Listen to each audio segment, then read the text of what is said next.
Chapter 391 The destruction of the war group. The Knoll war group regrouped and marched towards the broken sun wall with a firm step.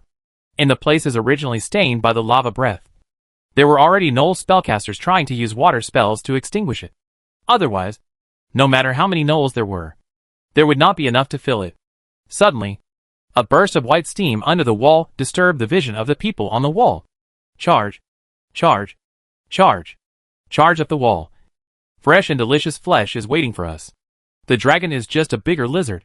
We shoot it down, dismantle its bones, and it will never fly again. Pull out its spine to make a flagpole, dedicated to the Supreme Lord Yenagu. The voice of the Knoll warlord was so loud that it sounded like the croaking of some kind of bird, almost drowning out the pace of the Knoll war group's actions. Naturally, this voice also carried an alluring magic. It is the domain that each warlord has. The aura around them makes their every word and action have a similar effect to suggestion. This kind of bewitching words really made many jackals, who had witnessed the scene of blazing fire and volcanic eruption and retreated frantically. They were a little hesitant and quickened their pace. The fear in their eyes gradually dissipated, and was replaced by the madness of choosing people to devour. Eat! Eat! Eat! We will feed everything we see and eat to the great Yenog. The air was filled with a creepy carnival. Even the human warlord, who had just climbed up the wall and held his helmet to prevent it from falling, had to change his face when he heard these wild praises mixed with obscenities. This kind of willpower has far exceeded the limit that human soldiers can bear. Perhaps only the legendary holy warriors, who are incompatible with evil, or the holy crusaders, can achieve this level. The jackals can have this kind of willpower. Most people, even if they don't understand what the jackals are howling, understand that the story behind this war must not be a simple monster attack. It is very likely that it exists in ancient books, the events that can only be done by the demon lords in historical documents.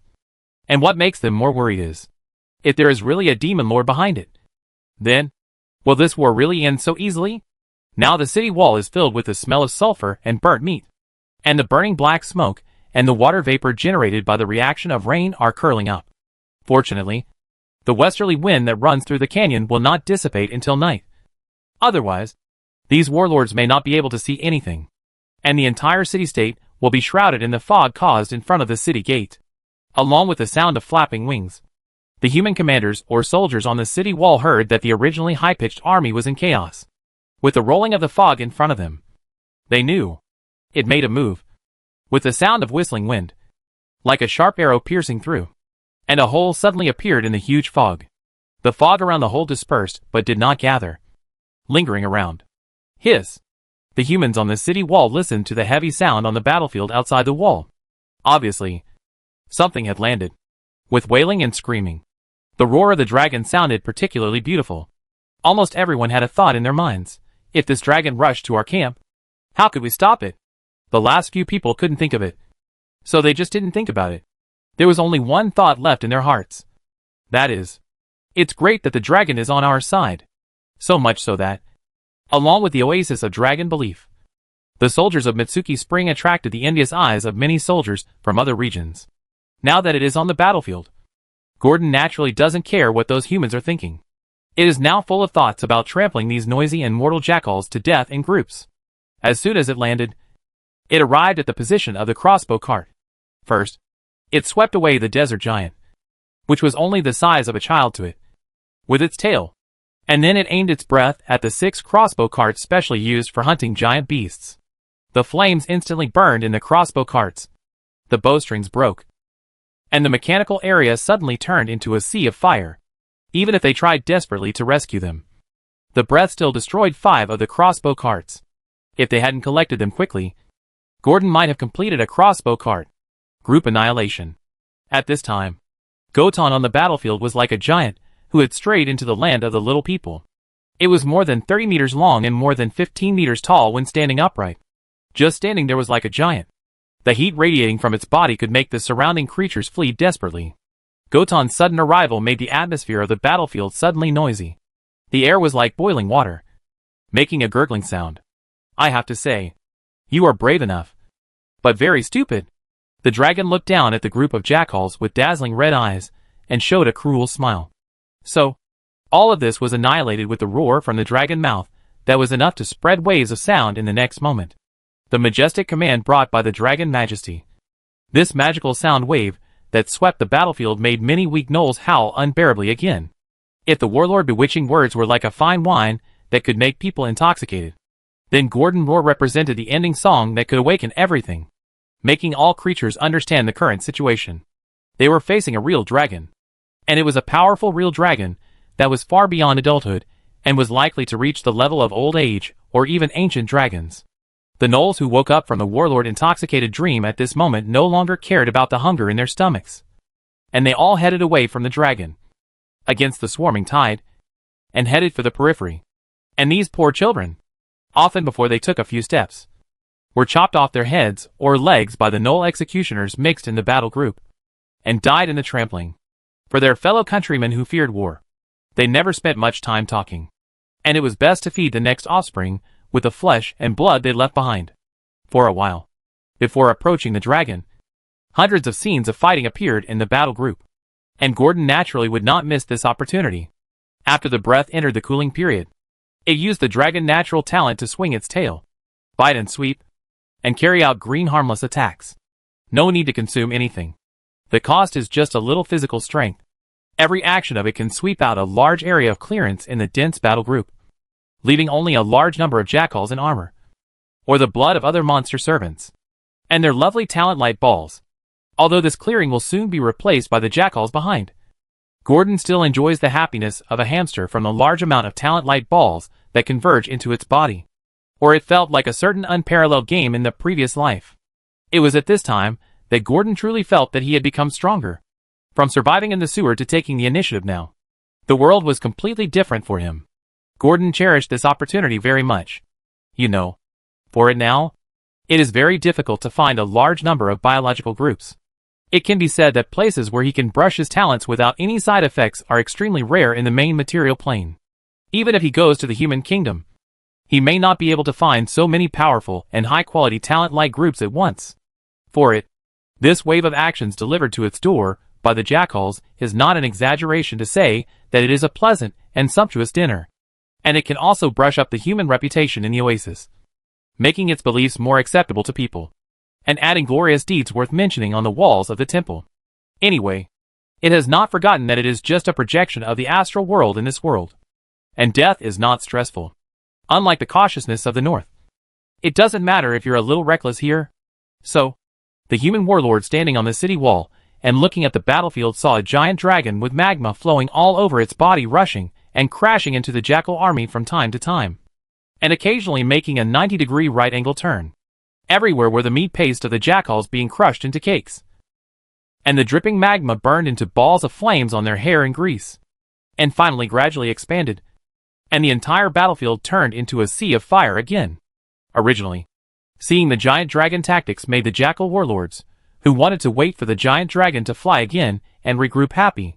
After all, the terrifying thing about dragons is that they are not fighting in melee combat, but their flying ability.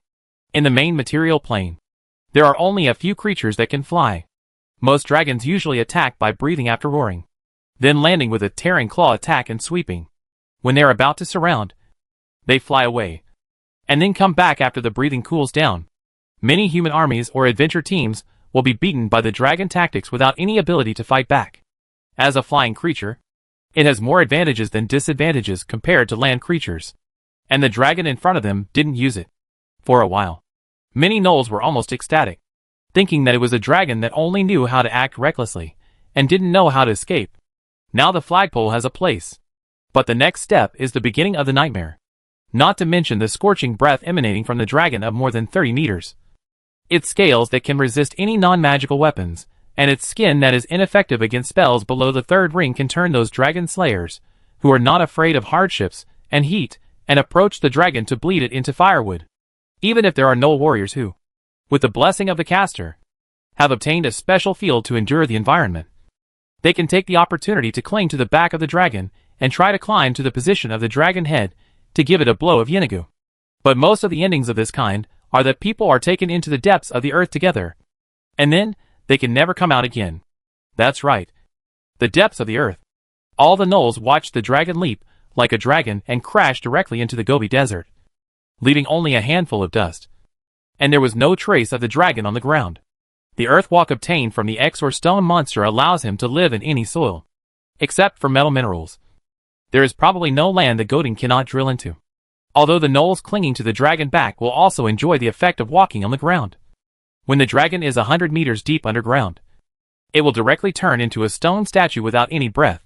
The talent of the Thor stone monster is invalid, and the remaining gnolls will face the despair of being trapped in the center of the earth. Although the endurance environment allows them to survive without breathing, the squeezing caused by the rocks is real physical damage. Even if it is Gordon, if there is no terrain, and he is teleported 100 meters deep underground, there is probably no other ending except death and broken projection. No one knows what the last scene in their minds is when they are squeezed by the rocks underground. Anyway, Gordon rushed up again with ease. And this is the deepest nightmare of the gnolls' nightmare. When they could not find any traces of the molten dragon that disappeared underground, they decided to move towards the direction of Broken Sun City, subconsciously comforting themselves that they might have driven away the dragon. Of course, that being said, most of the gnolls were still in the same scattered positions as before, just to guard against the breath of the molten dragon. But they could not see that a ripple quietly emerged on a hill 1 mile away from the battlefield. The dragon only showed half of its head, and after determining the position of the gnoll caster team, it sank again. Because the gnolls were riding the giant wolf mounts raised by the war group before, they ran very fast whenever they saw the dragon approaching. Gordon had no way to catch them, but now that he had lurked in the stone, he had the final say on when to attack. Soon, as Gordon occasionally floated half of his dragon head and predicted, he finally arrived at the feet of the gnoll priests, when all the gnolls were preparing for the second wave of siege. So, the gnoll commander was delighted by the wall after the dragon breath, and the bloody hills built below, which were less than 50 meters away from the city wall. He was still looking forward to the future scene of breaking the city, and secretly thanked the dragon for its help in a mocking manner. The giant wolf, under the priest's buttocks, began to move restlessly, and then the priest found that he could not speak. He could only hear the noise brought by the gnolls in the distance, and the smell of meat in the air. What's going on?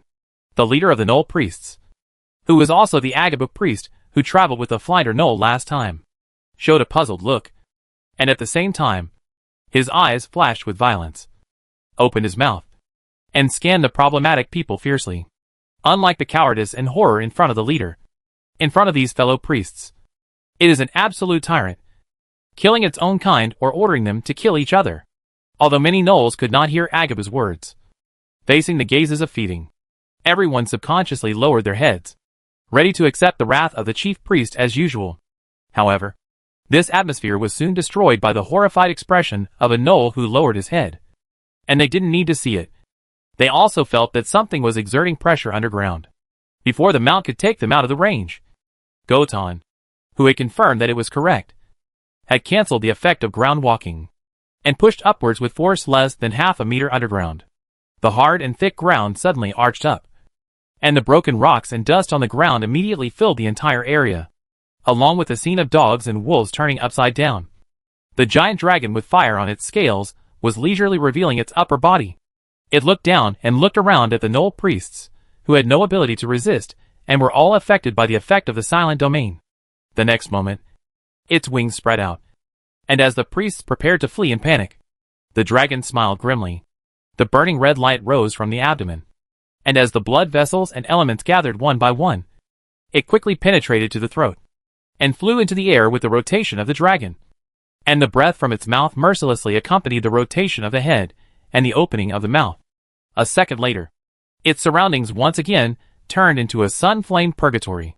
In the red light of the sky-high fire column, the molten dragon listened to the howling and screaming from the jackals in the black smoke and dust, without joy or sorrow, and let them be swallowed up in the magma. And looking at the molten dragon in the flames and slurry that cut off their retreat, the jackal commander, who only had a way out behind the city wall, had dull eyes. The caster team was destroyed in an instant, so there is no doubt that only death awaits them. It's over. It's over. At this time, the blazing sun hiding in the dark clouds finally poked its head out, coating the flame molten dragon hanging above the sky with a layer of gold that represents holiness and sacredness, and in the hearts of the trembling humans under the shadow of the dragon wings. At this moment, it is like a god. Chapter 392 End of the War. The curtain of war returned to the earth with the sun. The fragrance of flesh and blood devoured in the flames filled the air, and the charred remains were randomly displayed. The bone weapons unique to the gnolls were also scattered on the ground, announcing the end. The long-lasting wind in the Great Gobi Desert became the last elegy of this war. No one knew whether these gnolls got what they wanted in this war, and returned to the country in the abyss that all gnolls dreamed of.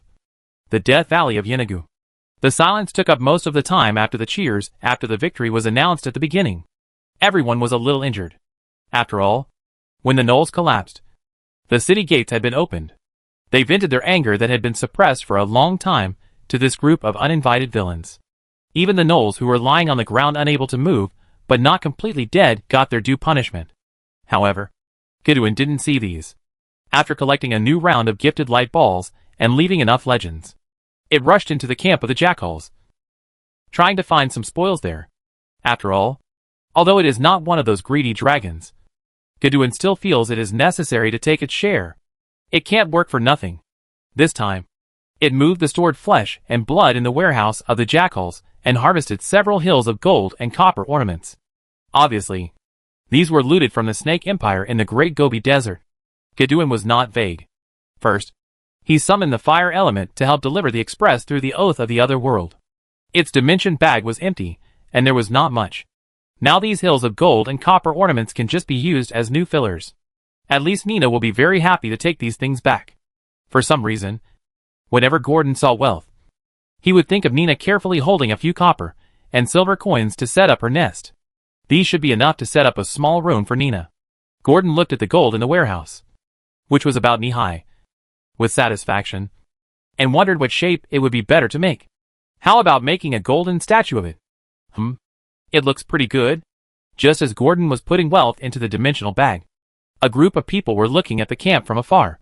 When they saw the pile of gold exposed by the roof, they were drooling, and their greedy expressions were not concealed.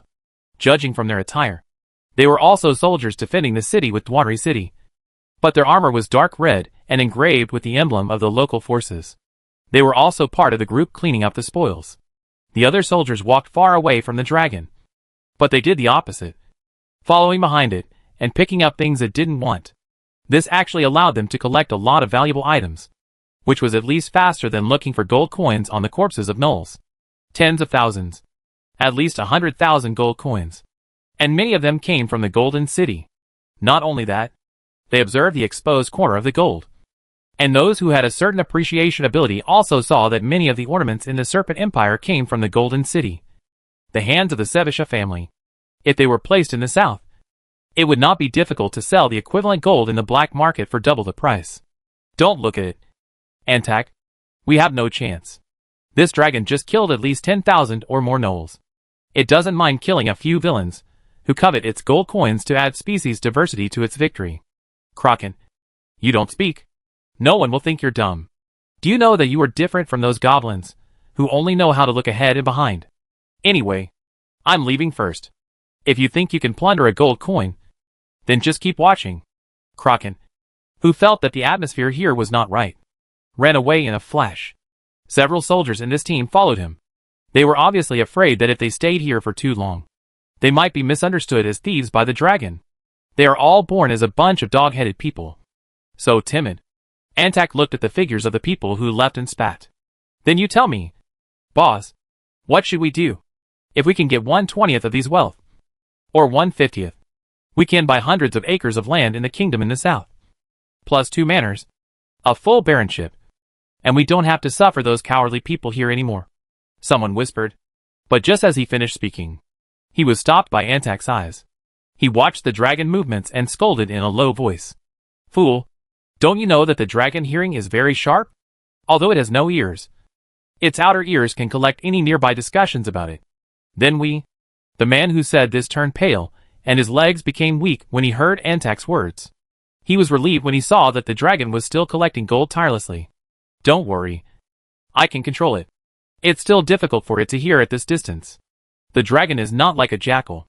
As long as you control the distance, it is deaf, Antak explained confidently, and whispered to his teammates about a lot of knowledge about dragons, which he had learned through study. If it weren't for the fact that the gold was so fascinating, and he was worried about his teammates making mistakes. He wouldn't bother to teach these idiots. Boss, you are really awesome. Which means you are also sure about this operation. Amid the praise, someone looked at the confident Antak, showing ecstasy, and asked in a flattering manner, "Hee, that's natural. And I've already asked about it. It's said that this dragon is from Mitsuki Izumi, although it's a bit far. But when we get there, we just need to find the nest and use my method. As long as you cooperate, I guarantee that each of you can get enough money from the dragon nest to go back to your hometown for retirement." "Really? Great.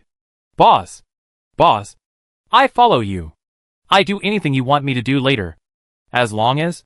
When Antak said this, his confident look infected the other 7 or 8 teammates, so that the whole group was immersed in the fantasy of getting the gold. And they didn't even come back to their senses when the dragon disappeared in front of them. Some people saw the empty space in the warehouse that was completely displayed in front of them. And then they patted Antak in a daze. "Boss, look! It's gone! It's gone! It's not that one." Antak waved his hand impatiently. And when he realized what was missing, he widened his eyes. He stuttered, "Why is it gone? Where's the dragon?" He looked around and found a bunch of black spots on the empty Gobi Desert. Soldiers who were looking for spoils from the Null camp. But why was it getting hotter and hotter?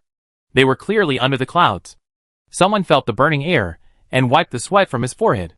Just when he wanted to see what was going on with the sun in the sky, he could see through the dark clouds. The scene in front of him made his eyes go straight, and he couldn't speak. The black dragon, which was almost as big as their bodies, was in the air. He wiped a large piece of gold ornaments on his claws and looked at them leisurely. Just like what the boss often said. Gentlemanly manners. Wang Ren swallowed his saliva, patted Antak on the shoulder, and motioned him to look up. In less than a second, Antak's eyes were as straight and dull as before. After a long time, he stammered and squeezed out a flattering smile and took the initiative to speak. "Great and kind dragon." Before Antak finished speaking, the roar of thunder sounded in his ears. Standing under the dragon and listening to it speak was like facing a storm. And this storm was doomed to end. "The thief who coveted the treasure of my nest, after seeing the real owner coming to the door, can only say this. I can only say that you are worthy of being the scum of the human race." The dark golden vertical pupils were mixed with a little disdain and disappointment. So before Antak, whose face changed drastically, could refute, a claw came across the sky the next moment. "No, powerful dragon. It's not like that. Listen to me." Antak and several other soldiers naturally would not sit and wait for death. They subconsciously took out their weapons and aimed at the dragon claws pressing down from above. But there was no sound in the hot air. What awaited them was only absolute power and despair of falling into the abyss. The sound of the refined weapon breaking was the first sound. Before Antak and others had time to feel sorry for the gold coins, they quickly stretched out their hands to resist the dragon claws that were like a mountain pressing down on their heads. "Go around me. I don't dare." "Sir." "I know." Antak did not give up. His eyes were no longer greedy, but full of deep fear. But the only answer he got was the crisp sound of bones bursting all over his body. The severe pain in his body almost made him lose the courage to support himself. Others, who could not bear it, fell down in pain and rolled on the ground. "We are soldiers from Shiquan City. You can't kill me. Please. I don't want to die." Others wailed for mercy. But the only answer he got was the wailing of Bones and companions. The dragon was like a spectator, pressing down leisurely, just like crushing an ant. Other soldiers looked at this sight from a distance, but did not approach. Antak even saw the figure of Kraken, who had just left standing in the crowd, looking at them coldly. Regret and annoyance surged up all at once. His mouth was full of rust and the taste of blood. He knew that his internal organs had been ruptured before he could seriously experience the almost tormenting pain. The bones of his hands had collapsed. The reaction caused by the dominoes was immediately apparent.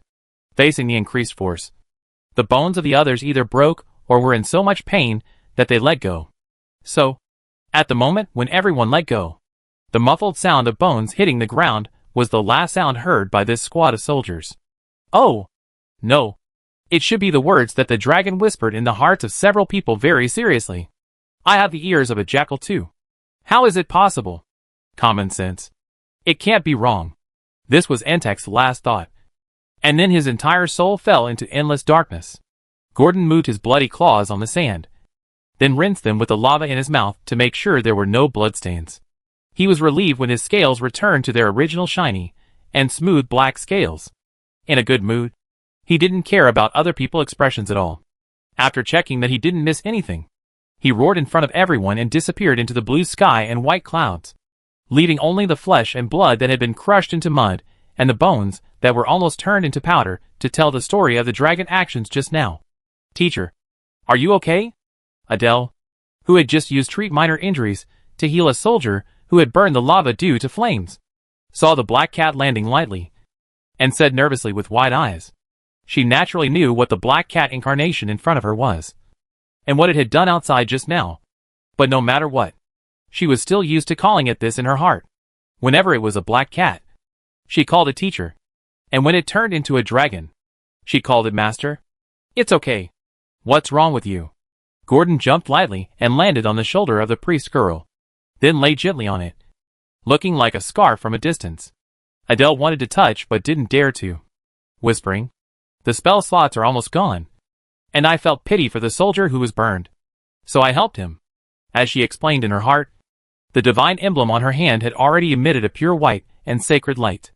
The soldier's skin, which was red with burns and blisters, faded quickly under the cover of the white light, and the blisters burst directly, and then slowly healed. By the way, teacher, I met Reinlach today, and he is now our believer. Oh! Gordon, who had very few believers and paid attention to them every day, opened his eyes and directly searched the name of the believer column with divine power. Sure enough, Reinlach was retrieved among the numerous names. But why is he a jackal? Or a fanatic? Gordon looked at the race shown in the suffix above, and his cat pupils lit up slightly. Chapter 393, The Curse of the Evil God. So he said that two Reinhamen appeared? Yes.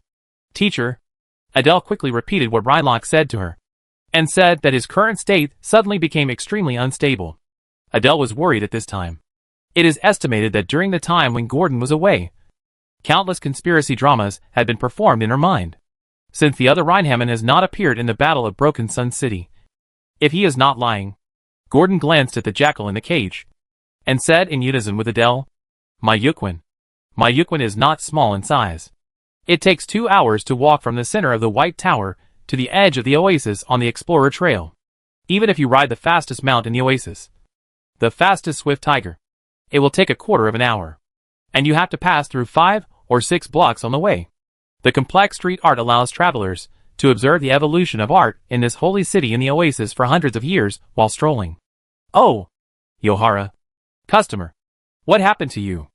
On a commercial street outside the Yohara temple, a shop assistant saw a customer who suddenly fell to the ground and convulsed, and hurried forward to show concern. If something went wrong at his own store, even if he explained it clearly when the city guards came, he would probably have to go to the city hall to delay the opening of the store. But just as the owner of this shop tried hard to help the fainted customer to a chair, and was about to go out and call an herbalist to help, he found that there were many people fainting on the ground outside, staring at the sun, and there were many people around them, ready to give them first aid. The middle-aged boss shook his head. It seemed that the doctor could not be relied on. There were only 2 doctors on this street. Seeing the situation outside, he knew that it was simply a drop in the bucket. So he decisively gave up and began to try to save himself. Seeing that the customer had regained some consciousness, he hurried forward to ask about the situation. See if it is the common white fever in the desert. Generally, it only occurs during the day when the sun is shining and there is no water. But this is an oasis, and this disease rarely occurs. Besides, the sun today is not particularly hot. The birds are standing on the treetops to look for food. According to the previous points, they are probably hiding in their nests now, waiting for the night to fall. Can you speak? Customer. The owner of the shop tried to do it, but it was still unclear. It was not until a scream from the outside world that he gave up the plan to treat the customer, who could only talk in his sleep. Oh, sir, what happened today? As soon as he went out, the middle-aged man saw a woman hugging a young man, and the scream came from the direction of the couple, and the voice sounded like a man. The voice was so shrill that even he shuddered, and his indie was reduced a lot. But in the next moment, when he saw blood gushing from the man's neck. The middle-aged man suddenly felt something was wrong and hurriedly wanted to stop it. But what he didn't expect was that there was a sound from the chair behind him. He turned his head subconsciously, and met the red eyes of the guest who had fainted and collapsed on the chair. No! The man staggered back a few steps, but was attacked by a black shadow with several times the speed. And he was immediately thrown to the ground. The last moment in my consciousness was the incomparable blue sky outside the building. It was just like the feeling when I climbed to the top of the tree C and saw the complete sky for the first time when I was a child playing hide-and-seek with my friends in the oasis. The crystal ball synchronously transmitted the pictures of the store to the projection wall. In the dark and deep basement, there was a disgusting stench, and the dim and swaying candlelight flickered, which matched the pictures and looked particularly weird. Failed. But it's enough. I can feel the fragrance of flesh and blood. In the shadows, someone sighed deeply, and his tone was particularly excited. Like an addict. If someone saw his face clearly with the light, they would find that he looked exactly like Ryan Harmon, who had left Mitsuki Spring and left with the convoy.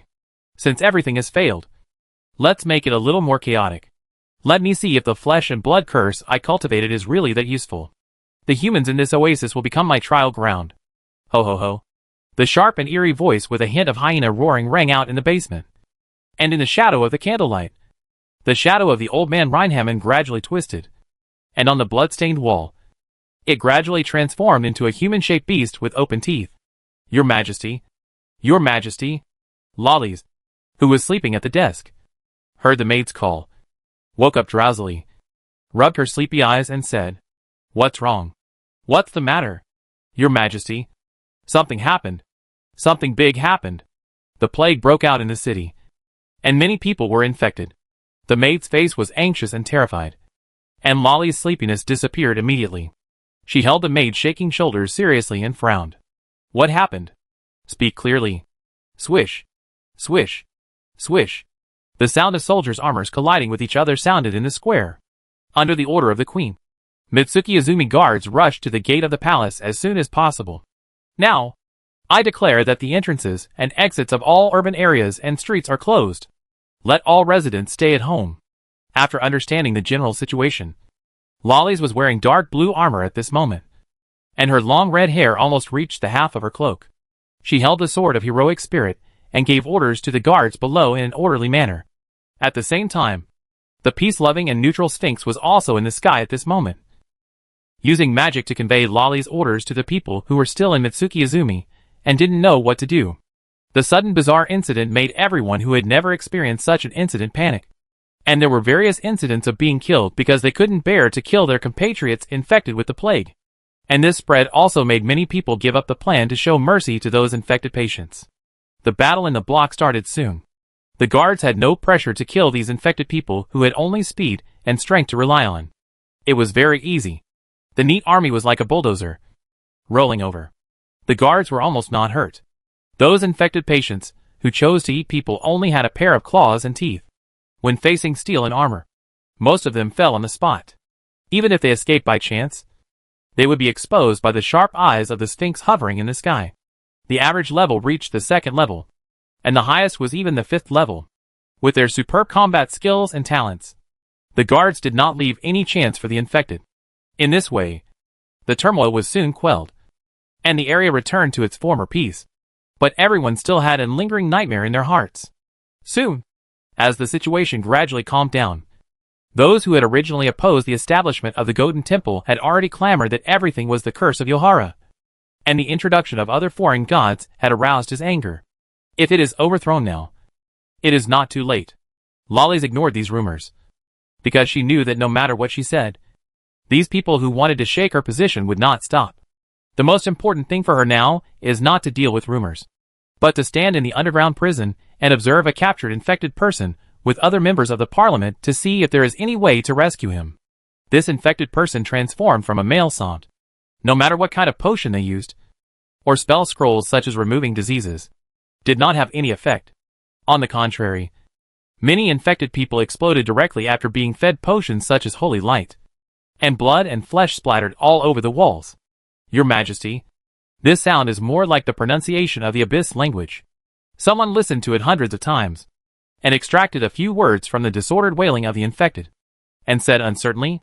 Lacey was stunned immediately after hearing it, and then asked, "Are you sure? In other words, there are abyss cultists behind this?"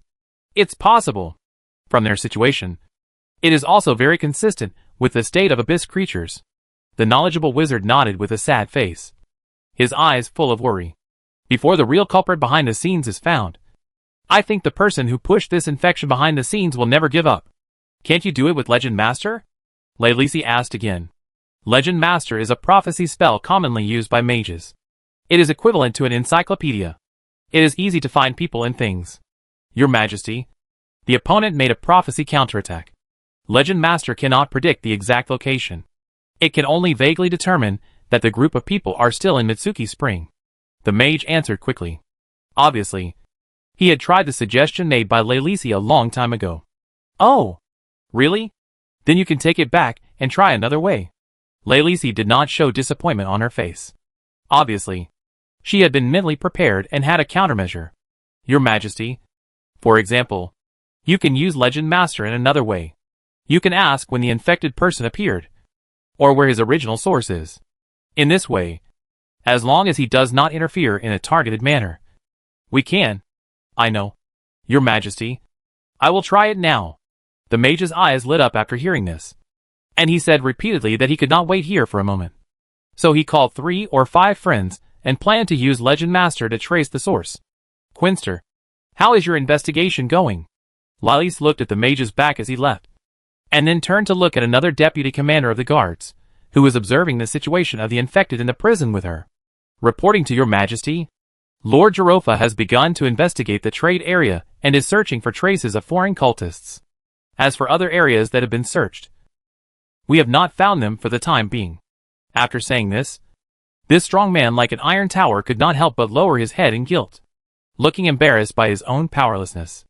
"Then speed up and unify the testimony of the witnesses. I want to know which area the infection started from." Lacey frowned slightly, but it was useless to lose her temper now. Although she was very annoyed to hear this information, it was obviously not that easy to find the traces of the cultists in the vast crowd in a short time.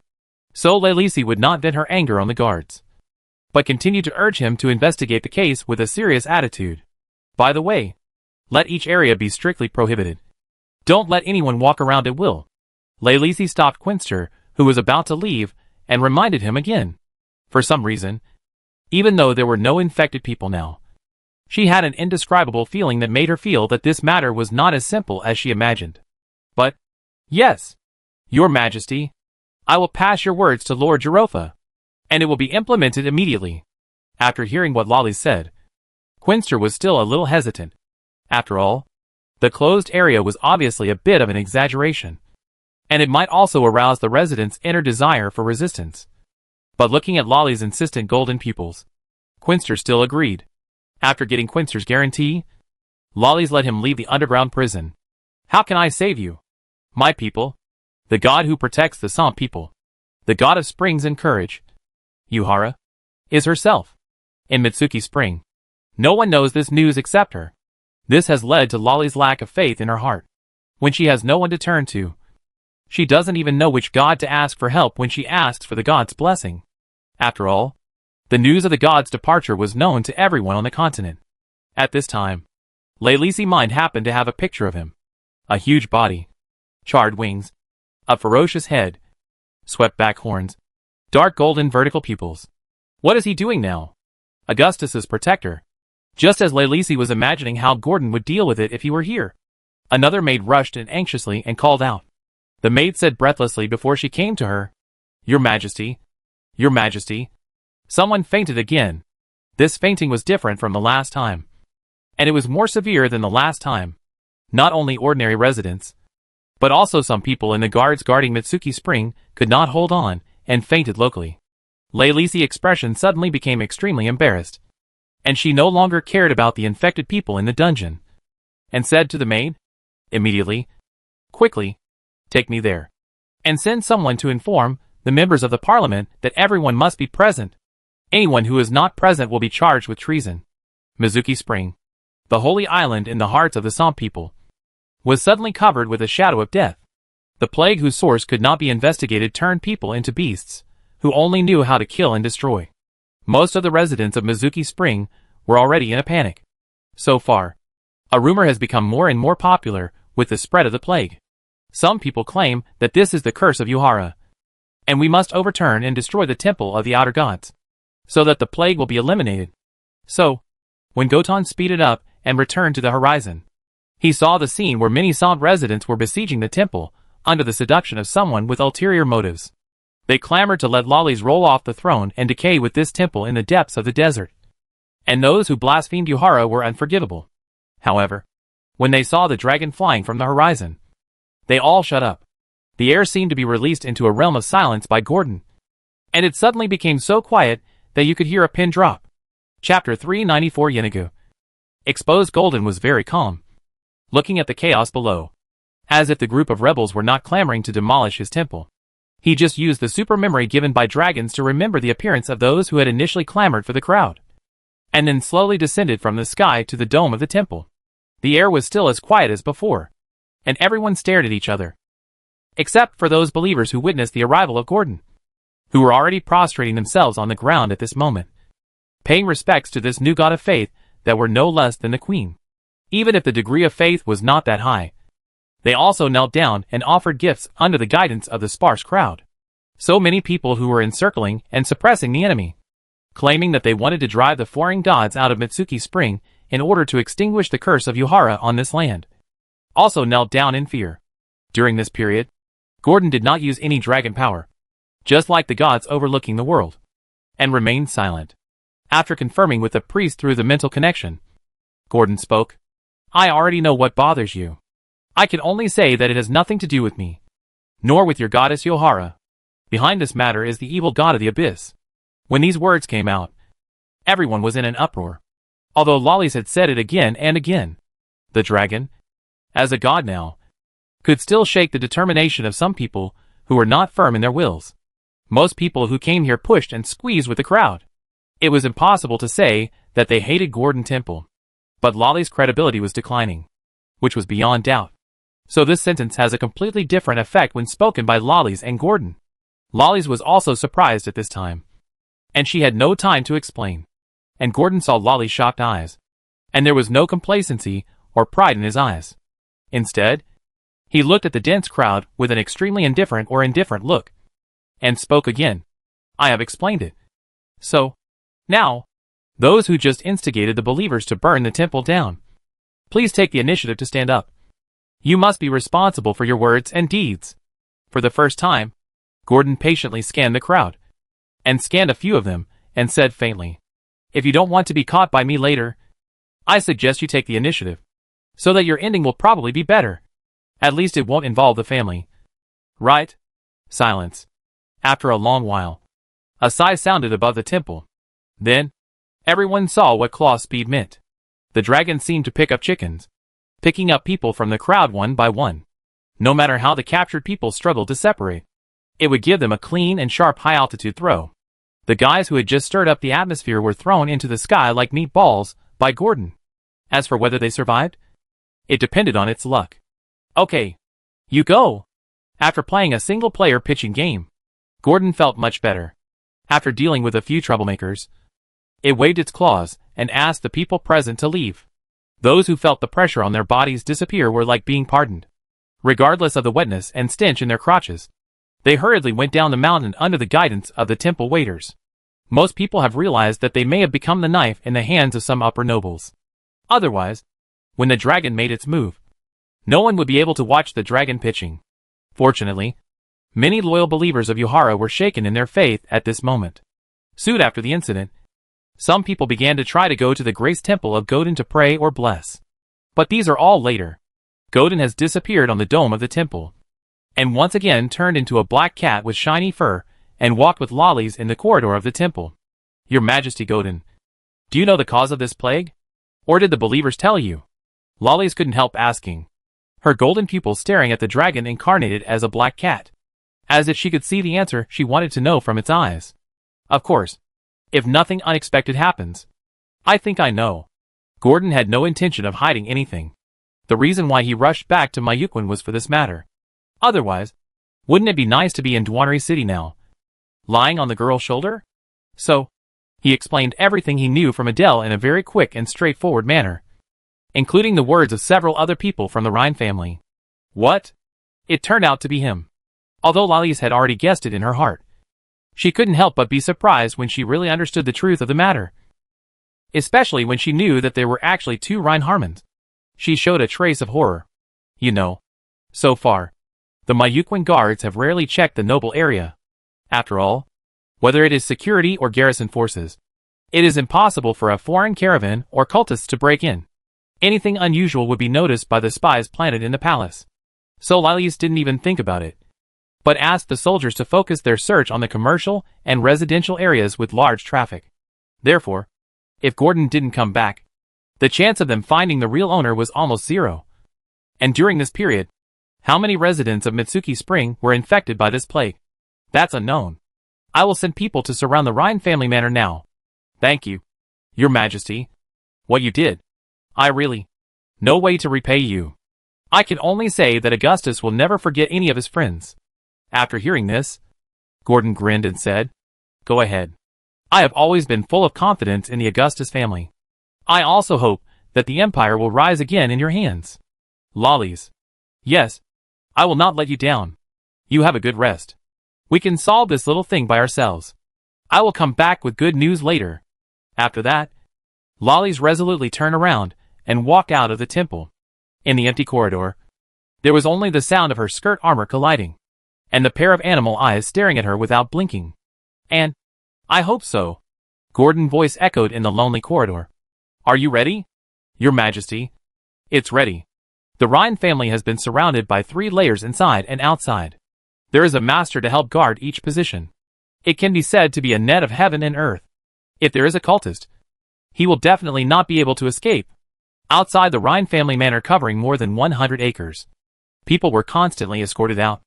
On a hillside of an orchard, Lalise leaned on the sword and looked at the movement below. Her hand grasped the hilt of the sword, clenching it tightly. After a while, he spoke. Let's get started. Plan started. At this point, the extremely rare fire in Mitsuki Spring started from the outside of the mansion and spread inside. Before the flames burned, the dimensional anchor had already banned any teleportation effects in this area. You are much smarter than I thought. Human. When the fire spread to the mansion in the center, a sound like the cry of a night owl came from the inside, and people couldn't help but cover their ears after hearing it. It's you who released the plague and poisoned the people of Mitsuki Spring. Reinharman, you are extremely evil. Old Harman, what you did really disappointed us. Father, why did you do this? When the person who spoke appeared in everyone's eyes, many people who were familiar with or related to Reinharman spoke in surprise. After all, although Reinharman's reputation was not very good, no one would have thought that he would do such a thing. The old man staring at Reinharman's skin was silent and cold, with no emotion, as if he was not himself when surrounded by thousands of soldiers. He looked at Lalise not far away and said, I smell your fragrance. Human, your meat must be delicious. After saying that, he couldn't help licking the saliva overflowing from the corner of his mouth. Looking hungry. It's no longer Reinharman. His body has long been stolen by the evil god of the abyss. Lalise stared at the old man in front of her. From his eyes, she could only see tyranny and madness. So she quickly passed this message to others so that they would not hold back. Hearing Lali's warning, Reinharman laughed even more wildly and admitted, Ha! I am indeed not him. I am the great Knoll god, Yenagu. He looked around and said, But it seems that you have killed this weak human. Otherwise you would not have guessed that I was here. Since he is dead, the contract is established, and his soul belongs to me. Yenagu smiled cruelly, holding the 3-headed flail that appeared at some point in his hand, grinning. At the same time, after he finished speaking, the old man's skin and robes were instantly torn apart, making a crisp sound of bone growth, and the thick and lush fur quickly emerged from under the body's surface. The round face began to become sharp, and the turbid eyes gradually turned into inhuman amber beast pupils. Just like that, in less than 3 seconds, a demon with a height of more than 4 meters, covered in filth, with gray pus sores and a mixture of pus and saliva dripping from the corners of its mouth, appeared in front of everyone. It spoke to everyone around it in a voice that was almost a roar. Or rather declared, becoming a test subject of the great Gnoll god will be your supreme honor. You actually don't cherish it. Then, I can only devour your flesh and blood, and your soul will sink forever in the abyss. As soon as the angry roar fell, several light gates appeared around the Gnoll god, along with the outline of the creature walking out of the other end of the light gate. Many soldiers who recognized the species exclaimed, "Ghoul! It's still useful." Purgatory template. Ghouls are larger in size and strength than ordinary ghouls, and also have spell-like abilities. As long as there is one such ghoul, a team with an average level of no more than level 4 can be trapped in a difficult battle and suffer losses. In addition to the ghouls, there were also the Tanari demons that they could not distinguish at all, and the Gnoll War Band, which was much more normal than the others. They appeared one by one in the wreckage manner that was extinguished by the corrosive liquid at some point. Their scarlet or green eyes stared at the humans not far away, full of desire. Just like hounds, waiting for the master order to have a good feast. Lolly's expression remained unchanged. Although there were many things, the number of this temporarily converted mixed army exceeded 300 at one time, and each monster was the elite among the elites. But she was still not panicked. The configuration she found now was the highest configuration specifically for dealing with cultists. It was not difficult for Mitsuki Izumi to digest a few hundred more elites. The only thing she was worried about now was that the guy in front of her, who claimed to be the god of gnolls, had a backhand that she did not expect, which would put her in a passive position, which was not what Lollies wanted to see. Therefore, before the monsters in the light gate completely walked out, the sword of the hero in the hands of the queen shone with its own brilliance. Countless heroes of the former empire once again rode their horses, holding spears made of starlight, and appeared in the mortal world. The dragon knights, who once shone brightly in the roaring dunes, were also clearly visible. Now, all troops attack. Destroy all these demons. Lollies gave the order coldly, and also played the first war song for this war. Let them roll back to the abyss. Mitsuki Spring is not a place you can touch. Do my best to protect Mitsuki. Do my best to protect Mitsuki. Accompanied by the soldiers' heroic words of encouragement, the two sides finally collided. Behind, the hyena-headed being, whose fur was darker than that of other people of the same kind, and whose eyes were the color of smoldering coal, had begun to cast spells, one after another. Diffuse group-wide spells, despondency spells, and terror spells appeared on the battle formation. However, these spells had no effect on the heroic spirits, and only lasted for one round. On the battlefield, a ghoul that had just crushed a human soldier to death with its bone claws was about to swallow the unfortunate person whole, when a strong vine bound its hands and claws, making it unable to move. And then a figure flew out from the crowd underground, with a cold axe flashing. The high-jumping posture was like a giant. And then a powerful slash was seen. In the blink of an eye, the head of the ghoul that had just been unstoppable in the battle array exploded directly, split into two, and 1/3 of its spine was cut off. Then, the sole fire of the ghoul's core power was immediately extinguished, and the body of more than 3 meters collapsed, turning into a pool of flesh and bones made of unknown substances. The heroic spirit summoned by Lollies through the sword of heroic spirit was also entangled with the monster summoned by Inigo, the god of gnolls. From time to time, the heroic spirit was broken, and from time to time, the heroic spirit seized the opportunity to cut off the enemy's corpse. There were wins and losses and a stalemate, and the most critical core area that affects the direction of the war. Powerful druids, human warriors, and powerful psychic wizards have already surrounded this unremarkable-looking werewolf god. Although Lollies also wants to go over to help, she knows that she will only cause trouble if she goes over. Therefore, she can only use the sword in her hand more vigorously to kill all the oncoming werewolves. The stupidity of humans always makes me feel that you can't even reach the IQ of hyenas sometimes. Inigo looked at the people surrounding him and said sarcastically, and at the same time licked the pus flowing from the corner of his mouth and swallowed it back. Demon! Go to hell! The warrior in heavy armor couldn't help it. Under the blessing of the brilliance of the psychic mage and the druid, he had already rushed towards Inigo with the giant sword in his hand. With the strength of the 7th level, coupled with the brilliance of spells, his muscles bulged. His eyes were red but still clear, and his exposed skin became like rock. His speed became like an afterimage in the eyes of others. Dragon Fury. Magic Weapon. Time Acceleration. Stone Skin. Cat Grace. The warrior who wielded the giant sword like a dagger raised the giant sword and slashed it horizontally. But the sword did not hit Yeenagu. Instead, it sent the pharaoh demon, who was hiding beside the god of gnolls, and had advanced invisibility to wait for an opportunity to attack back to the bottomless abyss. It's your turn next. You bastard with a dog head. The warrior who had just vented his anger and failed to make a move with a sword looked back at Yeenagu, the god of gnolls, with disdain. This is not your abyss. You can do whatever you want. Hee hee. You are so brave. The last person who said this to me seemed to be the Ghoul King Dorsun. And now his territory has become my hunting ground. Dorsun has become my hyena, and I can do whatever I want. Do you want to be my dog like him? Yeenagu seemed to be completely unaffected by the plane, and did not even look at the fallen demon corpse. He showed a weird smile that blended fanaticism and cruelty, staring at the human warrior blessed by various spells, looking him up and down, as if judging whether he was qualified to be his dog. Blasphemy. Your existence has defiled nature. Demon, go back to your abyss. The old druid raised the dead with staff in his hand, and tapped the air lightly for a moment. And the nearby trees immediately uprooted, and the tree spirit guards immediately appeared on the battlefield. At the same time, 5 walls made of thorns and strange vines appeared in front, behind, left, right, and top of the Gnoll god. Welcome the wrath of nature. The wind and clouds changed, and I don't know when a black cloud appeared in the sky.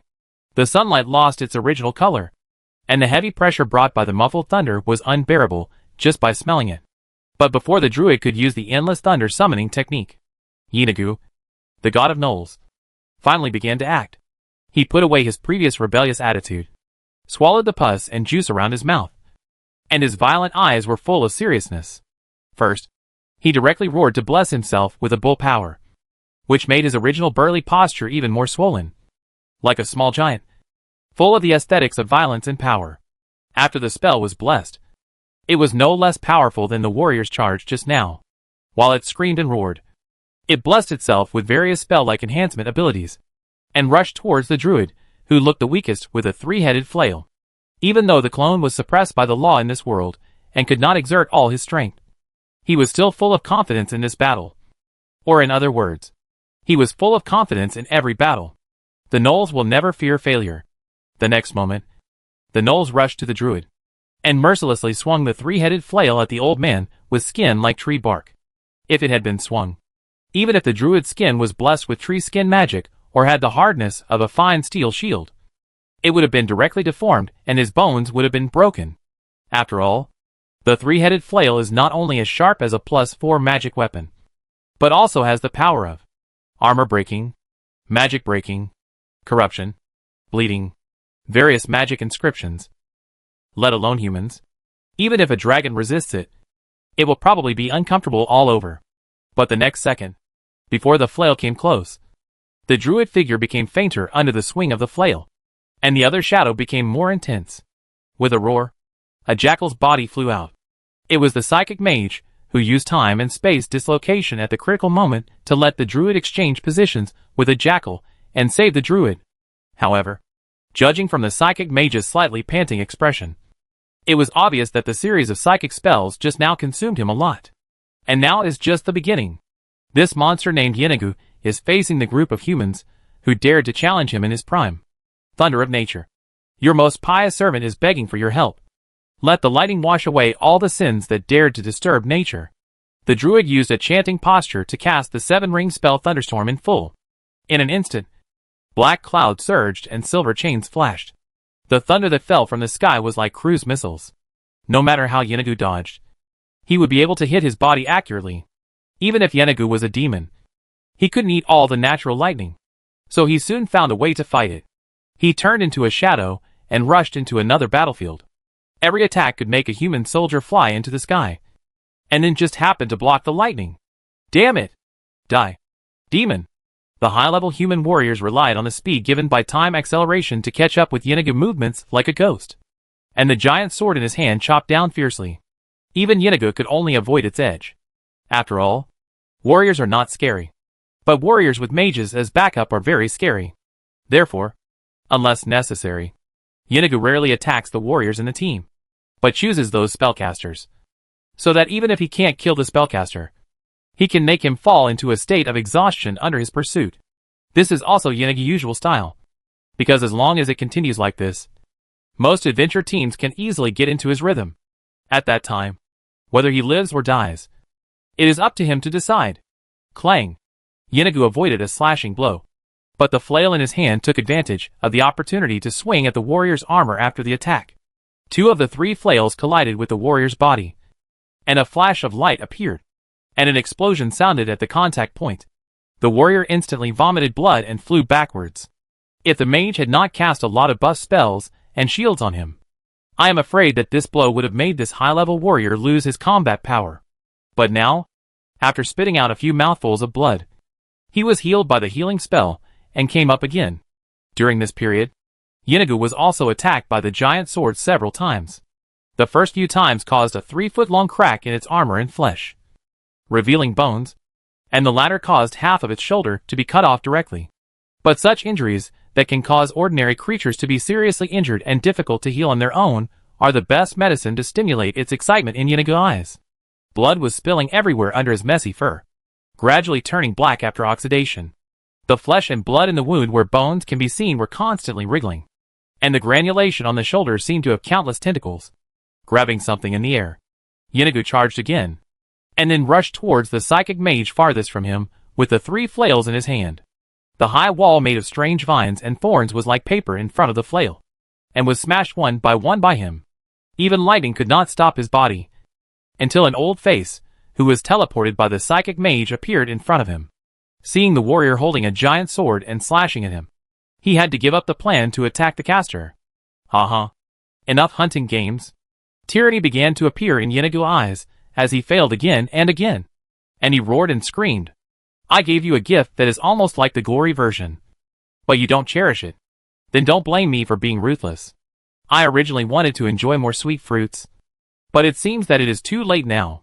Yanagi glanced around almost greedily, knowing that if he continued to fight like this, he would only return in vain. So the remaining rationality in his mind could no longer stop his heart from destroying everything.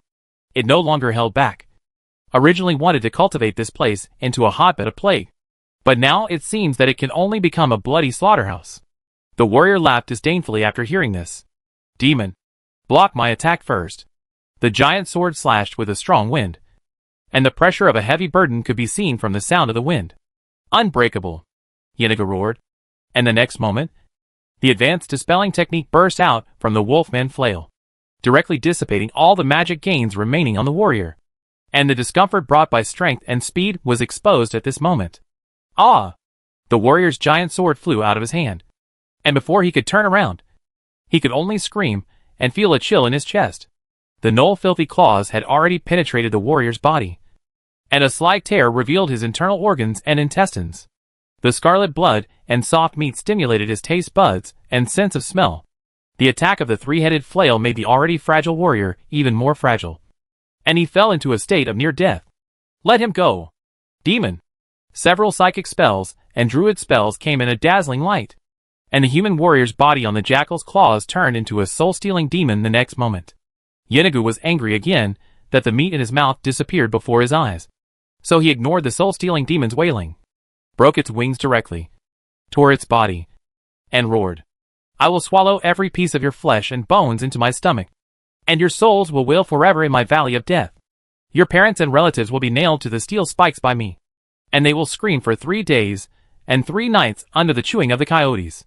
Human, you have completely angered me. Pus and blood splashed everywhere. The smell of blood in the air became stronger and stronger as the 2 sides fought, and the shouting and killing were endless. But even so, Yanagi's voice still spread throughout the battlefield. Nature will destroy anyone who disrupts the balance. Demon, and you are one of them. Destroy it. The druid was not affected by Yanagi's words at all. As the spell was released, the ground under Yanagi's feet surged, and vines grew, turning into a giant claw, and then fiercely grasped Yanagi, which was only like a bug compared to the claw of the earth. The psychic mage would naturally not miss this opportunity, and psychic rays, light waves, and gravity bombs that distorted space flew towards Yanagi, who was firmly bound by the claw of the earth, as if they were free.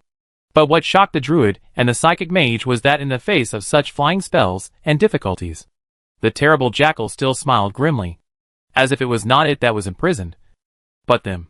Sure enough, countless damaging spells hit Yinagu, and even if its bones were blown to pieces, or its flesh and blood were turned into powder by magic rays, it could recover quickly. No matter how dumb the druid and the psychic mage were, they knew that the incurable condition was just a trick, and the line it laid for this trick was. The two looked back at their fellow warriors, who were placed in a safe area, and found that a cold light from a giant sword suddenly appeared on their backs at the same time. Spell-like ability, telekinesis, can force you to control a wounded enemy. The casters had a cold light on their backs, and they quickly used the life-saving means triggered by the ring or amulet. But the druid was still a step too late. Only the psychic mage disappeared immediately, using psychic power to disappear in this time period. Otherwise, the result will be the same as the druid, with the spine broken and the internal organs spilled all over the floor. The natural green light on the top of the druid deadwood staff gradually dimmed, and the claws of the earth that bound Yinagu also collapsed instantly after losing the control of the caster. Lollies watched with gritted teeth. When she was the eldest princess, she had read a lot of demonology, but at this moment, she finally remembered. But in Yinagu's angry form, no matter what attack, even if it was a fatal injury, as long as the flesh and blood that he used to start the war in this plane was not consumed, then it can be reborn here without restrictions. You know, the flesh and blood includes not only the jackals, demons, and other creatures he summoned, but also those under the Broken Sun City. In other words, if there is no exile or other spells, if you want to kill Yinagu's clone, you must use a longer annihilation method than killing the evil god. Now, there is only the word failure in front of Lollies.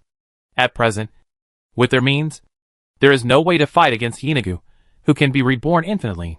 Thinking of this, the resolute Lollies ordered the Sphinx in the sky to crush the legendary psychic scroll that had been prepared long ago without hesitation. Talasso's time leap is also the second plan prepared by Lollies, and it is also the reason why Lollies dares to start a war directly, when it is impossible to fight. Use psychic spells to directly let Yinagu leave this timeline.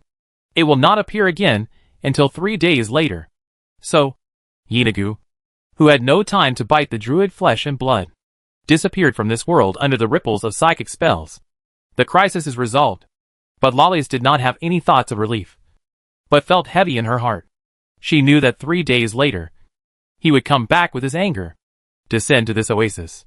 Chapter 395 Return and Shell Breaking. When Gordon learned everything from Lollies, he was in the temple hall looking at his masterpiece that he had worked on for several hours, and was very pleased with himself. In front of him was a scaled-down sculpture of Nina, or more precisely, a sculpture of a dragon, although it was a real dragon. However, Gordon still delicately added many unique features of Nina to the model of the dragon. For example, there was a slightly raised scale on Nina's abdomen, which was difficult to feel without touching it. The outline underneath was like a sea gem that had not yet fully grown. The forked tail was similar to that of a dolphin, not like other dragons, with a fishtail body, and the direction of the scales. Gordon gently stroked the raised scales of the dragon sculpture, and first asked the priest to prepare another slightly smaller real dragon statue in the temple for this sculpture, and then turned around and asked thoughtfully, "That means he will come back again in 3 days? If it has immunity in terms of will, it may be faster. I have sent people to watch it around the clock to prevent it from coming out without preparation." Lelisi herself was not sure whether Yinagu clone could appear accurately in 3 days according to the frequency after being hit by their psychic spell. After all, the release of psychic energy in the past was not without deviation. "Then what are your plans?" Gordon asked again. "I don't know too much. The Parliament is arguing crazy over a few disagreements.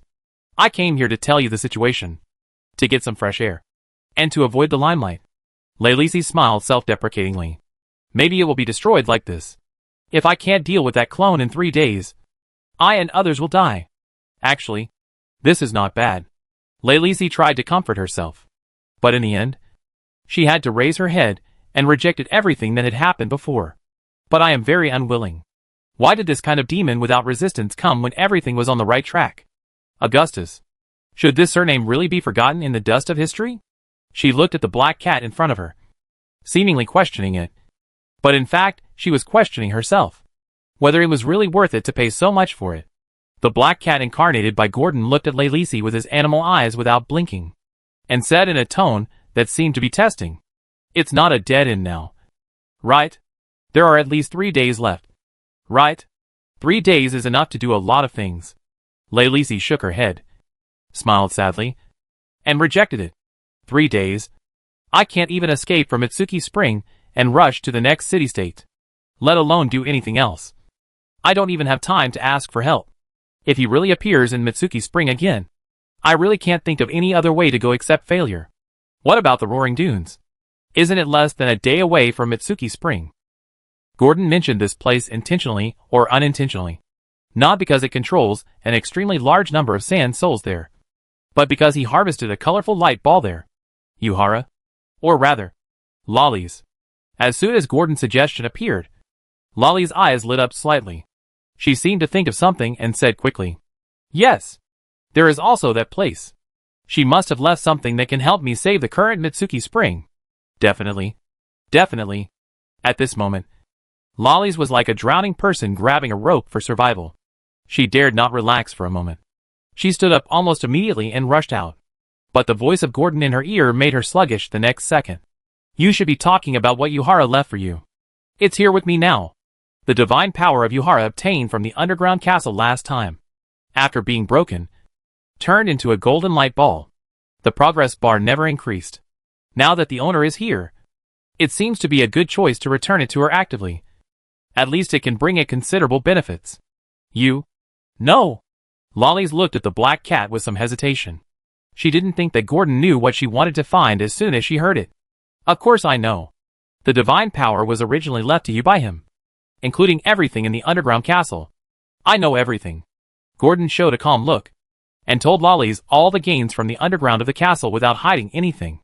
They need to tide over the difficulties together, and Gordon does not want to burn the Mitsuki Spring that he has worked so hard to build. If there is a chance to save the Mitsuki Spring and take out a phantom talent light ball, then he does not know when it will be analyzed. Gordon still thinks it is a good deal. At least it works. Right? As for the transformation of the talent light ball, this is an ability that Gordon has mastered since he was a god. Since he can extract the talent of others and give them nature, he can naturally take out his own light ball and give it to others. Gordon believes that if the light ball is really Lolly's, then there is probably no need to analyze it, and she will regain control of what once belonged to her. But, by then, it's uncertain whether she is still herself. But there is no other choice at the moment. 3 days later, the pressure brought by Hinaga's arrival will burn Gordon hard work, and it doesn't want to think about whether Lolly's, whose personality has changed, will accept another demigod to share her faith. Of course, Gordon still has some confidence in his heart. Otherwise it will never do such a thing as shooting itself in the foot. First of all, the main reason why Lolly's gave up her godhood and sealed her memory, Gordon guessed, is that she still doesn't want to go through the deification again and repeat the same mistakes. This is not a random guess by Gordon. It's groundless. After all, according to the knowledge of gods and demigods in the dragon heritage, after most mortals become gods, especially those whose races believe in gods, the disadvantages brought about by their mentality are very large. In simple terms, they are helpless, and their divinity and godhood constrain their behavior and thoughts. If Gordon also deifies in the way of igniting the divine fire, it is very likely that he will become like Lolly's, losing his self-personality and thoughts as a human being. Otherwise, Gordon would not have seen the abandoned divine flesh and blood and the nothingness without consciousness. Only the inherited divine authority. At the top of the mage tower. Then why do you? Lolly's was excited and wanted to say something, but suddenly thought of Gordon's good intentions and closed her mouth. Yes, everything it did, concealed, was just to prevent itself from being disturbed by the past. How could she have the face to question a secret keeper? Oh no! A dragon. Gordon's previous actions made Lolly's choose to believe it almost without reservation. So, when the matter of god authority was placed in front of her, Lalisi seemed to be in a state of conflict between heaven and man. Finally, she still hesitated and asked, Then don't you desire authority? This is god authority.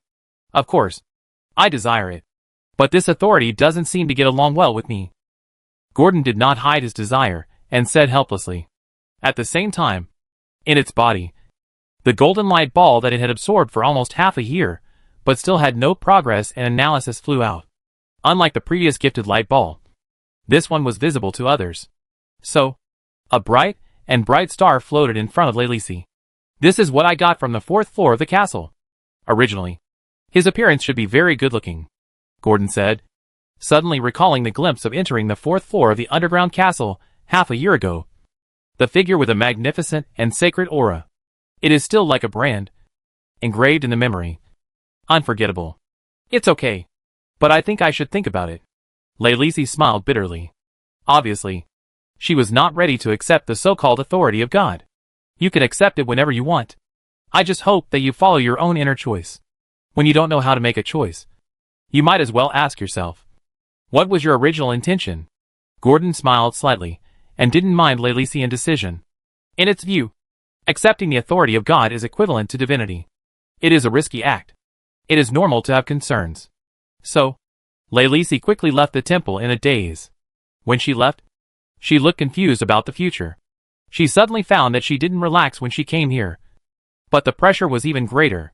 Father, if all this was arranged by you, can you tell me how my daughter should go next? On the way down the mountain, Lelisi looked at the bright stars in the sky, thought a lot, and said a lot. Anyway, Gordon didn't see her figure before dawn, but there was constant movement in the noble district in the distance. Looking from the height of the temple, you can see lights like red chains. In the noble district and the trade district, various locations are lit up. Compared with usual, the whole oasis is brighter than usual. You know, it's already late at night. It's still busy in the middle of the night like day, and there's almost no need to guess what they are doing. Obviously, the daytime battles made many people feel that the future is uncertain, and there is no hope for the future of Mitsuki Spring. So they want to get off the ship in advance at this moment. Of course, as the queen of Mitsuki Spring, Lelisi will naturally not let these nobles do whatever they want, and do such things that disturb the morale of the army. Mitsuki Spring is no longer a playground where they can leave whenever they want. At least tonight. Soon, the busy sounds from the lights turned into angry shouting and noise, and finally calmed down. Nick, you should leave Maywa Spring last night, and return to Roaring Dunes at dawn prayer tomorrow. Gordon casually called over Nick, one of the first 3 priests, and the only 3rd-level priest in Maywa Spring, and gave him a good advice. Okay, teacher, I get ready now. Nick, wearing a fiery orange priest robe, nodded and agreed, then left in a hurry. Obviously, he had received a lot of news. As for which one was more important, although he was just a teenager, he knew it clearly in his heart. After explaining what needed to be explained, Gordon just looked at the sea of stars in the sky, and it lasted all night. No one knew what it was doing now. At the same time, in the depths of the Roaring Dunes, which had not rioted for a long time, the Sand Soul army had gathered, and was flying towards the direction of the Broken Sun City. During the march, the Sand Soul army frightened those people who mistakenly thought that the Roaring Dunes were safe and could enter without worry. They were frightened again, and dared not cross the line again. That was a story for later. The next day, when the temple's carriages left the Roaring Dunes, the only road leading to the west of the desert in the oasis, Lollies finally found Gordon in the temple with difficult steps. I accept. The hall kept echoing with Lolly's resolute voice. Obviously, last night had made her mentally prepared. And Gordon didn't waste words. He directly suspended the golden light ball in front of Lolly's again. This time, she didn't hesitate and directly touched the bright light ball with her hand. Then Gordon witnessed the sudden explosion of the golden light, which enveloped Lolly's entire body. The light wave that could not be seen directly instantly lifted and lowered the dust in the entire hall. And the beam supporting the dome of the hall trembled slightly. Gordon stared at the girl wrapped in the light ball, and the golden light melted quickly, faster than Gordon imagined. Almost 10 minutes later, the golden light faded from Lolly's body, and was replaced by a soft white light faintly overflowing from under her skin, looking at the pair of golden eyes like starlight, and the face that gradually lost its expression and became as cold as ice.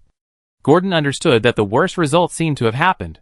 Fortunately, the next moment, Lolly spoke up, and this result came to an end. I know how to deal with him. He is Yenagu. Of course. How to solve it? Although Gordon has sent out the Sand Soul Corps to see if they can try to destroy the flesh and blood to weaken Yenagu power, He still doesn't mind hearing the solution from Lollies. That is to use me. Use you?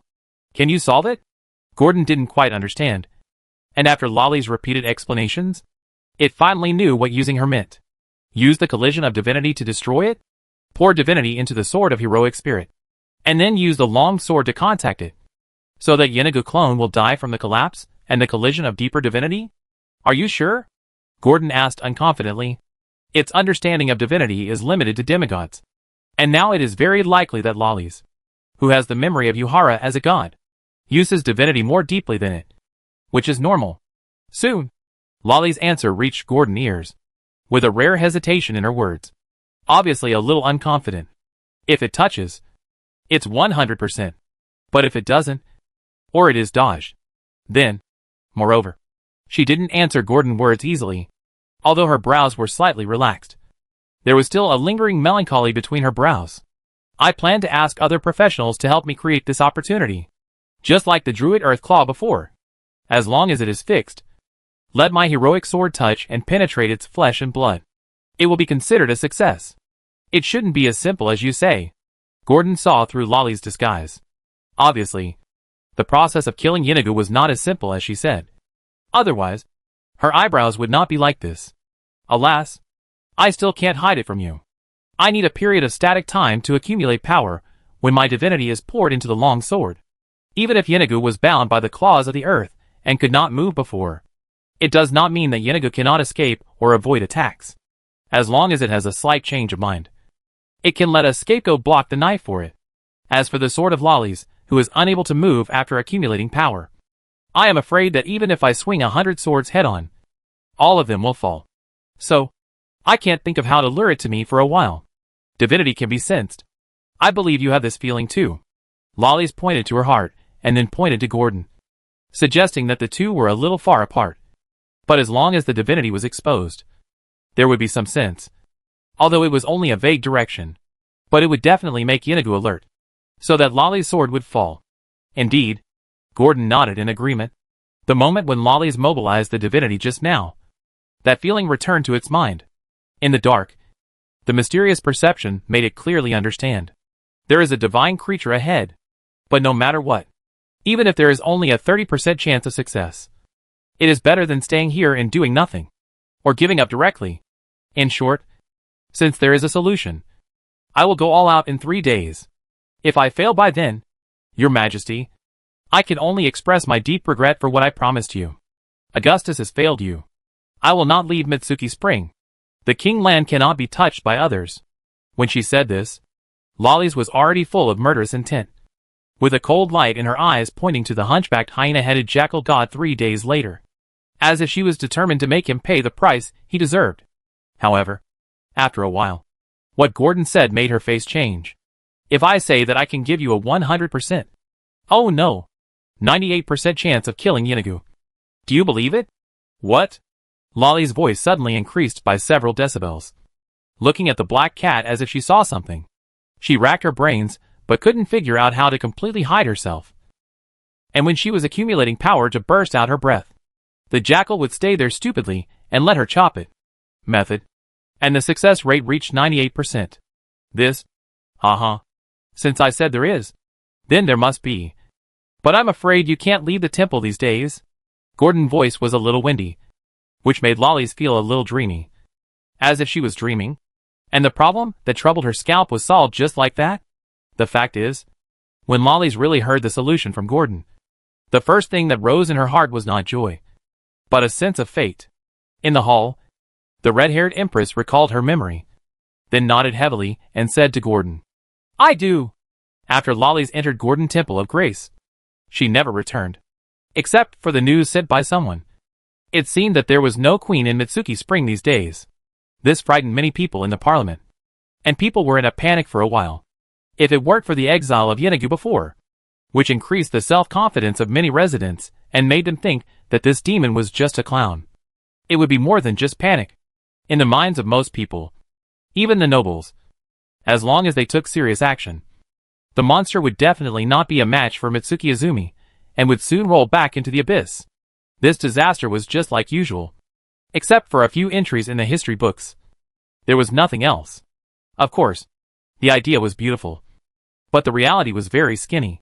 When the guards stared at the abandoned mansion of the Rhine family where Inigo had disappeared, the thing they didn't want to see finally happened at noon on the third day. It was more than 10 hours earlier than expected. Inigo, the god of jackals, descended on the main material plane again. Its current state was still the same as 2 days ago, with a cruel grin on its unruly face. It seemed that he had not yet realized that 2 days had passed since he came and went. So when he saw the empty battlefield around him, there was still no one. His grim smile froze for a second. But as a god, he knew exactly what had happened to him. So he realized that he had been sent to 2 days later by psychic power. Hee. Very good. Very good. Inigo made a terrifying and trembling sound, like a mixture of bone spurs breaking and human screams. At this point, Inigo no longer concealed his anger and vented his tyranny to everything around him. He saw his hands slightly raised, and the fur on his back, which was hunched like an old woman, became brighter, and hundreds of purgatory red light gates suddenly appeared behind him. Demons from the abyss, gnolls from the wilderness, ghouls from the graveyards. They flocked in again, venting their uncontrollable roar of killing on this main material plane. Inigo's pupils dilated. The abscesses under his fur burst, and the foul-smelling pus splashed everywhere. But the price was that his body was half as tall as before, reaching a height of 6 meters. The three-headed flail, which was originally quite slender, was no different from a toy at this moment. And, at the same time, with Inigo's roar, all the gnolls' bodies also showed the same characteristics as him. Mass rage. As the god of the gnolls, it is much easier for it to cast any spell on its own tribe than the priest. With just one roar, it can say goodbye to all those complicated and obscure spells and gestures, which is not much worse than the super magic talent of multiple casting. Ants, you are in big trouble. The roars and screams of the jackals and ghouls could not cover up the sound of Inigo. The huge sound waves spread rapidly from the Rhine mansion to the surrounding areas. The news that Inigo had advanced to the next round was also spreading to various areas of Mitsuki Spring at a rapid speed. Of course, the guards stationed outside the Rhine mansion, who did not leave, were faster than their letters, as were the powerful professionals. They had already fought with the monster regiment summoned by Inigo again at the first opportunity. But what made people grit their teeth was that when Inigo lost its restrictions, its flail swung and its huge claws moved. It was a bloody massacre show. No soldier's armor could stop Inigo. If the 3 people had not arrived quickly last time, most of the guards stationed here would have been slaughtered by Inigo. Of course, with the endless aid coming to the first battlefield, the situation fell into a stalemate again. But it is foreseeable that Inigo, the god of jackals, who is famous for his endurance and madness, will be the final winner of this unfinished war. After all, if anyone were here, facing a monster that you can't kill no matter what, plus the damage that the monster can't withstand if you touch it, you will fall into such pessimistic thoughts. But it was only limited to this time. When Inigo looked at the several powerful professionals who were besieging him, he could no longer bear the tyranny in his heart and finally stopped. The god of jackals, whose eyes were about to jump out of his eye sockets, roared with a unique panting and grin in his language. Those who stand in my way. 2 days ago, you used despicable means to make me leave for a short time. 2 days later, you will pay double the price. Inigo swung up the three-headed flail that was the same length as its current body size at some point in time, and began to swing it.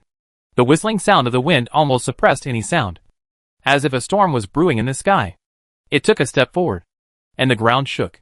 The next moment, the powerful momentum brought by the war trampling made the surrounding jackals and human soldiers fly into the sky.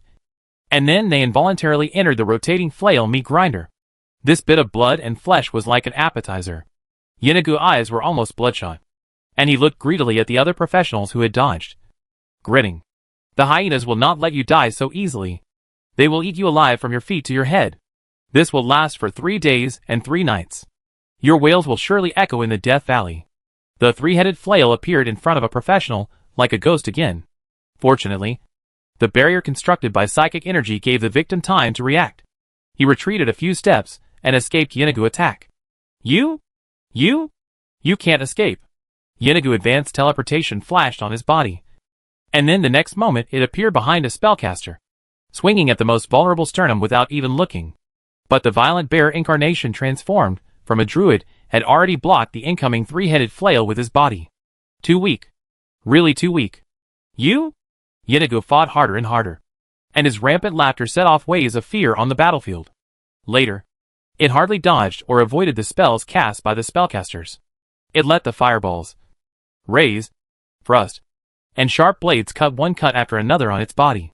After all, it knew that these injuries could not hurt the great him. After enough preparation, it was like an indestructible cockroach in Apol. Today, when the gods have left, it has almost no natural enemies, unless there is the exile spell. Of course, Inigo also has a counterattack move, which is a spell-like ability, Dimensional Anchor. It can force him to stay in this plane without worrying about being driven back to the abyss by a powerful wizard using spells. Wouldn't it be better to accept your fate? Wouldn't it be better to die in silence? Why must my fear befall this world? Why? You forced me to do all this. The killing will continue forever in this oasis. Inigo looked at the team of professionals who were getting more and more tired and even injured under its attack, laughing wildly, as if he was scorning and mocking these mortals who tried to fight against him. Wisdom was simply an insult to them, or it would be more appropriate to describe them as brains gnawed by spirit suckers. However, just as Inigo was fighting the group of professionals with the greatest strength, trying to find their weaknesses and kill them with one blow, in the remote temple, there was already a group of people guarding the gate of the Temple of Grace, calling out Lolly's name in an effort to let her take control of the situation. The Parliament without the Queen can. It is said that neither side listens to the other. If there is no powerful enemy in front of them, there is no doubt that they can even fight on the spot. But the door that was closed after Lolly's entered, even after 2 days, there is still no movement. Only the roar of the jackals in the distance and the movement of the demons burning, killing and looting everywhere, made these people lower their heads and lower their voices, fearing that they would attract the attention of the demons wandering on the edge of the war. But what was coming still came. After a lone soul-grabbing demon killed its opponent, it flew high in the sky and saw many nobles and officials waiting for lollies in front of the temple. It let out a sharp roar and rushed over. Everyone scattered like birds and beasts. Although Mitsuki Izumi was a martial artist, most people's courage to fight was limited to the creatures and sand bandits in the desert. They were still afraid of monsters they had never seen before. The uproar and noise soon attracted more monsters. In addition to the soul-stealing demon, some people even saw the rampaging jackals at the foot of the mountain. The most terrifying thing was that someone had fainted at the scene. The symptoms were exactly the same as those of the plague a few days ago. Apparently, the plague created by Inigo, which could transform people into infected people who crave flesh and blood, had begun to spread in the city at some point. Hurry. Hide. Some people saw that the situation was out of control, and were already busy telling everyone to flee. Of course, there were still some who fought tenaciously to the last moment. Devil, I fight you. The ranger dropped his bow and arrow, picked up the double swords inserted in his waist, and rushed towards a soul-stealing demon that had already knocked down a person. But before the double swords could stab the damn guy's chest, the soul-stealing demon spread its wings and shook the ranger away, flying dozens of meters away and falling at the main entrance of the temple. He climbed up in a sore state and wanted to continue fighting with his 2 swords, but found that the soul-stealing demon, which had eaten a person's head, was coming in his direction. Without a doubt, he was knocked to the ground by this strange demon weighing hundreds of kilograms. Just as he closed his eyes and prepared to face death, the strange whine of the soul-stealing demon came to his ears, which was a cry of pain.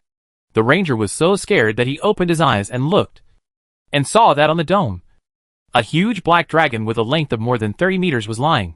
Its scales were like lava and steel, and red light was visible under the black light. The soul-stealing demon cried out in pain because its huge body with wings was firmly grasped by a giant claw. The pressure from the palm of the giant claw made it wail continuously.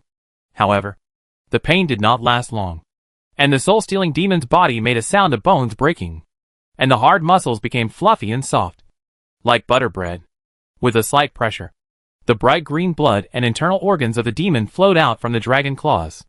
The dragon in front of him closed his mouth tightly, without making any sound, just like a ghost, killing the monsters that were rampaging in front of the temple one by one. Then he spread his wings and disappeared into the sky. Everyone understood. The place where it was going was the place where the wailing and roaring were the most. It was also the battlefield where Inigo was. When the dragon left, Someone boldly broke into the temple to find the whereabouts of lollies. But he only found a giant egg taller than a person in the hall. And the creature inside had already broken out of the shell. Chapter 396 Three Gods Ha ha ha. Weak. Too weak. Your flesh and blood tastes tasteless to me. Why? So weak. Ah. In the battlefield of flesh and blood. The tower of the glory emblem belonging to Rhine has been shattered along with the shattering of the 5-meter-tall ghoul's body. Tony-san, who had dealt with the ghoul in his hand, looked at the battlefield in the distance with worry. The raging laughter that seemed to be able to infect the entire battlefield just now came from that direction. Teacher. Okay. Come back. Shall we? Seeing that the soul fire in the ghoul's head had been extinguished, Tony-san Staghelm directly ordered his summoned creature of the forest covenant to return. Not far away, the tall tree man who crushed the lower body of the ghoul and crushed the Rhine emblem into countless stone fragments slowly retracted his vine giant feet, and then ran towards Tony-san, its master, at the speed of an ordinary person. Of course, on the way, it regarded all evil creatures as enemies. While running, it saved 3 soldiers, who were almost killed by the weapons of the Gnoll warriors.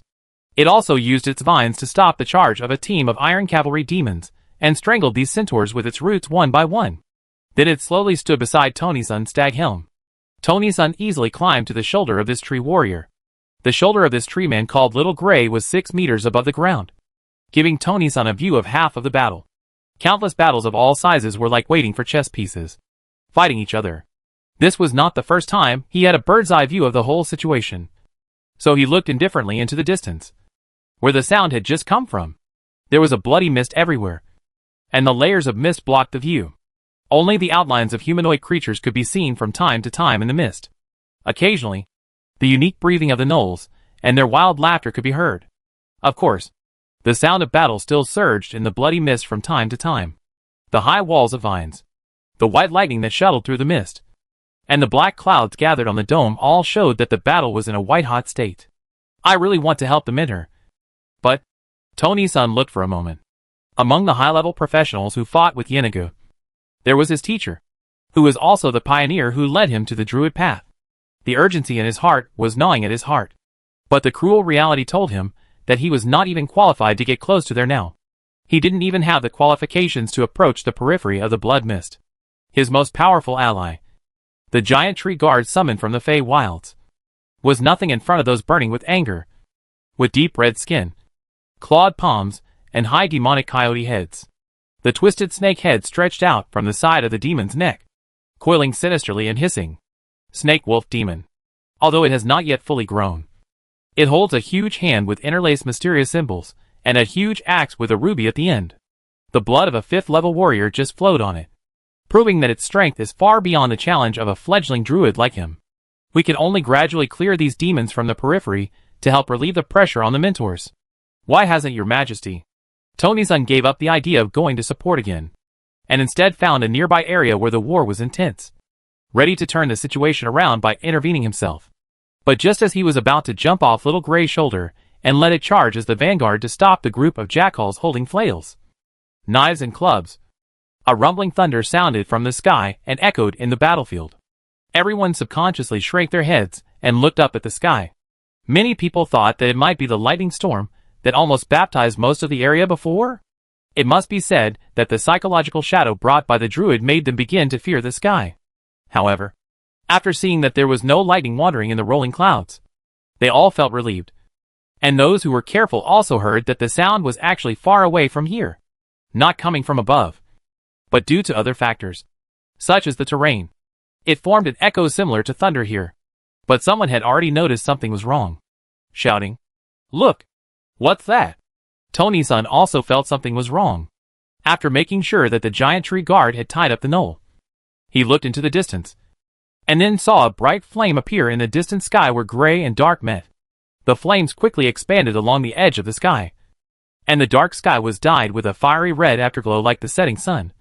But the afterglow was not the end. The flames in the sky were like burning weeds, spreading rapidly in their direction, and at an extremely fast speed. In less than 5 seconds, Tony-san's white face and the shining eyes were already reflecting patches of flames. It can be heard faintly from the saliva he swallowed and the murmur of his lips. The Molten King, the Lord of Grace, He is coming! He is coming! Countless Mitsuki Izumi guards, who understood the meaning of the flames, cheered and jumped for joy. After all, the arrival of the dragon has a strong boost to the current situation, especially when the fire clouds on the horizon surge towards them like a tide. The vast dragon might had already descended first, and the originally invincible demons and monsters also retreated half an inch in front of this magnificent momentum. But the sharp blades in their hands could not move forward half an inch. After all, this breath was violent and chaotic, just like a fire of anger that could burn everything, burning in their hearts. It burned their rationality to ashes. And at the same time, fear and dread emerged one after another. These residents from the abyss recalled the fear of being dominated by the powerful abyss lords they had seen before. The nature of the molten dragon is chaotic and tyrannical. So the dragon might is also like this.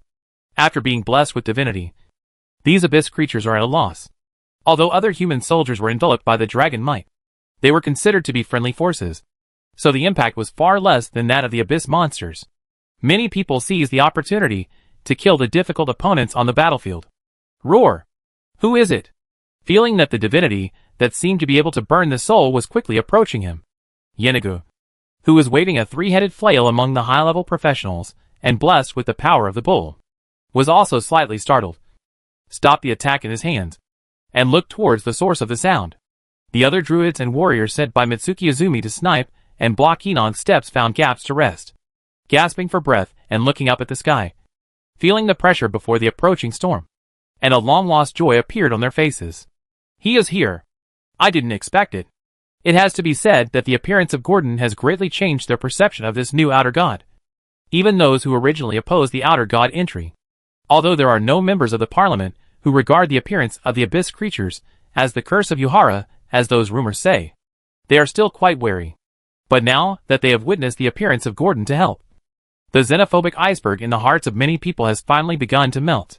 Most of the high-level officials of Mitsuki Spring, including the parliament, agreed to the entry of the Gordon Temple because of lollies.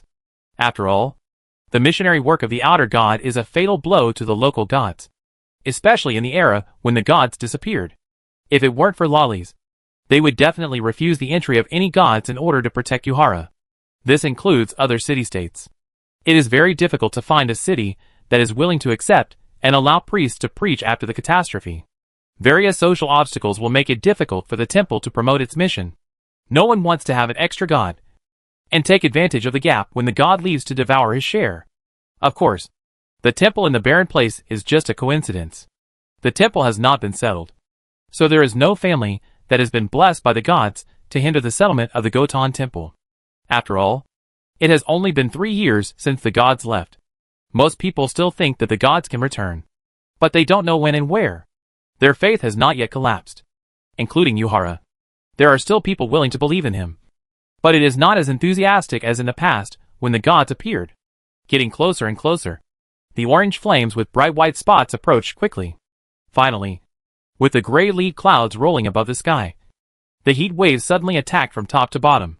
The blood mist receded, and the air twisted, making this already scorching battlefield more urgent. The white spots above the sky became brighter and brighter, and then the outline of the giant creature became clearer and clearer. Finally, a huge hole burned out in the sea of clouds, accompanied by the blazing white flames that could illuminate everything, making this gray and bloody battlefield look like daylight. The huge hole was still expanding at a speed visible to the naked eye. The brighter and brighter light drove all the shadows of the battlefield under the wreckage and into the airtight buildings. And the figure of the molten dragon was on this battlefield filled with blood and fire, in this space twisted by heat waves, and in a passage that seemed to be cast by light, slowly fell. Then, opened his mouth and roared. The talent after upgrading from fierce momentum to dragon majesty is unique to the dragon. The magnificent sound waves are centered on it, like a storm, sweeping everywhere. The Mitsuki Izumi soldiers, who were automatically identified as his own by Gordon, were fine. The other jackals, ghouls, and demons, not to mention their legs, were weak. But under the pressure of such momentum, and the reduction brought by the material plane, it was good enough for them to maintain 3 layers with 100% of their strength.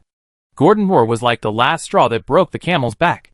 With their combat power reduced sharply, some seriously injured abyss creatures could no longer stand up, and their wounds no longer healed, but instead worsened and burst.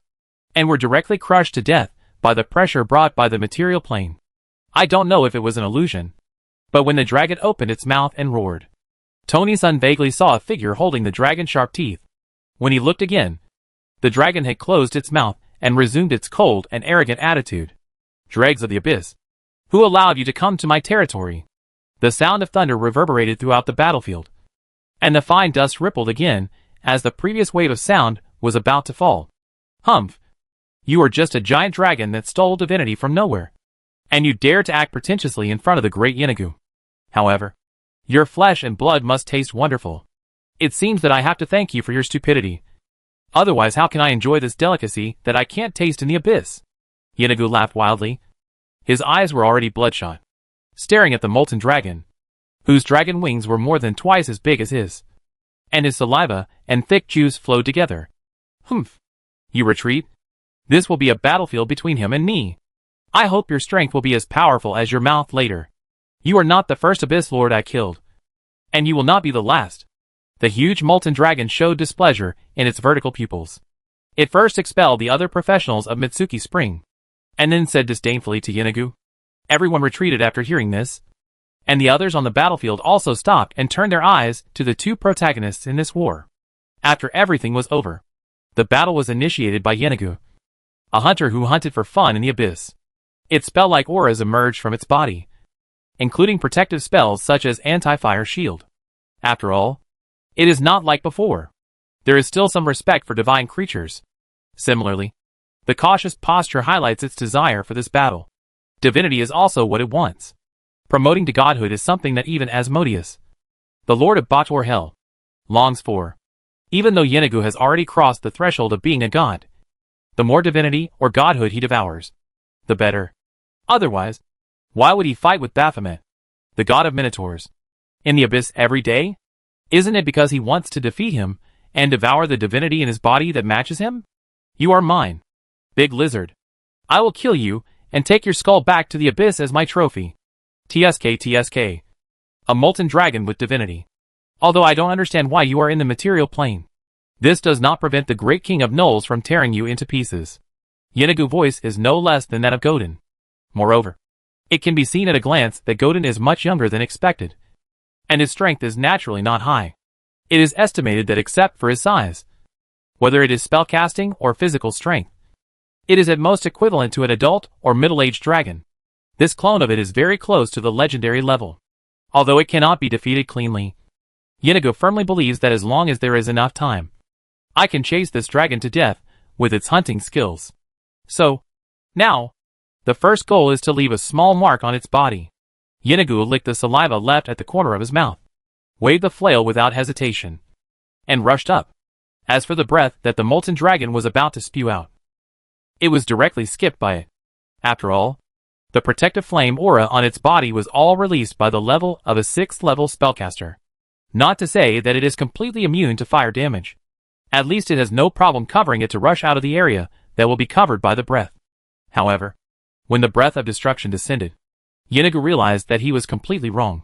The spiritual light specially used to protect against flames did not play any role, or the flame shield could not resist the slurry flowing from top to bottom. Its fur instantly caught fire, and then burned to its internal organs. How could it be? The god of the gnolls looked at this molten dragon whose breath was completely different from other real dragons in disbelief under the heavy flames. You can't kill me, it shouted. I will be reborn after the remaining flames. However, Yinagu had just finished shouting when he saw a twisted silhouette holding a sword standing beside him in the flowing flames that blocked the sun. Although its wings were small, Yinagu still recognized her identity. A pure-blooded dragon with dragon wings, and also possessed divinity. The third god? Chapter 397 The Lost God. No one knew the scene in the breath, and Yinagu's inner thoughts at this time were unknown.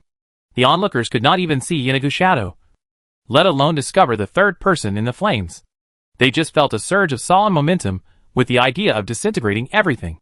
Rolling in, the atmosphere of the battlefield seemed to be frozen in the center of the huge hole that broke through the dark clouds, accompanied by the lava fire column spewing out of the mouth of the huge black dragon floating in the air, mixed with heat waves pouring down, showing its heat and anger to the land. Loneliness. The breath of destruction began to permeate. Finally, The piercing and rare scream made everyone startled, and cast their eyes to the position that had been baptized by magma, which was also the source of the sound. However, after the gray smoke from the magma gradually dissipated, the burning flames gradually extinguished, and the battlefield in the center was officially unveiled to everyone. Everyone's eyes were wide open. Suddenly, a person appeared in the place where Yinagu was the only one. Even Mitsuki Izumi, 3-year-old child, could see him. Yuhara, the patron saint of the Som people. Your Majesty the goddess. Some unbelievable whispers appeared in the crowd, and their dull eyes showed that they themselves were also incredible. After all, Yuhara's appearance at this moment was like a dream. It hurts. This is not a dream. Someone deliberately twisted his thigh, and the severe pain accompanied the movement of the people in the center of the battlefield, proving that all this was not false. The kind and great Yuhara. You didn't abandon your people after all. The older man, who had never given up his faith in his heart, knelt down first, and the remaining soldiers followed the trend, leaning on their weapons and half kneeling on the ground to show their reverence for God. The tearful faces and crying voices became the main theme of this battlefield for a while. At this time, no one cared why the jackals were howling, and no one cared about the outcome of this war, because they knew that when God came again, all the difficulties and sufferings would be nothing. The kind and caring goddess of her people would naturally not let this holy island of the Som people continue to be baptized by war. And the fact was indeed as they thought. The sword-wielding goddess pierced Yinagu's chest and abdomen with one sword, leaving a hideous wound of more than 3 inches on its chest that was almost charred. And bloodstains. The regenerative granulation on Yinagu's body, which was originally invincible, seemed to be electrocuted every time it touched the wound on the chest, leaving a charred piece and quickly retreating. The divine power infused into it has completely made Yinagu lose its healing effect, and the pressure brought by the main material plane has made it unable to even stand up. How is it possible? How could it be so? Yinagu's chest was filled with grief and anger. It looked at the dragon in front of it, who could barely be identified as a female, in disbelief. How could she have divinity? And it was so pure, several times better than its own, as if it was a power that could only be controlled by a god with a divine nature. But how could it be in someone who had not even touched the extraordinary realm, 7th level? What happened to this world? First, a strange molten dragon appeared, whose breath was actually supernatural power instead of magic power. And then a son of God who was not afraid of fire, had the blood of a true fire dragon, and also held the power of the gods. What the hell? If Yinagu could still swear, then he would definitely have cursed it out loud. He just wanted to find a place with more people to try his cursed plague. But he didn't expect that there would be so many variables in an oasis he chose randomly. Sure enough, the weakening of the plane barrier, the departure of the gods, and the turmoil of the multiverse made the world that was originally on the right track begin to have a little more unusual, or miracles. Yinagu looked at the dragon girl holding a sword and spreading her wings, and then looked at the molten dragon in the sky that had not come down yet and was always on guard against him. In the end, he did not utter any words about seeking revenge in the future. In silence, feeling the rapid loss of the power of the abyss and the pressure brought by the material plane, the clone of Yinagu, the god of jackals, summoned at great cost by Reinhammon, headed for the way of death. Before it died, its half-kneeling body was almost pressed into the soil, and it was almost unconscious, so much so that it did not feel at all that another divine power appeared and rushed around in its body, and finally annihilated its last consciousness in advance.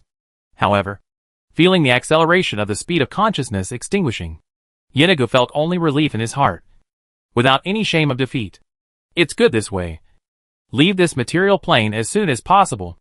Yinagu secretly marked this plane and vowed never to respond to the call of this plane again. It was too weird. It didn't care about the premature end of its clone's life. After all, it had already recovered its losses through the killings of the null believers, although its gains were not as much as it had originally imagined. At least it did not lose anything in this advent. The Null army swept across the entire eastern desert, but not long after, as Yinagu consciousness left the plane barrier and returned to the bottomless abyss, its territory, and its original body living in the Death Valley. When the clone's consciousness returned, Yinagu, the Null god who was enjoying killing and destruction, immediately found something wrong.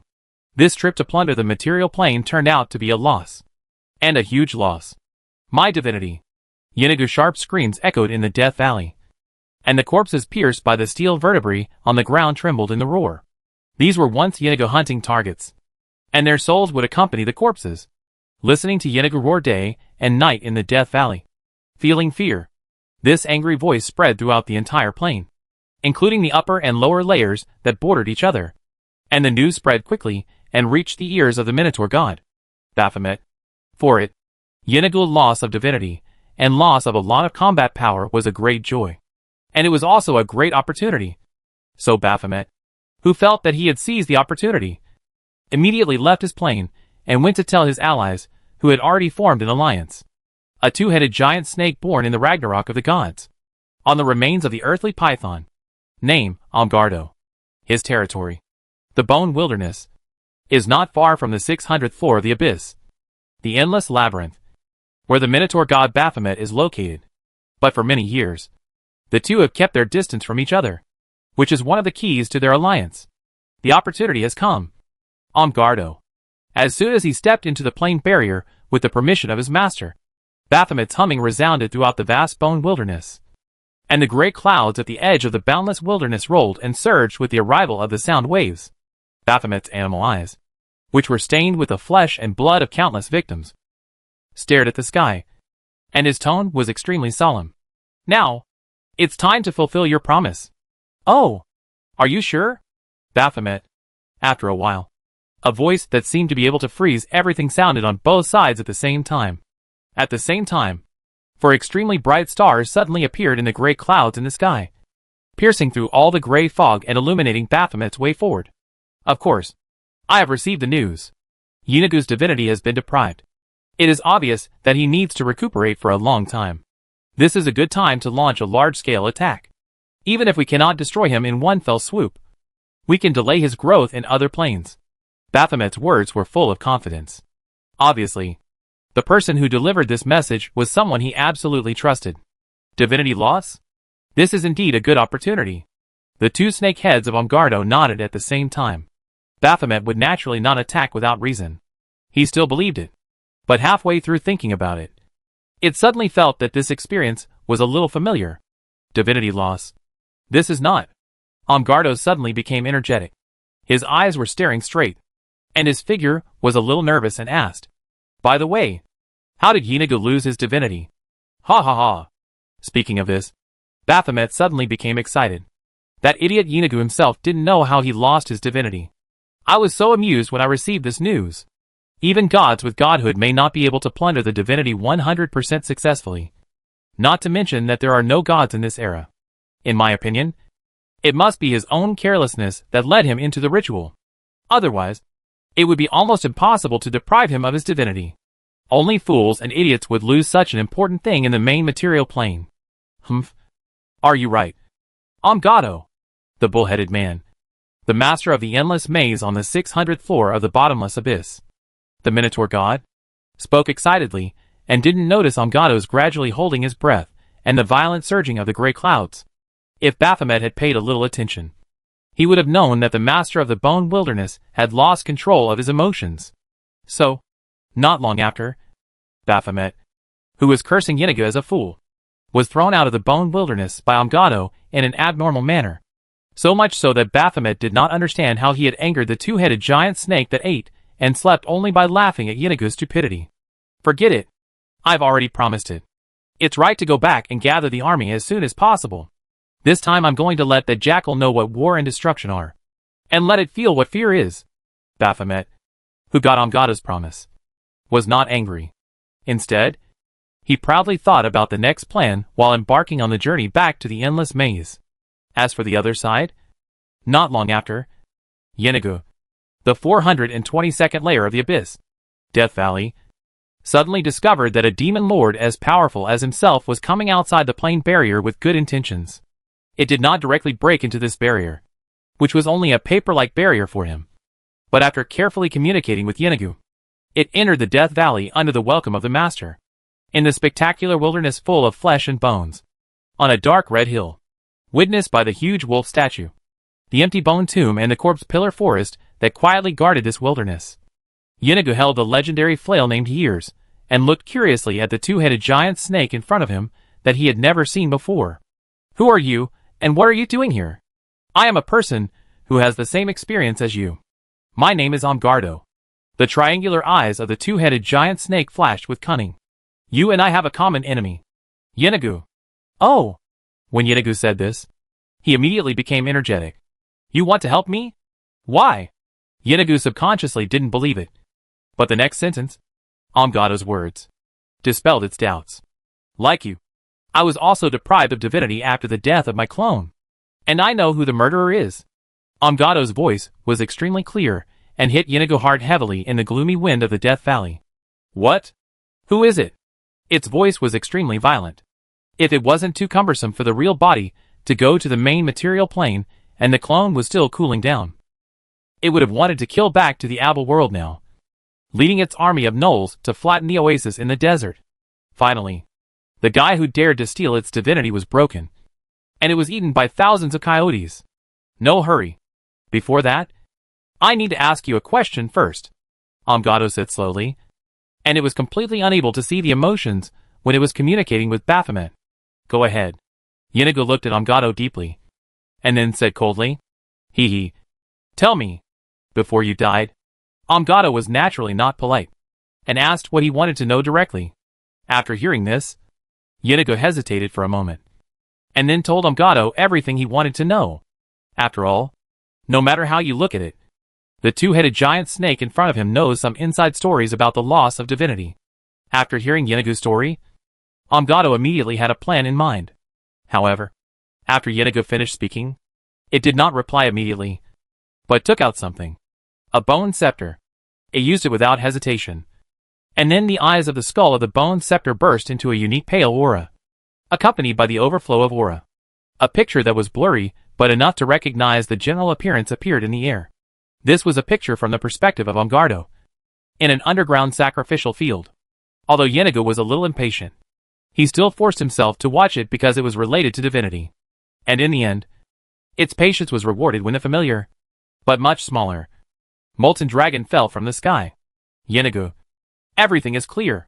After understanding the cause and effect, its animal eyes no longer had the anger of losing divinity, but instead showed a long-lost wild laughter. What a wonderful prey.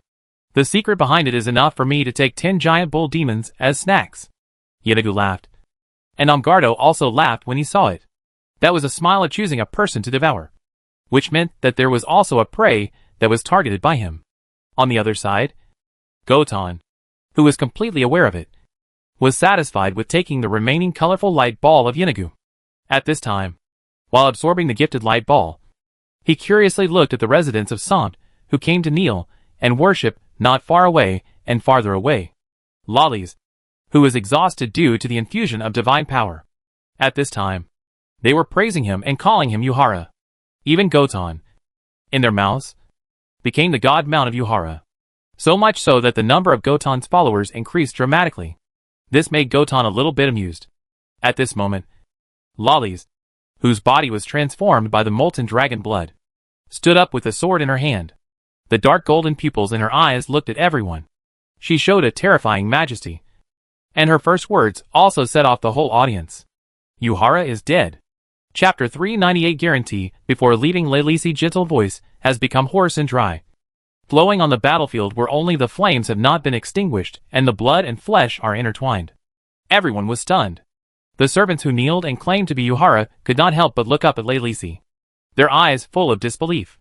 If it were someone else, they could still use the most severe rebuke to scold her for disrespecting God. But the words of the person in front of them made them unable to refute. Yuhara herself said that she was dead. This situation was also something they had never seen before. But the sluggish time was enough for Lelisi to continue speaking. Her face was serious. Every scale on her face was extremely neat. And her tone was extremely serious. This is the truth. Yuhara will never come back. He is completely dead. His body is gone to the astral world. His godhead has returned to nothingness. And his soul. Here I am. I am the reincarnated one. His successor.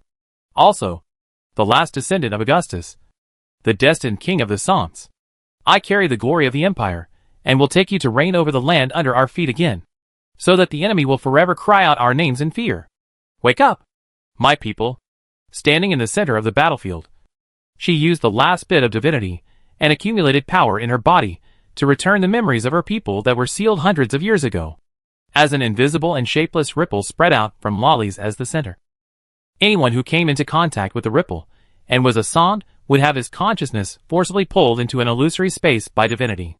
There was playing a scene of the gods' coalition forces besieging the empire hundreds of years ago, approaching the city, and forcing Lolly's to change the memory of the residents. Although it was a memory hundreds of years ago, it did not affect the Som people experience of the frustration and helplessness of being surrounded by gods hundreds of years ago. It hurts. I wish I was born in that era, fighting against foreign enemies with you and the goddess. Damn it. So that's how it is. I was wondering why the history of Mitsuki Izumi was blank. It turns out that our glorious past was erased by the gods. The glorious empire collapsed. It's all thanks to the goddess. If it wasn't for protecting us, she had to compromise. How could she, who has a personality similar to that of the Red Dragon, be willing to do so, if we were strong at that time? However, now that the gods have left, it's a godsend opportunity. This time, we will definitely not. Observing the same memory. All beings are different. Some are crying about the past, and some are excited about the present. The only thing in common is that the reappearance of the scene makes their eyes red and their emotions surge, so that even Yuhara's death has become less difficult to accept. So, in other words, you are our queen, not Her Majesty the Empress? Someone asked in a trembling voice. In the memory playback hundreds of years ago, they saw Yuhara's face as a human girl, which was exactly the same as the face of today's light of Mitsuki, the new King Lolly's. Yes, I am Lolly's, the 19th emperor of the former empire. Lolly's, Augustus, the girl, whose beautiful face has not changed under the transformation of the dragon vein, raised her heavy head with 4 ferocious dragon horns, spread her huge dragon wings, and said so. The blood of the molten dragon blended with the thin red dragon blood in her body, creating her skin with red and black scales. It reflected the rainbow light under the sun, which was very beautiful. She clenched her right claw holding the sword slightly, and pulled out the sword of the hero that was inserted in the blood soil. Then, the next moment, countless heroes who had been soldiers and guards of the empire emerged one by one. Then, swear to me, formally pledge allegiance to the empire, and to your own blood. I will lead you to overcome all obstacles. Regardless of everything, it is necessary to rebuild the glory of the empire. Swear by the heart of Samt. Accompanied by the hoarse and dry roar of the girl, they all performed the highest audience etiquette and silently chanted and repeated the girl words. The hoarse and dry voice seemed extremely magnificent at this moment, and all the residents who heard Lolly's words were so excited that they roared to the sky at the same time. It is necessary to rebuild the glory of the empire. Swear by the heart of Samt. For Her Majesty the Queen. For the empire. For Samt. The enthusiasm seemed to be able to spread through the air and the heart. The shouts of the Samt people swept the entire oasis. The birds living in the forest flew up one after another, circling in the clear sky where the gray clouds dissipated, tilting their heads to look at the behavior of the 2-legged beasts below. Although they were puzzled, looking at their expressions as if they were going to eat the birds was enough for these birds to perceive the elements of danger. It was unknown how long it took, or just a moment. The dragon girl who had been promoted to the title of queen that Mitsuki Izumi had never had before, put away her huge dragons, shook her slender dragon tail with red and black fine scales like flowing fire, and said in a clear voice, "Now, clean up the battlefield. I will call a general meeting tomorrow. I hope you all will come to participate. By the way, today, the 5 armies of the sand forbid anyone to leave the oasis. Make sure that no one can spread what happened today to the outside world." She handled government affairs decisively and skillfully. With her orders, the orders that affected the entire oasis quickly began to run and were immediately implemented. At that moment, even though Lolly's had lost the power of God, under the scorching sun of the clear blue sky, the layers of golden edges made this girl with mixed red and molten dragon blood less violent, but more sacred. When the girl finished handling everything and followed Gordon, who did not cover his figure, back to the Temple of Grace, the afterglow of the sunset had already fallen on the yellow sand. The candlelight lit up the oasis in the desert, and the magnificent temple, with hundreds of candles lit together, was like daylight, very comfortable. The black cat lying on the statue, looking at the dragonborn girl it created below, licking the dry corners of his mouth, and said, "Perhaps you should find a transformation object for yourself now. After all, you look like this. A dragonborn leads an empire, and in such an inhuman posture. I am afraid that the image will not be accepted by those human empires. I have entrusted the servants to search in the palace treasury. If nothing goes wrong, there is a ring that can change the shape among the registered magic treasures. Don't worry, Lord Gordon," she murmured. Lollies felt the blood of the molten dragon flowing in her body. The girl looked up at the giant dragon statue above, and she saw her father in a trance. She seemed to remember something and asked hurriedly, "By the way, Lord Gordon, are you leaving here?" Lalisi's tone was more anxious and uneasy than ever before, and she stared at the black cat closely. But the expected look eventually turned into disappointment. Gordon nodded naturally and smiled. "Yes, after a few days when everything is settled, I should set out on the road home. But, next, I still have to." "I believe you, Lalisi." Gordon knew what she wanted to say without Lalisi's description. It was probably nothing more than that the empire had not been officially established yet, and it would take manpower and it to recover the lost territories and city-states. The meaning was obvious. She wanted Gordon to stay. Unfortunately, this moment could not be delayed. The impact of the Saints' catastrophe. The demon lords wreaked havoc on the mortal world. God knows how long this turmoil will last. The magic network here in Abel has completely collapsed. God knows how the main material plane is now. Worried about his lair in the north and the little dragon. Godin no longer wanted to stay here. Now he just wanted to go back to the rough and simple molten fire hall. Oh no! In the hot spring on the hall. Take a hot bath and relax. Then he tidied up his clothes and moved forward again. Of course, he didn't rush to leave now. If he really wanted to leave this world, he still had to arrange some things. Otherwise, he wouldn't have said to Lolly so easily, "I believe you." And he naturally wanted to keep her safe.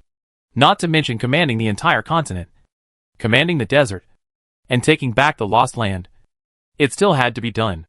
Then, Gordon Trust really made Lolly's feel mixed with joy and sorrow. And her face was extremely complicated. "Don't worry. I will arrange everything and leave. I said it's your empire. So it's your empire." Gordon's resounding promise finally made Lolly's feel relieved and accept the fact that he was about to leave. But she was unwilling to ask. "When will you come back?" "Maybe 1 year. Maybe 2 years. Don't worry. My priests are here. There will be a chance." Gordon smiled. The future is still unknown, and he can't make too many promises. After all, no one knows what will happen in the future. And he is not a time dragon that can travel through different timelines. Then during my absence, Adele and the priests and believers of my temple will be handed over to you. Of course, if they make mistakes, you don't have to cover them up. Just increase the punishment. Before leaving, Gordon naturally did not forget to entrust the results of his efforts for more than half a year to the local supreme ruler. This is why Gordon must find ways to make friends with lollies. After all, without the protection of the ruler, it is still a bit difficult for the temple to preach safely. But now that Lollies has transformed into a dragon born with the blood of the molten dragon, this sentence is no different from nonsense. Yes, Lord Gordon. Lollies nodded heavily. By the way, there is also this. Please trouble your spellcaster as soon as possible to copy all these advanced scrolls. Gordon suddenly remembered that he had collected more than 30 advanced scrolls of different professions in the underground castle. These are still a good improvement for Lollies, who is currently in urgent need of medium combat power. As for the potion and armor, Gotten also took them out when he used the otherworldly oath to summon the fire element to transport them. He deliberately left some of them behind for today's convenience. This is... Lalisi took the scroll, and was stunned when she saw the magic pattern written in complicated and obscure words on it. She quickly looked up at Gotten. Gotten smiled back. You gave them all to me. At this point, Lalisi no longer hesitated and accepted the scroll, and a batch of protection fees handed to her by Gotten. After confirming that there was no problem, she took a quick step and hurriedly left the temple to find a high-level spellcaster who could copy the scroll. She naturally understood why Gotten gave her these. But some things can be said or not. She is not the kind of person who swears at every turn. She just quietly ranked the original sequence in her heart. Reviving the Empire is ranked first, and spreading Gotten's faith is ranked second. Ah! It seems I have to talk to Costel. Gordon stretched his body, and after confirming that there was no problem, he walked leisurely and left the temple. And at the same time, his heart began to call the ally far away in the barren land. Kastel was not surprised to hear that Gordon was about to leave, but asked directly, "You want me to stay here?" "No way," Gordon sighed. If possible, he also wanted to take Kastel back to the main material plane. But the astral world was far away, and it was not convenient to travel together. The second was to ensure that the basic source of faith would not be lost, and to ensure that Lollius could 100% conquer the lost land, and the Empire would rise again on the yellow sand. It also had to let the guy who used to control the Sand Soul Legion take control of the power again. "Oh, you mean? Okay, I understand. I will guard the last level for you." After hearing Gordon's explanation, Kastel no longer had doubts. Although he was shocked whether Gordon could do it, he readily agreed when he heard that it would only take 1 or 2 years. After hundreds of years of waiting, 1 or 2 years is not a big deal.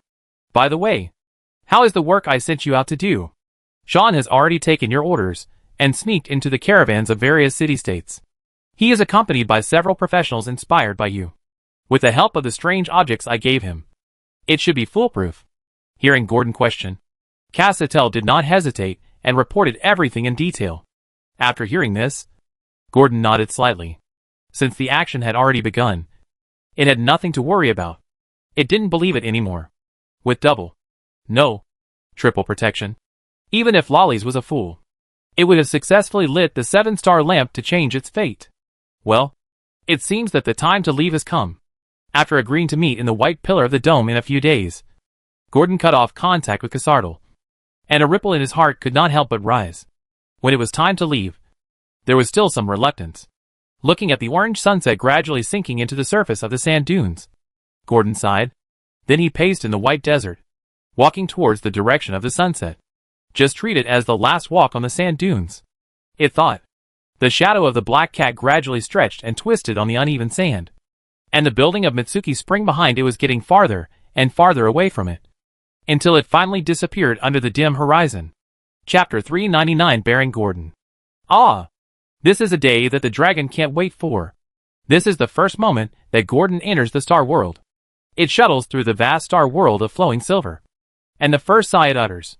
The magnificence of this spiritual land will make anyone here sigh. But Gordon is not in the mood to appreciate the scenery and the remains of those gods at this time. Instead, he tries to fan his big wings to stir the flowing silver mist in the star world like clouds, and tries to get closer to the main material plane. The joy of returning to the main material plane has overwhelmed everything. It can't wait to see what its nest, which it hasn't seen for half a year, looks like now among the group of diligent slaves. After all the things about Apol were settled, Gordon opened the plane door without hesitation, relying on the connection between the projection and the main body. When returning, its speed in the star world was as fast as flowing light, more than doubled, which made the dragon praise. But even if it was twice as fast, this journey was destined to require Gordon to wander alone in the astral plane for more than 10 hours. It was really long. Why couldn't he open a portal like other mages and return directly to the main material plane? This was Gordon's complaint after the first hour. But he knew in his heart that this was one of the advantages of the Planeswalker. Not to mention that the astral plane is a transit station connecting all the outer planes of the multiverse. So it is inevitable that it will take a long time. The main mage's portal is not like his plane gate, which can freely choose the landing point. Just aim at the marked anchor point light. Unlike mages, they never know whether their next alien teleportation will be to the bed of a succubus or the dining table of the Lord of the Abyss. This kind of act of sending warmth thousands of miles away is strictly prohibited in most mage academies, and it is shameful to be associated with them. After all, only the truly strong are qualified to pretend to act. But no matter how much Gordon complains, the speed of the astral world depends on will. The mind is particularly important in this ocean of consciousness. And similarly, under the influence of the power of the mind, there are many professions such as psychics and psychic warriors in the astral world. It is said that the empire of the Mind Suckers was once built here, but it was later overthrown by the Githyanki it enslaved. Therefore, Gordon can only honestly follow the traction force and pass through the surrounding things in an orderly and fast manner, leaving only a series of traces in the silver space that dissipated before they left far. The talent of the plane mark allows it to no longer worry about its smell, making the predators in the astral world notice it. It can be said that the return journey is much safer than the journey to the destination. However, it did not encounter any monsters when it came here. It did not see the Githyanki, who were said to be able to cut the silver thread.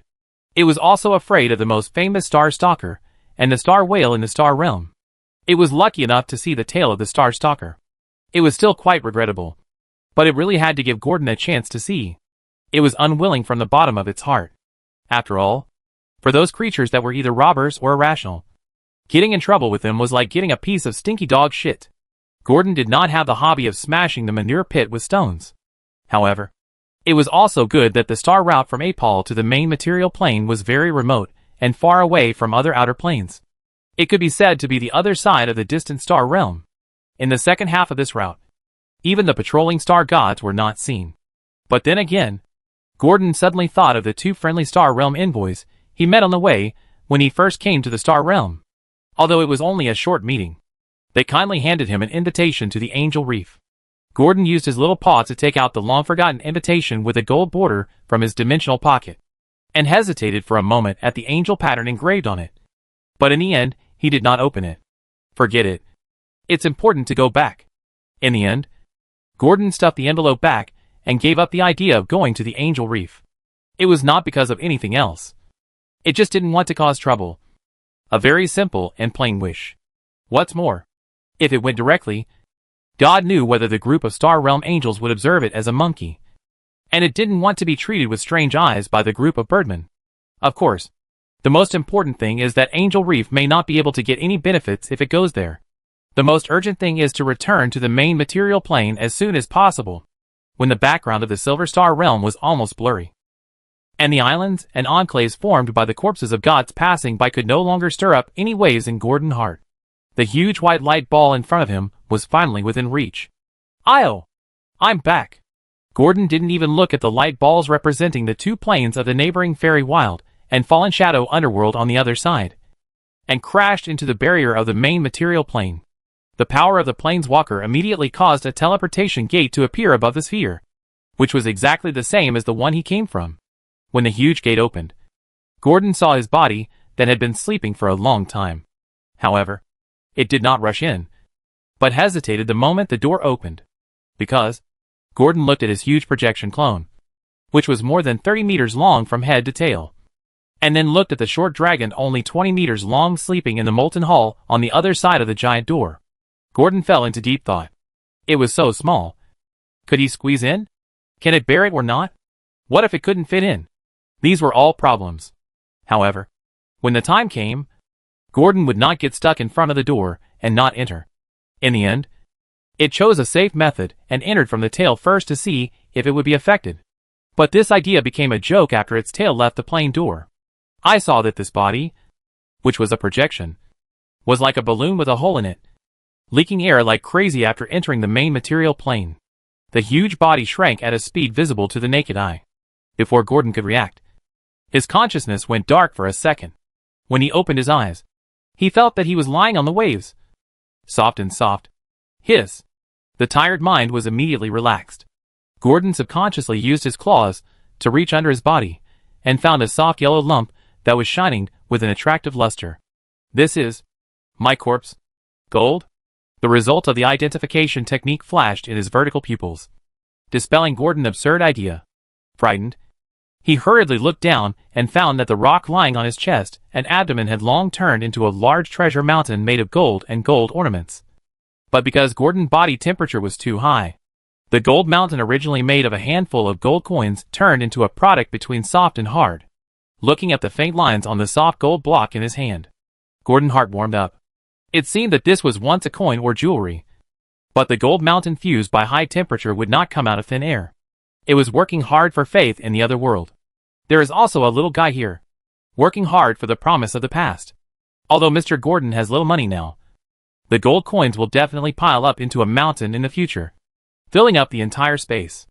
And the harvest is quite rich. Gordon knew that these gold coins exceeded 5,000 at a glance.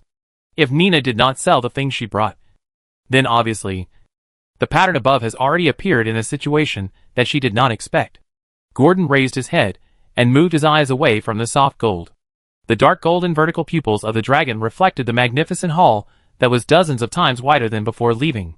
Or it would be more appropriate to describe it as a palace. The molten hall is finished? Gordon looked at the magma river with hot red lights surrounding the platform. The statues in the hall. The neatly arranged marble floors. And the utensils and furniture used to display items and armor. He knew that his followers had lived up to his expectations. In the hall, Gordon saw many armors and weapons that were delivered here through the binding of the other world, as well as piles of magical artifacts. Of course, the most conspicuous thing was the remains of the 9 adamantine golems dragged out of the white pillars, lying quietly in the corner of the hall. This nest can be called a dragon nest without a doubt. The piles of gold coins, armor and weapons, and the tempting and mysterious dragon collections are all the things that dragon slayers dream of obtaining. And they are also the driving force for them to move forward. Gordon took a quick look and found that except for a lot of armor and weapons missing and some rare items, most of the items here could match the ones he sent the fire element to deliver. The carefully engraved dome shone brightly against the light of the flowing magma on the surface, and then attracted Gordon's attention. After all, each of the murals engraved on it described how great and kind he was as a dragon, and how the arrogant attitude of the enemy gradually turned into pleading and humility in front of the dragon.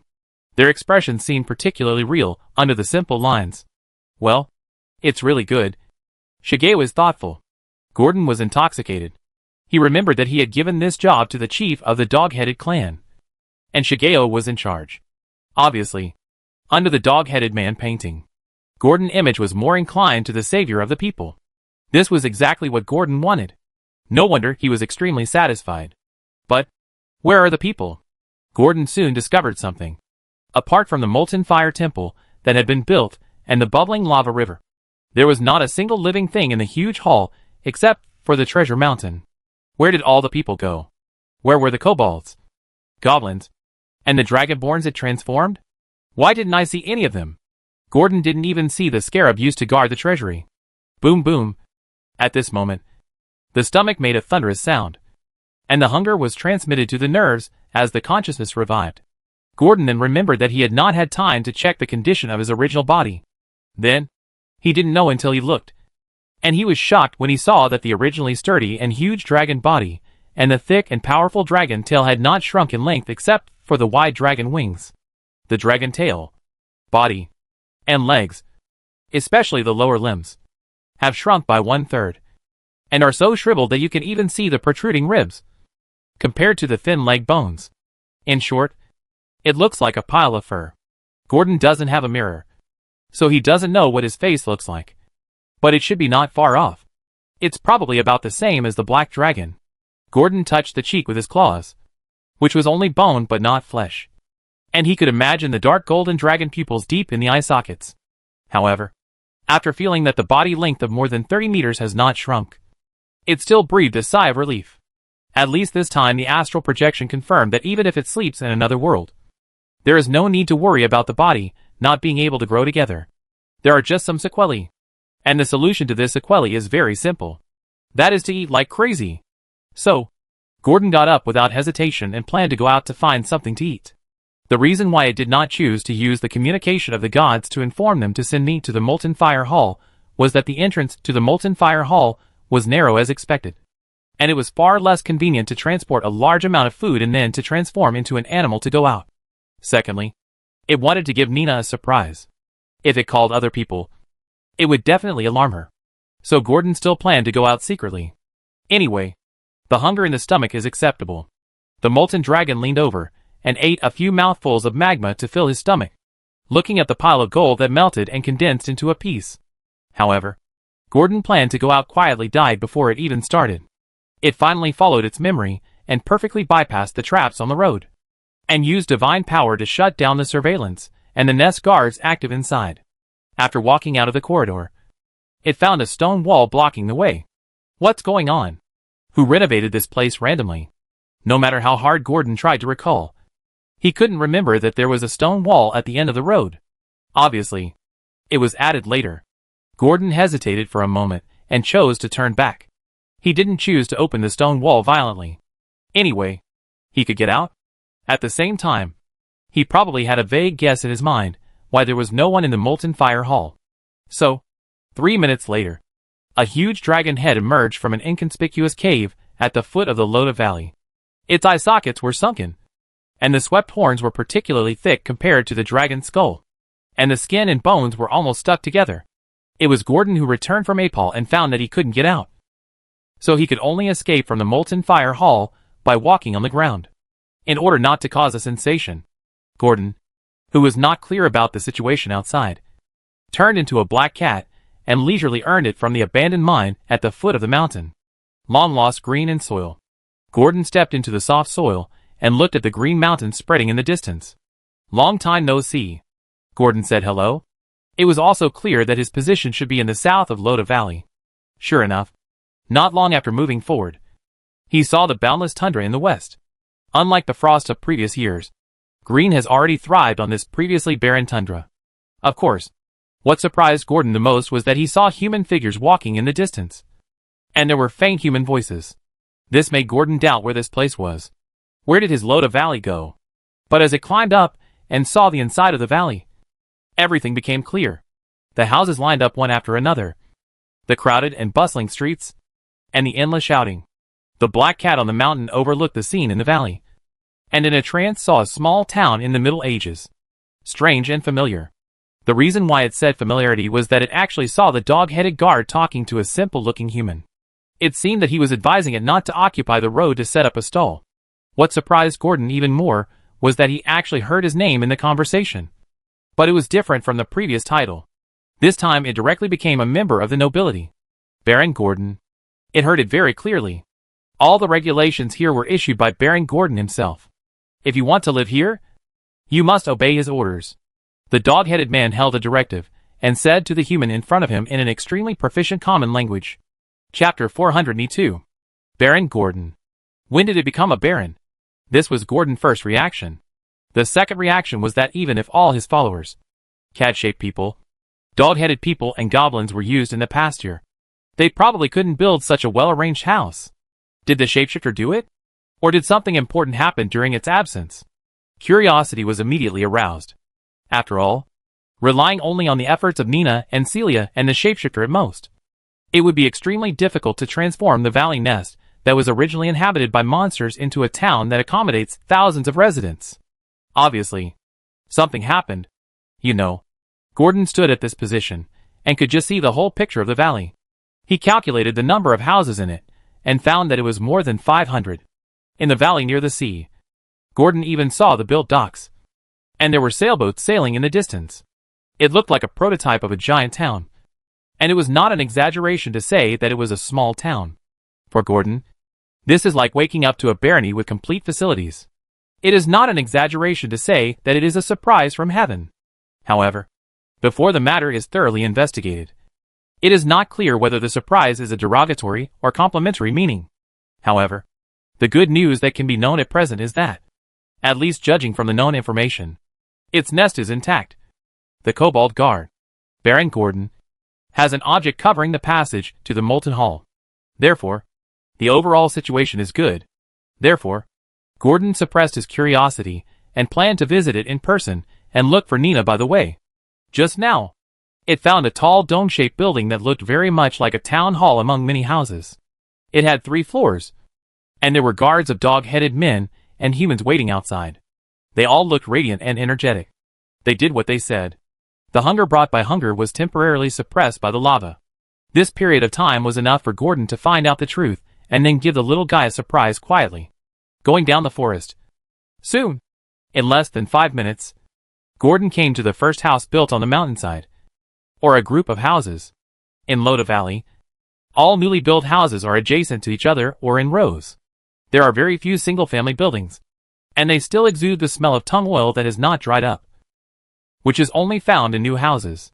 The architectural style here is completely different from the house style that Gordon had seen in Kalandu before. They are all wooden houses with 1 bedroom and 1 living room. Very few are 2-story buildings with balconies. However, on the eaves, Gordon saw a dragon emblem, which was exactly the same as the pattern on the order in the dog-headed man hand. It seems that it is true. Gordon looked at the house and got another clue in his mind. There are outsiders here. or they are absorbing outsiders. Gordon passed the uninhabited houses lightly, went down the ridge, and headed towards the densely populated settlement at the foot of the mountain. Along the ridgeline, human voices soon reached Gordon's ears. Fresh fish. The fish just shipped from the dock is sold at a low price. Crabs are only 5 copper coins. The last 10 left. And only 45 for a package. Just caught sea trout, red-tailed shrimp, and yellow croaker are sold cheaply. It sounds like a temporary seafood market. Gordon went through the alleys between the houses and walked into the bargaining crowd. There were many people here, and there were people of all skin colors. The long-lost spring in the north no longer made them wear thick cotton-padded jackets, but chose 2 not too heavy single clothes to resist the cold wind from the north. Gordon even saw a girl in a knee-length skirt carrying a basket full of fish, shuttling on the wet cobblestone road submerged by the seawater. Go away, you damn black cat. The evil voice exploded in Gordon's ears unexpectedly. Just as Gordon was curiously observing the architectural structure of this seafood market and distinguishing where the exit was, there was a fat and dressed like a peasant woman next to him, who was vigilantly protecting her fish basket, as if she was afraid that it would be taken away by the black cat. Gordon took a glance and found that there were indeed a few rainbow fish that could be called gold in the water, lying in a bamboo frame, dying. It is said that eating this kind of fish for a long time can increase intelligence. Gordon didn't know which wizard tower this news came from, but it tasted good, with fresh meat and few bones. He ate a lot of this kind of fish when he was on the island. Nina also liked it. Still looking. You damn cat. What do you want to do? Get out of here. Leave my territory, or you will suffer the consequences. The fat woman with colorful clothes on her body picked up the fish-killing knife and shouted at Gordon angrily, until she saw the damn black cat out of her sight. The fat woman pouted, put down the knife, squatted on a small stool that didn't fit her body shape, and began to look around, judging whether the buyer had arrived by the clothes on the pedestrians. Rainbow fish was in short supply. If she hadn't been ordered and told to trade here, she would have left the fish basket and left this smelly seafood market. After all, this rainbow fish was obtained with great difficulty. For this, she even gave up a broken fragment that seemed to be made of silver and forcibly took back these rainbow fish that should have belonged to her from the kid who borrowed her fishing net to catch fish. But before she could wait for the buyer to come, her face that was ready to force a smile suddenly froze, and she saw a black shadow suddenly appeared in front of her and ate the rainbow fish that she was staring at and the fish basket in one bite in a way that caught her off guard. Only a hole in the ground that could accommodate her body was left. Confusion, shock, incomprehension, countless grief and indignation. Dull emotions all surged up on the fat woman's face, like a bottle of 5 flavors overturned. A burst of red, a burst of white. Who the hell ate my fish? My rainbow fish. Ah! Not long after, a pig-killing howl with sorrow still erupted from the seafood market, and the eruption of a volcano might not be as powerful as this. But this has nothing to do with the black cat that was quietly driving on the road and burped contentedly. Burp? When you are hungry, even the soil tastes good. It turns out to be true. At this moment, Gordon suddenly understood the meaning of this sentence, and also understood why the outstanding dragon ancestors chose to eat soil when they were young. To be honest, it tasted really good. It was like a big mouthful of bread soaked in milk, firm and juicy, although the taste was relatively light. The slight elasticity brought by the rainbow fish still made Gordon feel comfortable, like eating meat floss and bread. Most of the buildings were low-rise buildings with no more than 2 floors. So the 3-story city hall that Gordon wanted to find was outstanding and could not be inconspicuous. However, on the mainland leading to the city hall, Gordon took the time to go to another busy and crowded street and found that in addition to the seafood market, there was actually a trade market here, with food, grains, furs, and clothing. Although the types were not very complete, the prototype of the market did exist. Moreover, taverns and hotels were all available. Gordon even saw a woman standing in the alley, wearing very revealing clothes, leaning against the wall, leisurely waiting for the first guest brought by the refreshing sea breeze. Women are all here. Gordon couldn't help but take a few more glances, and then secretly made up his mind in his heart that he must suggest the Lord here to ban this industry. Oh, the Lord is himself. That's fine. The shopping and sightseeing in the town came to an end. After all, this town has only 4 streets at most. The seafood market and the trade market are parallel. The municipal hall and the nearby adventure hall occupy another road.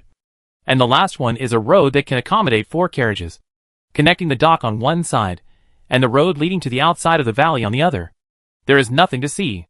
Gordon squatted under the eaves of a house, avoiding the morning sun, watching the carriages pulling goods out of the valley. And the city hall opposite faintly appeared in the carriage team. And he fell into deep thought. Just now, whether it was the trade market or seafood, or the carriages now loaded with goods and pulled out of the city, he saw another strange emblem, different from the dragon pattern of Gordon. It was more like a diamond leaf, and the pattern spread outward in a cross shape. It seems that other forces have joined. But if there are other powerful forces to help, then why can Gordon be the Baron here? And why Nina let a group of strange forces enter here?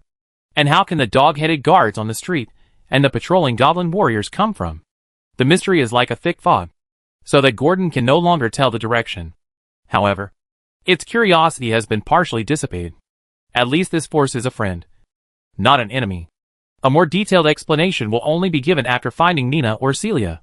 So, seeing this, Gordon did not hesitate. He jumped a few times and climbed over the wall of the city hall to see if he could find more familiar faces. Then, Gordon saw Skeo training with a newborn dog-headed man in the inner courtyard of the city hall. This dragon-winged dog-headed man, who looked obviously taller, spread his wings and said in a full voice, "Now, I will teach you how to meditate. This step is to enlighten the bond between our tribe and the great dragon. If you succeed in communicating like me, then you can become a dragon follower like me in the future. Servant of the dragon," said Skeo proudly. The little dog-headed man who was born not long ago and probably just learned to walk looked at Skeo on the high platform with a confused look. It looked like it didn't understand what it was saying, but it felt it was very powerful. It seems that I have run into an enlightenment ceremony, Gordon thought. No wonder there was no one in the city hall. It turned out that the security outside was so strict. Just for this, Gordon didn't hesitate much. And after looking at Skeo's bizarre prescription, it was said that it could increase the meditation of the evolved dragon-veined dog-headed man. It was too lazy to continue watching, and suddenly felt bored. It now wanted to see Nina, and then sleep well while she was talking, and worry about these things when it woke up. So, in Gordon's mind, under the induction, Skeo, who was demonstrating to the dog-headed cubs on the platform, stumbled and almost fell off the platform. He used the roots of his dragon wings to support his body and stood up, with a look of fear and joy twisted on his face. The dog-headed cubs who were following Skeo's instructions also stumbled, and then found that they couldn't stand up. So they cried and complained that they couldn't learn this meditation action. However, the commotion below could not cover up Skeo's excitement. He didn't care at all and devoted himself to the communication with Gordon. If Gordon hadn't told him not to make a sound in the first sentence, I'm afraid the whole city hall could hear his howling. "Why are you here?" This is Gordon's first question. "Nina. Miss Nina asked me to come here." The stumbling voice. Skeo was too excited, and he couldn't speak dragon language properly, and he had to mix it with common language. "Where is Nina?"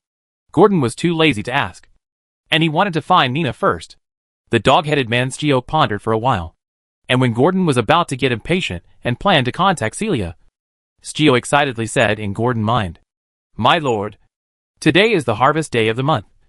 Miss Nina went to various markets to collect taxes. I just walked around here. Why didn't I see her?" "Not here. It's outside the valley. There are 500 or 600 residents. 3 or 4 streets. We are in another area," Skeo explained kindly. "Oh, got it." Although Gordon was surprised by the scale, he didn't care about it at the moment. So he hurriedly disconnected Skeo and planned to go out of the city to have a look. However, just after walking out of the roof of the city hall and standing on the top of the dome, Gordon smelled Nina's breath. Yes, that's right. It's in this direction. Not long after passing by, the unique smell of the foreign dragon followed the street and went up the valley. Obviously, she had returned from collecting taxes. So, Gordon no longer hesitated and followed it.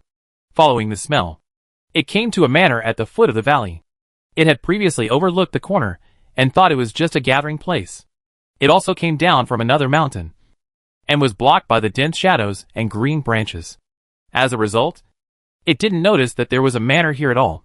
When it got here, Gordon suddenly remembered that behind the small house on the mountain was the place where he used to go to soak in the hot springs, and below it was connected to its nest, the molten fire hall. Obviously, it was Nina who was disguised like this. So why did she come back now? After easily bypassing the goblin guards and traps at the door, Gordon sneaked into the manor and followed the smell of the dragon to the largest house, a two-story building. Just as he walked downstairs, Gordon saw Nina's petite figure flashing through the window. She seemed to be carrying something. Gordon followed curiously, but she got in through the window from the stable in the backyard, with superb stealth skills and agile figure. Even if someone saw Gordon, they would probably just think they were dazzled. After all, the blessing of the black cat in the shadows is extremely terrifying. And it happened that the whole mansion was in the shadows and rarely bathed in the sun, which was quite quiet. So, he entered the room and followed the remaining smell in the corridor. He came to a door and jumped easily and opened it. The door was not locked. Inside was a bedroom, without the fantasy pink color unique to girls, but simple black and white. Various government orders were piled up on the desk. Obviously, in addition to the bedroom, there was also an office element here, and the words engraved on a barren metal of the AM Empire mounted on the wall made Gordon understand. Baron Gordon. Where did it come from? Under the eagle metal, Baron Gordon's name was shining in the sunlight projected into the window. And in front of Gordon, there was a neat line of common language. Nina. Nina * Baron Gordon. Just when Gordon was excited, the secret door in the bedroom suddenly opened, and a panting petite girl appeared. She was in a hurry and obviously had discovered Gordon's disappearance. When she opened the secret door behind the bookshelf and saw the black cat standing on the desk, the anxiety and urgency on her face eased. The young girl came forward and hugged the black cat, just like it hugged her. As they rubbed their ears, Gordon heard the sweet and innocent voice that sounded like a mosquito's hum. Mr. Gordon, welcome back. After a long time, Gordon looked at the silver-haired girl who was addicted to petting the cat and sighed helplessly. Can you put me down first? You hug me too tightly, and it's not convenient to chat. However, the girl who always agreed to Gordon in the past shook her head again and again at this time, as if Gordon would disappear as she let go, and said timidly, Mr. Gordon, but I like it this way.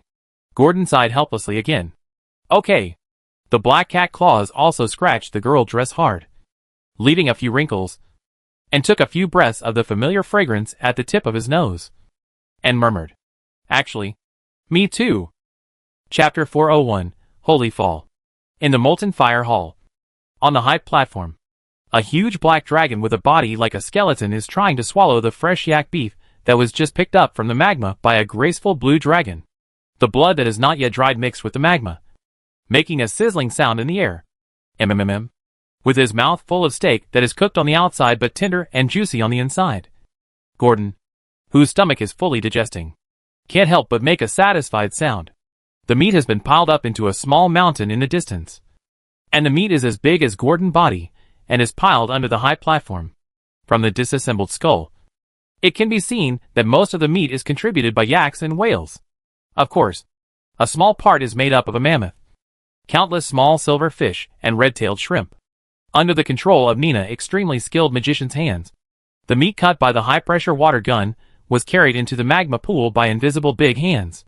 And then after 5 to 10 seconds, it was placed in front of the molten dragon, who was eating and chewing a piece of meat as big as an adult ogre, waiting for its meal. Nina, who turned back into a petite ocean dragon, occasionally added a large piece of green leaves almost as tall as a person to the meat to adjust the taste.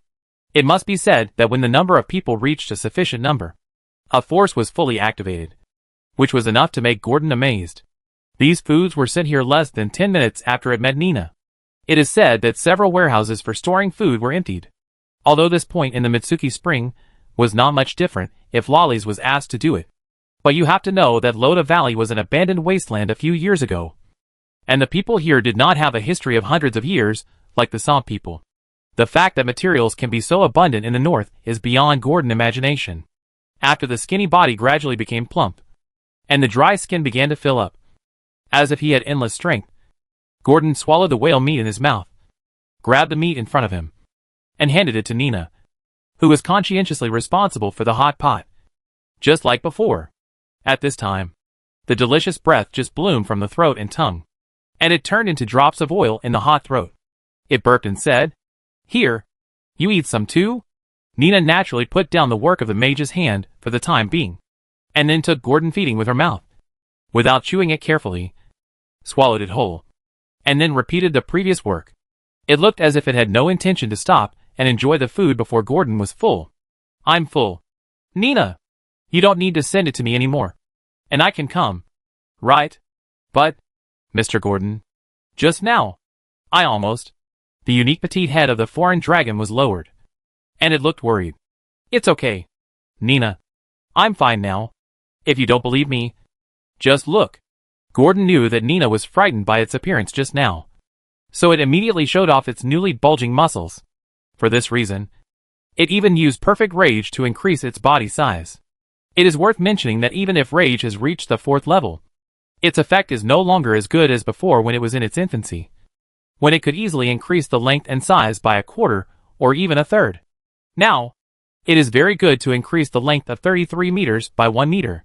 The increase in strength can be said to be negligible. Perhaps this is the limitation of the talent obtained from the goblin. Gordon had some guesses, but now is not the time to solve the problem brought by the talent. "But, no buts. Now it's time for me to accompany you to finish this dinner," Gordon interrupted Nina, and directly stretched his slender dragon tail across the long river of magma, and then cleverly hooked the thick and large piece of fresh meat with the pointed barbs erected on the tail, and then put it into the magma at lightning speed. In less than 5 seconds, a piece of fully cooked fresh meat without any burn marks was served in front of Nina. "It's a little hot. You can eat it later." The red color of the hot dragon tail was slowly fading. Since the divinity gave it the ability to control the body, Gordon can freely control the high temperature to appear in any part of his body. Use the heat of the dragon tail itself and the heat brought by the external magma to roast a piece of tender and juicy steak. This is very simple for Gordon. Seeing Gordon tough move, Nina stopped swallowing the food in a perfunctory manner. The magician's hand in the air also dissipated, and she began to eat the barbecued meat on Gordon dragon tail in small bites. "I have to say, it tastes pretty good. For both dragons. It is." And in this atmosphere, Gordon finally had time to ask Nina about what happened after she left. "Well, at that time, my sister Celia and I chose to open a tavern outside the valley according to Mr. Gordon wishes to receive travelers and get valuable information from those adventurers from all over the world." The days passed slowly, but it was just over half a year ago, a week after you sent the fire element to deliver us a lot of supplies. Something big happened, according to the adventurers who stayed in the tavern and returned from the winter city in the north. Some people have set out to the depths of the Iceblade Mountains, god-killing. The lords of those cities in the north firmly believe that it must be the goddess who holds the power of winter. In order to make them succumb to the winter, she made the sun never rise in the east of the north. As long as she is killed, the winter in the north without sunshine and the never-ending ice storms in the tundra will end. "Did they really do that?" Gordon interrupted. Nina licked the debris hidden in the gap of the tail sting with her flexible tongue, rolled it back into her mouth, and smacked her lips with satisfaction. "The news from behind is this. They succeeded, and they also failed." "Why do you say that?" Gordon's pupils were full of curiosity, and his tail was naturally not slow, and at a very fast speed. He reeled back a piece of meat cut from the whale's belly, which was the most tender and juicy. One stab and one swipe. The fat inside the whale meat was completely ignited by the temperature of Gordon's tail, making a crisp sound, even without any seasoning. In the nose of a giant dragon, especially in the nose of a marine creature, there is simply no food more fragrant than this. Nina continued to hold Gordon's tail, chewing the meat on it, and then took the time to answer Gordon's doubts. It is said that at that time, several, to be precise, more than 5 adventure teams entered the declaration of death in batches, deep in the Iceblade Mountains connected to the Styx. But in the end only 2 teams came back. Both teams said they encountered Auril. One team said they defeated her, and the other team said they killed her and brought back her relics. A piece of ice crown blessed by divine power, and Auril's broken body. The blood flowing from the body was a unique cold blue color. According to the test of the great wizard in the city, she was indeed Auril's body. That is to say, someone said that Auril was killed and the crown was brought back, and there was a body that was identified as the real body. Then, Nina swallowed the whale meat in her mouth, and carefully avoided the barbs on the tail of Goton. Took a bite, and said hesitantly, "Well, Goton, Mr. Goton, you are right. The things in the north were not caused by that Oriole. Because after her death, the storm did not stop. The wind and snow became stronger and stronger, and the situation became more serious. The dark sky also changed from 12 hours a day to almost 18 hours of pitch darkness. Who could it be? Some say it's Mykonos, the ancient white dragon that dominates the Ice Blade Mountains and has occupied the Silver Mine Cave for hundreds of years. I saw its name in the Adventurers Association. Among the warriors who have slayed dragons for hundreds of years, none of them can walk out of the cold and windy Ice Blade Mountains alive, except for those who regretted it halfway." When Nina said this, she licked the grease on her claws with her tongue that had just rolled back the last piece of whale meat, then pointed it at Gordon Tail, and instantly spit out tons of water from her mouth, washing away the grease on the bone spurs on Gordon Tail. And then she slowly said, "According to what I learned from the adventurers, the ancient white dragon named Nanox is likely to have established a white dragon kingdom in the Ice Blade Mountains, just like its mother. Okay, Mr. Gordon, I'm full. Really don't feed me anymore." As she said that, she patted her slightly bulging snow-white belly again. This is the limit that Nina, who has been working hard for more than a year, and whose tail is only more than 4 meters long, can bear. Okay. Gordon reluctantly retracted his tail that was about to extend across the lava river. Seeing that Nina was full, he no longer forced her. So he continued to ask questions. What happened next? I don't know. I guess this battle will take some time, if there really is a white dragon kingdom. Anyway, I heard from people later that all the monsters on the ice field disappeared. The gnolls, snow monsters, and orcs were said to have accepted the call of Mykonos.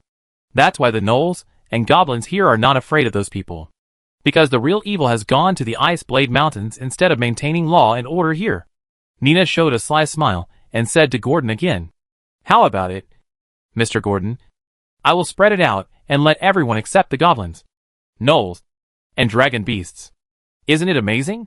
Nina now looks like a little girl who has done a good deed and is waiting for a reward from an adult. Not bad. Not bad. Did you come up with this by yourself? Hee. It was taught to me by Caranther. Caranther? Gordon seemed to finally know why Lahal Valley had become like this, and also understood where the turning point was. Sure enough, in Nina's story, Caranther was a half-elf girl she picked up on a snowy night half a year ago. It was said that she took the opportunity to escape when the slave caravan was attacked by dragon beasts, and looked at the lights here, fled and hid in the stable. If Nina had not just delivered gold coins to the molten hall and returned to the tavern to find that the bolt of the stable door was not closed, the girl might have frozen to death in the snowy night that night. According to Caranther, she was framed by her father-daughter and became a slave, ready to be transported to the underground black market in Winter City for sale. After seeing that such a large tavern was controlled by 2 women, Caranther actually said that if Nina was willing to escort her back to the Aemon Empire, she could promise to give Nina 100 times the reward.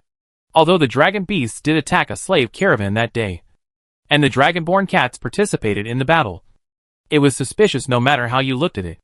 Of course I refused, and Sister Celia also thought it was not possible. It was very dangerous at the time. Calanthar's origins are unknown, and I am still shouldering your mission, Mr. Gordon. I have to guard the Heartfire Tavern well, Nina said very seriously. So I gave her some money and let her go. But I asked a few cats to secretly disguise themselves as ordinary mountain cats and lead her to the border of the Aemon Empire before returning. Later, when the Empire's envoy came, I learned that she was the 4th princess of the Empire and the daughter of the most beloved elven Queen Serphiniel of the Emperor of the Aemon Empire. Then it became like this. Nina raised her head and rubbed the fine scales on Gordon's neck with her head, exclaiming, "He was promoted to a baron inexplicably. And this corner of the Aemon territory that originally belonged to no one has become the territory of a female baron. Kaelin Hill also took advantage of the favor last time and came to play with me and Sister Celia from time to time. As for why it is Baron Gordon, I grew up in an orphanage since I was a child, and Grandma Orlon didn't give me any other names. I just know that my name is Nina. So you shouldn't mind using Mr. Gordon's name." Nina showed a very flattering smile, rubbing and massaging Gordon with her paw pads. "What's the matter with so many residents? even if the territory is given to you. Without the people, your baronship is just empty talk.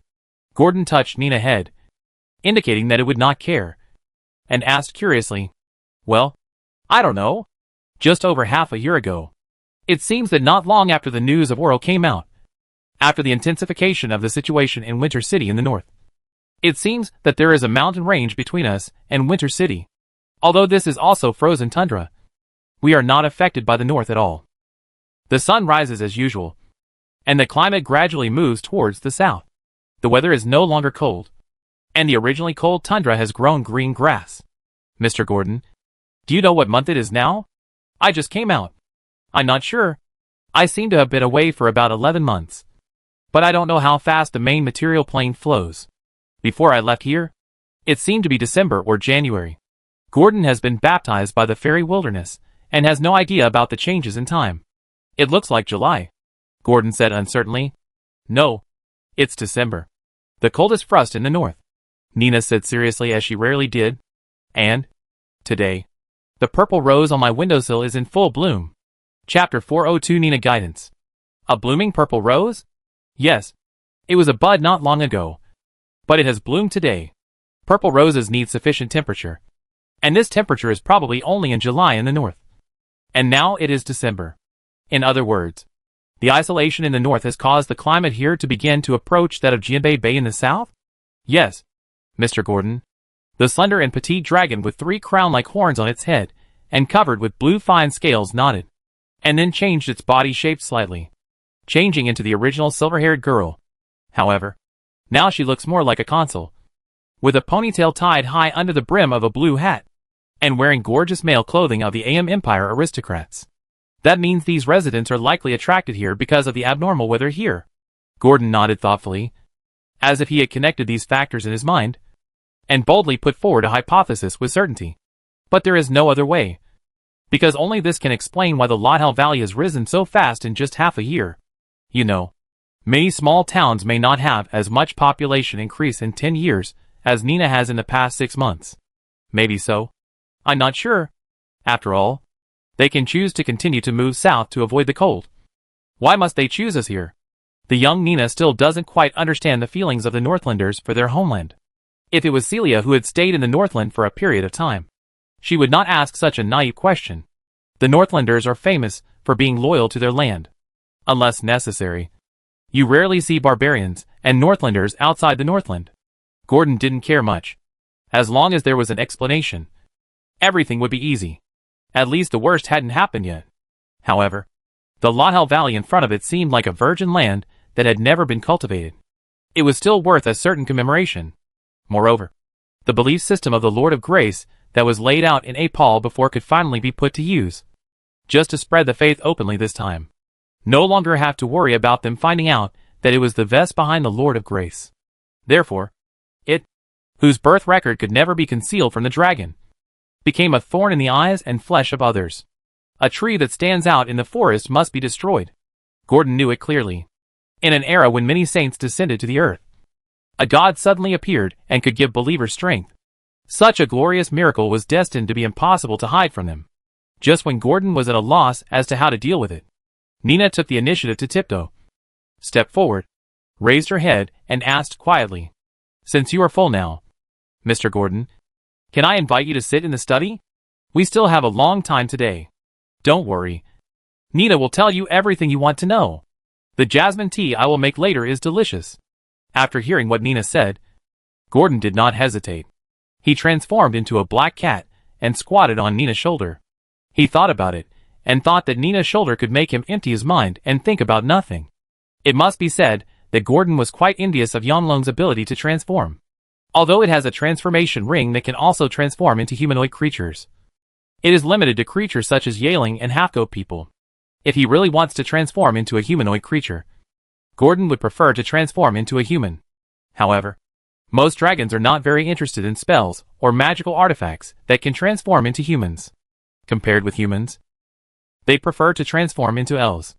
After all, after the dragons, among the elves who are the overlords of the era, the sages have magical attainments and beautiful faces. Even dragons have to admire the creator's partiality here. This also leads to the fact that in the aesthetics of dragons, the option of choosing elves is among the top. However, for Gordon at present, it is not sure which image it prefers. The human soul is intertwined with the dragon heritage knowledge in its mind. Anyway, it is not a graceful spirit. So the black cat sat on the shoulder of Baron Nina Gordon and walked leisurely from the secret room of the manor back to the study where they first met.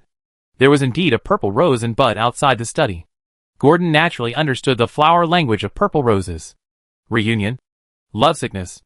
It made its hard heart, which had just been disguised, warm up suddenly. You must have had a hard time these days, Nina. Gordon jumped on the desk, looking at the signed and unsigned proposals on it, and asked with a little distress. No, Mr. Gordon. It's not hard. Sister Celia comes to help me every night. If Caranther lives here, she will also give her suggestions. Oh, does she come often? No, she didn't come often in the past few months. In the past few months, she seems to have been coming to us to solve the difficulties within the Empire. Every 1 or 2 weeks, we will meet, and she will stay with us for a few nights. Are you okay, Mr. Gordon?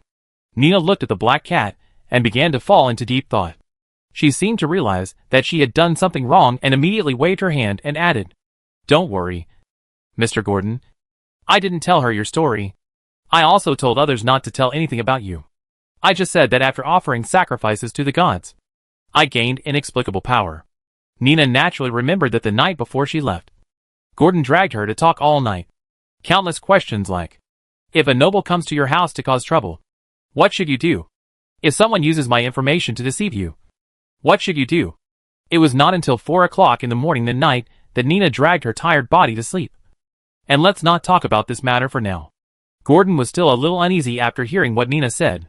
He didn't understand what the princess of the AM Empire named Caranther was all about.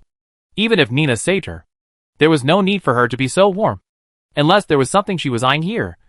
Or she wanted to do something with this. Okay then. I'm relieved if you say it's okay. Gordon still didn't spit out his doubts, and planned to observe Caranther in a fair and impartial manner without being influenced by Nina. When will she come again? I really want to see her, and see if she is as beautiful as you said. Gordon laughed and added, if nothing unexpected happens, it will be in the next few days. You see, a lot of goods have been moved in. Obviously, the ship has docked in the harbor. Nina pointed to the end of the green shade not far from the window. The carriage appeared. The emblem on the carriage was exactly what Gordon saw in the city hall before. The diamond-shaped leaf pattern is very special. A bit like the emblem of some god. Gordon tried hard to search for the names and emblems of the elven gods in his mind, but unfortunately nothing matched. There was nothing he could do.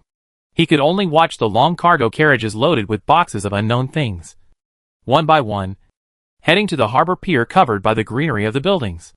It looks like a big move. Caranther seemed to have told me a few weeks ago that she was going on a long voyage, but she didn't tell me the destination.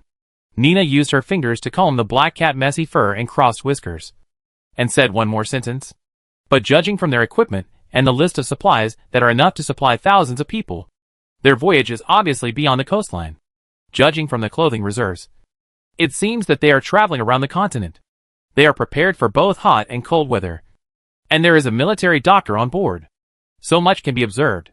But I also saw it on the list given to her by Caranther Quartermaster. Nina stuck out her tongue and laughed. Although she would keep secrets for her friend Caranther, in front of Gordon, her secrets were no longer secrets, but could be shared. It looks like Caranther is looking for something. But every time I asked, she evaded the question, Nina added, with a slight regret, not knowing whether it was regret for not knowing Caranther's purpose, or regret for not getting the information to give to Gordon. Gordon said seriously after hearing this, it's okay, as long as it has nothing to do with us. As long as they don't come for you, me, and them, I won't mind. Gordon Animal Eyes saw the goblin warriors, who were standing at their posts diligently, and murmured. The leisurely afternoon tea passed quickly, and it was not until dusk that Gordon and Nina came out of the house. Both dragons were a little reluctant to leave. Yes, they soaked in the hot springs for the whole afternoon. Whether it is for Gordon or Nina, a water dragon and a foreign dragon among the original dragon species, this activity can be regarded as a physical and mental pleasure. Not to mention that there is a foreign dragon in the hot spring that can control the water level. The comfort is actually not much different from that of an electric one. After shaking off the hair that was dry but still uncomfortable, Gordon took a step and followed Nina on the right side. The two of them quickly got on the carriage for reading the manor. Through the noise coming from the curtains of the carriage, Gordon, who has a good memory, almost heard where this place was at one ear. At the back of the city hall, the carriage continued to move, and after several turns, it finally returned to the main road, which was the road connecting the port and the outside of the valley. Gordon and Nina were talking about something outside in the carriage. Soon, the carriage entered the valley path. The sound of the carriage clattering sounded in the quiet valley path. Above was the sky, and clouds blocked by the white peaks. Only the evening sky could be vaguely seen, and part of it was dyed purple, and the two majestic peaks, looking like they were standing on the sky.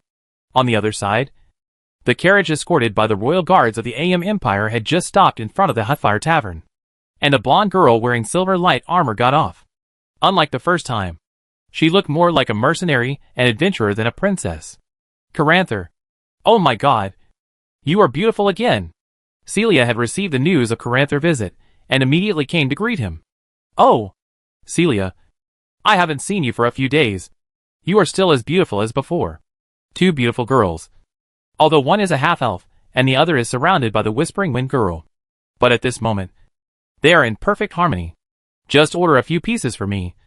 Celia. It doesn't matter if it takes a long time. I don't want a mouse to get in before I come back. After entering the tavern, in the eyes of everyone in the tavern, Caranther took out a small bag of gold products made of golden eagle currency, and poured it on the Paulownia table in full view of everyone. Celia naturally accepted everyone who came, and didn't even look at the number of gold coins, and directly put away the joke and laughed. Don't worry. If there are really mice here, I'm afraid they will be caught by Gulu. Right. Gulu. Celia smiled, and touched the white cat sleeping on her lap. The white cat named Gulu grumbled in dissatisfaction, then turned sideways, and lay down again. Of course. You are the one I trust the most. Celia? Caranther's behavior did not show any princess's dignity at all, but rather she was like a caring elder sister and a guide. It was hard to imagine that on a snowy night half a year ago, she was covered in blood and hurriedly hiding in the stable to treat her wounds, and was discovered by Nina. Okay. Take it. At the left end of the third staircase, Celia sent the key to Caranther with the wind, and she took it decisively, then threw it to the servants behind her, asking them to go back to their rooms to rest first, and then said to Celia, Celia, I heard that you once lived on the island for a while. Yeah. What's wrong? Celia sorted out the accounts while looking up at Karen Hill, who had not left yet. And, I remember you have been to Karandu. Yeah. That's right. I have been to Karandu several times, and stayed there for a while. I used to have property in the Black Street. But unfortunately, those damn demons destroyed everything I had. Celia was telling the truth, but she left half of it unsaid. Then, have you ever seen our empire's eldest princess? My sister? Hevalu. No. So, are you going out to sea this time to look for her? Well, the demons, portals, and monsters in the empire have almost been cleared and stabilized. So I deliberately freed up my hands to look for my poor sister who disappeared before the turmoil. Seeing Celia shaking her head, even though she was prepared in her heart, Caranther was still disappointed. But she still cheered up, and began to ask this local snake she could contact about the environment on the sea. I asked the prophecy wizard to divination, and the result was nothing except an island covered by fog. I want to ask if you have any impression of an island covered by fog. I suspect that my sister is on that island. Caranther's voice was unusually sharp, but in the noisy environment and Celia's silence, it eventually disappeared. Okay. I understand.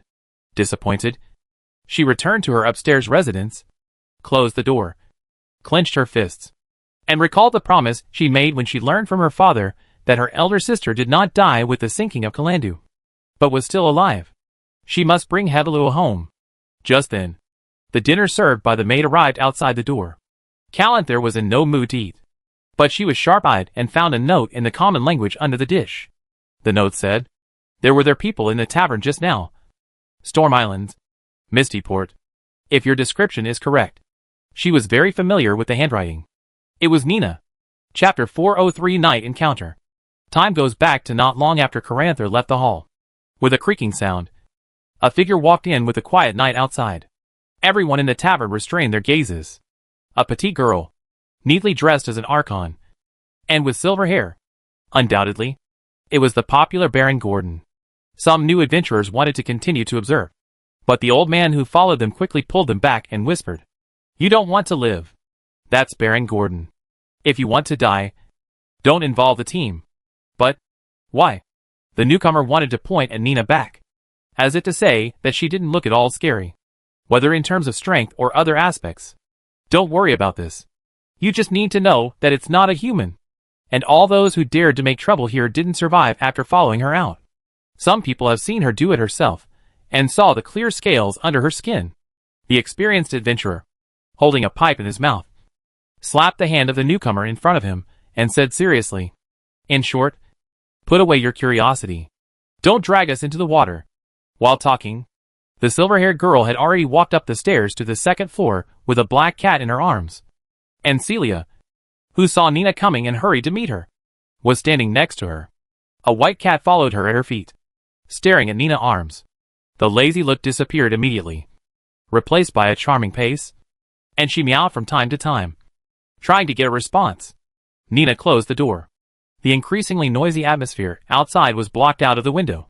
This was a simple living room with a bedroom inside. From the scattered papers on the table, the wrinkles on the bed, and the fresh fruit cores in the trash can, it was obvious that this was a room that was often lived in. Celia lived here, but at this time, the hostess of this house was already very serious and bowed slightly to a cat on the table. "My lord," she said. Gordon nodded to show that he heard it, and then directly asked about the situation of the carriage outside. And Celia naturally did not hide it, and told Gordon about Karen Hill's visit in detail. When he heard that the location predicted by divination was an island surrounded by fog, and the person being sought was the eldest princess of the AM Empire, Gordon paused slightly. "Yes, my lord. It is the base camp of the group of pirates we killed on Rika Island." Before Gordon started, Celia noticed what he wanted to say from his eyes, and added for him, "Well, the probability is more than 80%. But why is the princess of the AM Empire there? Could it be Shiosi?" Nina interrupted quietly. She was holding down the white cat named Gulu, trying to keep it from approaching Gordon. Gulu looked hopeless and didn't even cry. It thought this was a companion given to it by its master. But it didn't expect Shios? Gordon had traveled through so many worlds and hadn't realized who Shiosi was. But the god thought surged like a tide, and the next second he retrieved the memory of Shiosi hidden in the ocean of memory. That Kalandu is said to have the eldest princess fiancé, the son of the city guard commander? "Yes, my lord." According to Caranther, it was several nobles in the city who persuaded her father to agree to their marriage.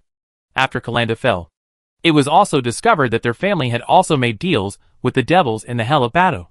Celia added, "I originally planned to tell her secretly later, but there were so many people in the tavern hall just now, and I was afraid that someone would notice it. So I didn't tell her."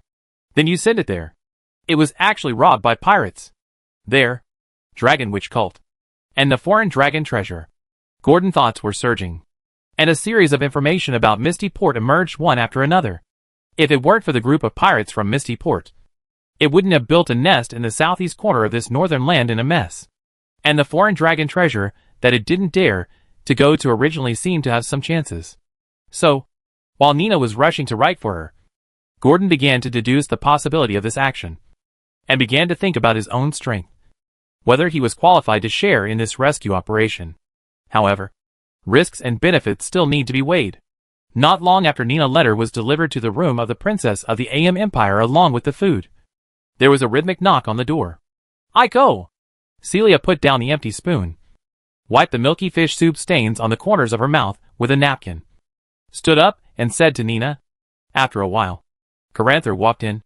From her quite comfortable state, it was obvious that she had been to Celia's room many times, and was very familiar with it. Therefore, when she saw Gordon, she subconsciously went forward to ravage him, and said, "Celia, have you found a mate for your Gula?" "Ah, Caranther, it is not Gula's mate. It is, let me introduce it formally. I am the real owner here, Your Highness Caranther."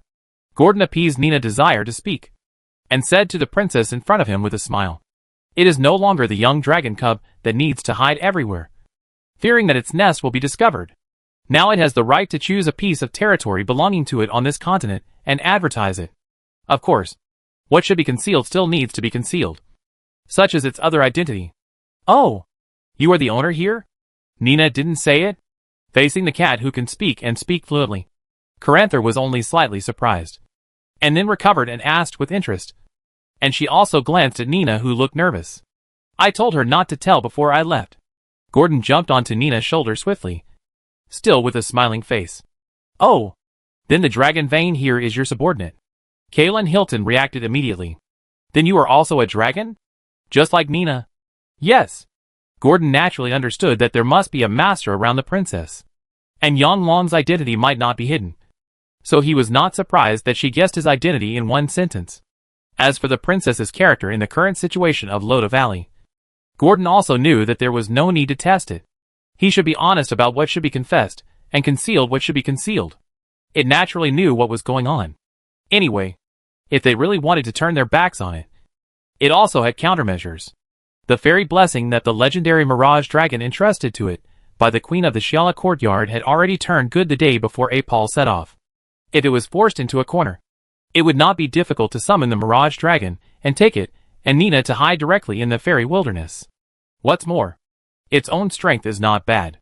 If it really wants to fight, its destructive power is not much different from that of an adult dragon. And now, in the turbulent years of the Saints, it doesn't believe that there are still countries that are stupid enough to make enemies for itself every day.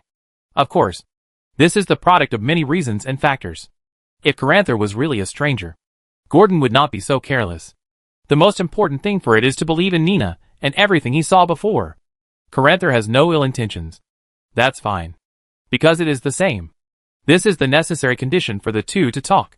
Well, I know. Is your information reliable? Caranther easily accepted that the cat in front of him was a dragon, and also accepted the fact that the cat was the owner of this land, and began to ask with concern. If you mean the island surrounded by fog, then there is indeed no place more famous than Misty Port. Gordon jumped from the table full of dishes along the tablecloth to the other half of the chair that Nina gave up, and squatted there. Gulu, who was lying at Celia's feet, took a look, closed his eyes, and fell asleep again. He already knew that this black cat was the male cat that she couldn't get, and had given up and lay down. I mean, do you have any accurate information about my sister Hevaluo? Unfortunately, this is not the case. Gordon sighed. So, I can only let you judge for yourself. Misty Port is located in the Storm Islands on the edge of the mainland sea. The pirate world there is cruel and bloody. If you really want to go there, you need to be prepared. Then I know. Thank you. Mr. Black Cat. Caranther nodded thoughtfully, then bowed slightly to express his gratitude, showing the elegance of a princess. Caranther, dinner has just been delivered and you are here. Stay here for dinner. Nina saw Caranther was about to leave, and tried to persuade him to leave. However, Caranther still shook his head and refused. Apologetically, I don't want to eat much now, especially now that I have obtained such important information from you. I want to discuss it with my teachers. Well, go ahead. If you need any help, you can use the bell by the door to call us. Yes, Miss Celia. After that, Caranther left the room, and the two people and the two cats returned to their original harmony, until the dinner was over and they were on their way back with the stars in the sky. Gordon heard the girl beside him say this. Mr. Gordon, can you tell me your story in the other world? Gordon was slightly startled, then smiled and agreed readily. Okay, but this time we won't be in the dark and closed hall. How about you listen to my story on the top of the mountains tonight? It extended an invitation and handed over its claws, and Nina's hopeful touch was a promise. The next moment, in the shadow of the dark and boundless mountains, an extremely huge black dragon suddenly appeared, carrying the girl, riding the wind, until it disappeared in the towering mountains, blending into the quiet night, as if it had turned into the stars dotted on the sky. The two mountains that formed the Loda Valley were 2,000 meters high. The last time Gordon stayed here, he could indeed observe many problems when he looked down at the earth. Even in the night, Gordon could clearly see the place hundreds of miles away from the back of Loda Valley, which was covered by chaotic clouds. That was where the Winter City was located in the past. And nearby, as Nina said, The warmth made the originally desolate and barren wasteland more green and vibrant, with branches and buds sprouting. A peaceful ecological place. And it is worth noting that the west of the Loda Valley, which is only a few miles away, is still covered with ice and snow. And the climate is extremely bad. The prosperity of the frozen tundra seemed to be limited to the surroundings of Loda Valley. Gordon retracted his gaze and looked at the girl, who was holding one of its claws in his claws. He put her down and, as before, began to tell the magnificent scene of another plane under the stars. When talking about going to the Apal world, which requires a long journey in the astral world, the special creatures in the astral world, and the islands transformed from the corpses of gods, Nina couldn't help but start asking questions. Obviously, she wanted to remember this knowledge, and then look forward to the day when she can travel with Gordon without making a fuss. Gordon naturally answered one by one. Even if Nina has the inheritance of dragons, it is possible that she doesn't know the knowledge of the astral world. After all, not every dragon ancestor has left the plane and gone to other worlds. When talking about meeting the astral gods, and how they kindly told Gordon that there was a giant astral fence ahead, Nina couldn't help but sigh. They are really good people. Gordon did not object to this. After all, the celestial envoys were well known in the multiverse for their generosity towards kind creatures. Of course, due to their small number, they did not save many people. Soon, they left the celestial realm and headed for Apal, where the story of the journey to find the Mage Tower in the endless desert began. Although she knew that Gordon was already standing in front of her alive, and she was still sitting on its paw, she could not help but feel worried about Gordon after hearing about the exciting battle between the Mage Tower and the God of Evil, and the subsequent game between Broken Sun Valley and the God of the Jackals. Nervous, if her body had not restrained her, and she could no longer turn over to see the whole picture like she did in the sewer. Nina would definitely look left and right to see if there were any wounds left by the battle. However, just as Nina was about to ask Gordon why he had grown so big, a whisper-like noise came from afar, coming along the wind. It was a cry for help. Nina and Gordon looked to the south together, and saw that in the forgotten forest not far away, close to the north, the birds that were resting at night suddenly exploded and flew everywhere, and a group of people were among them. In the direction of the town farther away from the forest, Gordon vaguely saw the orange flames and the dark clouds gathering in the sky. Of course, the most important thing was that a giant beast was flying low in the forest, and it made a dragon roar that Gordon and Nina were very familiar with. By the moonlight, Nina and Gordon could see the appearance of the giant beast clearly. It had the same swept-back bone-curved horns as Gordon, and its whole body was covered with shiny red scales. Its huge dragon wings like bats were spread out, and boiling flames were surging in its mouth. Red dragon. Judging from its body shape, it was a teenage red dragon, and behind this teenage red dragon, there was a humanoid creature sitting. Judging from their appearance and language, they are the notorious Githyanki in the astral plane. Chapter 404, Courage is commendable. The mottled shadows of the trees, the moon and the stars are sparse. The originally peaceful and quiet space of the forest has long been destroyed by the violent panting and the roars from behind. Ahem. Selena, put me down. The person who collapsed on Selena's back said this. His voice was very soft, but with a firmness of iron and blood. Selena ignored the bloody smell that hit her nose and hurriedly refused. No, you can't say that. Lord Ikasi, you have paid too much for us. And these are the orders of the mayor. Thank you for your kindness. Selena, you have paid a lot. They are coming for me. As long as you leave me, you can escape alone. Hurry up. Put me down. The powerless person behind said again, through the cold moonlight shining into the woods through the sky. You can see that her skin is white and gold like diamond stars, and the blood oozing from the wound is actually golden. Obviously, she is not immortal. No, I won't give up on you. Master Ikasai. The girl, who was a third-level ranger and a part-time first-level warrior, relied on her abundant physical strength and her familiarity with the forest from years of picking mushrooms and hunting, and moved briskly through the woods. I will get you out safely. This is what my grandfather told me. Her voice was also firm. Selena nimbly passed the third vine that spread into the woods, and then fell heavily. The weight of the two people even made the soft ground dent a small pit. North. North. Selena's vision was judging the terrain in the jungle, while she began to think about how to get rid of the pursuers behind her. Thoughts flew around in her mind. and she quickly sorted out the lines. Obviously, the bandits who rode the Red Dragon and burned their town to the ground were coming for Master Akashi. According to what Akashi said, they were the notorious bandits in another place called the Astral Plane. They were said to be called Githyanki, a very strange name and appearance. They actually had no noses, only flat nostrils, as if they were flattened by something. And this time, these bandits came for the Supreme Scroll in Master Akashi's hand. Although Selena didn't know how important the scroll was, she was the first one to disagree when they wanted to capture Lord Ikesai. After all, Lord Ikesai was so kind.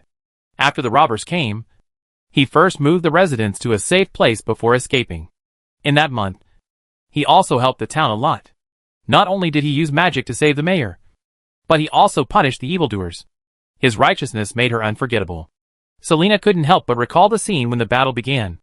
At that time, Lord Ikesai with his wings spread, and the group of robbers riding red dragons suddenly passed through a strange circle and disappeared under the sky. She had heard a little about magic, so she naturally knew that this was a high-level spell among spells. Teleportation? But when she came out of the cave where she was hiding to investigate the situation, as the town's most outstanding ranger under the order of the mayor, she saw the sea of fire and the raging dragon in the town. They came back again, and without finding Akasai, they began to vent their anger on the innocent and deserted town. The huge creature roared deafeningly, and the buildings were burning with flames. The strong contrast made Selena unable to accept that in the evening, the town was still so peaceful and quiet, and the sunset on the sea was still a rare purple red. At that time, many people said that this indicated that the fish and shrimp would burst the net the next day, and they would definitely be able to sell for a good price. However, all of this was drowned by the flames. The town, the dock, and even the trees in the mountains and forests were all silently twisted under the wings of the scorching red light.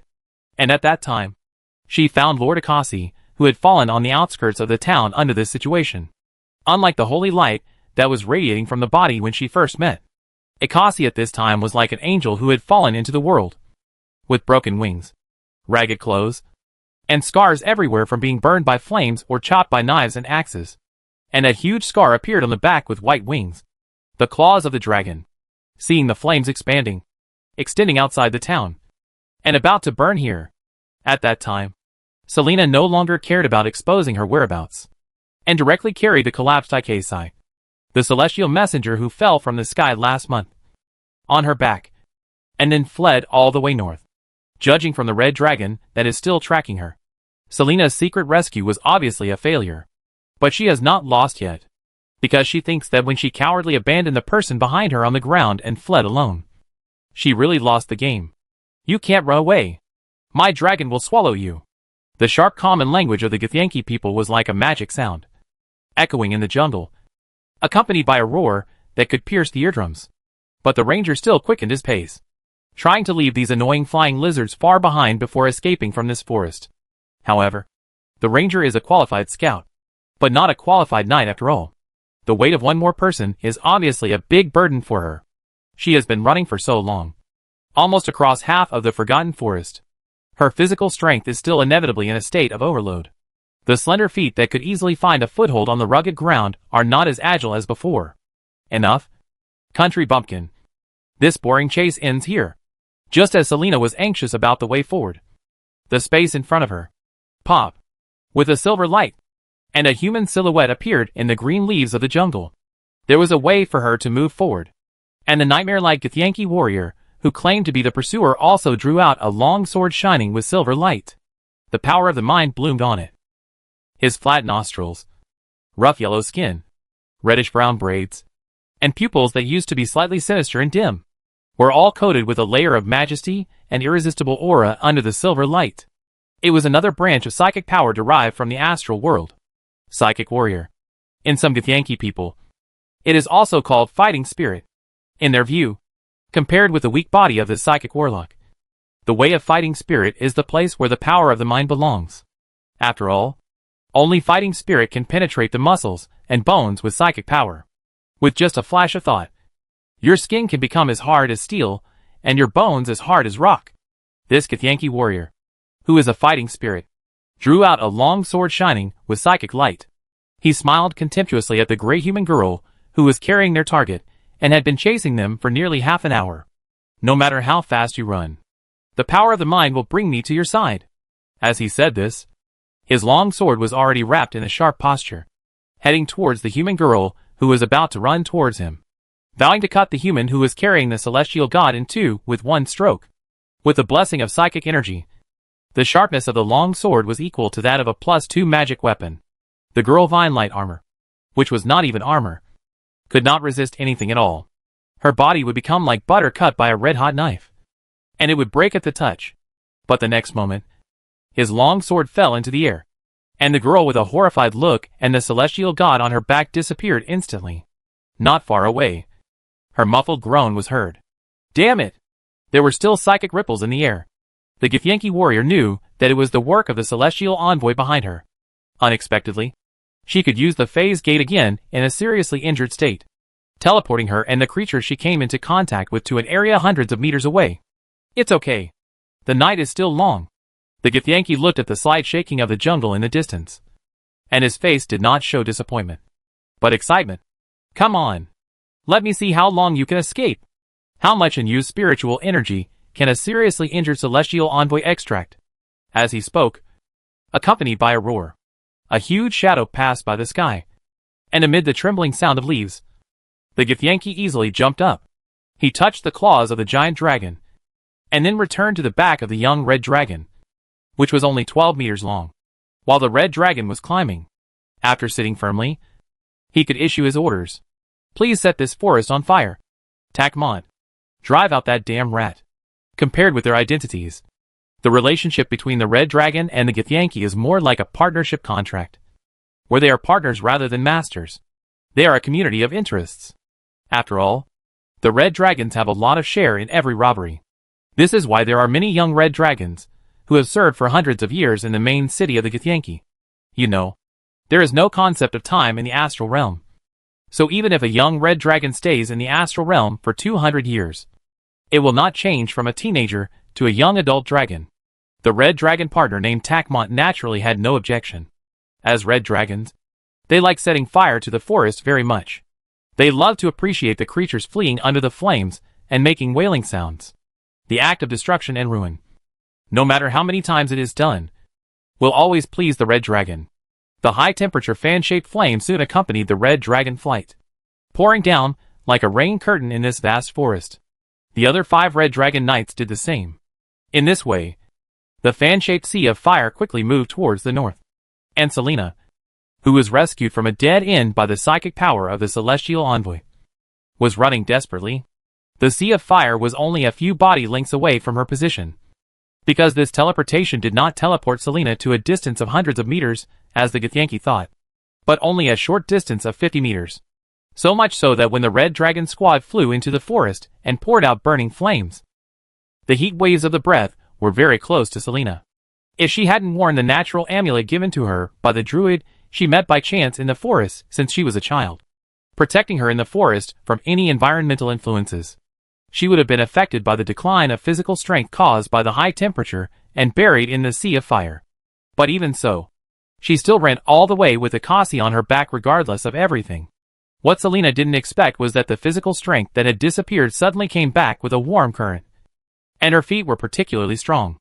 Just when she was excited to say that even the great Sulun was helping us, the voice in her ear made her heart suddenly tighten because she was about to escape from the sea of fire. Put me down, Selena. Akasi's voice was still weak, even thinner than before. I have used my last spiritual energy to restore your strength. Don't let me drag you down anymore. You just need to keep this thing well. Someone will come to find you when the time comes. Go, Selena. You are a good girl. Your fate should not be like this. As she spoke, Akasi's eyes flickered with silver light, and Akasi's hands, feet, and back, which were originally held by Selena, had a layer of silver-like liquid on them, which was extremely slippery. Greasy technique. This made Selena, who was originally held tightly, lose Akasi control immediately. Her broken body fell heavily to the ground, and she resolutely looked at the sea of fire that continued to burn. No! Lord Akasi. A sad cry, but doomed to be useless. Go! Akasi's golden eyes were full of holy light, as if at this moment, The Red Dragon team that fought alone in the astral world with 10 red dragons in a group and annihilated nearly half of the war angels was back. Humph. None of you can leave today, country bumpkin. And you? A bitch who should be thrown into the garbage dump of tuner ass. The psychic fluctuations made the flames vibrate, accompanied by the roar of the red dragon. And the giant shadow attacked. In an instant, a huge creature with the flames on its chest scales, not yet faded, landed on the clearing in the forest. The tall humanoid creature sitting on the neck of the dragon with its head held high said angrily, "I will pull out the hair on your wings one by one and stuff it into your blood vessels. Of course, if you are willing to tell me the location of the Supreme Scroll, I don't mind giving you a quick death and letting you return to the embrace of the Father God as soon as possible. How about it?" The man jumped down easily, slowly walked to the front of the messenger of God, and fiercely tore off the hair on the broken wings behind her. It is said that the power of the celestial envoy comes entirely from her wings. Every damaged feather on her wings means that her soul will be torn apart. Therefore, the most cruel way is to pluck all the feathers on the wings of a celestial envoy alive. The other 5 red dragon knights did not fall down, but hovered in the air. But their sinister eyes stared at the 2 people in the open space. And the pressure brought by the psychic energy made Selena feel that the space was solidified. However, the next moment, before Selena could react, accompanied by a roar that shook the world, a larger dragon flapped its wings and fell from the sky, breaking the restraints. Its expression was different from the anger of the red dragon, but it was full of unruly cruelty, and its dark golden vertical pupils were cold, overlooking these young red dragons, whose body length was only the length of its tail. Who allowed you to trespass into the territory of the Molten King, the most powerful dragon in history, and the patron of Io? You are so brave. Now we can talk about the ransom. As it spoke, it revealed a hint of greed. Chapter 405 Results. Let's talk about the ransom. The dragon that descended was so arrogant and so arrogant. But no one present had any objection. In the true dragon system, in most cases, the size of the dragon determines everything. Especially when this dragon with mad black scales and a source of magma under the scales landed. Almost all the red dragons present lowered their heads. Oh my god! Is this an old dragon, or has it reached the level of an ancient dragon? They couldn't help but think in fear. Although the red dragon is reckless, it still has reason. It knows clearly what to fight, and what not to fight. Especially in the Star Realm. Their combat experience is countless times more than that of ordinary red dragons.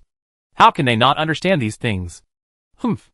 Looking at the red dragon reaction, Gordon snorted, and 2 flames spewed out of his nostrils. And the gap between his teeth also showed a faint fire. Now, don't move. Stand still. Seeing a group of weaklings who didn't even dare to take action, it sighed deeply. It also wanted to test its true combat power, and see if its magma could melt the scales of these red dragons after supernatural powers. But such obedience made Gordon unable to find any excuses. Moreover, it didn't understand the situation very well, so it didn't attack immediately. It planned to observe for a while first. Moreover, the walking real dragons couldn't be wasted casually. In addition to killing them and turning them into natural light balls, there were still many playing methods. It first ordered the group of red dragons to stand in a row, and the knights on their backs did the same. After they were not allowed to move around, they landed leisurely on the ground and looked at the 6 red dragons lying on all fours only up to its thighs. Due to the pressure brought by Gordon's eyes, no red dragon raised any objection. But many red dragons began to look at Gordon strangely. Why does it feel different? It feels strange to see my parents and those old dragons. Through the telepathy of the Jisyanki, almost all red dragons began to discuss. And the mental chat channel was a mess. Some red dragons proposed to take out half of their wealth as ransom, and some proposed a quarter. Of course, there were also red dragons, who said they would not say a word and would fight to the death. However, before attacking, they still had to see the opinions of other dragons. But in the end, no rules were given. Some dragons wanted to test, but most red dragons were still quite sincere when facing strong people. And Gordon took advantage of this gap to grab the slightly familiar star god messenger and the human girl, who was looking at him in shock. I think I've seen you before. Miserable angel. Gordon looked at the blood-stained face of the celestial envoy, and felt an inexplicable sense of familiarity. But he couldn't tell what it was. Lord Dragon. She is Lady Ikesai. Please save her. These bandits destroyed our town and burned the forest with fire. Selena took a breath, and after confirming that Gordon Camp was not on the same side as the Githyanki riding red dragons, she began to plead, her voice sad and gentle as weeping. But Gordon's face was expressionless, and he had no idea who Ikesai was. But he felt that her face was slightly familiar. He just couldn't remember. After all, the current Ikesai was completely different from the celestial envoy he had seen before. What he was more interested in now was why a celestial envoy would descend to the main material plane. And judging from the reaction of Selena, a human, it was obvious that he had been here for more than a day or two. What happened?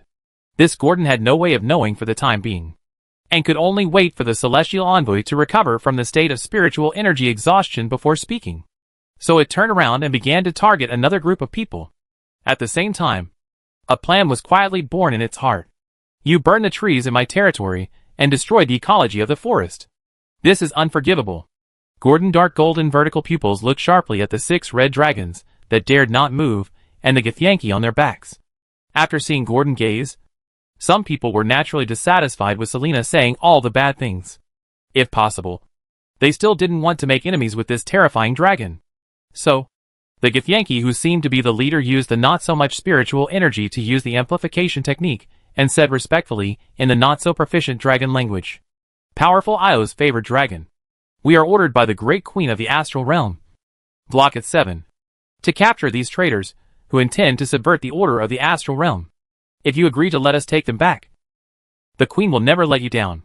But before the Githyanki finished his long dragon language, a ball of hot red light emerged from the belly of the nearby molten dragon, and the scales on the belly were particularly red with bone-cold color. The next moment, a raging firestorm gushed out from the throat of the molten dragon upper and lower jaws, which were like red-hot iron blocks. The Githyanki's flame barrier rose quickly. Or in other words, the Githyanki riding the red dragon must have certain precautions against the heat, and the triggering spell Flame Shield is one of them. However, these young red dragons were immune to the fire brought by the blood in their bodies, and were not affected by Gordon's breath. After all, no matter whether Gordon was an ancient dragon or a great ancient dragon, as long as its breath was still a magical ability, even if its temperature was extremely hot and could melt steel and refine gold. In essence, a true dragon with the same fire element bloodline would be completely immune. In simple terms, the breath of the ancient dragon cannot kill a newly born dragon. However, unfortunately, the breath of Godin has been supernaturally modified.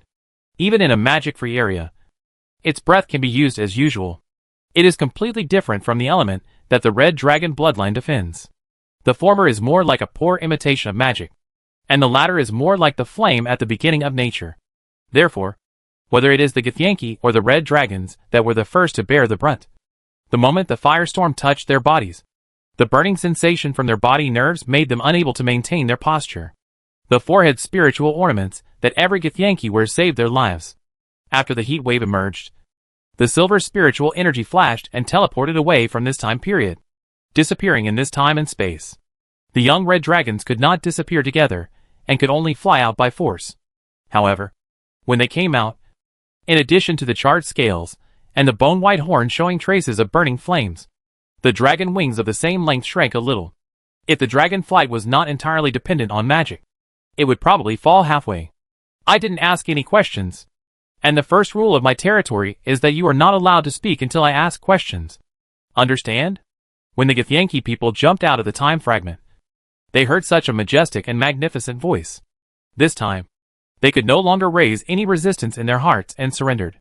However, after they recovered their psychic energy after fighting with the celestial envoy, their mentality was unknown.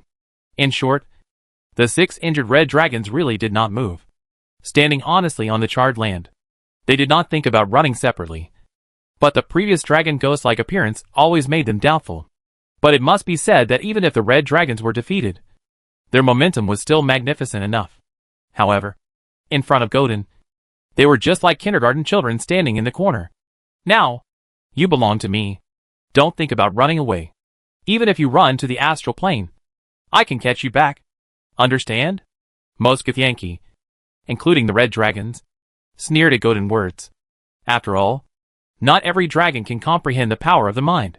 Even the gem dragons, which are famous for their power of the mind, Not every gem dragon can develop the power of the mind. And if you want to shuttle through the astral plane, the power of the mind is a must. No matter how they look at it, they can't see any signs of the molten dragon mental ability. Golden doesn't care whether they believe it or not. Anyway, it is now looking at the 6 Githyanki, who have just survived the baptism of its breath, with interest. The suspended psychic energy made them not have to worry about falling. It was a little jealous of this kind of spiritual power. It didn't know if it would. The Githyanki, who originally thought they were safe after surrendering, suddenly felt a chill on their backs. They stared at the claws of the molten dragon with great respect, fearing that the dragon in front of them would regret it. Don't move now. And don't leave here. But fortunately, Gordon finally said this and began to look down at the surroundings, not knowing what he was doing. When the flames were almost extinguished, the huge real dragon exhaled slightly and said with a sly smile, "Okay, the calculation is done. Now, you must remember that before handing over 123,674 Imperial Standard Gold coins, you will be my slaves." What? More than 123,000 Imperial Gold coins. The Githyanki were immediately in a state of confusion, and the red dragon oath to not give a single cent was still echoing in their mind channel. You know, according to the average looting, they can get about 500 gold coins worth of property. So they have to do it more than 200 times.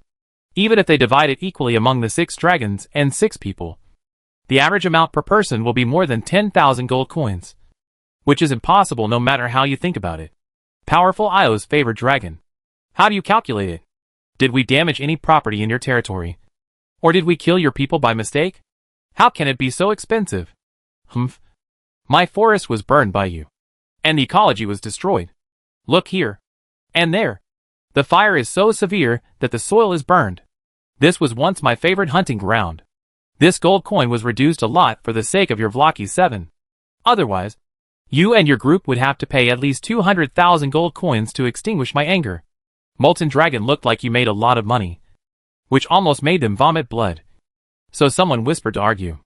But what we just burned was not here at all. These were all covered by your breath just now. Huh? The Molten Dragon did not show any embarrassment, but said with more interest, "You mean you want me to recalculate it?" No. No. He didn't mean what you said at all. He just thought you were too kind to take care of us. A Githyanki quickly interrupted his companion's questioning, fearing that he would not be able to stop it in time. And the next moment 120,000 gold coins became 240,000. First find a way to notify Her Majesty the Queen. She will definitely not ignore it. If this dragon continues to be so unruly, it will suffer a great loss sooner or later. Now we are in its hands. Agree to any request first, and save this life, so that we can continue to serve the Queen of Tunaras City. While he was admonishing his companions in his heart, he was trying to please the molten dragon that was looking down. So, when Godin returned to Lothal Valley again, Nina, who had already split up and communicated through telepathy, had gathered the guards overnight and prepared a special cage that could accommodate 6 Githyanki people and sent it over. This thing can isolate psychic powers. Many materials were taken from Godin inventory. As for how to make the cage, it was not a difficult task for Lothal Valley, which had lava as a smelter. In this super magic world, everything is possible. As for the other red dragons, Godin naturally had a way. Even if there was no cage, they had to obey. So, the 6 red dragons began to face the most painful choice in their lives. A contract that was temporarily ineffective was placed in front of them. In their hearts, they had cursed this dragon that was more evil than them thousands of times. But in the end, they were forced to sign this agreement sworn to Tiamat. Thus, they were completely in debt and could not get rid of it. The content of the agreement was very simple. That is, either the 6 red dragons together pay Gordon with items worth more than 120,000 gold coins, or donate 10 times the goods to the Great Lady of Evil Scale. Gordon believes that as long as these red dragons are not fools, they should know which creditor is more merciful. After Gordon did all this, he handed the aftermath to Nina. As the current lord of Loda Valley and the famous Baron Gordon, she is the most suitable person to handle this matter. Moreover, increasing reputation is more harmful than beneficial to Gordon. It only needs to be a rebellious dragon quietly, and then clear itself from its divine identity, the Lord of Grace. It has already thought of the next missionary plan, and after the matter here is resolved, It can entrust the shapeshifter Sathith to take charge of this matter. I just don't know whether the modified Grace Temple can. No matter what. Let's try it first. Anyway, as long as the vest can be hidden, its safety can be guaranteed at least in the north. Unless the cultists have ravaged the whole area and there is nowhere to go. Of course, at that time, Gordon will decisively abandon this place of business and turn around to build a nest in a more suitable place. However, all this depends on the evolution of the situation. Thinking of this, Gordon, who turned into a black cat, lay on Nina's shoulder and followed the carriage to gradually move towards the direction of Lothal Valley. Under the sky farther away, chaos is spreading, and the future of the north is also hidden in this thick fog of nothingness and no substance. Chapter 406, A Day for Believers. Winter City. A place of snow. The wide venue. The arc-shaped stairs. This civic square, which was originally used as a place for city governors to give speeches, has long been covered with snow.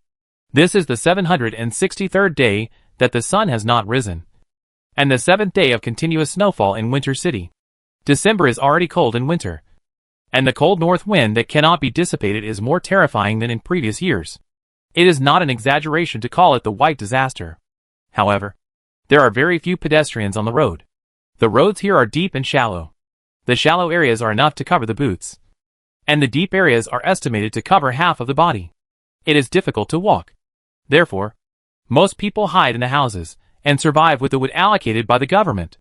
In the world of white snow, only the dim light from the windows brings a touch of warmth to this cold world. But today there was an unexpected guest here. He walked in the snow with ease. After walking, he only left a shallow trace in the snow, which disappeared in an instant. If you observe carefully, you can find that his toes were actually sticking to the snow. This control over the body can only be achieved by professionals with extremely high agility, or by magic or mind casters. This humanoid creature, whose cloak was densely covered with snow, walked easily to the civic square, and hardly stayed in the square for a moment. He walked to the high platform used by the Archon for speeches and stopped. Weiwei knocked 3 times at the gate of the utility room, and the sound was full of inexplicable meaning, just like the 3 sounds of a woodpecker pecking at wood. Soon, the door of the utility room opened, and the room that was originally used to store wooden signs, fences, and other sundries needed for the Archon's speech now had a downward passage on the ground. In the passage leading to the underground, the dark tunnel was echoed by the cold wind brought by the opening of the door. Lacey, you haven't been discovered. Right. The person who opened the door was hiding in the shadows, and his appearance could not be seen clearly. Only a hint of ice blue could be vaguely seen from the light. Her voice was a little hoarse, just like the cold wind, without any emotion. The cloaked person, who was called Lacey, and had just entered the utility room, was a little timid. Obviously still a girl. She said, "Master Priest, don't worry. No one will care about my leaving. I checked all the way, and no one was following me. They only care that the temperature in the room didn't drop and the firewood in the stove didn't go out." "Ah, Master Priest, I didn't mean to violate." Her voice suddenly changed as the wooden door creaked shut, completely locking her in this small utility room of less than 20 square meters. Compared to the cold outside, her body was 10 times colder than outside at this moment. In consideration of the special situation. One time. Holy Grace. Yes, Master Priest. The girl swallowed her saliva and answered tremblingly. Obviously, the act of punishment, which was called Holy Grace, was not pleasant. Where is the thing? After the horseman finished talking about the punishment, he looked at the pale girl who took off her cloak, who was about 17 or 18 years old, with short hair and pale face, and asked the next question slowly. "It hasn't been brought yet, but the bait has been agreed. It will probably take a few days to get it." The short-haired girl face was a little rosy when she said this, and it was obvious that there was some progress. But her tone was still a little helpless. But at least there was progress. And she had an explanation to the priest.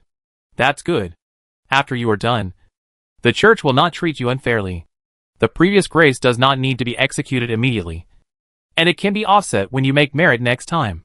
The priest nodded slightly and said so. Obviously, after hearing that things had progressed, her mood was much better.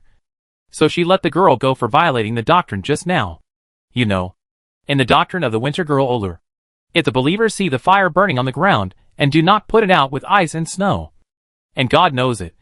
Punishment will definitely come. Of course. The most important thing is that she said this behavior, which is a great rebellion, which is why the girl looked like she was struck by lightning just now.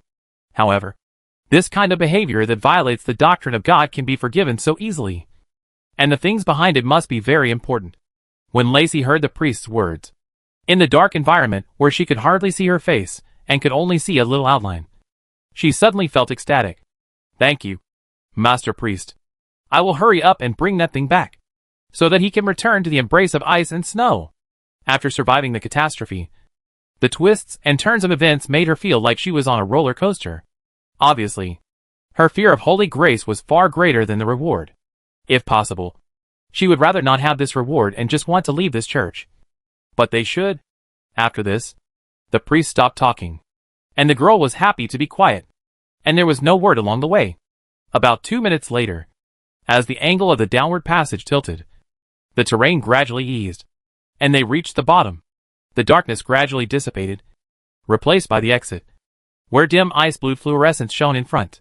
When I walked out of the passage, I found that the source of the light was just the glowing blue moss on the wall. Walking past the glowing corner, the more gorgeous blue light in the distance covered the girl's entire vision.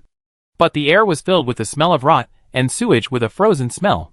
When I walked out of the entrance of this passage, what appeared in front of Lacey was not only the pale blue glow of winter moss, but also the intricate and complex pipes and orderly drainage corridors under the glow of winter moss. There is no need to say where this is. As long as you know a little about the order of buildings, you will know that such a large scale, apart from the underground city, there are only sewers. The drainage channel that originally ran towards the moat had already frozen and was as hard as ice. The protruding pipe mouth even grew a series of uneven icicles, which showed how cold it was. The horseman walked with the girl on the frozen stone slabs of the sewer, and the priest, who had been in the shadows, was completely exposed to the dim light. Apart from the hoarse voice, she was actually a woman with fair skin. No, rather than fair skin, it would be better to say that she was pale. She had a tall figure, an outstanding and cold temperament, and there seemed to be a piece of ice between her eyebrows. With her waist-length ice-blue hair, she looked like a queen standing in the ice and snow. At this moment, she was wearing a sacrificial costume specially used for rituals. A slender blue sacrificial robe, classical and mysterious. Had there been any changes in the city recently? When she was about to reach the corner, the female priest closed her eyes slightly, not looking directly at the dim light on the wall, feeling the cold wind blowing from the sewer, and asked, "Report to the priest. It is said that the city lord has brought a group of troops and secretly joined forces with people from other cities to capture the old dragon hidden in the Iceblade Mountains." Oh! Hearing this, the female priest opened her eyes that seemed to have no emotions and raised her eyebrows. "If we don't capture it, the supplies will not be enough. It is said that in the past few days, some people in the lower-class residential area of Rat Tail Alley have frozen to death in their homes." The girl's response was also very bold. She told the priest in front of her what she knew and guessed one by one, and let her judge for herself. She didn't want to suffer this hardship. And with this question, the priest asked a few more questions, and the girl chatterbox seemed to be open all of a sudden. In front of the priestess, she kept revealing the information she had collected these days. Some useful, some useless, but every piece of information was extremely detailed and vivid, as if she had witnessed it with her own eyes. This is definitely a conspiracy. Even if the dragon is killed, this damn snowstorm will not stop for half a second. She ended in this way. The voice was a little loud, like the aftermath of a stone falling into the water, with echoes coming one after another. This led to the footsteps of another group of people, and the sound of excitement. "Lacey? Lacey! You're back! Little Lacey! You're back! You're back with the priestess! My little Lacey!" Dozens of heads popped out of the empty pipes ahead. Judging from their appearance, skin color, hair color, and eyes, they were all of the same race. Ice-blue eyes, black hair. Among the northern races, only the Hall people, who were in the coldest area and closest to the floating ice sea, looked like this. Uncle Jim, Grandpa Fadden, Aunt Farina. The petite girl smiled a rare smile. Unlike her previous fear, she was genuinely happy at this moment and responded one by one. "Yes, They were all from the same village. And Lacey grew up in that village. She was very talented. She followed her father, a hunter, to hunt near the floating ice sea since she was a child. They cooperated to hunt the stray winter owls more than once. Wolves, mammoths, and elk. Although she had to serve the winter girl now, at least the people in the village were there. After her father died, her only relatives were these people who had been taking care of her. There were other people living in the pipes in the distance. They were another group of believers loyal to the ice goddess. However, compared with the village of Lacey, they were more like lone travelers, mercenaries, nobles, and barbarians. She had even seen a dragonborn warlock with white dragon blood in it. Like her, the scales on his body were branded with the indelible diamond-shaped snowflake emblem. The emblem was only slightly dimmed until now, and it was still blooming with an ice blue color. This was why these believers of Oriel gathered here.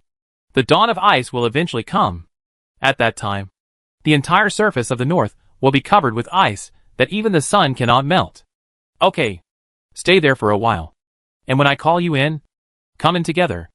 The priestess pointed to a crowded sewer corridor and asked Lacey to go over. After giving some instructions, she walked into a snow house made of ice crystals. After bending down and entering, her slender back quickly disappeared in the round snow house that was only 1 meter high and 3 meters long. Hearing the order, Lacey, who naturally obeyed without hesitation, could only bid farewell to her old friend temporarily. Leave this sewer area and go to the sewer corridor opposite, not far away, where more than a dozen people were already standing, silently waiting for the upcoming order. Okay, come in. Soon. As the priestess' voice came from the domed snow house, Lacey was swept into the snow house that was difficult to accommodate 2 people. After lowering her head and passing the intersection, the light came again. When everyone looked up, everything they saw would amaze anyone who had just entered here. A vast frozen land field that could accommodate thousands of people appeared in front of more than a dozen people, and under their feet was a towering cliff, overlooking this miniature ice field the size of 3 or 4 indoor football fields. There were many black shadows on the ice field below, without any equipment, lying naked in the ice and snow, praising the great goddess of winter with their lips that were almost blue from freezing, praying for today's magic. Not far away on the cliff, the priestess we saw just now was preparing something there. Other followers of the goddess of winter were also climbing up and down in the ice and snow, holding various ritual items. No one showed any surprise before calling them here, in addition to the intelligence they had collected and the completion of their respective tasks. The most important thing was that they were needed to come back to maintain this snowstorm ceremony. That's right, the snowstorm in Winter City now. In addition to the loss of the sun, the influence of the extreme cold air, and the credit of their Oriel church. It's just that this complicated ceremony needs to be maintained every 7 days. Otherwise the snowstorm will stop. And stopping is naturally not what Oriel's believers want to see. If possible, they want to see more people in Winter City fall in the cold winter to please the goddess of winter. Hurry up and take your place. Just like the first time. After a while, after waiting for the priests, druids, and ice knights on the ice field in this small plain to arrive, these Oriel priests scattered throughout Winter City, under the guidance of the priest, walked to a higher place. Soon the ground was made of pure rock and turned into an extended cliff formed by icicles condensed from ice. They stopped only after everyone went to their own ritual formation. When a huge arm-thick ice block with white steam was placed in front of everyone, the bishop, who was at the highest position under the ice-blue winter goddess stone statue, raised the ice block and spoke lightly. The ritual begins. So, at his command, everyone around Lacey unbuttoned their clothes. Then they placed the ice block in front of them, as if it were their heart, and the extreme cold instantly enveloped everyone's body. This was also the reason for summoning them here. The basis of this ritual was to let them use their body temperature to melt 100 pieces of ice before the next ritual could continue.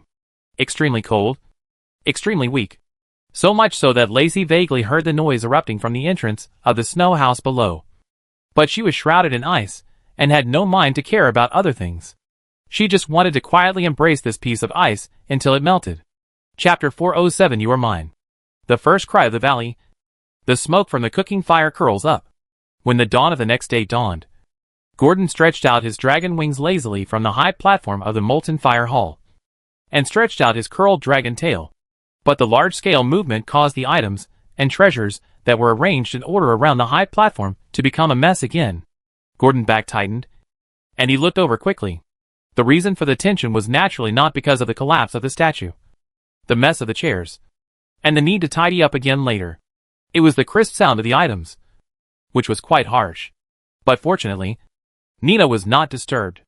Seeing that the little dragon with azure scales was comfortably sticking its head out of the water in the hot spring not far away, and there was no intention of waking up, Gordon breathed a sigh of relief. It then shrank back to its expanded body, folded its dragon wings, and swirled its dragon tail, and then put its head on its claws lying on the gold pile, and began to think quietly. This is now its daily compulsory work when getting up early. Since it has the power of manipulation and can freely control its body, it can control itself to enter the dormant period brought by the young dragon at any time and any place, and the length of time can be freely controlled. It has such a job, and its new day starts from yesterday, just after it came out of the astral world. From going out to secretly give Nina a surprise, to patrolling the territory with Nina, meeting the princess of the AM Empire, and then meeting the Gisyanki and the red dragon they rode at night, rescuing a star god messenger in distress. One by one, all of them are active in Gordon's newly revived mind. It also began to check and make up for the shortcomings of what it did yesterday from the perspective of a bystander, to see if there are any shortcomings or places that are not good enough. Only in this way can it not fall into the same pit twice. You know, although its dragon life was smooth, it also suffered a lot. Whether it was the haste to escape from the sewer, or the recklessness of the journey to another world, or the lack of vigilance in the face of potential silent threats. It was a major factor in the failure of any dragon. If it could reflect and deduce every day like today, how could it have happened that it had not considered before? The system can't help it with this. Only it can help itself. As someone said, a true master always has the heart of an apprentice. Only with awe in mind can you go far. The self-reflection that wakes up early every day is a tempering of the mind. In Gordon's view, it does not find it boring, but rather enjoys it. Soon, the self-judgment came out in his mind. No big mistakes happened yesterday. If there were any, maybe I should be more cautious before revealing my identity next time. Also, I was too kind to those red dragons. Each dragon only cost more than 10,000 gold coins. I feel that it is not worthy of their value. Gordon smacked his lips, and the teeth of his upper and lower jaws made a powerful grinding sound. Of course, if the red dragons that were placed in other areas by Gordon yesterday could hear what Gordon said, they would probably jump up and hit Gordon's chest. It was really bad. More than 10,000 gold coins are not worthy of the value of red dragons. You know, only the red dragons in the star realm can bear such exploitation. Otherwise, it would be difficult for the young red dragons in the village to accumulate such a huge sum of money by exploiting merchants in the main material plane. The marked price of selling their own fallen scales is only 50 gold coins per piece from the warlocks or equipment blacksmiths who need it. Apart from plundering, if red dragons really rely on selling their own blood and scales to save money every year, their annual income is only more than 1,000 gold coins, which is not enough for them to eat a few bites. And most red dragons, due to the pride in their bloodline, naturally disdain to do business with warlocks and blacksmiths, and rely more on plundering. But with the strength of young dragons, it is embarrassing. Therefore, for most red dragons, it can be said that it is a foolish dream to want to accumulate 10,000 gold coins before they have a real nest. And young dragons like Gordon have a net worth of millions before they even step into the nest, which can be said to be very rare. Probably only those legendary dragons or alien dragons can compare with them. Of course, if there were no clues and wealth left by Galmadon, Gordon would not be able to gain so much wealth. It can only be said that time and fate are also. He silently thanked this nameless pioneer in his heart for what he left behind, and he began to speculate on the next trip to the alien world. What the last thing it left for him was. However, before the astral projection cools down, Gordon feels that he still has to deal with several other things first. The most important things before him now are three things. 1. Transform into the adolescent stage as soon as possible. Awaken and gain new abilities. If he sleeps for 8 hours in batches every day, step by step, in about a month, his body will grow to the limit, about 36 meters in length. Of course, the length is still unexpected. The more important thing is that after the awakening of the adolescent stage, the warlock level will be improved. and the awakening of the talent of the youth level is enough to make it shake. 2. Enhanced strength. At first glance, this point overlaps with the previous point. But in addition to enhancing its own abilities on the surface, it also has the strength to enhance the nest guards and the power of the dependents. Both methods of enhancing strength require the same power. That is, the power of Krypton gold. But this also involves the initial establishment of faith. This is the third point of Gordon. The establishment of the temple. As a divine creature, it now desires faith or divine power. And the more the better before saturation. After all, whether it is to upgrade its followers or advance to a powerful enough profession, it needs to be strong before it can go to the next step. If it is a hopeless person, then no matter how many rare treasures it gives and how it advances, it will only benefit the creatures that kill it. The establishment of the temple is inevitable and should be put on the agenda. If possible, Gordon hopes that his first proper temple in the main material plane can stand upright on this continent before the next trip to another world. If such a temple was built before, then a recognized identity of a true god would be needed. After all, in the past, only an oracle of a true god was needed to solve the identity. And of course, it could also be vetoed. According to Gordon, it is likely to be vetoed by the gods, and its divinity will not be recognized, and it has not even been studied.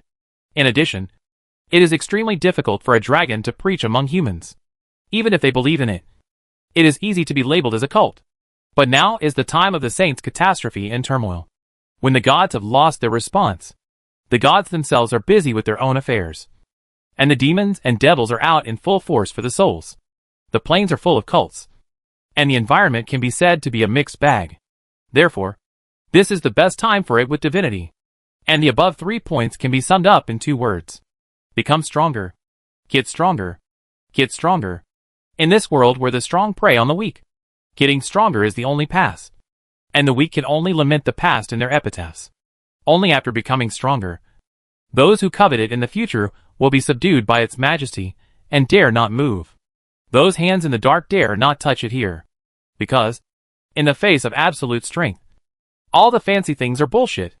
Just when Gordon was clear and determined about the path he would take in the future, a sweet and innocent call in the air brought Gordon back to his senses. Mr. Gordon, you're awake.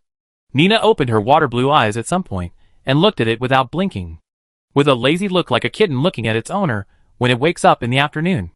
How is it? Are you used to it? Guh. Dunn did not answer, but asked directly. Yesterday, Nina wanted to sleep in his arms, but was rejected by Gordon. After all, after sleeping, she was not as aware of the outside world as when she was awake. If she really came up? What if she was accidentally crushed? Fortunately, it's just a little hot and dry. The amulet of endurance seems to have failed. Nina soaked her head in the water, then poked her head out, shook her scales in the hall, and immediately dried up the water droplets that did not exist at all, and then quickly recited a spell and cast a spell on herself. Gordon took this opportunity to walk forward and gently press Nina's head with his claws with some heartache. Sighed. So I said you should go back to your residence. I don't need you to take care of me here. Nina didn't care after hearing this. It's okay. As long as I can see Mr. Gordon when I open my eyes. This little difficulty is nothing. After all, I know everything. After saying that, she lowered her head, trying not to let Gordon see her expression. What did you know? Gordon asked curiously, not understanding why Nina's mood suddenly changed. After a while, Nina said to Gordon in an unprecedented voice, I know that no matter how much I grow, I can't reach Mr. Gordon's future. 5 years. 10 years. I can't catch up. Mr. Gordon has grown up again. More than 30 meters long. And Grandma Orlon's yard can't accommodate your body. During this time, I have only grown a little bit. Less than 30 centimeters.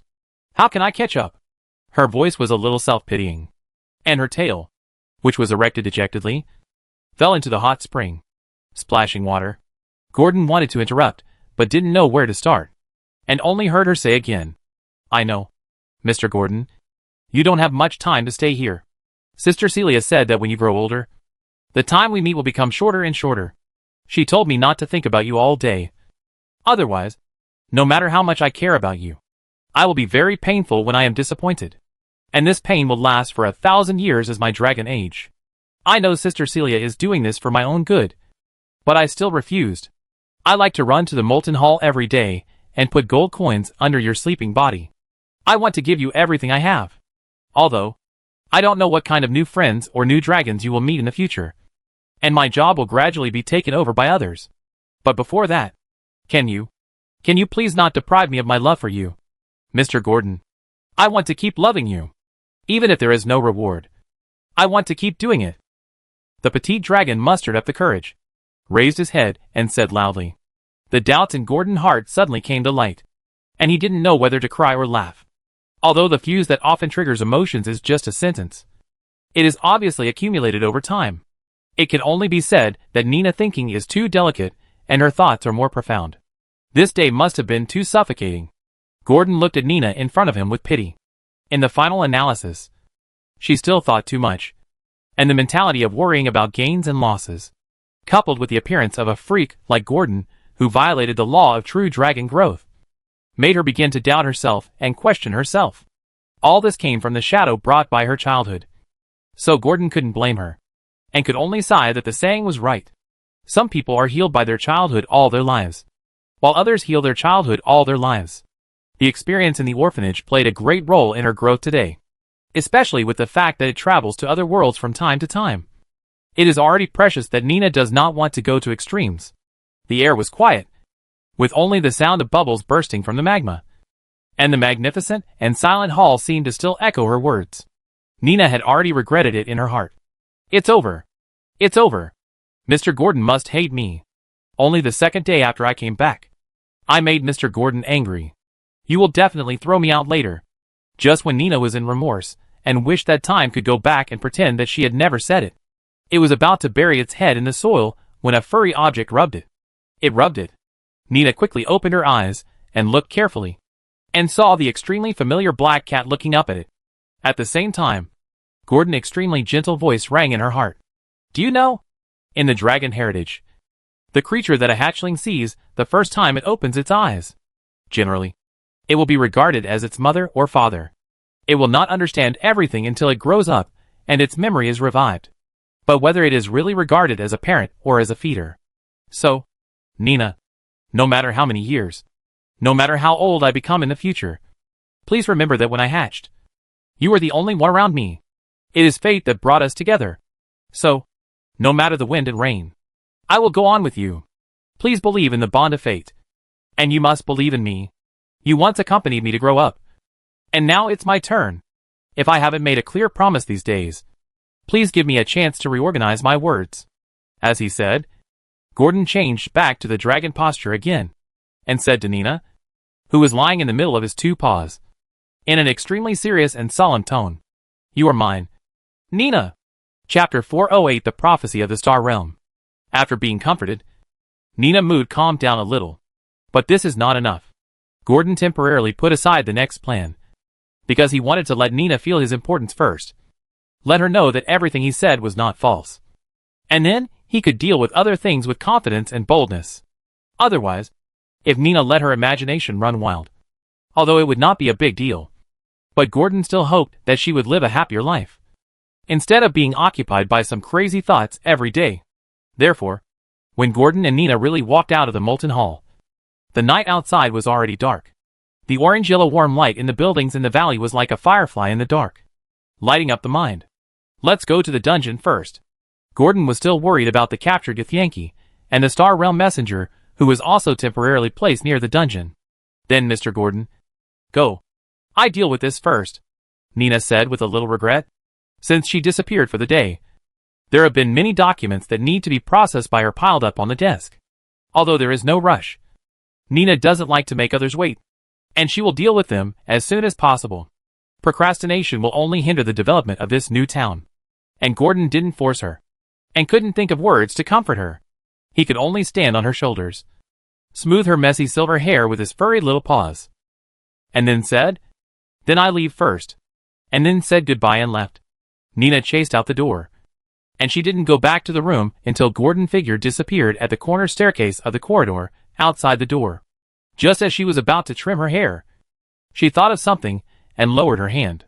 Then she sat down on the chair, looked at the dozens of documents piled on the desk, and began to sort them out one by one. After sorting out the priorities, she slowly opened the most urgent document that was placed in front. The magic candle had already lit up orange light under the inspiration of the magic power that filled the room. The whole room was like a gentle veil. The silver-haired girl started a new day of work today with a bright lamp in the dark night. Gordon walked forward in the darkness. The dungeon was located in the basement of the Baron's manor. With the token given by Nina, it had no obstacles all the way.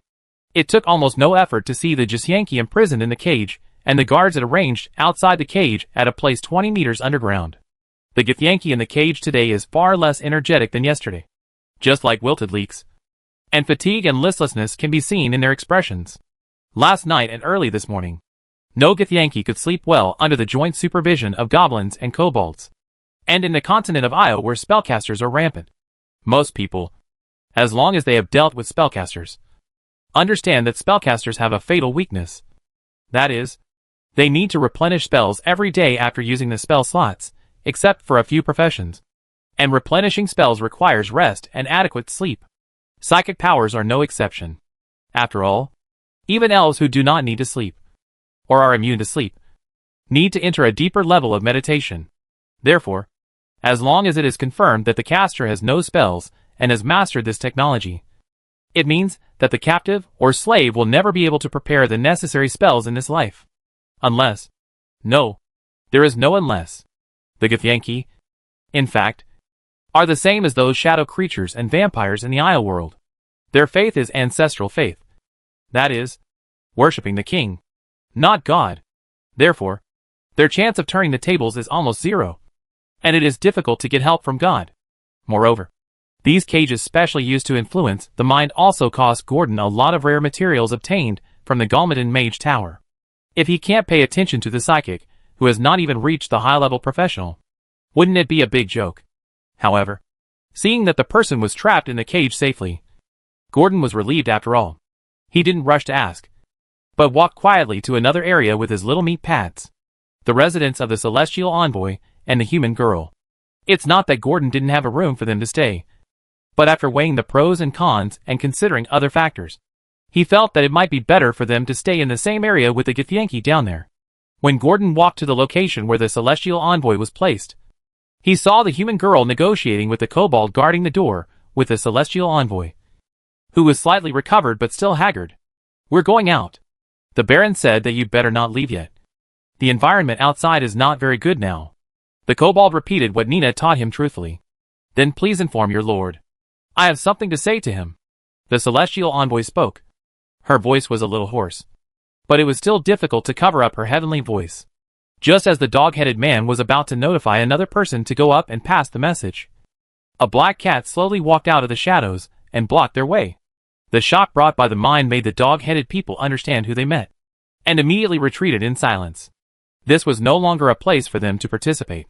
The Celestial Envoy looked at the black cat in front of her with a dull face. There was no other reason.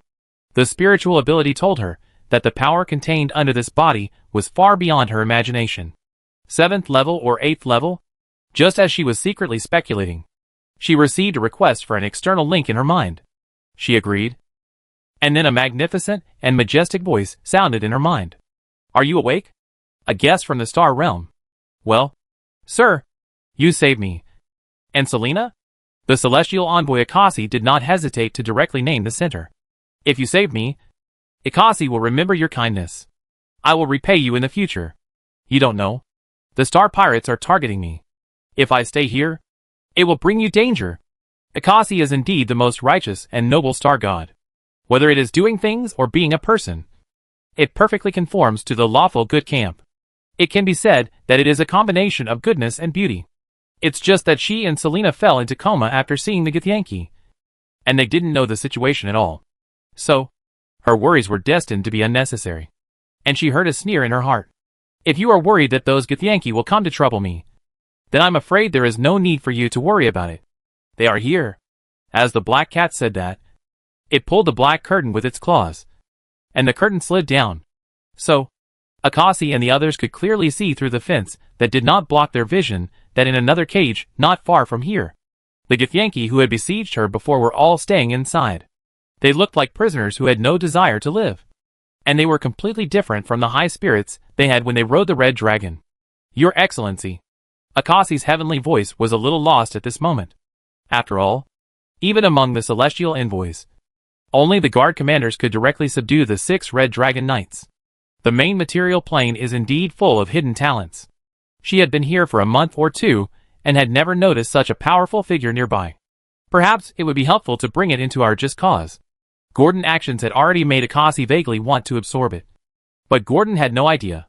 He was now staring at the celestial envoy thoughtfully. Finally, he said, "Have we met somewhere before?" Sir? Akassi was a little surprised, looking at the black cat with a confused face. Yes, in the celestial realm. If possible. Gordon wanted to pat his thigh to celebrate that he finally remembered the image of this celestial envoy, which was somewhat similar to the female celestial envoy he met when he went to the Apal world before. No wonder he couldn't find the target for a long time, although he was not sure what her name was. Gordon was very sure that the face of the angel in front of him was very similar to the face of the angel he had seen in the celestial realm before. After hearing this, Akassi did not show any surprise, but sighed. That might be the trace left by the predecessor. Predecessor? Gordon looked puzzled. Wasn't it that celestial envoy? But when he heard what Akassi said next, he understood everything. Sir, do you know how celestial envoys were born? Like humans? Or like us dragons? Born from eggs? There is no more information about celestial envoys in dragon heritage. The only thing Gordon knows is that celestial envoys represent the order and goodness in the celestial realm, and they obey the gods of the good camp.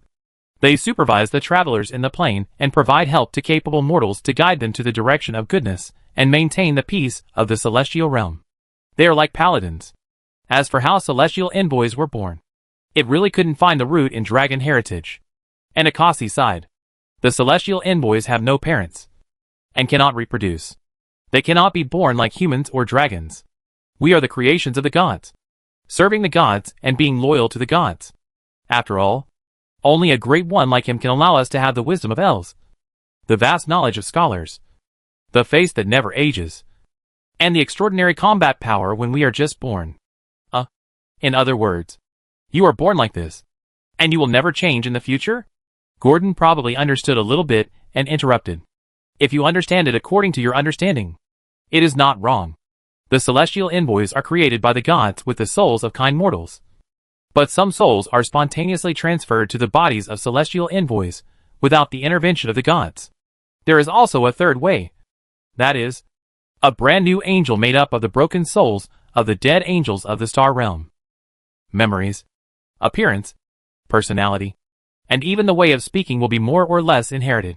This is why Akassi said that she was probably the predecessor. Well, then, she invited me to sit there last time. What a pity. Gordon, who understood, took out the invitation silently and sighed. You have to believe that justice will prevail. Akassi. Of course. I have always believed it. Akassi looked at the invitation letter that had not been opened yet, but still retained the traces of the inviter's psychic energy. Smiled, took it directly, and then suddenly said, "The angel reef where I was has been destroyed by those Githyanki. They are the devil accomplices. Do you know why?" Sir.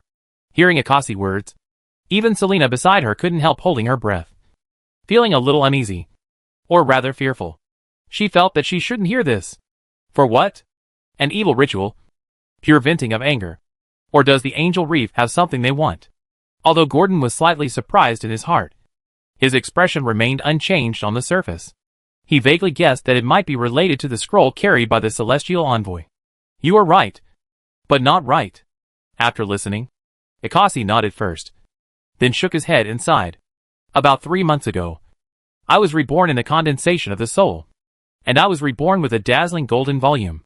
And at the end of this volume, I saw a changing future. I was terrified at the time and wanted to tell everyone about these future prophecies, but no one believed me. They also told me that I should keep the scrolls safe and not let others see them, because each prophecy scroll of the Star Realm Messenger is a possibility among the myriad futures. At first, I comforted myself in this way, but in the following actions, one prophecy after another came true. Finally, I couldn't help it. I wanted to tell the Supreme Council, but in the end the Council ignored me and gave me the task of leaving Angel Reef and going to the main material plane to stabilize the star realm in Io. The connection of the world. I agreed. And then, a few days ago, I learned from the star bird that the Angel Reef had been destroyed by the internal and external cooperation of the Githyanki, and the soul was annihilated along with the island. And I am their last prey. Akashi poured out the words that had been accumulated in his heart in one breath, like a string of cannonballs. The amount of information made Gordon's scalp numb. He still didn't understand what she was saying. But judging from her current state, if he asked her to repeat it again, the past would still be fragmented. It's better to ask one by one. And questions always get the most straightforward answers. Yes or no is much simpler than narration. It was in the question and answer between this man and Cat that Gordon knew why the group of Githyanki chased the Star Envoy. The reason is that their queen also invited a prophecy mage to predict the future of the Githyanki. In the prophecy of the destruction of the Githyanki in the future, there is the shadow of the celestial messenger. Unlike Angel Reef, this queen believed the prophecy and did as she was told. Chapter 409 Joining. Lord Akasi, is that scroll? At this moment, Selena, who was standing by, touched her waist, pulled the corner of Akasi's clothes, and whispered in her ear. Akasi's face did not show panic. After Gordon took out the invitation letter, the throbbing heart in her heart could not stop. If she wanted to try to pull this seemingly innocent black cat, who was a powerful existence behind him, into the camp, it was necessary to tell him about the things written on the scroll. So, she did not hide it from Gordon and said directly to Selena, "Give me what I gave you just now." Okay. After hearing Akasi's decision, Selena did not hide it anymore and took out a palm-sized golden scroll hidden behind her. The candlelight on the wall of the underground prison added color to the scroll, which seemed to be plated with a layer of gilded gold, making it even more colorful and fantastic. This is the scroll that accompanied my rebirth. By the way, I don't know your name yet. Gordon. Gordon's voice was silent, hearing the future recorded in the scroll in front of him. He was calm as water, without a single ripple. My name is Ikesai. You can also call me Moore. In the common language of the main material plane, Moore means angel. Selena also called him that at first, but after getting to know each other, she changed it to show her close relationship. Well, I know. Mr. Moore. Gordon nodded to show that he understood. He did not take this opportunity to get closer, but continued to ask indifferently. Then, it seems that if I want to see your scroll, I should sign an agreement. From her sudden questioning of his name, Gordon had this thought in his heart, and the answer he heard was as expected. Yes, Sir Gordon. Akashi felt a little uneasy when he heard Gordon's name. Obviously, judging from the name, it was very resistant to itself. But putting herself in his shoes, Akashi immediately understood. After all, anyone would do the same. So, she hurriedly explained. But the contract only restricts you from telling the contents of the scroll to a third party in any way. And there are no other restrictions. So, her beautiful eyes revealed a little pleading. Looking at Gordon, the meaning was self-evident. Of course, she had already prepared herself for the cat in front of her to play dumb. After all, the angel suddenly descended and then spoke of prophecies about future events. This kind of adventure that changes the course of history is probably only agreed by those young and passionate adventurers. It is very difficult to get them to join this kind of inconspicuous appearance, with powerful power, but only turning into animals. But just when Akasi was struggling whether to continue to give it a try, when she invited directly, she heard a voice that was more heavenly than her voice. Then let's sign the contract first. Gordon's face was still expressionless and inexplicably cold. But in Akasi's eyes at this moment, it was like the fire of the Star World that cleansed the soul. Gordon watched the Star World envoy happily preparing the content of the contract, and his heart was already at ease. It was very confident about the contract of the Star World envoy, and was not afraid of any fraud, because it is impossible. As a product created by the good gods, you can even speculate that the good gods will not abide by the rules, and will fall into the disordered and chaotic evil gods. But you cannot deny the purity of the celestial gods. Except for being corrupted by the evil gods, these creatures will not have any evil thoughts in their minds. So the rights and obligations of the contract are equal. Unlike the devil, under the contract, there is a thick paper that can only be seen with a magnifying glass. Or in the complex patterns, there are words that cannot be observed even with the eyesight of dragons. This kind of trickery of the devil is notorious in the multiverse, and it has also harvested countless wailing souls of mortals. After all, For the devil, the souls of mortals who have fulfilled their wishes have no value. What they appreciate most is the appearance of those mortal souls who have fallen into the abyss after their wishes are twisted by him. As for whether Akasi has been corrupted, there is no doubt about this. The hot glow without any impurities is the best way to prove it. The light of faith of the good God cannot be false. Any behavior that violates the teachings of the good God, such as deception, lies, and rebellion, will dim the light of faith that surrounds him. The aura of the angel in front of him is as blazing as the sun. Seeing that his heart is pure, he is better than his peers. If there is no previous accident, he will probably enter the second level of the Star Angel soon. After Akasi drafted the psychic contract, Gordon pulled it over and took a look. He found that it was just as she said. It only fulfilled this prophecy and kept it in his heart. Before it happened, it could not be mentioned to any third person except Akasi in any way. The additional regulations occupied most of the page, such as the races included in the third person: giants, dwarves, sun elves, drow elves, gnomes, a lot of them. Anyway, almost all humanoid races since the beginning of creation. Gordon naturally did not hesitate. After seeing that the contract was fine, he signed the treaty under Akasi expectant eyes. After Akasi put away the psychic contract with Gordon's soul mark, she asked Selena to leave here first, and Gordon summoned a dog-headed man to take her out of this underground prison. At this point, the man and the cat can talk without hindrance. Although there is still telepathy, seeing the words recorded on the long-sealed prophecy scroll with his own eyes can still save Akasi a lot of time. Gordon read it quickly. The content of the prophecy scroll was not as long as he imagined, but this short prophecy made him feel a chill. It was him. Tiamat. That's right. The prophecy scroll of the Celestial Envoy recorded Tiamat conspiracy in the main material plane. The destruction of Angel Reef was just a casual sentence in the prophecy. In order to remove obstacles, the Githyanki, Tiamat ally, destroyed 3 or 4 nearby Angel Reef tribes, and lost many Red Dragon Knights and Psychic Warriors. Unfortunately, except for her, no one believed that this prophecy would come true. But it's not their fault. At the beginning of the magnificent and turbulent years, countless newborn celestial envoys carried scrolls to report to them that the world would be destroyed and the celestial world would be annihilated. They made a lot of preparations for this. But except for emptiness, they gained little. Since the beginning of the Saints' catastrophe, the scroll that could predict more than 70% of the future has only less than 10% of the possibility after intervention. Therefore, it is normal for Ikesai's prophecy to be ignored. As for whether the possibility is high or not, and whether Ikesai's scroll prediction is accurate or not, Gordon has already made up his mind. For nothing else. Just to see the words in the prophecy. Tiamat climbed up from the depths of the valley. He has 5 heads, 3 pairs of wings, and 5 tails. His wings cover the sky.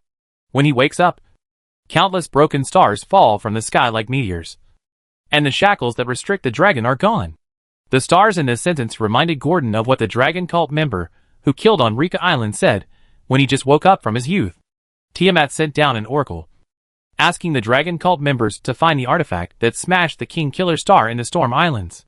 If the prophecy is correct, then Tiamat will indeed obtain the artifact that smashed the Slayer planet, and successfully use it to destroy the great creation that the creator originally created to make the dragons leave the stage.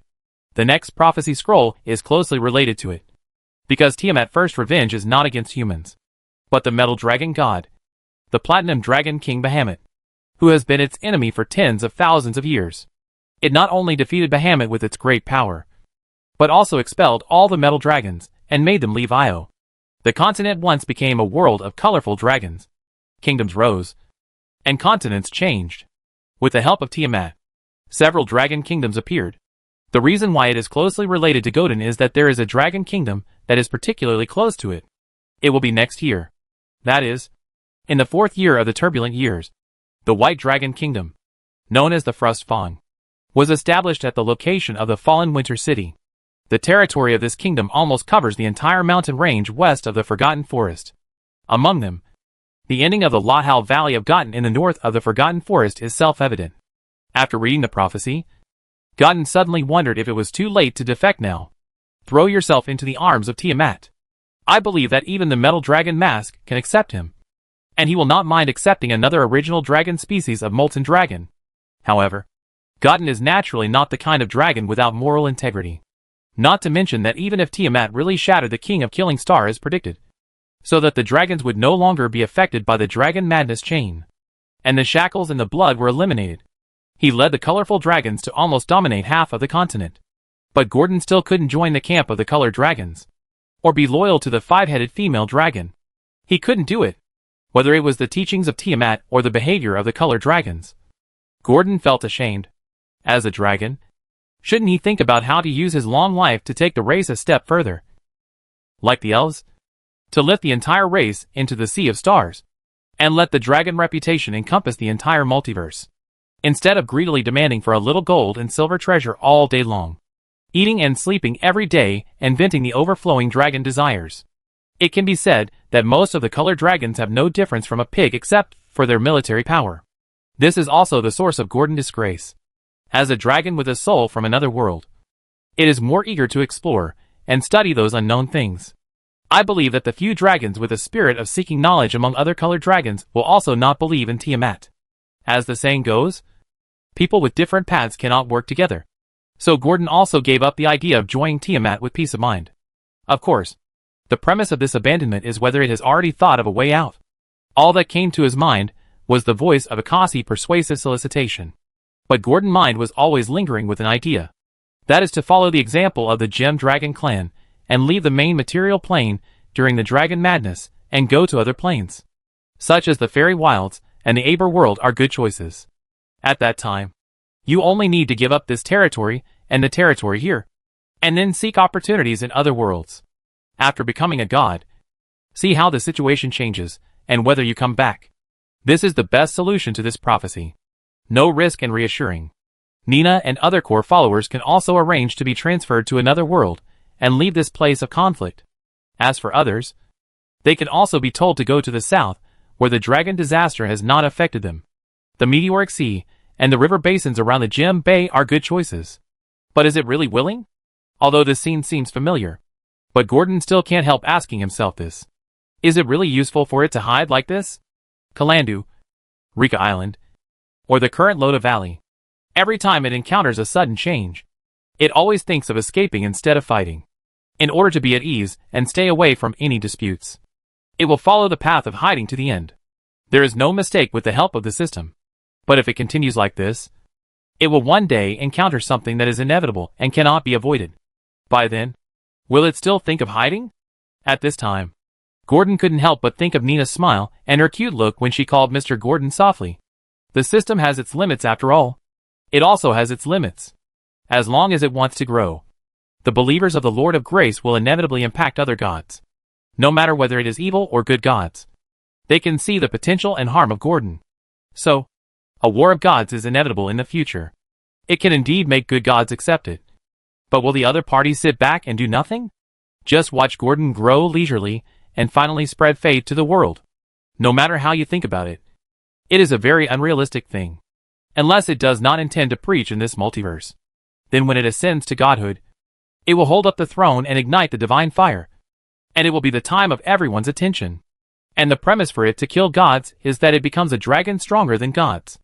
And every real god, or those creatures that are not gods but stronger than gods.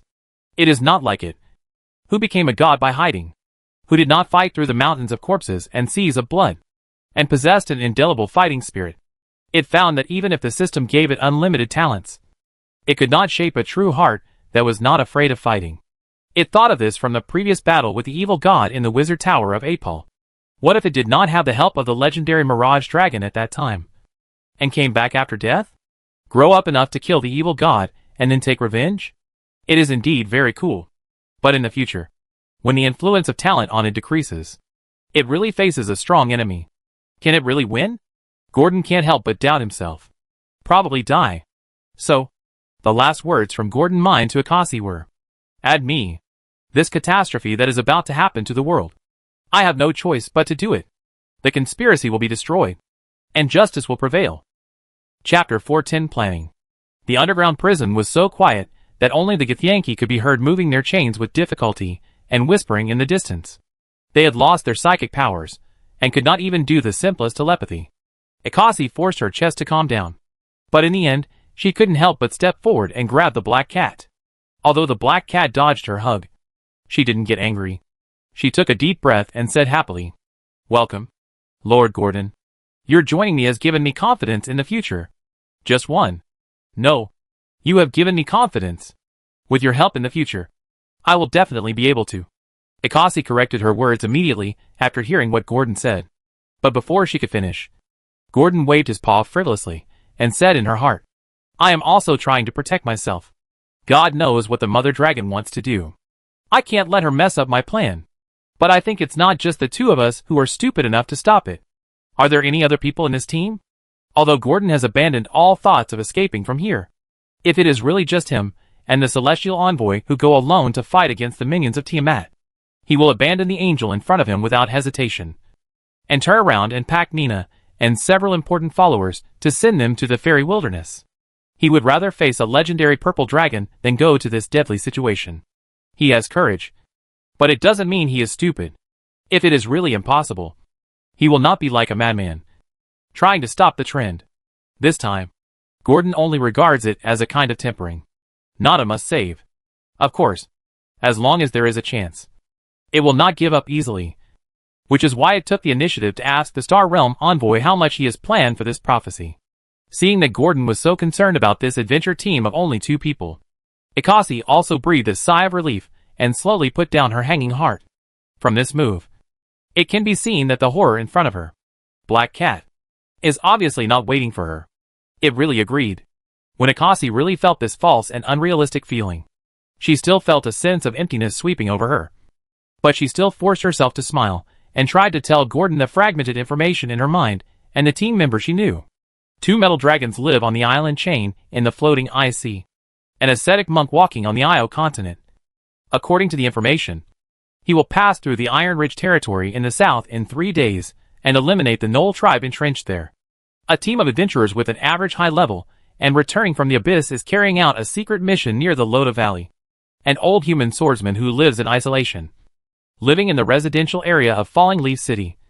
Although his blood and chi are declining, if he really bursts out his strength, ordinary legendary professionals who have just advanced are not his opponents. But he cannot last with this kind of combat power. These are the information about powerful professionals that I've asked through the daily knowing legends these days. Logically, this place should also be. Akashi told Gordon the team members he obtained through knowing legends one by one, and at the same time looked at it with a puzzled look, as if wondering why even so recently. Knowing legends did not include Gordon information. So much so that, in her mind now, the black cat in front of her is still like a fog. Unpredictable. Gordon smiled. And when he said the word Star Realm, Akasi understood everything. It was not here a few days ago. So Tong Shao legend naturally could not find Gordon trace. There is no need to hide this. After all, the invitation letter given to her by the Star Realm messenger exposed everything. Gordon's current focus is still on the candidates mentioned by the Star Realm messenger. What surprised her slightly was that she did not notice that there was an adventure team that had just returned from the Abyss battlefield and was still carrying out a secret mission. The face of Caranther, who claimed to be a princess of the AM Empire, appeared in Gordon's mind. After secretly remembering it in his heart, he discussed several other suitable candidates with Akasi. After all, people are more valuable than quantity. They rushed forward in a bustling crowd. This is not a fight with a boss. Before the situation gets worse, it is the right choice to hide their whereabouts as much as possible and reduce the attention of Tiamat. Although now across the plain, most of the gods have been deprived of their power and become mortals, and the all-powerful listening to all things has become a blank sheet of paper at this moment. But just in case, Gordon still did not bring up the name of the evil scale lady, the mother of evil dragons, when discussing with Akasi, and everything was referred to as the Mother Dragon. He also deliberately concealed the plan and called it the Mother Dragon Plan. It is about 8 months before Tiamat descends on Io as a saint as predicted. That is, after December, the 8th month of the new year, midsummer and the starry moon, he will roar down in an unknown canyon in the Crystal Mist Mountains, in a deep well specially dug for him by the dragon cultists. What Gordon has to do now is to cut off the wings of the dragon cult step by step, and then use public opinion to let adventurers go up to cause trouble, and help the adventurers when they can't hold on. The most important thing at present is to get the artifact that can smash the King of Killing Star. to prevent this evil scale lady from using the ritual. Not only to eliminate the influence, but also to break the blood shackles in the body of the color dragon. If the prophecy is allowed to evolve, then the 100-meter-long old dragons will be everywhere in Io. And the ancient dragons standing on the peaks will never be rare. It can be said that from the smashing of the King of Killing Star, the huge continent will soon become a playground for color dragons. Moreover, even if the conspiracy of Tiamat is crushed, as long as there is one surviving color dragon that is not dead, or the bloodline continues, then, in the future, those warriors who want to slay the dragon will have to process their weapons again, so that they can pierce the dragon scales and spill the dragon blood. In the following time, Gordon discussed with Ikasai for a while, mostly about the confirmation of candidates. Now it is still 8 months before the arrival of the saint form of Tiamat. If you want to stop it, it is best to prepare everything, at least in terms of the lineup. Gordon does not want to make do. There must be a few powerful mages. Otherwise, the pressure is not ordinary. If you can pull in a few good god saints, maybe Gordon can win this time. However, after listening to Ikasai's words, he knew that rashly looking for the saint incarnation of the good god might be targeted by the incarnation of the evil god, such as the 3 gods of death, or the god saints of the Wrath of Nature series, and might also attract the participation of the Demon Lord and the Devil Duke, which is likely to make the situation more changeable and worse. By then, it was really hard to predict how the situation would turn out. Therefore, Gordon suddenly thought it was better to be patient. However, the candidate could not be compromised. At present, even if Ikasai used the Legend of Mastery, it would take some time to continue searching for the right candidate. Therefore, Gordon did not rush. After talking about some things about the Star Realm, the man and the cat separated. Before leaving, Gordon naturally did not forget to tell her one thing. The group of Githyanki will be left to you to deal with. It left a word and left without looking back. When it left, its voice did not fluctuate at all, as if it had not promised the Githyanki that it would release them back to the Star Realm as long as they paid the ransom. In this regard, Gordon naturally knew that it could not be soft-hearted. Regarding the coming of Tiamat, it would naturally not let people go lightly. I believe Ikasai also understands this matter. Anyway, it was not it that took action. So it was not a breach of promise. Not long after it left, it received a notification from the kobolds that the Githyanki they were guarding had disappeared in the prison. After getting the confirmation from Ikasai in his heart, Gordon pulled Nina with great ease, intending to meet the Amen Empire princess, who still lived in the tavern. By the way, he thought about his inner plan, and the outline of the Mother Dragon plan could be said to have taken shape. It depends on how the chat tonight goes, but it believes that this conversation will be very pleasant. Knock. Knock. Knock. There was a knock on the door, and the people who were gathered together and arguing at the long dining table were all stunned, and they all looked at the Amen Empire princess, Caranther, who was sitting at the head and the tail. Didn't I say that there was no need to send dinner? Why are you bothering me again? Caranther, who was discussing the formulation of the logbook, arguing with the ministers, and specifying the rules, frowned slightly, then signaled everyone to be silent with his eyes, and then stood in front of the door and asked, "Who?" The waiter's respectful voice came from behind the door. "Miss Caranther, Lady Nina." After a while, Gordon, who was resting with his eyes closed at the long table, heard familiar footsteps and the clacking sound of exquisite riding boots stepping on the floor, accompanied by the creaking of the crack in the door. Caranther, a girl with long light golden hair and silver light armor, pushed the door open and walked in, and then asked Nina curiously, "Nina, did you call me just now?" Nina didn't speak, but looked at the black cat on the table. "No. I asked Nina to call you here in her name." Gordon opened his animal eyes, took a breath slowly, and said with a little indifferent emotion, "Well, Lord Gordon, what do you want?" Hearing that it wasn't Nina, Caranther's expression became more serious. Or rather, her attitude had always been like this, but it was especially serious today. Hee. It seems that your voyage, Your Highness, is not going well. Looking at the girl's slightly frowned brows, and combined with the movement of ships in the port and the gathering of ships near the coast that he had learned from Nina before, Gordon had some vague guesses, so he threw a stone to test the water first. Alas, even you can see it. Yes. They don't believe that my sister is in the Storm Islands. It will take several months to go back and forth. Some people in it think I'm going too far. They think I'm wasting the Empire's tax revenue. At Nina Place, Caranther did not hide his anxiety, and said frankly, "Well, this is indeed not easy to handle. It seems that you will encounter a lot of obstacles in this trip." Gordon's eyes moved slightly, and he knew that this chat should be more pleasant than he imagined.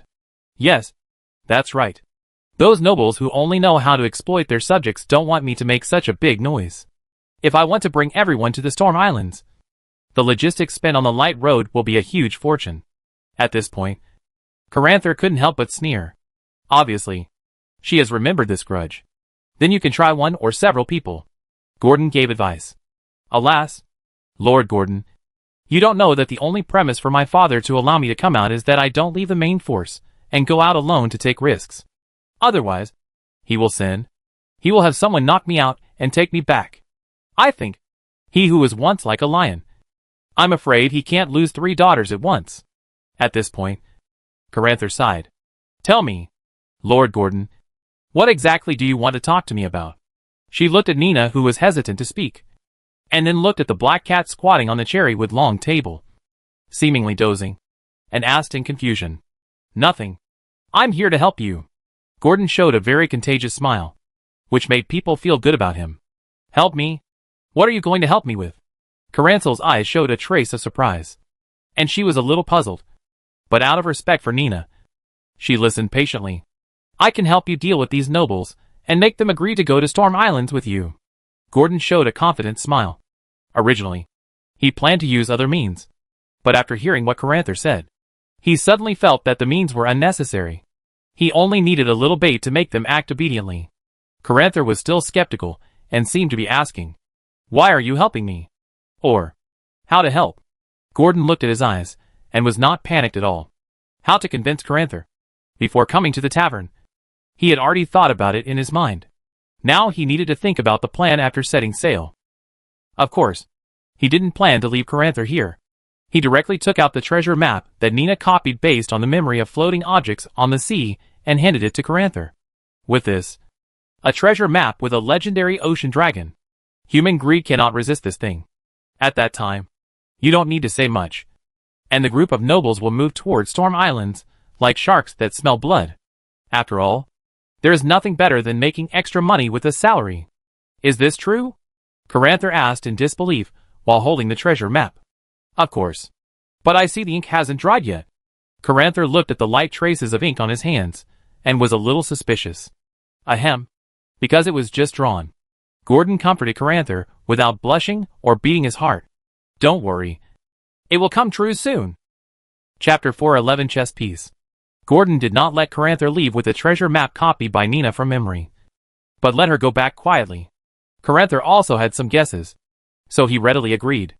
After staying in the room for a while, Gordon, who had achieved his goal, did not keep Caranther from leaving.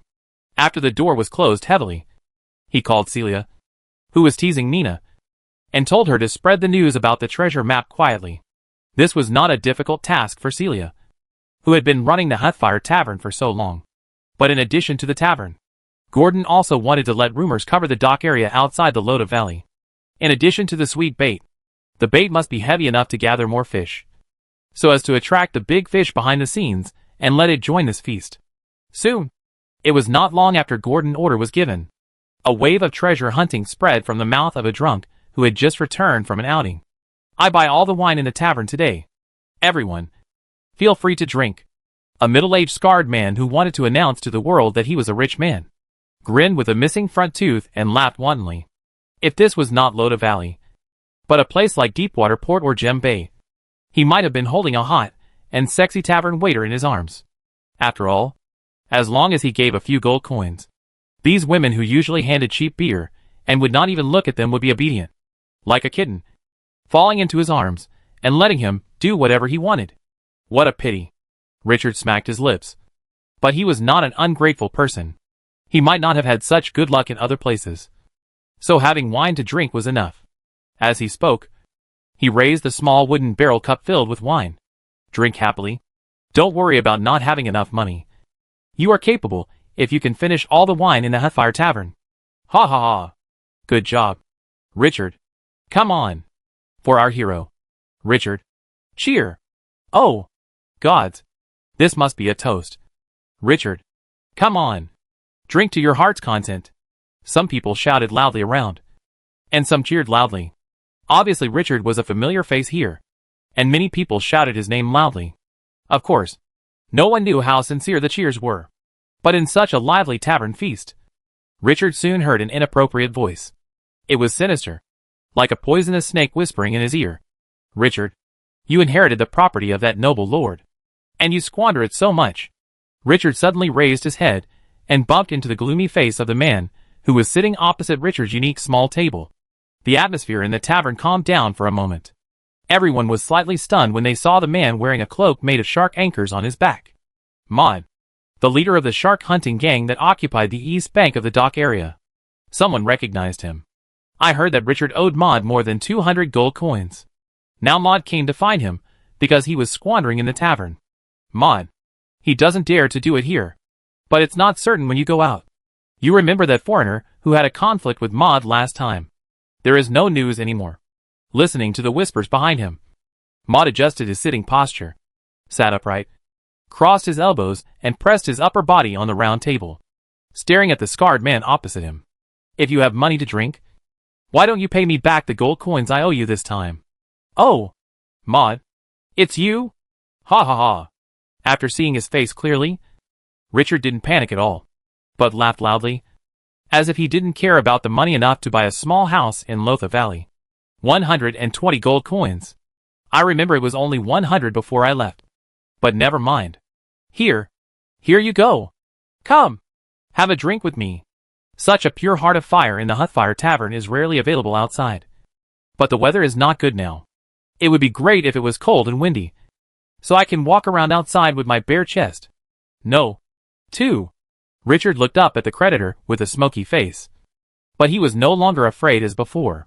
Instead, he generously took a handful of gold and silver coins from his bulging purse without counting them, and slapped them on the round table made of oak, and then took out a rare platinum coin from his arms. Generally, this kind of gold coin can only be seen in circulation in big cities. The extra money will be considered as interest. Ha. Come and have a drink with me.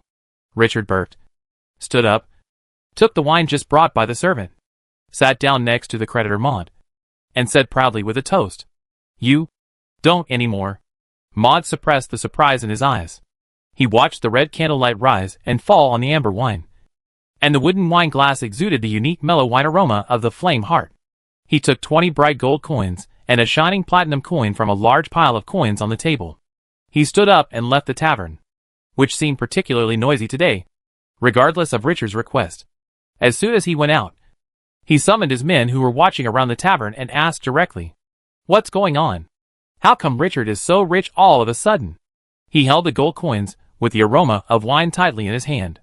You know, he was trying to use usury to force Richard to give him what he wanted. But now that the gold coins have been paid back, his previous plan to make Richard owe the gold coins is doomed to be in vain. Is someone funding him? Didn't I tell you to keep a close eye on him? How come something happened again? Maud said this in a particularly stern manner, and his sharp eyes, like a hawk, stared at his panicked men. The tension of his muscles meant that he was like a volcano about to erupt. If it weren't for the tavern behind him that gave this middle-level member of the shark hunting gang some comfort, the liquid might have already flowed out of his pants. You have to know that the man in front of him is a murderer who kills without blinking an eye. If he thinks that I cut corners during the surveillance, then I will most likely become the next victim. The previous one, but he watched helplessly, was broken by Maud alive, without a piece of intact meat on his body, like a slime monster, and was finally thrown into the sea like garbage, and ended up hiding in the belly of a fish. Boss Maud, it's really not my problem. The middle-level gang member, who was nervous first to find the matter, and then told him the whole story in the face of Maud's doubts. After hearing this, Maud's face calmed down a lot, but his voice was still terribly cold. You mean? He went out to sea 5 days ago? There were also people on the ship to keep watch, but they didn't come back. So he went out to sea and came back alone? Yes. Boss. Where is the ship? Can't find it. The subordinate answered with a bitter face. No. Maud suddenly opened his sharp eyes, and scared the subordinate so much that he almost knelt down and begged for mercy. Really no. Boss. Before I informed you, I had already informed Rika and the others to check everything. And there was really no old man Rand's flying leap at the dock. Then was there a storm at sea these days? On the third day of going out to sea, the fishing boats at the dock came back early in the afternoon. There was a storm. The subordinate answered in a low voice. Then why didn't you tell me a few days ago? Bastard. This sentence was like a fuse. And suddenly Maud's anger ignited. I said last time. It's all my fault. Boss Maud. Please let me off this time. The subordinate thought of the notice that day. Maud was drinking. But he still didn't quibble. He knew that if he forced himself to resist, he would only die.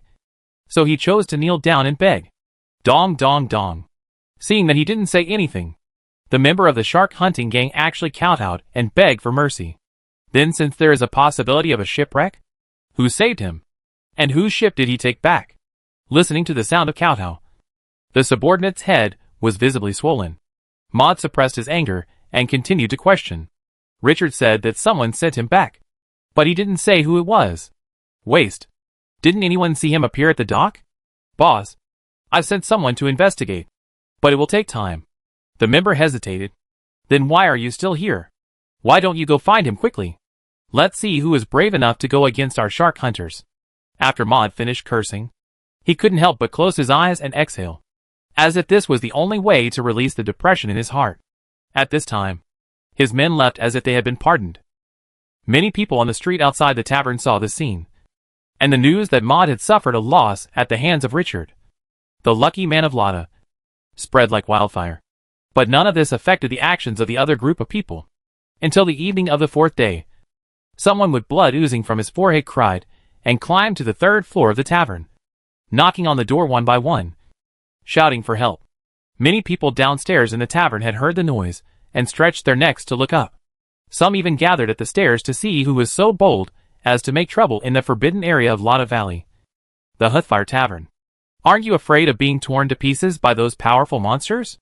But when they saw the bleeding figure, they found that it was Richard, who had a great fortune overseas and was known to the whole Lada Valley a few days ago.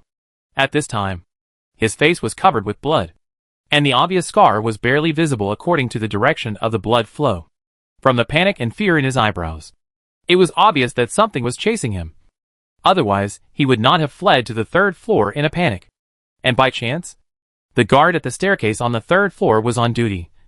So this distinguished guest, who originally lived on the second floor of the tavern, ran to the third floor of the tavern. Soon, the first to open the door were naturally the group of meritorious nobles of the AM Empire, who lived with Caranther. They frowned and looked at Richard crying in the corridor, and their disgust and rejection were about to overflow. If Caranther had not asked them to keep a low profile in the tavern this time to avoid embarrassing Nina, they would have kicked this low-class person down long ago. Who is it? The people from the Huthfire Tavern? Come up. Someone is making trouble on the third floor. If it disturbs the public. Miss Caranther, what can you do? Someone shouted at the bottom of the stairs. And soon footsteps followed. Obviously, the guards of the tavern were already going upstairs. However, when Richard saw the target person appear, he naturally would not be willing to wait for the guards below to drag him down. He immediately covered his forehead with blood and rushed towards the nobles, shouting at the same time, "Sir! Save me! Save me! Someone wants to kill me! Sir! Sir!" His voice was almost distorted. It was hard to imagine how high-spirited he was 3 days ago. No one knew what he had been through in the past 3 days. Anyway, he had become so depressed now. The pain he had suffered must be hard to describe in words. The nobles were naturally not interested in communicating with such an inferior person when they heard such a distorted voice. Some of them even drew their long swords and shouted angrily, "Get out, you bastard, in the mud, or I will crush you with my sword. No one can save you here, but I have a lot of money. Sir, please save me." These nobles sneered at the mention of money. What kind of money could a lowly creature give them? It was not their fault that they were closed to the news. They had been eating and sleeping in the dimensional mansion of the caster for the past few days. The tavern was just a place to stay. They did not care about what happened here. All their thoughts were on Caranther. But even if they knew what Richard had done a few days ago, their loneliness would not cause any ripples. The gifts they casually gave at a salon in the imperial capital were worth more than this price. But when they heard the jingling sound in their ears, these people could not help but look over subconsciously.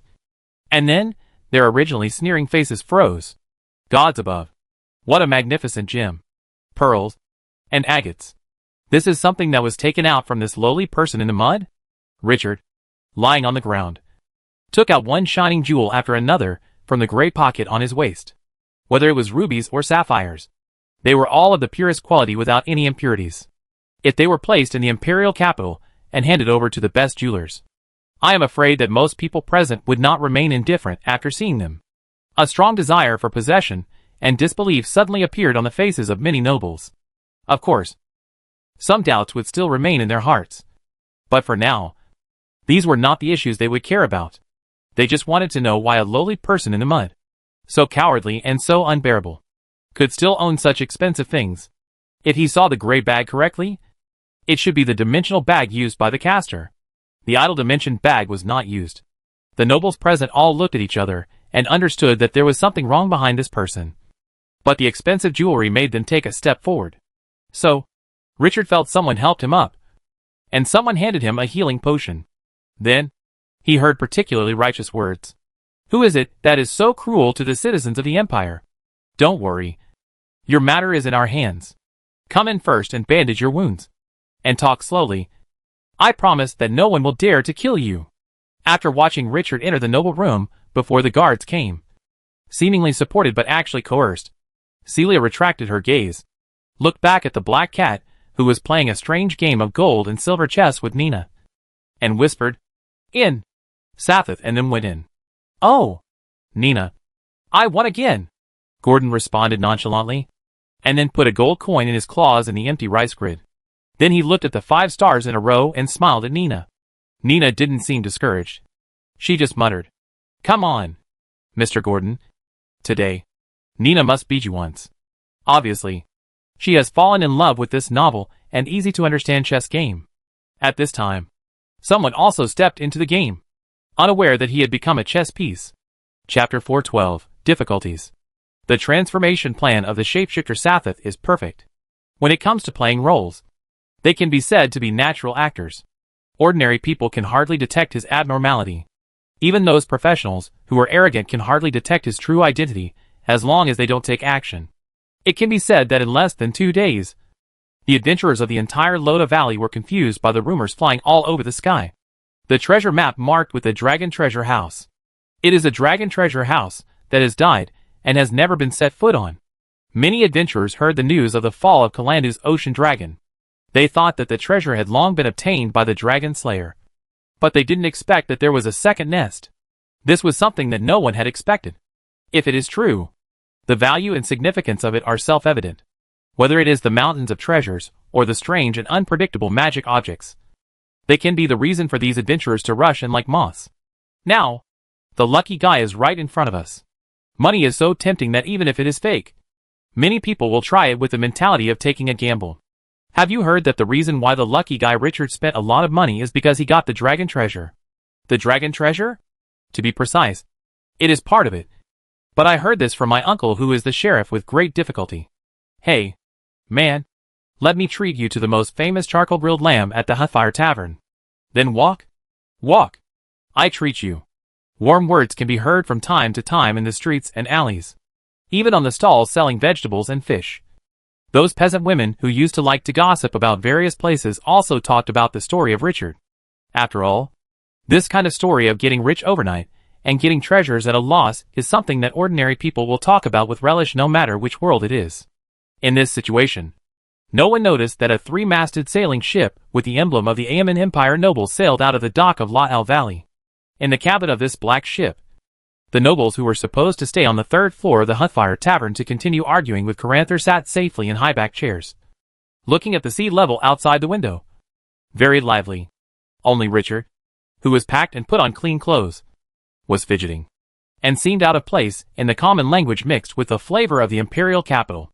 However, no one paid attention to his state at this time. At most, they took a look and laughed at him secretly.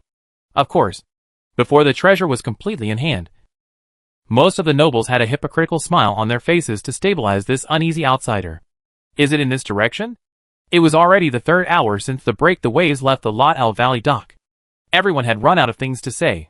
Some went back to their rooms to rest and relax, while others stood on the deck, staring into the distance in a daze. Only a few nobles were still in the cabin hall, talking about interesting stories about the imperial capital, and then taking care of Richard, who was taken aboard by them. Yes. At that time, we were going to Talmudberg. I heard that green dragon flowers could be collected around there. I owed money to Maud, the leader of the shark hunter gang, so I wanted to try my luck there. A green dragon flower could be sold for 5 gold coins on the black market. At that time, I thought that as long as I picked about 20 flowers, I could pay off the debt and have some money for wine. Richard looked at the coastline across the window and said stutteringly. The nobles nodded slightly after hearing this. Talmudberg and the others naturally knew that it was a human settlement on an island chain not far from the coastline on this route. On the largest island in this coastal island chain, Santa Island. It is said that it is the territory of a viscount of the Shiasan kingdom in the southern principality. It has dense branches and leaves, big trees with deep roots, and a suitable climate, so there are many magical plants growing there. However, in addition to humans, there is another race active on the island. The Snake People. They are also the original owners of the island chain. But with the efforts of adventurers and the human garrison in Talmudberg in recent years, the size and habitat of the Snake People have gradually shrunk. However, their tactics have changed from the original garrison counterattack to the current guerrilla tactics. After every tree hole may be the residence of the Snake People, casualties have been greatly reduced, and the Snake People in the shadows have become the first death spell for adventurers who go to the island to get rich. If there is no experienced leader to lead the collection of plants, within a week, you can see the heads of the Snake People cut off and hanging on the vines on the branches. But despite this, the forest of human heads still couldn't stop or intimidate the adventurers, especially when someone discovered that the green dragon flower, which was originally used to increase the efficiency of the mage's meditation, could be ground into powder, and then 3 drops of wisteria juice and other alchemical adjuvants could be used to make a potion equivalent to an energy potion. The energy potion needs at least 50 gold coins to buy from the alchemy shop, while the cost of the green dragon flower plus other materials is at most 20 gold coins, which has led to a sharp increase in the purchase price on the black market. And more adventurers are heading to Talmudberg. Maybe if you are lucky, you can earn a year's expenses in a week. As for danger, shouldn't adventurers die in adventures? As long as he is still confident in adventures, he won't care about this kind of awareness. At least they will never feel like the unlucky one before the danger really comes. In their minds, there are only scenes of adventurers who survived the island and successfully picked green dragon flowers or other rare plants, spending money lavishly in the tavern, rather than the scenes of unclaimed corpses half buried under the fertile soil in the primeval forest, and maggots, mosquitoes, and ants crawling over the bones and rotten flesh on the surface. Then you encountered a storm, and did not enter Telman Castle on Santa Island on time, and chose to run aground on Black Reef Island, the smallest and most barren island at the end of the island chain? According to Richard's description, the noble asked again, and the answer he got was still the same as the interrogation a few days ago. Yes, sir. At that time, because someone dropped something in the sea, and then died to find it. They found the hole hidden in the reef. Richard said this, still showing a lingering look of fear. A monster attacked the people in your fleet? In the end, you were the only one left to return with part of the treasure in the cave? Yes. A dragon turtle that was not yet an adult, hiding in the sand, attacked me and my companions. Underwater, it was almost invincible. Richard's face was even more panicked, as if he recalled the hideous and terrifying appearance of the monster. Oh, I will avenge your companions, if what you said before is true. Every word I said is true. Sir, if you don't believe it, you can, Richard said hurriedly. I know, no need to say more. Come and have this glass of fruit wine brewed by the Raphael family, which is especially suitable for the current mood. Ah, this is the taste of harvest. The noble interrupted Richard's words, but handed him a glass full of crystal amber fruit wine, as if to soothe his mental state. Thank you. Gulp. Richard took it and drank it impatiently, finishing it in one breath without any hesitation. The nobles frowned slightly when they saw Richard drinking in big gulps. It was really a waste of food, But fortunately, it was not for nothing. At least, they got some information. Although they had asked many questions, and interrogated Richard many times before. Whether it was the caster's lie detection ritual or the spell to detect the camp, each one proved that the man in front of them was not lying. Nor did he have any malicious intention to deceive them to their destination. Even his hard camp represented that he was a kind person. If he was placed in the temple of Tyr, he could even be looked up to by the bishops and priests. And he might be treated better than the nobles like them. This is why the group was so confident and bold. After asking again, the nobles resumed their previous state, drinking and chatting, not considering this journey as an adventure at all, but more like a vacation. After all, in addition to the nobles, there were also private soldiers from various families under the cabin who were brought to Loda Valley at the beginning. In addition to the elite soldiers, the average professional level of the average commander was 4 level. And there were even higher level spellcasters who could cast the Finger of Death. Not to mention a cave guarded by a dragon turtle. Even an adult real dragon could be taken down effortlessly.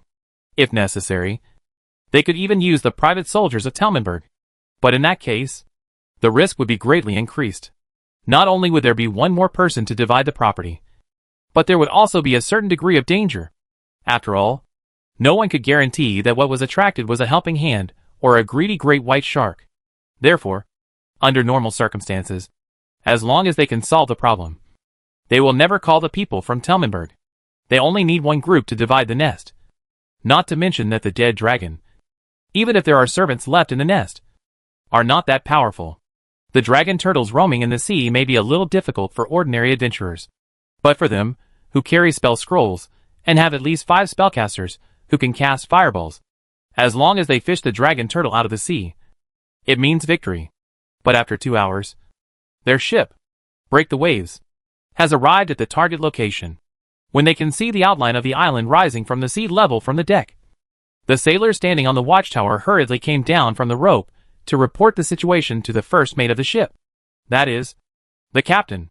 The situation was quickly conveyed to the nobles by the captain. Everyone changed when they heard the news. And some even pulled Richard, who was sitting beside them, and was anxious. In anger. What's going on? How come there are already ships on that island? You told others? What? How is that possible? Richard looked confused. No, I didn't mention it to anyone else. Then how come there are already ships there? I really don't know. Looking at the noble whose face was about to be distorted by the fire of anger, Richard was helpless and scared. But of course, he was very happy inside. Just like the master said, anything that is simply obtained will always be doubted. Only things that are obtained after hard work and fatigue can be recognized and not doubted. This not only greatly reduced the risk, but also made the nobles fully believe in the treasure map that would be obtained next. This is why Gordon did not let the shape-shifting monster Satos, who transformed into Richard, give them the treasure map directly, but lured them to a place and let them find it themselves, so as not to arouse suspicion and concerns. The extra ship next to the island was naturally Gordon's masterpiece. But this time it did not use the power of Laal Valley, but sent a message to the pirates who had previously been loyal to it, asking them to come here as the first obstacle. Of course, they did not let them fight to death, but only let them leave a little trace and run away. Therefore, when the breaking wave gradually approached the smallest and most rugged Black Reef Island in the chain of islands, the pirate ship that was originally here had already left here by driving a faster sailing ship with a body size 1 or 2 sizes smaller than the Black Reef. There were no signs of fighting on the beach or the sea, which made the nobles who were looking out on the deck feel relieved. Soon, the ship carefully bypassed the protruding reefs, and with the help of the sailors, bypassed the underwater reefs, and successfully sailed to a small harbor on Black Reef Island. According to Richard, it was still a distance away from the shipwrecked beach and required a walk for a while. It was really troublesome to sail around the reefs under the island. So in the end, the nobles had to honestly pass through the jungle under the heavy protection of the surrounding private soldiers. Fortunately, no one dared to provoke this team of more than 300 people along the way. So after another half an hour, they arrived at the coast without any danger. The wreckage of the ship there was clearly visible, which was the long-lost ship. There were also traces of giant animals biting on the ship, and traces of the beach that were not covered by the high tide. It perfectly corresponds to what Richard said. After all, the Richard played by Satos was rescued from the sea by his own hands. In order to ensure the authenticity, he made a special trip. Otherwise, he would not have thought of playing this character to deceive these inexperienced nobles. What he said before was almost repeated according to what Richard said. The only thing that was not said was that Richard did not find a copper coin in the dragon turtle's nest. The wealth and treasure were all fake, but the suffering and torture were all real. So, when the dragon turtle died, the treasure map and the sparse wealth left in the nest would become the strongest evidence. And no one would question the authenticity of the treasure map. And after the treasure map was obtained, they could resist exploring it. And Gordon could only admire their strong determination. Unfortunately, it was not. The beach under the sunlight. Satos, disguised as Richard, was under the shade of the trees on the beach, watching a group of people bleeding living things and trying to lead the dragon turtle out, with a slight smile on his lips. It was fleeting. This formed a sharp contrast with the fanaticism and greed on the nobles' faces. Chapter 413 Metamorphosis. Just as the nobles who left the dock with Tatsuith were on a barren island, plotting how to deal with the dragon turtles on the seabed and getting the prizes that Gotan had set for them at all costs. Gotan was in the manor of Loda Valley and discussing the new candidates and the next plan with the star envoy Akasi. Several candidates have been confirmed, such as the 2 metal dragons hiding in the icebergs of the floating ice sea. After all, as long as there is news of the dragons wreaking havoc, they are the right choice. In front of the colored dragons, you can always trust the metal dragons. And the ascetic who passed through the mountains was also added to the invitation plan list. Just wait for the time to come, and let the star envoy go to invite them. As for the powerful spellcaster mentioned earlier, although Gotan didn't know the magic attainments of the 2 metal dragons, they would not be too low, unless they were young dragons. But young dragons could not be found by the legend of Tong. Akasi blocked the people with low combat skills before using them, so there is no need to worry about the team being too melee-oriented for the time being. But if Gordon were to choose, he would still prefer to find a few powerful paladins who can fight evil to the end. They are the strongest backing. But now the turbulent years have not passed, and the situation on the continent is still changing. Demons, devils, and liches hidden in them are emerging everywhere. The paladins are too busy to eradicate evil. So how can they find a free paladin at this time? There is a sword master in other melee, but he is already in his twilight years. Gordon thinks it is better not to disturb his last days.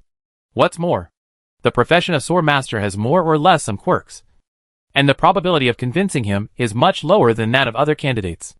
Therefore, although Loya City is not far from here, Gordon still doesn't want to waste this effort.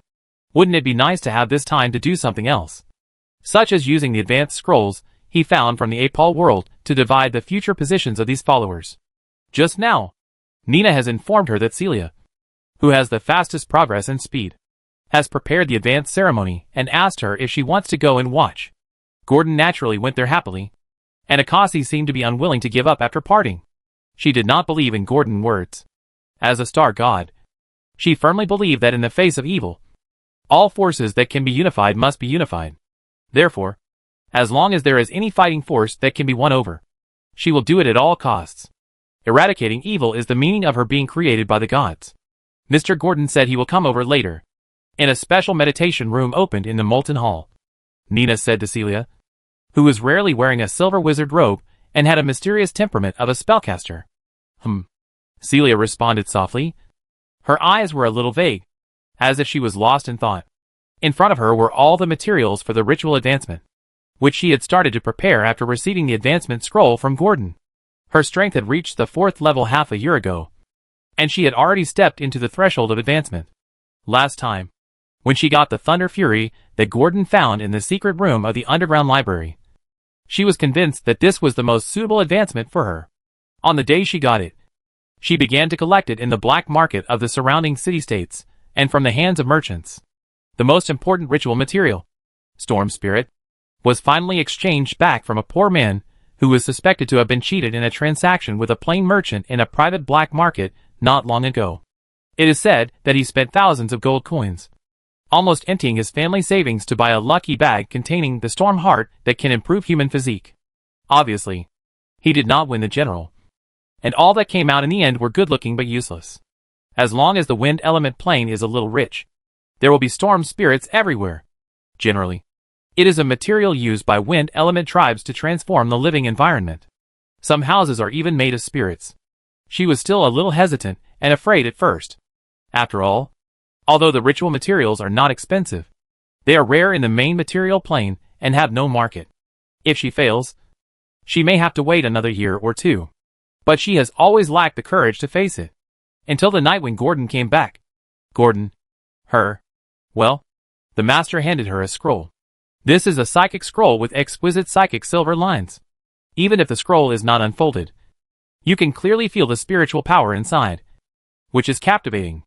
This is the psychic scroll that Gordon exchanged from Lolly's. Although it only imprisoned a mental shock, it was enough to unlock the slave collar imprisoned on Celia's neck. After all, the psychics in the Abel world are not as skilled as the mind suckers underground. But it is still easy to deal with a simple psychic shackle. So, she is free. She no longer has to use a high collar to cover her delicate white neck. Although she has long been accustomed to it. When this day really came, she was still stunned holding the silver white collar in her hand that was broken into two halves by the psychic shock. At that time, the indescribable feeling in her heart made her feel lost. She would never touch the collar when she woke up in the middle of the night. And she would never think about where the future would go if there was no collar and no trip to Kalandu when she hugged Nina. Maybe she would still go on adventures with that kind-hearted leader until she died on the way? She didn't know about these. But the only thing she was sure of now was that she was no longer hesitant about the future. A hint of determination flashed across Celia's eyes under her gray hair. And she looked at Nina with a hint of envy. But it soon disappeared. The two of them talked about what they usually said, such as rumors in the tavern, insights on spells, and discussions on life and government affairs. Now that Loda Valley has developed to this point, it is naturally impossible for Nina to rely on her alone. Celia is also involved. But she is very smart not to take the credit, but just mention a few words from time to time in daily chats. Although there are only a few words, they are often thought out by Celia after racking her brains from various materials. They are all here. Mr. Gordon. Nina exclamation interrupted Celia's reverie. She quickly looked back and saw a very familiar face in front of her. It was a giant dragon. A ferocious dragon head poked into the arched entrance. The horns that swept back and pointed upward almost poked the red clay rock on the top, bringing up a burst of debris. Well, it seems that I have to ask those dog-headed people to build a higher heel. Otherwise it will hit my head. Gordon muttered and changed back to the most common cat posture, taking an extremely leisurely step and walking lightly. Hewitt's animal eyes first looked at Nina, then looked at Celia behind him, walked to the place where she placed the ritual items, took a look, and found that they were all materials related to the storm. Gordon had seen these materials on the scrolls. Advanced people needed to apply, bathe, or even swallow them. The ritual was extremely complicated, but in general, the effort was worth it. According to the description on the advanced scroll, the warlock will carry out the last step of elementalization, transforming the last weakness, the heart, into an element. In my chest, the heart of thunder beats accompanied by godlike power. It can be said that the last level of Thunder Fury is no different from the real legendary creature Storm Spirit, walking in the storm, galloping on thunder and left and right. This is Thunder Fury. Since the prince is here, I can advance with peace of mind. Hee. Celia smiled and said very naturally. For some reason, after the collar was removed, Celia called the prince very eagerly. Although Gordon didn't mind, it always felt a little weird. Like Nina, it didn't mind calling Mr. Gordon, but it didn't care about the trivial things in the name.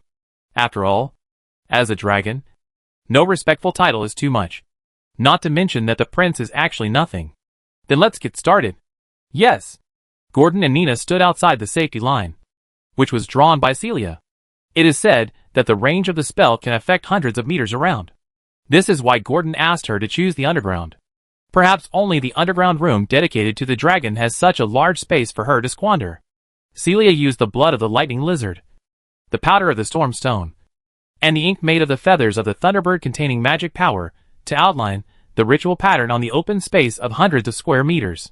It is said that this can link the coordinates of the wind element world in the outer plane, so as to infuse the power of the storm into the ritual array. About half an hour later, Celia stopped smearing the last drop of ink made by the lightning lizard and other materials on the ground. Then Celia took off her clothes. Oh, she just took off her robes, and a white silk nightgown was ready. Gordon immediately remembered that it was written on the advanced scroll that when the advanced ceremony began, the first step was that the recipient had to discard all the magic items on his body outside the ritual circle, and then meditate to communicate with the wind elemental world far away in the outer plane with the help of the storm spirit. Then the second step was to attract the storm power of the wind elemental world to cleanse the soul and body of the recipient, until the third step, to guide the storm power to surge in the body, and then engrave the storm pattern on the skin surface. Only then was it considered successful.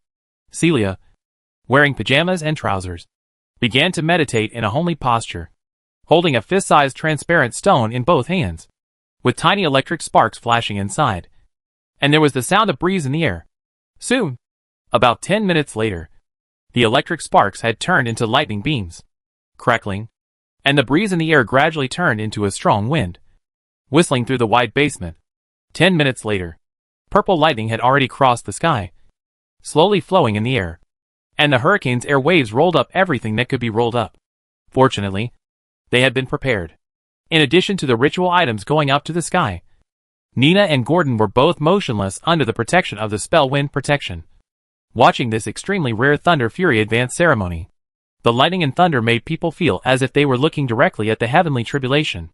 Fortunately, under such a loud sound, the slender figure inside still stood upright in the storm, holding the hands of the storm spirit tightly and raising them high. Countless thunders split into fine electric lights, which were poured into Celia's body through the spirit as a conductor. As the lightning moved like a dragon, the gray-haired sorcerer girl's skin was already faintly surging with lightning.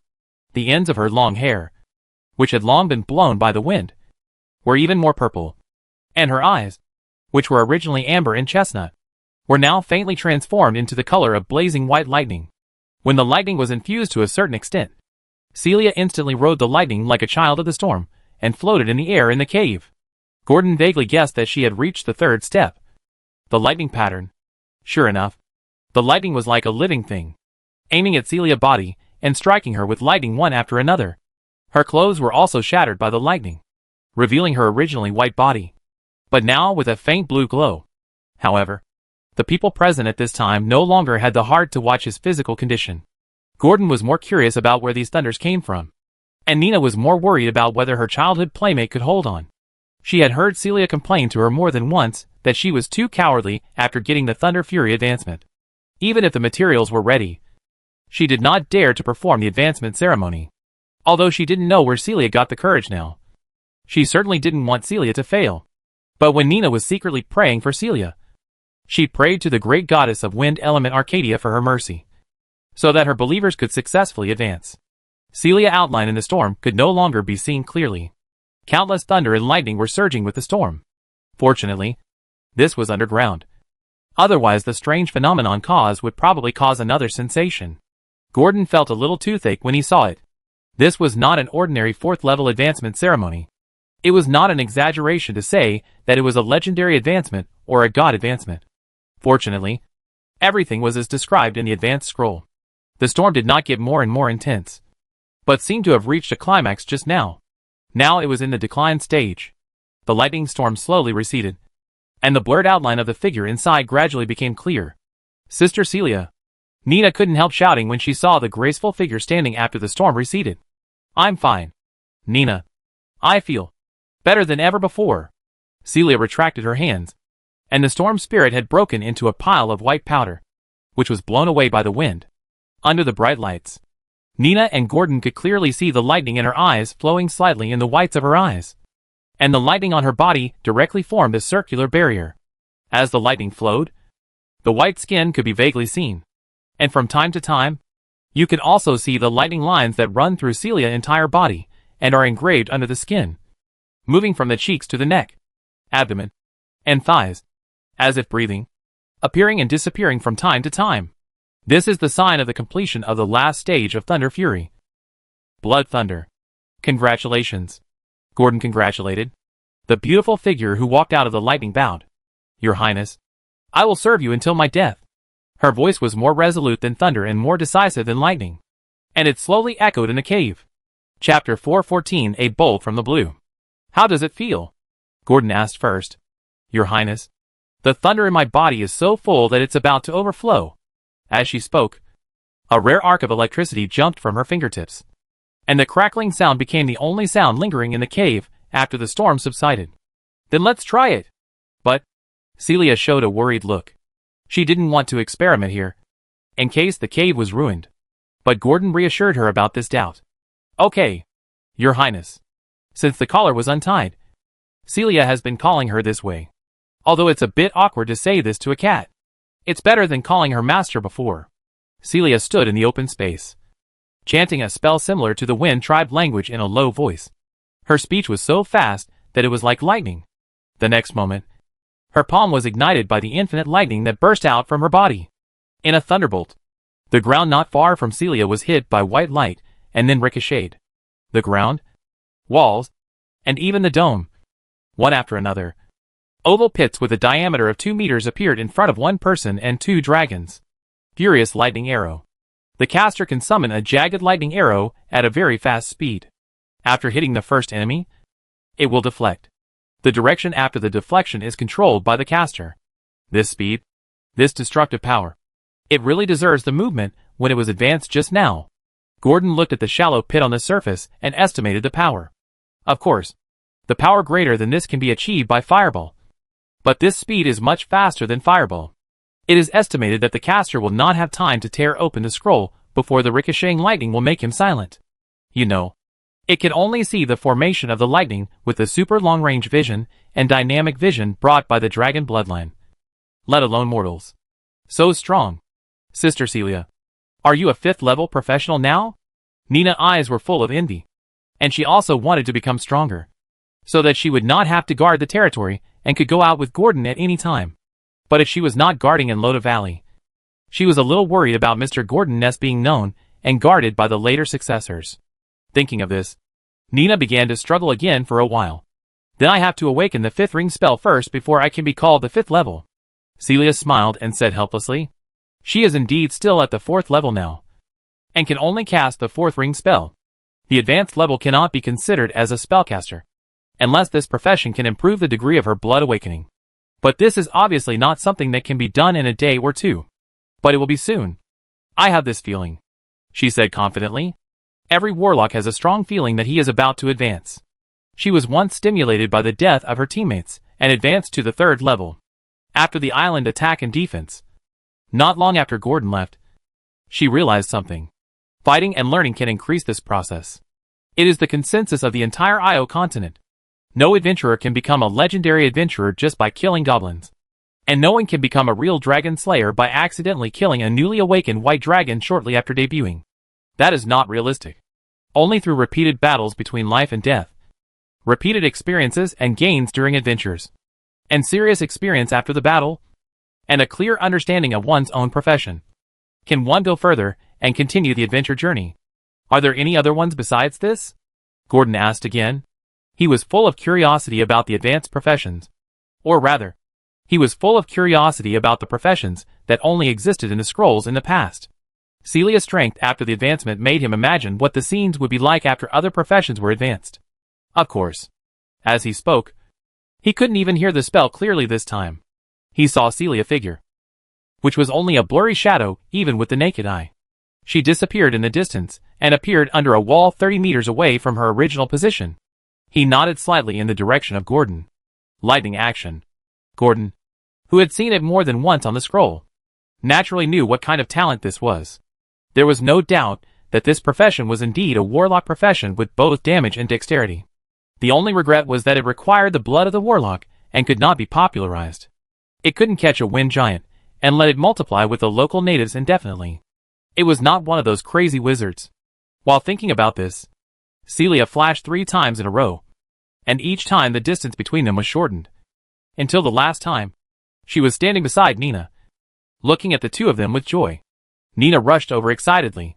When she was watching Celia's advancement just now, she was worried and clenched her fists. Celia hugged her gently, touched Nina's head, and said to Gordon after indicating that it was okay. Your Highness, I can use the movement just now once, and the electric arrow is linked to my spell slot. It seems that I can use it twice, she explained in a low voice, revealing her trump card to Gordon willingly and without complaint. Then try again, Gordon was thinking. This time, you come at me!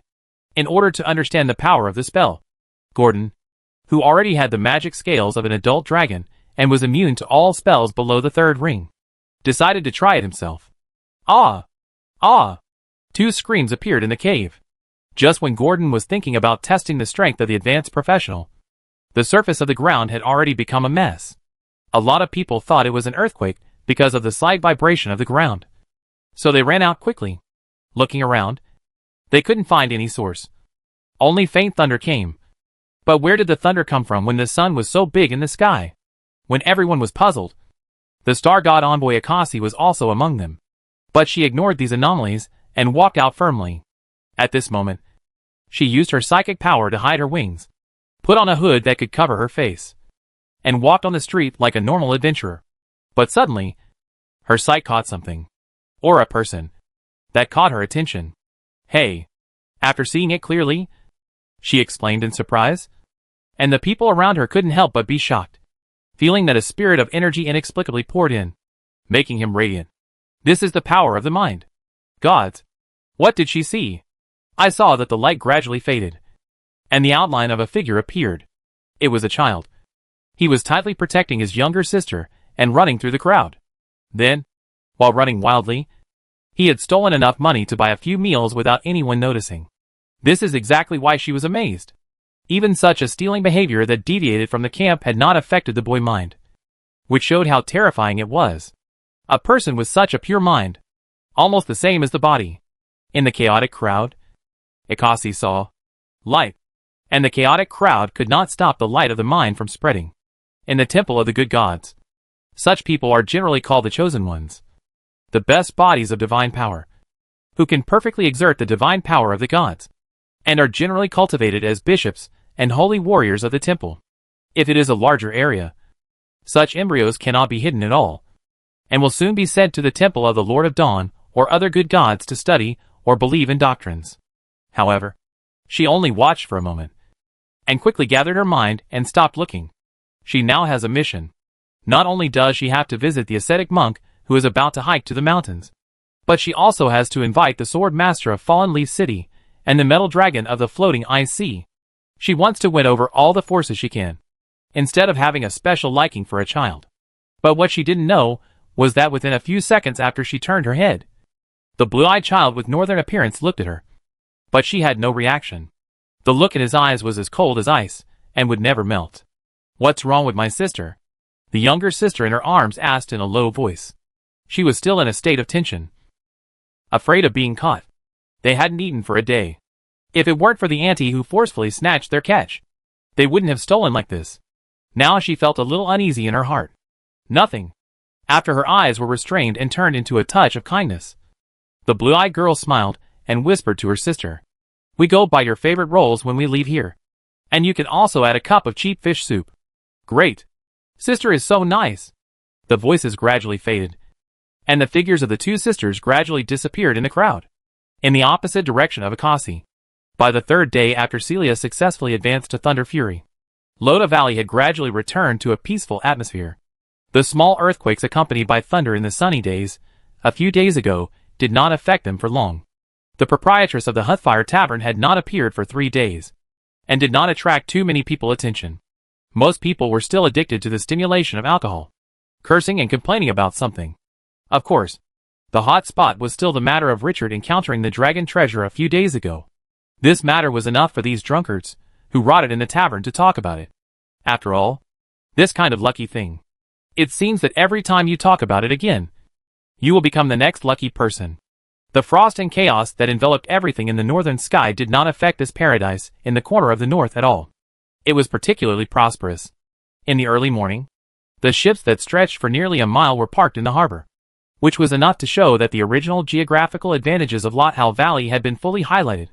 After all, a long time ago, this place had served as a bridgehead for the north to the southern merchants, receiving countless ships full of food and wine, allowing them to carry the unique furs and minerals of the north back.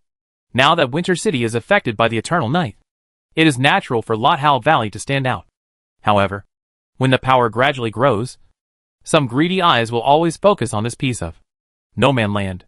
Simply put, a baron's title, plus a few members who can only be regarded as noble thugs in big cities, and a group of monsters as guards. Can't defend this territory at all. Early in the morning, hundreds of soldiers wearing noble family emblems appeared outside the town of Loda Valley and surrounded them, not allowing people to enter or leave, causing the original traffic to be congested, and cattle and horses could not move. Insults and scolding soon appeared from the crowd. But after the leader of this group of soldiers said that they were the retainers of the nearby Viscount Bowl, everyone shut up. Bowl is a big surname, which can be traced back to the imperial capital of the Am Empire. The Duke of Bowl, who has always been the Prime Minister, has the golden swallow emblem. Therefore, this is just a Viscount, but it is very likely that the Duke power is intervening behind the scenes. However, this time it was indeed their private action, and they did not communicate with the main vein of the imperial capital, because of the Star of Lin, the Viscount Moffa Bowl, who was sitting on a specially broad high stool with his private soldiers, looked down at everyone with indifference, and his attitude determined everything. He never thought that he didn't need to speak to the imperial capital to deal with a small baron. In his opinion, he only needed to show his fangs, and then the local lord would naturally know what to do. As for whether to offer 5 layers of tax or 80% of tax, it depends on how the lord does. If he doesn't know how to appreciate it, he doesn't mind coming here every day. Although the imperial order prohibits nobles from fighting each other, it is legal for the upper nobles to inspect the territories of the lower nobles. And even the king can't escape any problems here. Wait a minute. One of our soldiers is missing. I suspect you have a murderer here. Search for me. Even if it takes until dark. Search for me. No one is allowed to pass this road until the murderer is found. The leading cavalry captain shouted the order given to him by Viscount Bohr, looking at the merchants or residents who begged and wanted to let him pass with disgust. All of you stand aside. Otherwise, I will legally suspect that you are related to the case of my soldiers. Have you ever tasted the taste of the water dungeon? Humph. When it comes to the water dungeon, most people have actually scattered, and most people do not have the courage to fight against a noble with private soldiers. Moreover, the cavalry level here is not low, so even if those adventurers curse, they can only return to the valley helplessly and start to complain. Don't go. Shit. A stupid noble blocked the road to the valley entrance and won't let anyone out. Fuck. Emotional particle. What the hell? The news spread quickly, faster than rumors. But before most people could eat melons, a clear thunder sounded from outside the valley. Then when the message came again, everyone knew one thing. That is, the Viscount who just blocked the road with all his arrogance was unfortunately killed by a thunderbolt from the blue sky. The flesh and armor were roasted black together, and even the soldiers around were not spared. Only a few soldiers who were searching outside the valley escaped, but they lost their ability to move after seeing the scene. The master family was dead. As knight vassals, they either died together or had to go into exile, abandoning their families and becoming wandering knights. But this way of death can be said to be an unprovoked disaster. They probably wanted to die. And at this moment, the black ship carrying the dragon's skull sailed into the port. And they also heard the news. One of the nobles looked extremely embarrassed. His family name was Bohr. The Bohr of Duke Bohr. Chapter 415 Sword Master. Metal Dragon. Partner. What's going on? The crowded crowd was separated by the guards. It was the group of nobles who had just returned with prey and harvest, and had no time to pack up their luggage, and got off the ship directly. They looked at the oval pits on the ground with ugly faces. There were charred and smelly corpses in the pits. The faint flames on the surrounding lawns proved the power of the lightning just now. Master Glenn said that there is indeed the breath of a spellcaster here. At this time, the follower whispered to the young man, who also had the surname Bowl.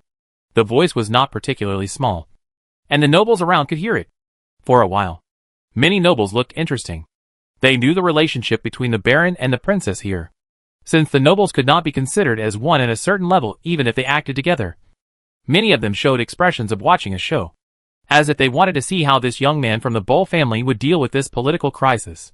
That's right. Politics. The person is dead. Revenge can be put aside, and the young man now has 2 choices. One is to find out the wizard who killed the Bowl family behind the scenes and kill him at all costs. The other is to swallow his anger and treat it as a sudden natural disaster. If it were a seasoned noble, there would probably be only one option. But the one in front of him was a young man. Young people like to do those youthful things the most. And the bold youth, who was surrounded by the noble alliance, did not disappoint everyone and showed an exceptionally wonderful look on his face. Red and white. Uncertain. But in the end, he still held his breath and didn't say it out loud, and silently went up to the guard and said, "Bury his body and take it with us when we return to the capital." After hearing this, some people breathed a sigh of relief. Apparently, this young man still had a sense of the overall situation. At least, if they were teammates with him, they didn't have to worry about him being the one who caused trouble. Of course, some people smacked their lips with a little regret. After all, watching the excitement was not a big deal. They really wanted to see what would happen if the young man from the Bowl family really confronted the princess and asked her to hand over the murderer. At the window on the third floor of the tavern, the lazy Celia leaned on the windowsill, turned sideways and retracted her gaze to the distance, and the jumping arc in her hand was extinguished. "Sister Celia, your expression was so scary just now," Nina said seriously. "Really? Then I eat you first." Celia's expression returned to her usual girlish posture. She stretched out her hand to pinch Nina's cheek and rub it, but Nina dodged it with a smile. For the two women, there was no more discomfort or guilt after casting a spell to kill the nobles blocking the road outside. However, Celia did not forget the business while playing, and she said to Gordon in a serious tone, "Your Highness, they should have noticed my move." She did not feel any guilt for the person she had just killed. After all, there was no need for her to feel guilty for such a bastard who came to her house to seek death. Celia had heard of nobles like Viscount Bowl many times and had seen many of them. Exploitation and oppression were their bywords. They would treat all creatures in the territory as objects to be exploited and collect various taxes under various pretexts. Star of Lynn. The name of Viscount Bowl has been circulated in the tavern for more than 10 times. Among them, he has committed countless murders and treasure-stealing cases, and even tortured civilians to death. For this kind of scum among humans, demons are like angels in front of him. After all, demons will still dream of fighting against higher-level opponents and promoting themselves, while such people will only attack weaker people and have no morality at all.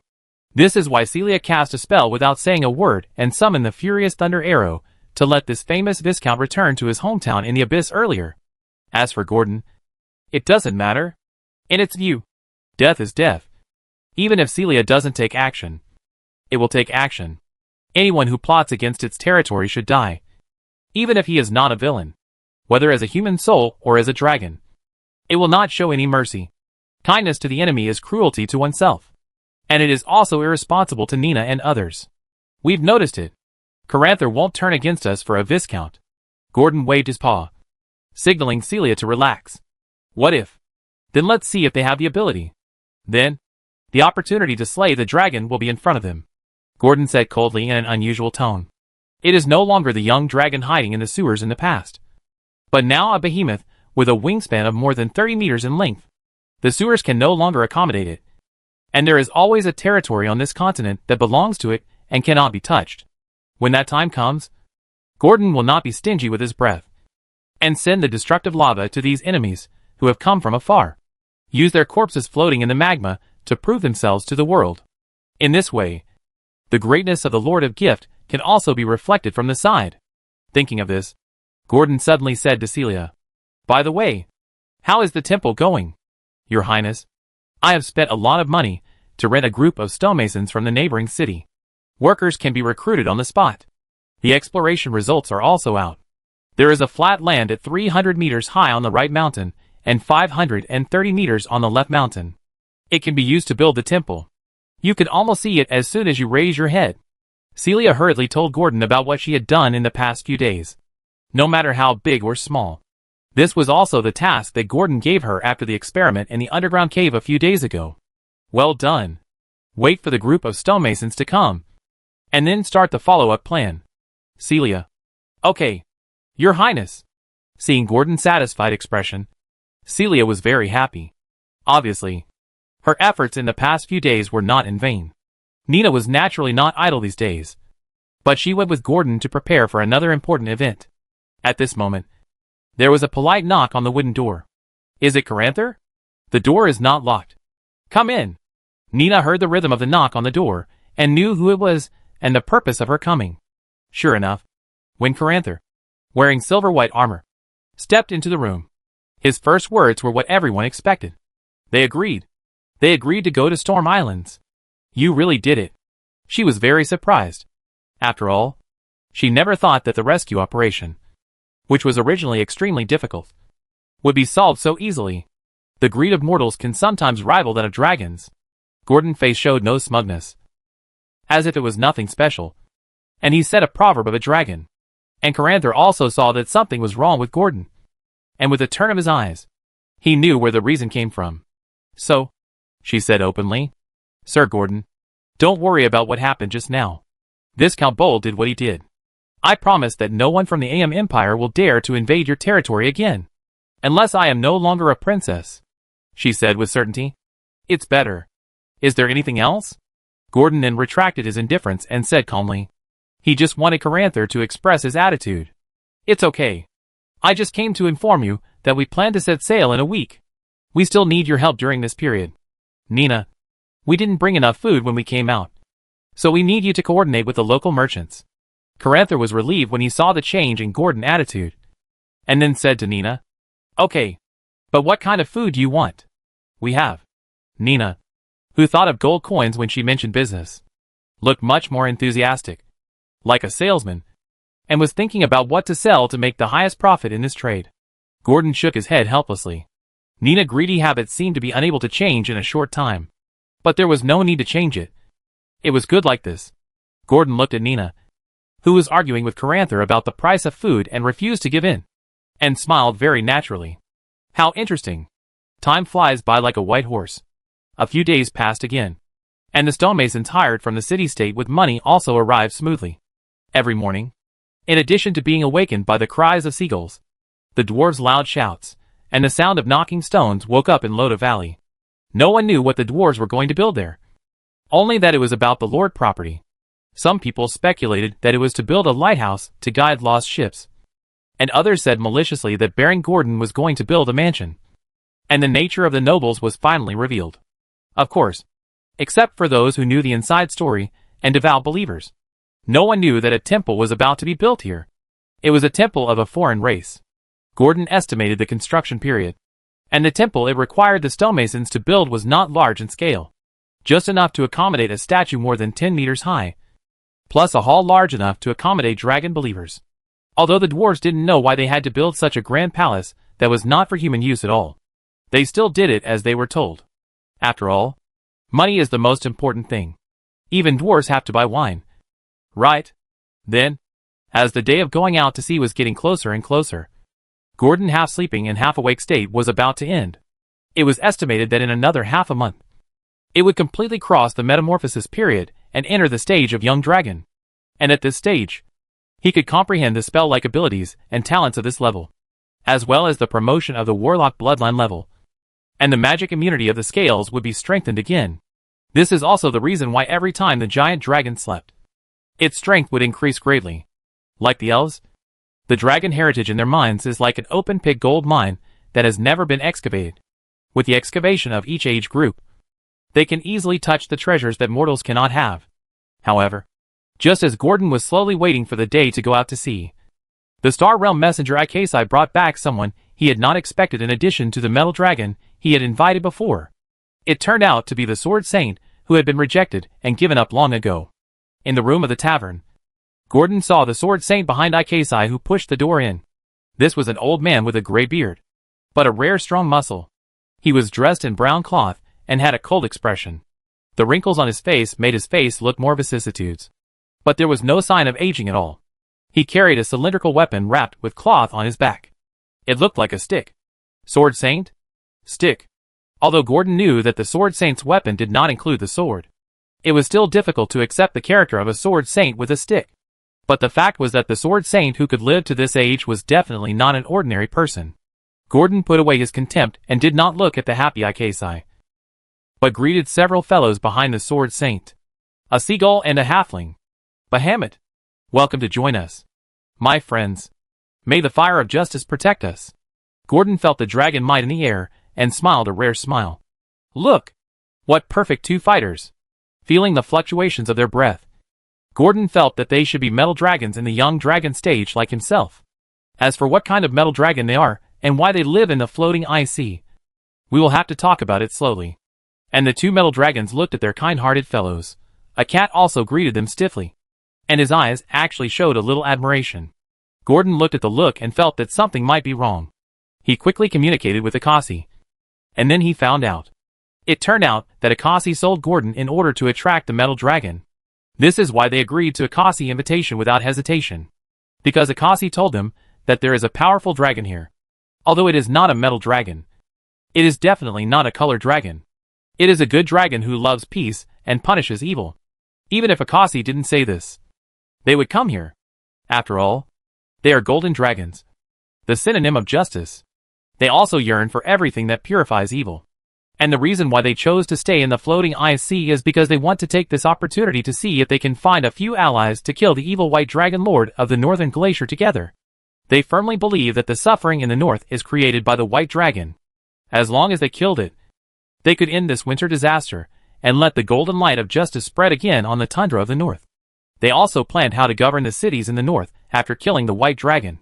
Unfortunately, when they finished discussing and thought about joining the team, they were told that the dragon-slaying team had entered the jagged Ice Blade Mountains half a month ago. So, we came here to crush Tiamat conspiracy. The halfling clenched his fist and made a crisp and pleasant sound. It was a female. The seabird also made a sound. Fergie is right. We will never allow Tiamat conspiracy to touch this world. He should stay in hell honestly. This one is a male voice. But can you wait a little longer? The golden dragon said. What's wrong? Akasi was a little confused. Akasi, it's like this. My brother has already informed other metal dragons and human friends. Together, they can definitely crush Tiamat conspiracy. The female dragon named Phage explained, showing a sly smile. At this moment, Gordon finally understood why metal dragons are not to be messed with. Chapter 416, Me Again. Really? Fergie? Why didn't you and Ophalike tell me when you came here just now? It sounded like a complaint. But Akasi couldn't stop smiling. Obviously, in the Star Realm, the righteous fight of the metal dragons was also heard by the Star Realm envoy. That's because I haven't received any accurate news yet. And I'm afraid it would be a false alarm if I told you. They are on the way now. And it may not take a few days if the location of the portal is accurate. The female dragon named Fergie explained to Akasi seriously. Of course we are willing to wait. It just so happens that we can also make some preparations before the adventure during this time. Purchase some good magic scrolls, or prepare some small gadgets that can be used. Akasi couldn't agree with this plan anymore.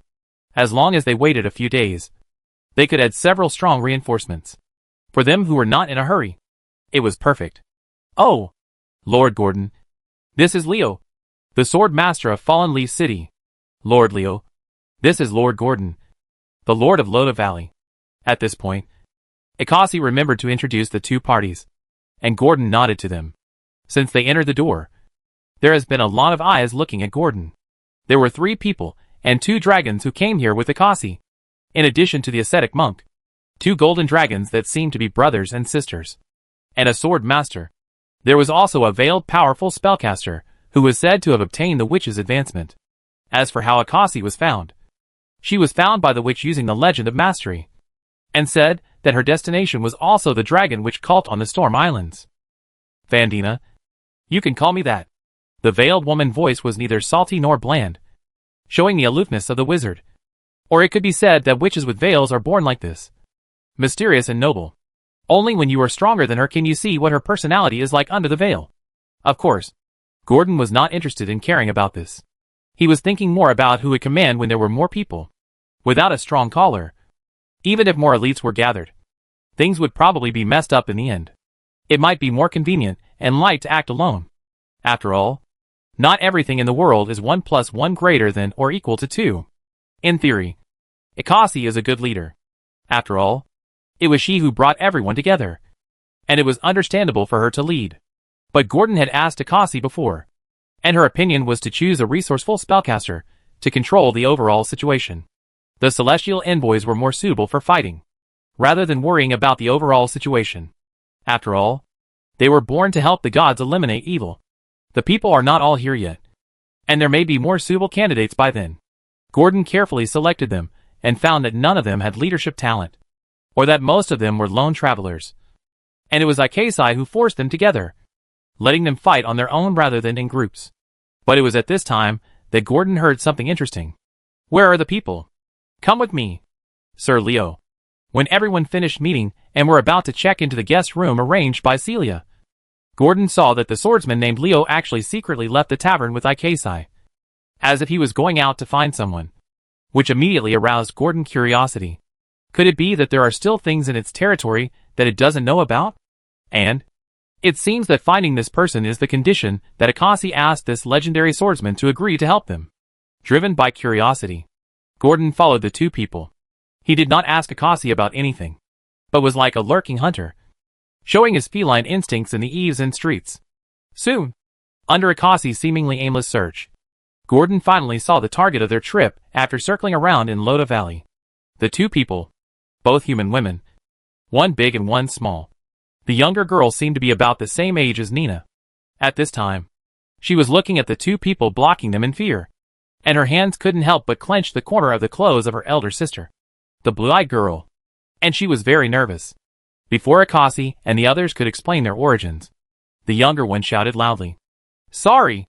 We won't dare to do it again. My sister and I will work hard to pay it back. Sorry. Sister has no choice. Wooly is really hungry. Don't talk, Willie. They are not the owner." The blue-eyed girl knocked her sister's head in anger and amusement, looking at the little one who was about to cry, and said helplessly, "Ah, sorry, sister." Seeing the two singing the same tune, Akasi finally had the space to interrupt and said directly, "I observed you last time, little guy. You were stealing the merchant's coins at that time. So what? Shouldn't the person who was successfully stolen by me reflect on himself? If you don't even have the most basic safety awareness, even if you are not stolen by me, you will be sold to other gangs at the dock."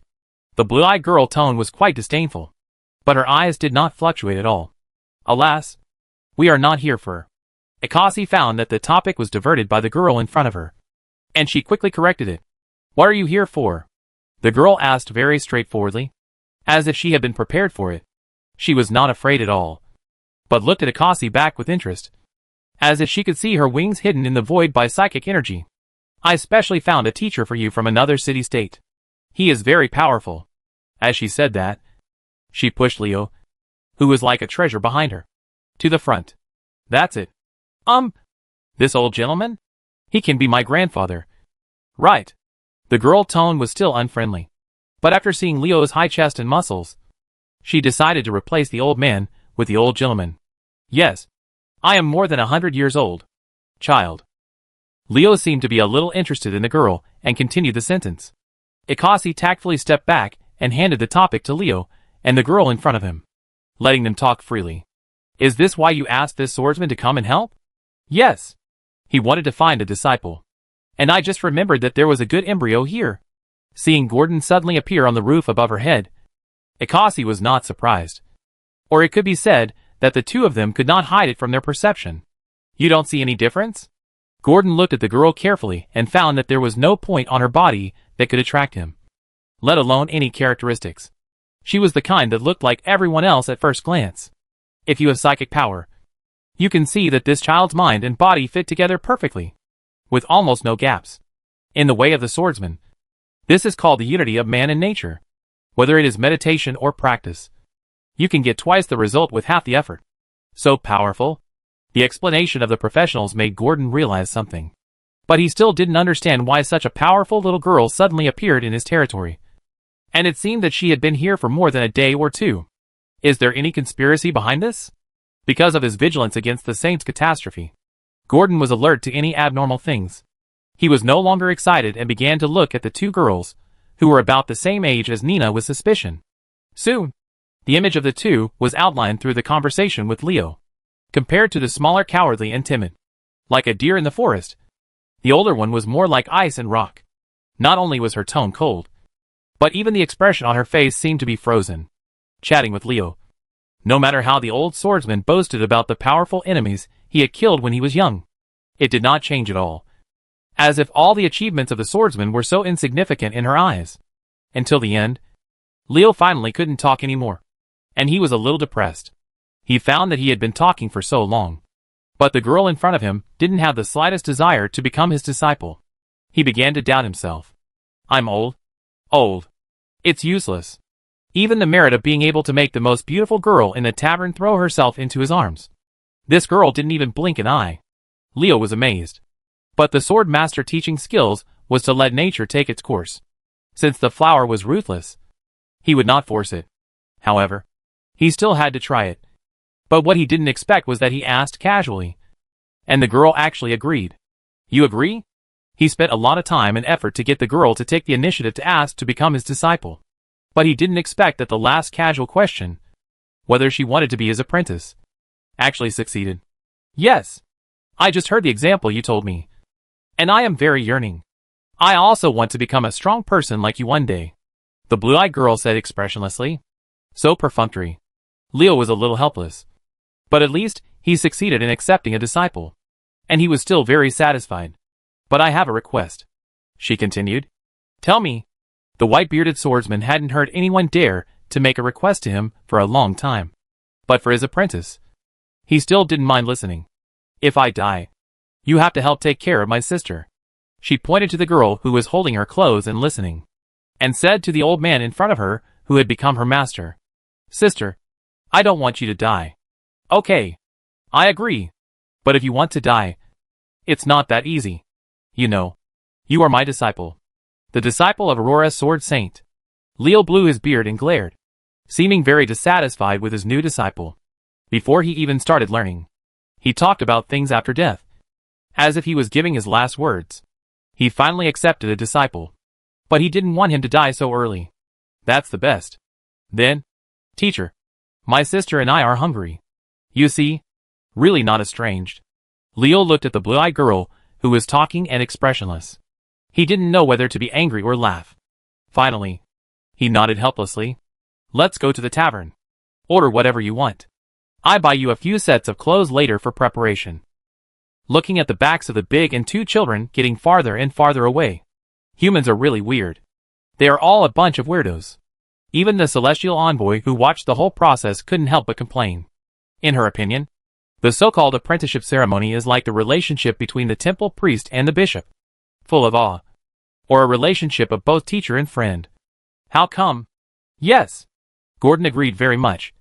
And at the same time, its animal eyes were still staring at the blue-eyed girl who was going away, thinking that it would have to let Nina investigate it when it returned. It always felt that there was something wrong with this girl. She was too calm. Rather than a child. It was better to say that she was an old man who was about to die. Half of his body was buried in the ground. And he had already experienced all kinds of storms. So he probably had such a look. But her tone matched her age. Very immature. After all, how could an experienced person speak like this?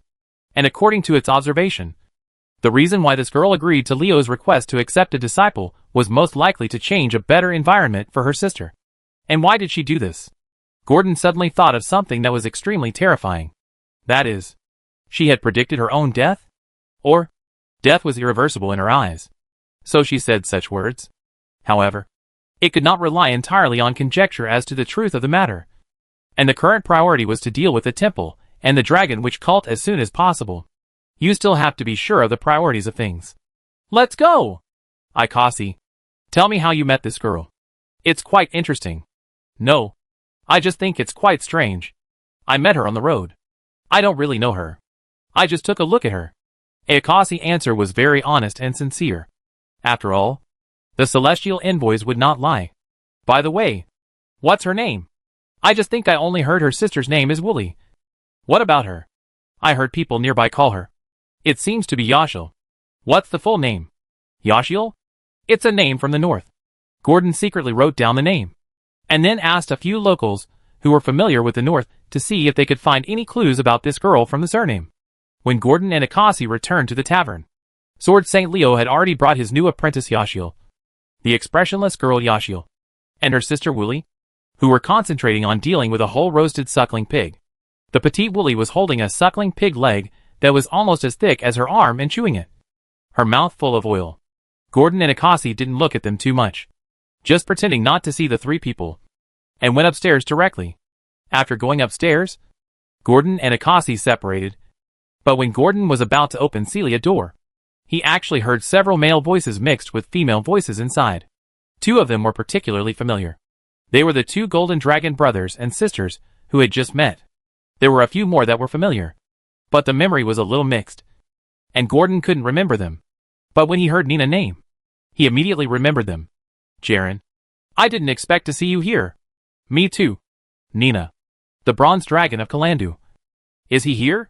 Gordon pushed open the door, and before he could find Jaren's location, he saw a familiar yet a little strange face near the door. The dragon memory told it that this was the boy it met on Rika Island, who still owed it a loan shark. Chapter 417 Meeting and Growth. If Gordon memory is correct, the familiar strange boy in front of him seems to be named Andy. If it weren't for the familiar facial features, the boy has grown nearly a foot taller, and he would not dare to confirm it. The original little boy has now developed into a man. He has grown a lot in this period of time that he has not witnessed. In more than a year, the original childishness on his face has long faded. Under the golden hair color are bright eyes, which is in sharp contrast to the confused and helpless him when Gordon met him on Rika Island. Gordon still remembers his eyes when he left on the boat, timid and confused. But now it seems that his heart is at least brave. Obviously, during this period, it is not only Gordon who is growing, but others are also making progress. Especially Andy, who is deeply trapped in the quagmire and carrying an enormous responsibility, is making rapid progress. However, when he appeared here, Gordon recovered quickly except for a little surprise.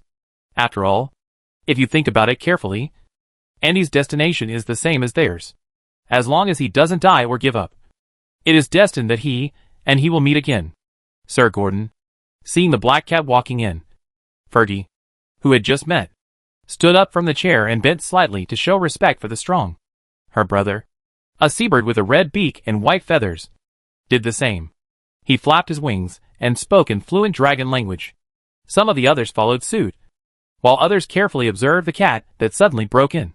They were not surprised that the metal dragon liked to transform into an animal. After all, this was a kind of hobby of the metal dragon, or pride, and they understood it. But the dragon in front of him is said to be a giant dragon from another plane, and it was stolen and brought to the main material plane. But the tyranny and anger contained in its blood cannot be eliminated by simply changing the incubation environment. As long as the blood of the molten dragon is still flowing in its body, the tyranny and destruction will affect the dragon at all times. Especially when the blood deepens and the dragon crosses the ancient dragon barrier. The impact may cause the dragon to suffer from mental illness.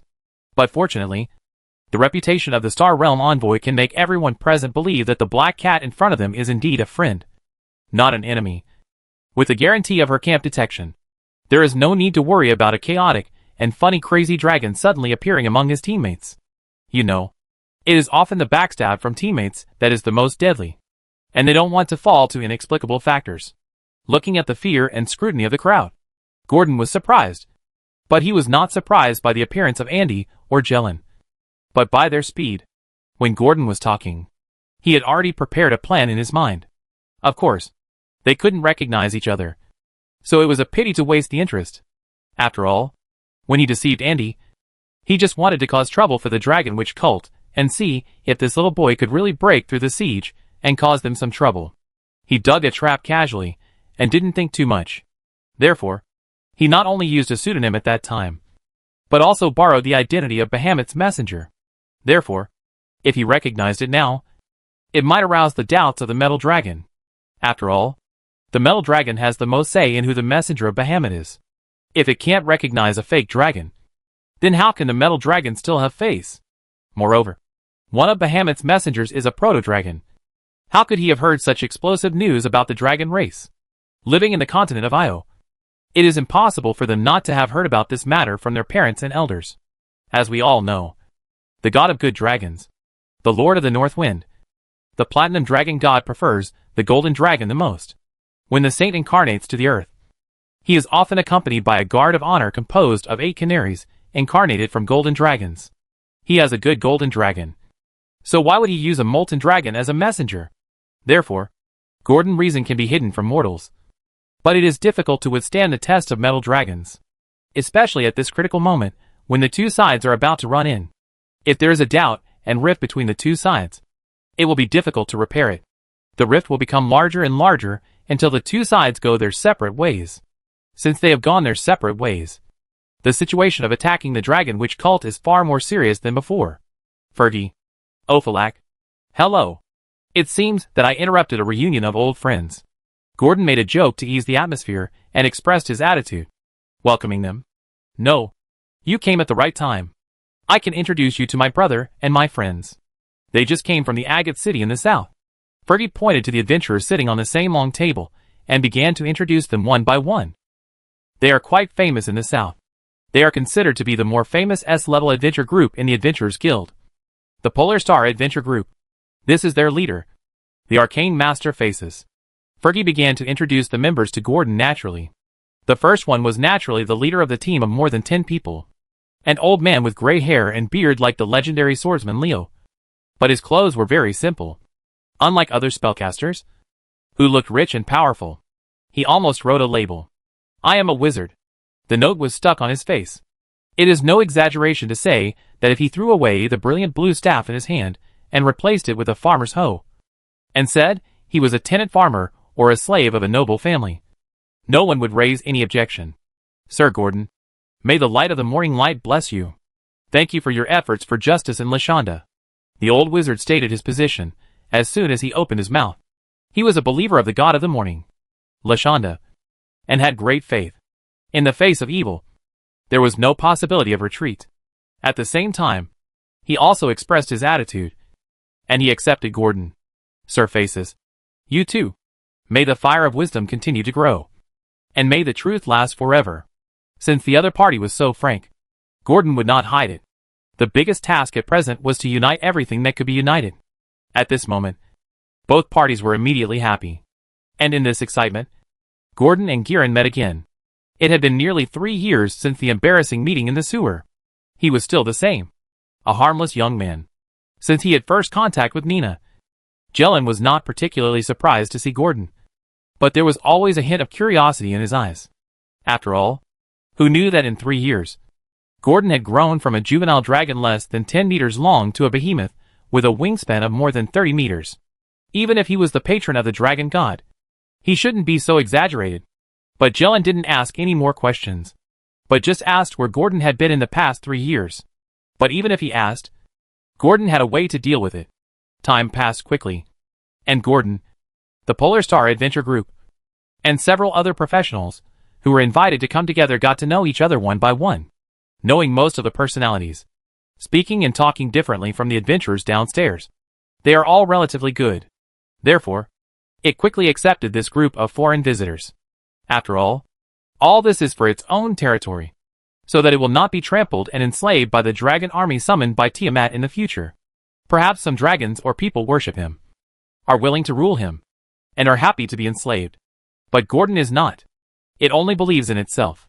So, later on the top of the mountain in Lothal Valley, when there was a separate gathering for dragons, when Fergie and the others asked Gordon which dragon god he believed in, Gordon did not hesitate to use God of Truth, Lord of Grace, as a shield. Lord of Grace? God of Truth? Yes. The glory of my Lord shines on all the worlds. It was under his holy light that I was able to remove the chaotic nature from my body and return my blood to chaos. With his soul in the dominant position, Gothun could shamelessly say that he was never in the chaotic camp, but was born in order. But this was far less dramatic than being redeemed by an unknown god, or it was easier for them to accept and understand. And they were also happy to hear about it. But I have searched through the entire dragon heritage, and it seems that there is no such dragon god. Is it another name for other dragon gods? Fergie shrank her head again with curiosity, as if to say that this suspected blasphemy would attract the attention of the unknown god. No, the wise him has no connection with other dragon gods. I just happened to meet the beam of grace from him in the main material plane. If you don't believe me, you can ask Jaren what I looked like at the Snakeman altar 3 years ago, Gordon said with a mysterious and admiring look on his face. He didn't mind Fergie's doubts at all, but became more enthusiastic.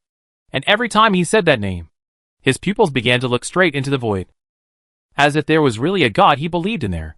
He had practiced this look many times, and even Nina, who tested him, praised it endlessly.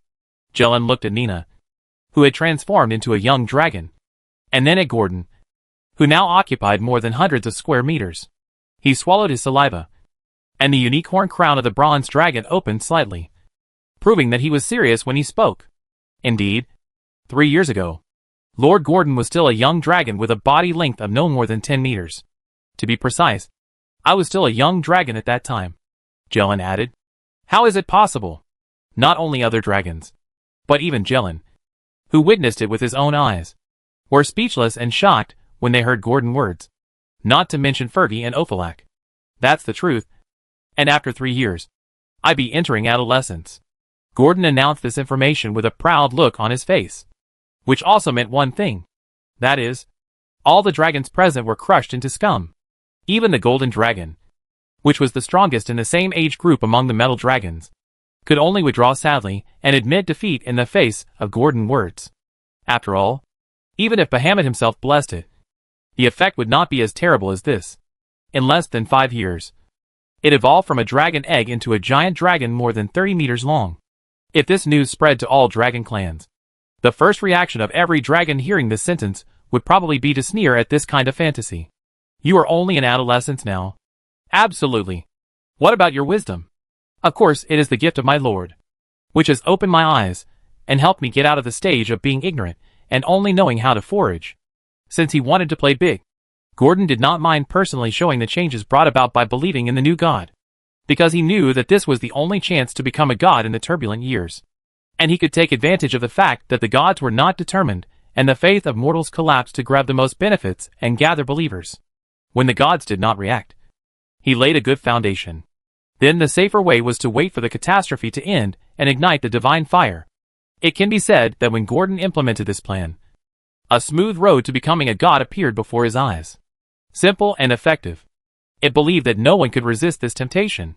Sure enough, when Gordon confirmed for the 3rd time that he had not yet entered adolescence, most of the dragons, whether they were the silver dragons, gold dragons, or the bronze dragon Jaren, who were invited, had red eyes and their faces were vaguely a little wrong. Gordon smiled, revealing his fangs, and then he stroked Nina's head and said slowly, "If you still don't believe it, in a few months, the first temple of our Lord in this plane will be built here. If we can come back alive from the Storm Islands, we will see for ourselves." It looked natural, and didn't show any disbelief. It didn't explain the doctrine, nor did it talk about the benefits of faith, because it itself was the best propaganda, especially with Jaren, the bronze dragon who had met it once. As a witness, it could be said that there were no loopholes. What's more, it was easy to deceive these young dragons, who were not experienced in the world. And they were not the cunning and sly ancient dragons and legendary creatures who even thought they were on par with gods. As expected by Gordon, its expression and words completely hit the G-spot of these metal dragons. If it weren't for the fact that there were too many people and there was already a dragon in its arms, some of the excited female metal dragons might have planned to have a tense and exciting running and exercise. Nina hugged Gordon's claws tightly and looked at some of the female metal dragons in the group who were throwing the unique secret signals of dragons and swinging their tails with a vigilant face, secretly spitting on their shamelessness and lack of integrity. But to be honest, it was really difficult for Nina to talk about loyalty with the dragons for these legendary creatures who were committed to doing it from A to Z. Even in the monogamous metal dragon clan, all kinds of sub-dragons still emerge in an endless stream, including dwarves with gold dragon blood and silver-browed people with silver dragon blood, which are ironclad proofs. So, that night, Nina took the initiative to ask to move her nest to the Molten Fire Hall. Looking at Nina, who was angrily casting an environmental adaptation spell on herself in the Molten Fire Hall, Gordon wanted to laugh, but he held back. As for moving the nest, well, it's up to her. She can do whatever she wants. At the end, at dusk, when Gordon was about to enter a short 8-hour sleep phase, he heard Nina's soft moan in her sleep. The sound was very small, and you had to get close to hear it clearly. Her sleep talk was a little vague, and Gordon tried very hard to listen without making any noise. And only then could he vaguely hear the general idea. She said, "Wait until I grow up, Mr. Gordon." Chapter 418 Meeting before sailing. At dawn, the rising sun dispelled the originally gray sky, and the entire sky slowly changed from turbid to clear. The Lota Valley Pier was full of vendors waiting for an opportunity to buy first-hand fish. They all came here through an inland river not far away. In order to buy fresh ingredients, they basically set off at 2 or 3 in the middle of the night, so that they can buy fresh fish from fishermen at dawn, and then transport the fish to the inland. For example, the more precious snow trout. The fish meat is tender and smooth, and the sashimi slice from the snow trout is a rare delicacy, especially after being processed by the noble chef. They are placed on a delicate silver plate and served with lemon sauce as breakfast for the castle owner who just woke up in the morning. It is perfect for appetizers. Today, however, there was a commotion at the dock. The fishermen who used to return to the port in batches disappeared one after another. Only the goblin guards and kobold guards, which were unique to Lothal Valley, stood at the dock, not allowing anyone to approach. They even came earlier than the inland merchants. Or in other words, as soon as they received the order, they ordered to block this place, and informed all fishermen that no ships would be allowed to go out to sea today. This was naturally an order issued by Gordon for the sake of safety. Of course, anyone who registered as a fisherman in Lothal Valley would receive a subsidy for not being able to go out to sea today, and would not let his subjects suffer losses. After all, the money would eventually be counted on the head of the princess of the Aeaman Empire. Caranther. Good morning, Mr. Gordon. Nina woke up on time from Gordon's arms, feeling the caress of the fine scales on her head, and greeted him in a panic. Compared to the coolness outside, the molten fire hall still seemed like the inside of a furnace. Ordinary people could not stay here for a full minute. Even professionals might find it a bit difficult to feel the heat wave. However, for Nina, who had already applied a layer of environmental adaptation spell, the current environment was perfect. With the help of the spell, whether it was temperature or humidity, the magic power helped her create a perfect and comfortable environment. Even though this was the inside of the volcano that Yonglong hated the most. Hurry up. Akasi is ready, and everyone else has boarded the ship. Only a few of us are left. Ah, Mr. Gordon. Can I really go? Although Nina had discussed with Gordon a long time ago, she wanted Gordon to take her to the Storm Islands for a real adventure, in order to make up for the regret that Gordon did not take her with him on the previous astral trips. For this, Nina spent a lot of effort to prove to Gordon that she had certain strength and would not be a drag. This made Gordon agree. But when the day really came, Nina was still a little unprepared. Of course. Do you want to continue to be your Lord Baron Gordon here? Gordon laughed and teased. Nina didn't dare to talk back. She could only nod hurriedly now. But she didn't leave immediately, but got up first and quickly started to organize the things in the dimension bag. After confirming that the things inside were correct, she smiled and said to Gordon, Mr. Gordon, all right, we can go. Come on. Don't be so excited. People who don't know you will think you have never been far away. Looking at Nina's excited face, Gordon suddenly regretted agreeing to take her out. But this time is indeed a rare opportunity. The personnel are fully equipped. The metal dragon is escorting. And there is also a legendary sword master to guard the scene. Finally, with this divine dragon, it is impossible to fail in a siege of the Dragon Witch stronghold. It's not going to fight Tiamat. And even if it fails, it is not without a trump card. In addition to using the fairy gift again to get the Mirage Dragon to help, there are also many spell scrolls purchased at a huge price for self-defense. Anyway, it is not the kind of person who cares about money. Even if Nina feels a little distressed, she will let him go when she thinks that she is going out on an adventure with Gordon, because she knows that both her own safety and its safety cannot be measured by money. Although she is young, it does not mean that she does not understand this truth. After all, the worst thing is that people died, but the money was not spent. She had seen a lot of such human tragedies in Lothal Valley, and she had some understanding of them. Gordon and Nina were very fast. When they came out of the molten hall and drove to the dock by carriage, the sky was just getting bright. The originally azure sky had just revealed a wisp of blue silk. The sea was a little wavy, and with the wind from the sea, it howled towards the shore again and again. Caranther fleet had already been moored at the dock, in the several-mile-long harbor. Their size was particularly conspicuous. The largest figurehead was more than 20 meters above the ground, 7 or 8 stories high. Those ships used for ocean fishing looked like tiny things in front of it. Immortal Princess, the black ship that once sailed to the sea, killed the dragon turtle, and finally got the treasure map from the nest with nobles. The Break the Waves was moored next to the blue and silver-edged Immortal Princess. This was Caranther vehicle. In addition to these, there were 3 ships of the same size as the Break the Waves moored around. Hey, Lord Gordon. Here. Gordon had just got off the carriage when a telepathic message with a direction reached Gordon's mind. The message of the Star Realm envoy Akasi. It looked forward along the induction, and saw a round window in the belly of the Immortal Princess. Akasi was standing there, smiling at them. Let's go! Gordon was still in the form of a cat, directing Nina, who was holding him, to move forward. They were not blocked from boarding the ship, and it was obvious that they had been instructed in advance. When they climbed the stairs and walked to the deck of the Princess, Gordon and Nina could already see the sailors and seamen busy adjusting the cables and preparing to pull up the anchor. And some were carrying barrels of prepared fresh water and fruit wine down. After all, wine is the favorite of every sailor on the sea route. If most people want to quickly get through the entertainment deficiency life, they can't do without this drink. Although Gordon didn't quite agree. It would not interfere with other people's shipping affairs at will. So it just glanced a few times, then retracted its gaze, followed the guide in front, and came to the cabin under the deck. It must be said that when he walked under the deck, Gordon finally understood what the experience of nobility was. It can also be said that after human beings have material satisfaction, to what extent they will go to meet their spiritual needs. Well, the cabin under the deck.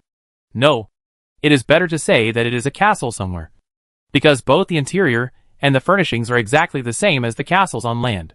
The first is the hall, with oil paintings of the emperors of the Am Empire. The walls on both sides seem to be stone textures.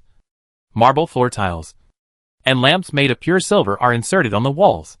The bright firelight illuminates their way forward. Following the spiral staircase, they soon arrived at their destination, the meeting room of the princess specially used for receiving guests. Those helpers who were invited by the Star Realm envoy and Akasi in the Hutfire Tavern were waiting for it here. This was also arranged by Caranther, knowing that they had the same destination as her. The princess took the initiative to clear out a large area of the cabin room to receive these distinguished guests. After all, there were many names of people in it, and she had heard them through various channels, such as noble dinners and art salons. They were all well-known and famous professionals. Some of them had even been heard of several times by her father, and praised by him.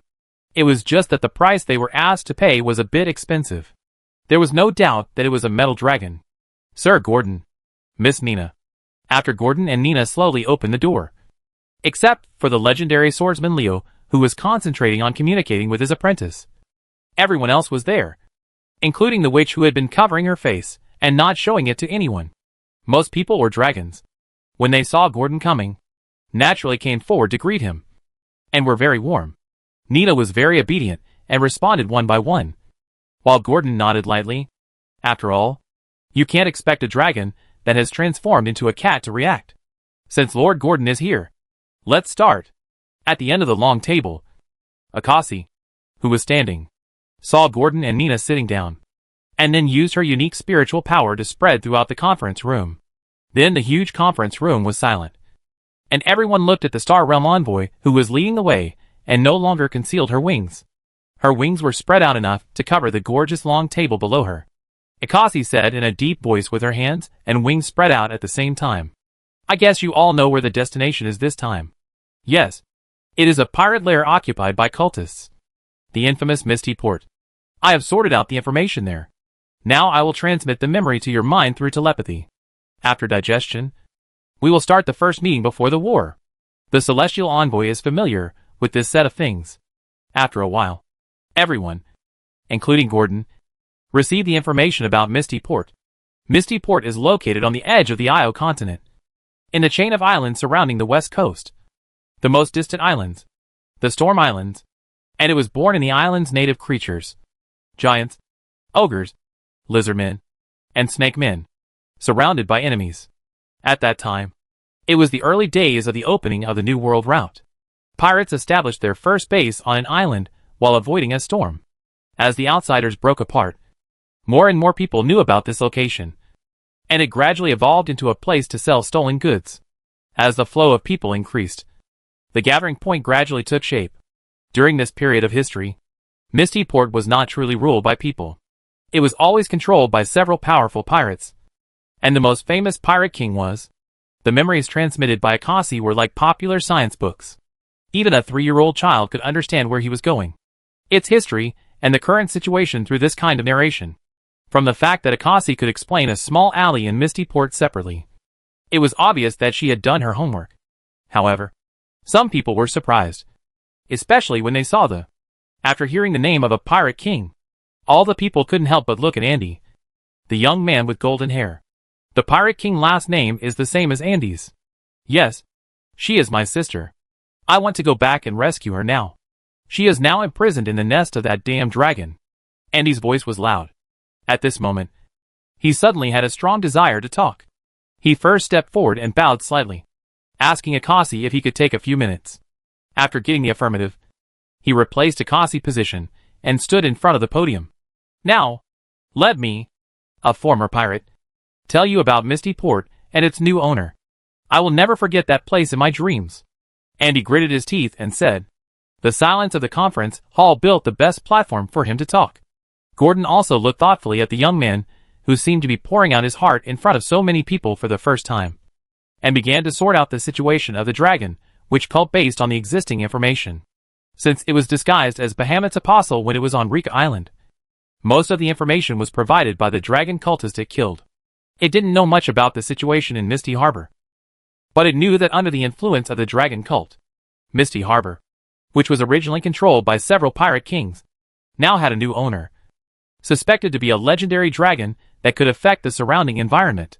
From the twisted vines and crooked branches sticking out of the windows in the city of Misty Harbor, it is obvious that the owner behind the scenes is likely to be a green dragon, a colorful dragon known for manipulating people's hearts and plotting intrigues. And judging from the fact that the dragon witch cult consented to collect the artifact that can destroy and disintegrate the king of Killing Star, its status is definitely not low. And it may even be his lover. So, what I want to say is that if we want to defeat it head-on, then it's best to lure it out. Otherwise, according to what my sister said, it is almost immortal, Andy said with fear on his face, and at the same time gestured with his hands to describe the hideousness of the dragon. The metal dragons and Gordon in the team were all surprised when they heard Andy's description, because the appearance of the dragon he described was similar to that of the green dragon, but not at all. In addition to liking to collect various enemy sculptures that were turned into wood by it, as well as beautiful creatures, like other green dragons. For example, the rugged head similar to that of the black dragon. Only bones can be seen under the dragon's skin, shriveled scales, skinny torso, and the rotten smell all over the body, combined with the rumors of immortality mentioned earlier. A term flashed through the minds of Gordon and other dragons. Dragonlick. Chapter 419 Hibernation Interval. The dragon that accepted Tiamat order and went to Misty Harbor to collect the giant dragon that could smash the artifact of the Slayer Star was a dragon lich. Listening to Andy's memories, Gordon and the other metal dragons looked at each other in bewilderment. Even Nina scratched Gordon's little paw and asked in a low voice, Mr. Gordon, how could a dragon lich? Gordon shook his head with a heavy face. Although he didn't quite understand why a dragon lich could become a follower of Tiamat, or a believer, and become a backbone. If the target of this group was really a dragon lich, then they would face not only a legendary dragon lich that reached the age level of an ancient dragon, or even a great ancient dragon, but also the servants accumulated by this dragon lich. Every dragon lich is an excellent collector and military. They are keen on collecting the bones and souls of various creatures, especially the bones of powerful people in their lifetime. Death Knights, bone dragons, and giant skeletons are the most common decorations in their collection rooms. And when needed, these toys will also offer everything for their new owners. This is different from what they imagined. And as a preparation before the adventure, they did not buy a lot of scrolls and potions against undead creatures. Although there are protective scrolls against dragons, it seems that it is far from enough now. Gordon exchanged glances with the other metal dragons, and then explained the situation to Akasi in the mental link, and the atmosphere became tense for a while. Although even Andy himself was not sure whether the dragon was a dragon lich. If it was true, they went to fight in this state. Then if they really had to fight, the winning rate might have dropped to 50%. A 50-50 situation. And if it is really the dragon lich who is in charge of the situation, then his immortality may not be limited to the Misty Port as Andy said. even if it is lured out and killed on the sea. It will be useless as long as its life box is not found. Then it will be resurrected in less than half a day. And whether they can face the dragon lich, who has come back again, and is well prepared, is an unknown. It is true that they won in the end. So how many people can return to Loda Valley alive this time? And most importantly, the safety that Gordon originally thought was greatly reduced. You must know that in addition to him, there is also Nina, who has barely reached the 4th ring spellcaster. This kind of thing cannot be sloppy. So after discussing for a while, everyone decided to change the route while the ship was still far away from the port and go south to the magic city of Sumerian, where there is the most prosperous magic market in the entire continent. You can buy everything you want there. And high-purity holy water that specifically restrains the undead. Various scrolls to protect against undead evil. And high-ring divine arts are also sold there. Although this trip might delay them for a week, it was at least better than facing a giant dragon that might be a Dracolic with incomplete preparation. After the proposal of Gordon and several other metal dragons, the meeting was basically passed by all members. They had no objections. But Caranther was a little anxious and worried. After all, if it was really like Andy said, it was unknown whether her sister Hevelua was still alive. But she also knew that all this could not be rushed. On the contrary, she was a little more thankful in her heart. Fortunately, she brought Gordon with her and met Nina. Otherwise, if she had learned about Misty Harbor from other channels and brought this group of men to look for people, the final result would probably not be much better than her sister. After the meeting, Caranther immediately called the golden-haired boy. Andy. Right. Can I call you that? Of course. Beautiful princess. When Andy saw that it was the hostess of the ship who called him, he also understood that the person in front of him had a close relationship with the respected dragon. In addition to her original identity, she was naturally very respectful. Have you ever seen a girl like this in its palace? Karen Hill chose his words carefully. But after gesturing for a long time, Andy couldn't understand who Karen Hill was talking about, listening to the adjective eyes as bright as stars. In the end, she could only pull the boy outside her room. And then she went in and took out the oil painting of Hevelua and her that was painted by the court painter a few years ago and showed it to Andy. When Andy's pupil shrank, Karen Hill, who was always observing his actions, was delighted. Obviously, he knew his sister, which meant that she might still be alive. How is it? Have you seen her in Misty Harbor? Her sister. Is she okay? Karen Hill said hurriedly, her voice trembling a little, and her hands tightly grasping the court dress were a little too strong, losing their original rosiness. Her eyes were fixed on the boy in front of her, whose face hair she could see, and she didn't dare to relax for a moment until the voice, like the sound of nature, rang in her ears. Of course, I know her, but she is not the one you said. Hevelua. She said her name is Polly, the daughter of a wealthy businessman. Because Andy's surprise has not disappeared. After all, he was also surprised that the woman he kept calling Sister Polly turned out to be the princess of the AM Empire. You know, although when you get along with her, you can feel her aristocratic manners. But that free and unrestrained heart is not something that a princess of a country, or even a princess of a country, can have. Don't worry. She is very good and safe there. But, Andy said with a strange look on his face, and he was a little hesitant, not knowing whether he should tell her. Then I'm relieved. But what? Little Andy.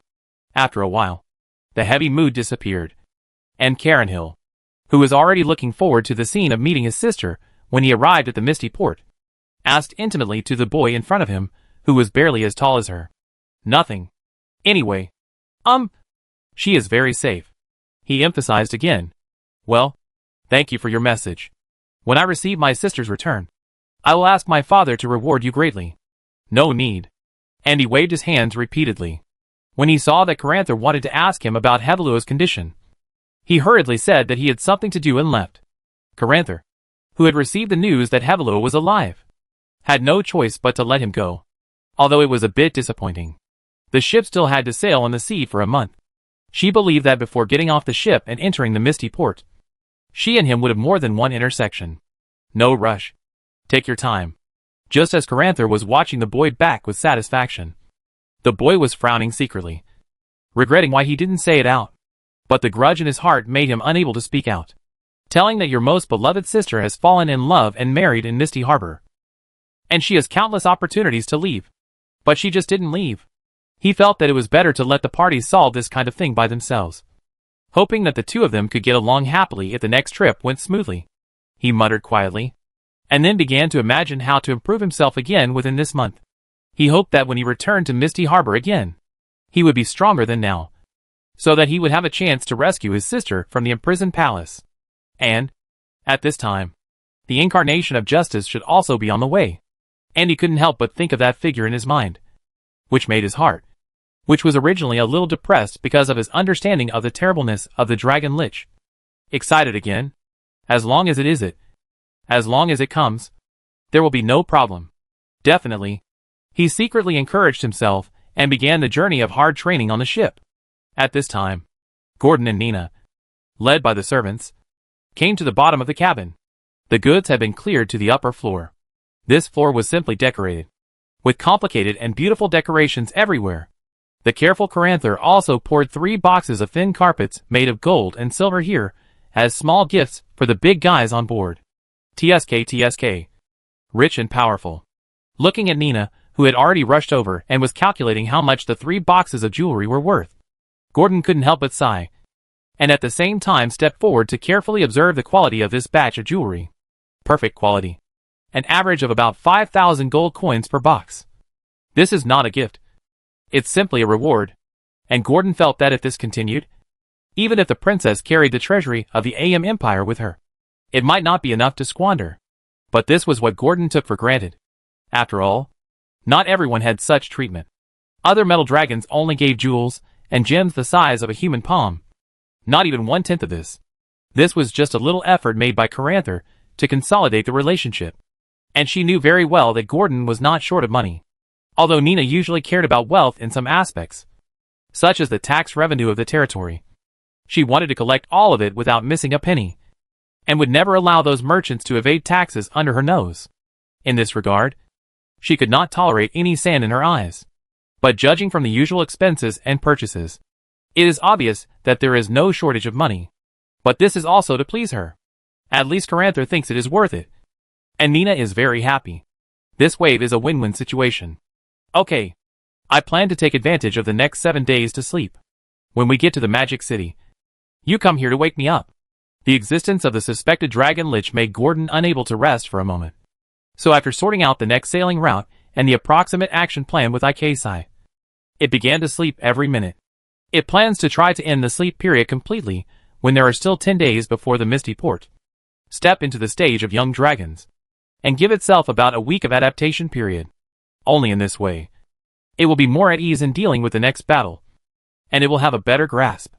And Nina had no opinion, but she was reluctant to leave Gordon now. In fact, she wanted to stay with Gordon and sleep together. Even if she couldn't sleep, she would feel at ease looking at Gordon. After all, she witnessed with her own eyes a young dragon that was only as tall as her calf. And in just 4 or 5 years, it became a huge monster. She felt a great sense of accomplishment. The bottom cabin of the immortal princess can accommodate thousands of pieces of cargo. But for Gordon, who has now recovered his original size, he can only lie down.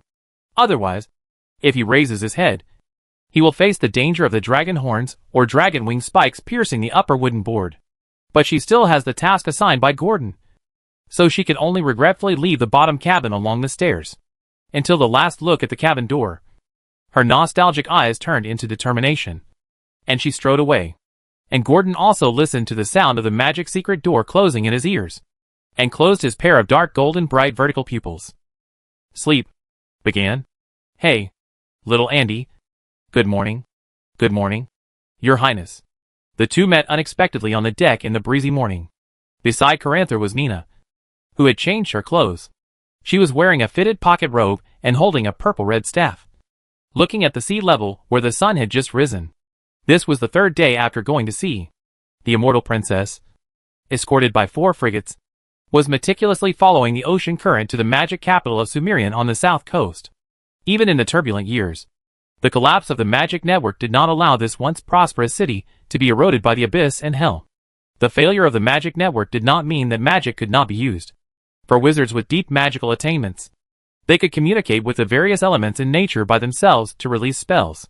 Therefore, In the 3rd month of the catastrophe, the 21st day of the fall of the magic goddess, a medium-sized maze constructed by the Nether Energy Core, which is large enough to cover the entire city and covers an area of dozens of square kilometers, rose above Sumerian. In this way, all spellcasters can cast spells freely with the help of the maze without being affected by the collapse of the magic network. Even with the blessing of the maze, spellcasters below the legendary level can also get the blessing of several spell slots as long as they are within the city of Sumerian. Andy, who had been exercising on the deck early in the morning and sweating profusely, immediately found an excuse to slip away after seeing Caranther. And Caranther could only helplessly look at his back as he left and complained to Nina. Am I too serious? He has been avoiding me these days. I want to ask him something about my sister. Since he said it's okay, he shouldn't lie to you. We will meet again sooner or later. You can ask her in person then. Nina comforted this friend, who helped her a lot. Yeah, that's right. Caranther nodded, not quite understanding, and then asked curiously, by the way, Nina, do you have any faith? What faith? The one that's popular on the ship recently? You don't know? Caranther asked in shock. What is it? Nina frowned. She was far less convenient than Caranther, the owner of the Immortal Princess, in getting information from the outside world. The Lord of Grace. It is said that he can give you everything you want. Caranther's voice was very low, as if he was afraid of being heard. Nina was a little uncertain. The Lord of Grace, a brand new god, is said to be able to gain a lot if you believe in it. And it seems that Mr. Gordon in your family believes in it. Didn't it tell you? Caranther said nervously. Nina looked up at the sky, not knowing how to answer. Could it be that the god you believe in is right under your feet? At this moment, under the undulating sea surface, undercurrents were surging. Chapter 420 Omen. Oh! This damn weather! Many sailors looked at the sky in the distance that seemed to be stained with lead, and couldn't help cursing inwardly, and silently prayed in their hearts that the direction of the cloud would not come towards them. But what they feared would come true, as most of the sky was covered by lead-colored gray clouds. A storm was brewing in the dull air. This happened on the afternoon of the 5th day of the voyage. Obviously, Caranther fleet encountered trouble, and it was a big trouble. This was an unforeseen sea storm that blocked their route to continue sailing south. And there were only 2 choices before them. One is to either obediently find a nearby port to stop and rest until the storm is over. The other is to rush into the storm and bet on whether the storm god Talos or the sea goddess Amberly is willing to pity you and let your ship pass safely. Of course, the probability of this is as small as that of the unpredictable goddess suddenly favoring you. If it was a normal small storm, with Caranther Immortal Princess, it would definitely be easy to get through it. But this storm not only brought strong winds and huge waves, but also undercurrents and whirlpools that were difficult for ordinary people to detect under the sea surface, coupled with strong winds that could lift the deck. Even if they got through the storm, they would have to face the problem of repairing the ship, and would not be able to sail again in a short time. Is there any port nearby? Let's take shelter first. In the study room of the cabin. Caranther, who was chatting with Nina, heard the message brought by the person appointed by the captain and said directly. The visitor had already prepared a plan and bowed his head respectfully. Reporting to Her Royal Highness. The nearest port to us is Conch Harbor, 20 nautical miles southeast, which is the territory of the Principality of Yasu. And the nearest port to us in the northeast is the port where we anchored yesterday. If we go back, we have to sail about 70 nautical miles to get back to the Gulf of Aden. Hearing this, Caranther and Nina frowned slightly. They anchored in the Gulf of Aden last night and rested for a night. If they want to go back now, it will probably take another 2 or 3 days. The Principality of Yasu has always been in a neutral state, so there should be no problem with the flag of the AM Empire. Caranther's heart has unconsciously begun to lean towards Conch Harbor, which is only half an hour away. She asked tentatively. Your Highness, that's what you said. But what? Caranther saw that the servant was hesitant and was immediately angry. She was not a tyrant. Even if the news was bad, would she punish them? But Conch Harbor is already an empty city. Empty city? Well, we knew it when we communicated with other sailors during the previous voyage. One night last year, all the living things in the entire city disappeared. Some people said it was haunted. I think it's probably another noble who played with fire and burned himself. Just like Kalandu. I'm afraid he sacrificed the devil of the abyss again. The servant said this, and immediately became energetic, telling a bunch of messy rumors that he didn't know where he heard from. The fall of the Free City made everyone immune to the recent major events. After all, the once magnificent city fell into the turbid and smelly lake water, let alone a few unknown small ports. After all, after the beginning of the turbulent years, several capitals of countries on the continent fell. If it weren't for the fact that the surrounding principalities were all in a state of marriage, I'm afraid that even the most important descendants and bloodlines of the clan would have completely disappeared from this world. What will happen next? Karen Hill asked. If there were more missing cases in Port, she would have to choose to return to the Gulf of Aden first and then make plans. That's not the case. No one has the courage to go in. But I heard that several groups of people went into the city, but they didn't come back. It's okay to stop at the original port. Many fleets have stopped there. The servant who sent the message spoke very clearly and vividly. After listening for a while, Karen Hill rubbed his slightly painful temples and closed his eyes and said coldly, "Let the fleet turn around and return to the Gulf of Aden." "Ah, princess?" The servant didn't react. He just saw that Karen Hill was moved. But why did he suddenly not go to Port and choose to return to the Gulf of Aden, which was more than half a day's sailing distance from here? I don't want to repeat it for the third time. Gulf of Aden. Notify Jessica right now. Caranthel suddenly opened her extremely beautiful eyes, but her gentle and humble eyes were full of murderous intent. The servant nodded and crawled out of Caranthel's room, not even closing the door in panic. "My little princess, you can be louder next time. And I guarantee that your voice can be heard in the next cabin." Nina put down the spell research book she borrowed and stood up. She walked forward to close the door and smiled softly. "Aren't you trying to act like someone in a hurry? By the way, how was my acting just now?" Karen Hill returned to his original leisurely posture at this moment. If the servant just now heard it, he would probably break out in cold sweat. Yes, his eyes were a little evasive just now. Nina gently closed the door and said with a hint of meaning, "Does that mean there is a problem? Let someone investigate later." It seems that they can't help but take action after just a few days. Although Karen Hill had expected it, he still felt a little uncomfortable when he really realized that his ship's sailors had been infiltrated. That's a very natural thing. So many people in Loda Valley saw it. It's hard to guarantee that there are no other forces or assassin organizations that will sell this information to those in need.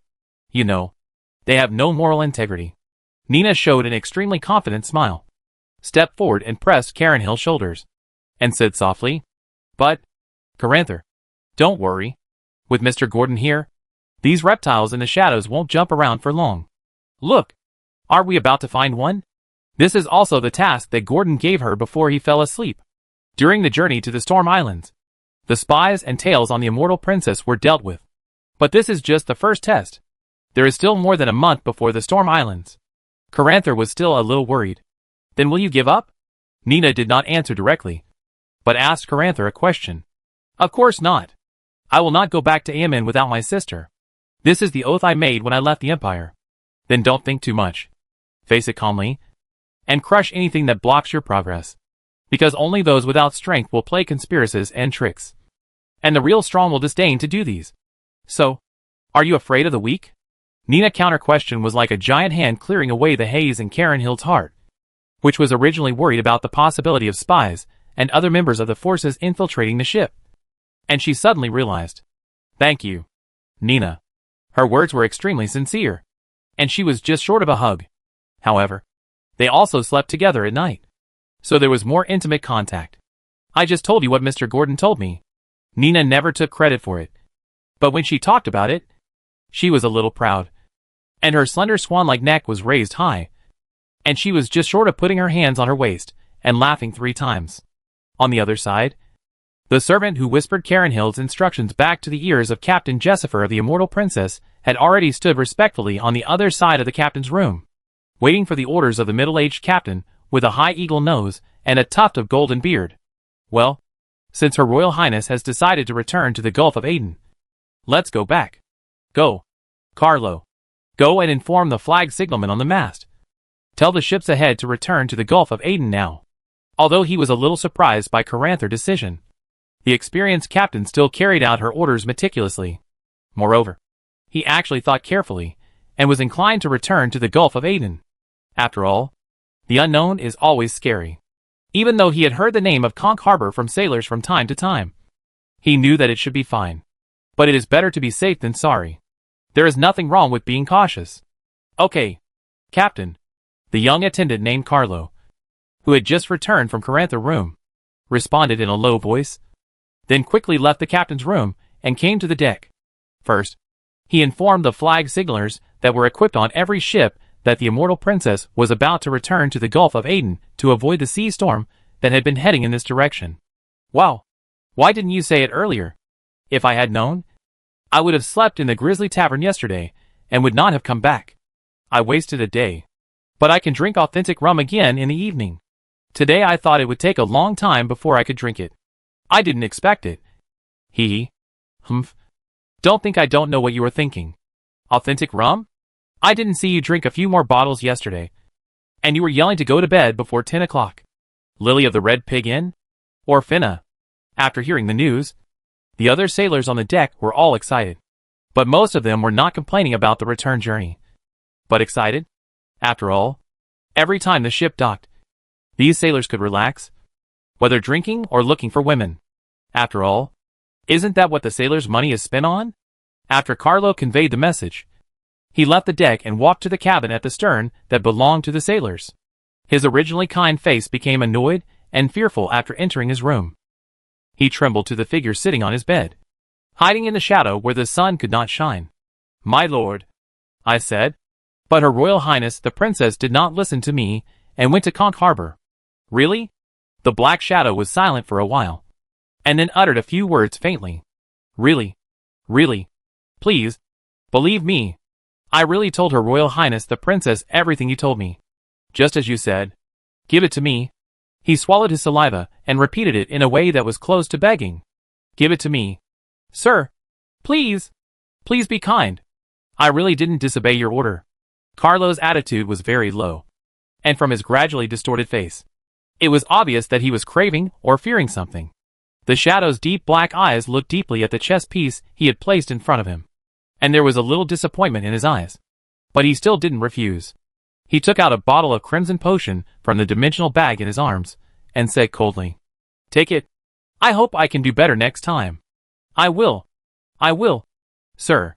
Carlo took the potion like a vicious dog, then hurriedly opened the bottle stopper, carefully poured it into his mouth, and then gently stroked the slightly bulging part of his abdomen with his other hand. As the potion was poured in, the originally bulging part slowly sank down, as if it had fallen into a period of silence. And even Carlo's rise and fall caused by breathing could not be seen. "Oh, thank you, sir. Do you have any other instructions?" "No. Don't move or say anything before I tell you. Otherwise you know the price." The shadow looked at him deeply, and then said coldly. Carlo, who was controlled by others, naturally understood what the price was. His face, which was not rosy to begin with, turned even paler, and his hand holding the empty bottle trembled slightly.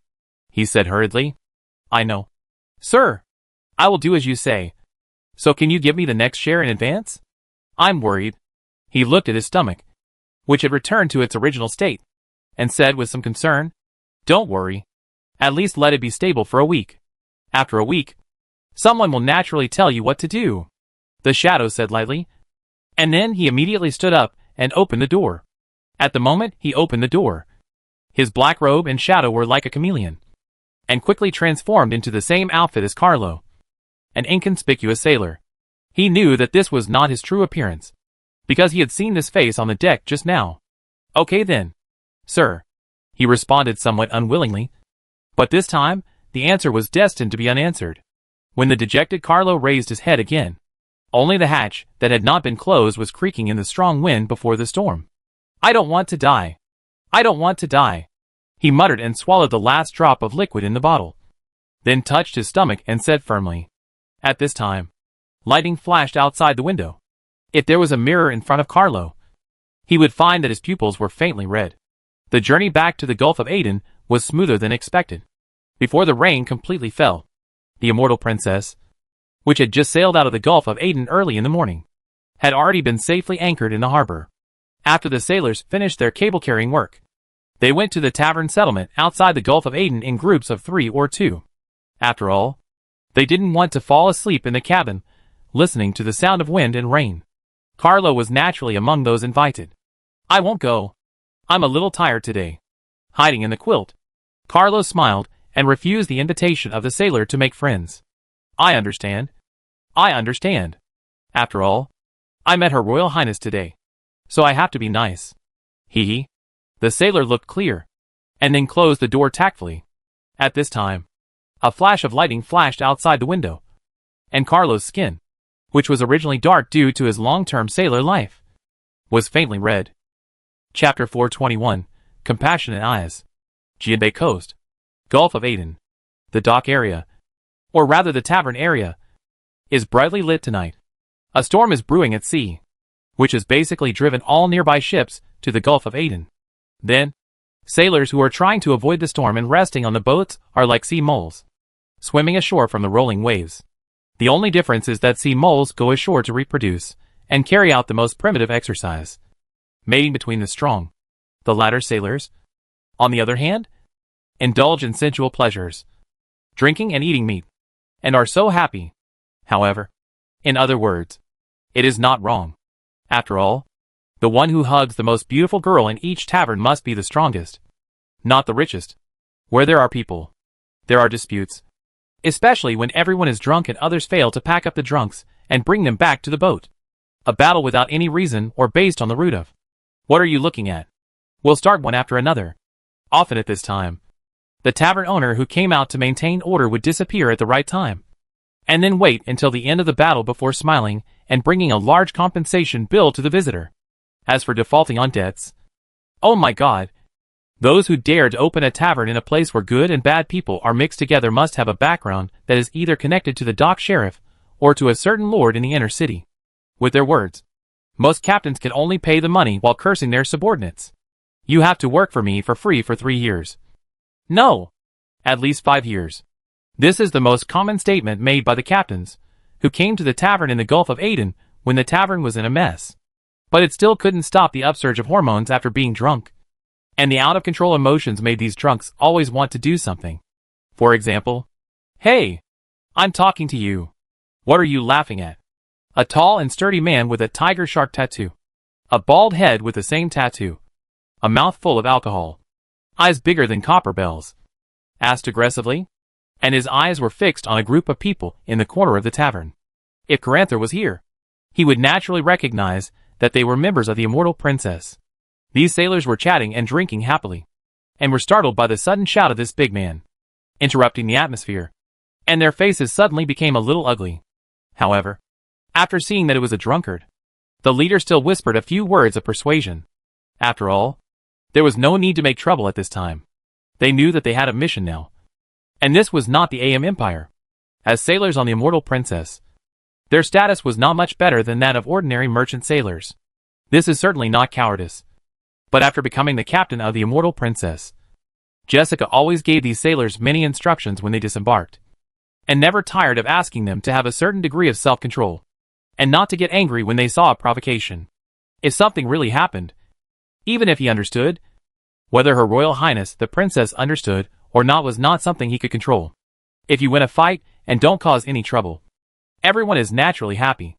But if you lose and cause trouble, such as delaying the trip, it is not a problem that can be solved by simply recuperating for a few days. Instead, you will be expelled and removed from the fleet list. This was something that most of the sailors on the Immortal Princess were unwilling to accept. After all, it was not easy to find a sailor who had a guaranteed income and first-class treatment and accommodation these days. No, brother, we really didn't laugh. Maybe you saw it wrong. The leader of the sailors stood up naturally and stepped forward to resolve the conflict. But the drunk man was not as easy to fool as he imagined. You are talking nonsense. I just saw you laughing. And you were laughing at me. Am I ugly? The big man strode forward. Even if he was 2 meters away, the strong smell of alcohol was still not enough to cover it up, which showed how much he drank. No, they could all prove that we didn't laugh at all just now, he emphasized again. But the drunk man had no basis to speak of. As he listened, his face, which was already red and scary, became even more terrifying. His anger surged up, and his whole face was red. He fanned the air with his palm leaf fan-sized hands. He said angrily, "You stinky bastard. I saw you laughing at me just now. But you dare not admit it when I question you. You coward." As he said that, the drunken man threw a punch, and the other people in the tavern had already left their seats and were ready to run out. This was not a way to run away, because after the battle, the tavern owner would share all the losses between the two groups. This is why sometimes, in the dock area, someone can drink a glass of rum from morning to night. After all, if you want to get free drinks, you basically only need to wait for a battle to get what you want. Quick! Go and inform the captain. Seeing that the situation was out of control, the man took the pressure from the man with the shark tattoo and took the time to yell at the other sailors who were standing stupidly. At the same time, in the lights of the dock area under the storm, the hustle and bustle of this tavern was not an isolated case. Almost at all times, there was a battle of varying sizes in the tavern. Jessica was closing his eyes and shaking the red wine he brought from the imperial capital of Latvia. His two slender and powerful legs overlapped and lifted up, leisurely tasting the wine with a western flavor in front of him. The whistling sound of lightning and wind and waves kept coming from outside the window, like listening to a grand symphony. What a wonderful night. He was over 40 years old and had long passed the stage of going to the tavern for fun. He now preferred to spend his leisure time alone. If he could pour a glass of treasured red wine, it would be wonderful. And now it was like this. Jessica was in a good mood at this time. But this mood was soon broken by the knocking sound outside the door, accompanied by the thunder and rain. "Who?" he asked vigilantly. At this time, his hand had already reached for the brass scimitar hanging on the handle of the chair less than half a meter away from him. "It's my captain," the man panted. Hilion and the others were beaten by drunkards. He quickly told Jessica the whole story in a very brief sentence. Jessica said angrily, "Didn't I tell them not to cause trouble? Damn. These little bastards. I should hang them on the mast and let them experience the wrath of the storm." Suddenly, the red wine in his hand, which was almost ready to be sober, was no longer fragrant, and he was not in the mood to drink it, so he could only put it down, and then stood up and said, "Wait a minute. I will go off the ship with you right away. The captain needs a lot of preparations to get off the ship. In addition to clothes, the keys on the body cannot be taken to land. It is said that this will bring bad luck to the ship. Therefore, every time Jessup gets off the ship, he has to hide the keys. As for the fights among his own crew members in the dock area, he is not worried about his own crew members being at a disadvantage, but whether Caranther, the owner of the immortal princess, will be angry with him. Going to the scene and dealing with the problem is a blessing. In this way, even if Caranther wants to find fault with him, he can only talk about his subordinates, not the captain. This is also the reason why he has been able to drive the royal fleet of the AM Empire for more than 10 years. Cautious as can be. Huh? Putting on the hood of his raincoat, the man whispered to the sailor standing beside him, "Take me over. I want to see how little you take my words to heart." At this moment, Jessica was angry, cursing the sailors all the way. If they delayed the princess's trip, they would all be kicked into the sea to feed the fish. However, just after Jessica left in the wind and rain, his glass of red wine still stood on the desk. The pale hand that emerged from the shadows immediately grasped the drink, picked it up, and took a sip. The man made a terrible sound. The sound was a little strange, like the strange changes produced by the addition of metal to an old bellows. "Great. Let's get started. Embrace chaos," he whispered softly. Just now, he had secretly seen the place where Jessica hid the key, including the arrangement of the magic objects, and memorized it in his heart. Soon, according to the speed of the man-hand, it was only a matter of time to crack the treasure house where the key was stored. Tonight, there was plenty of time. He didn't have to worry about the captain coming back halfway. After all, the messes he left behind were one after another.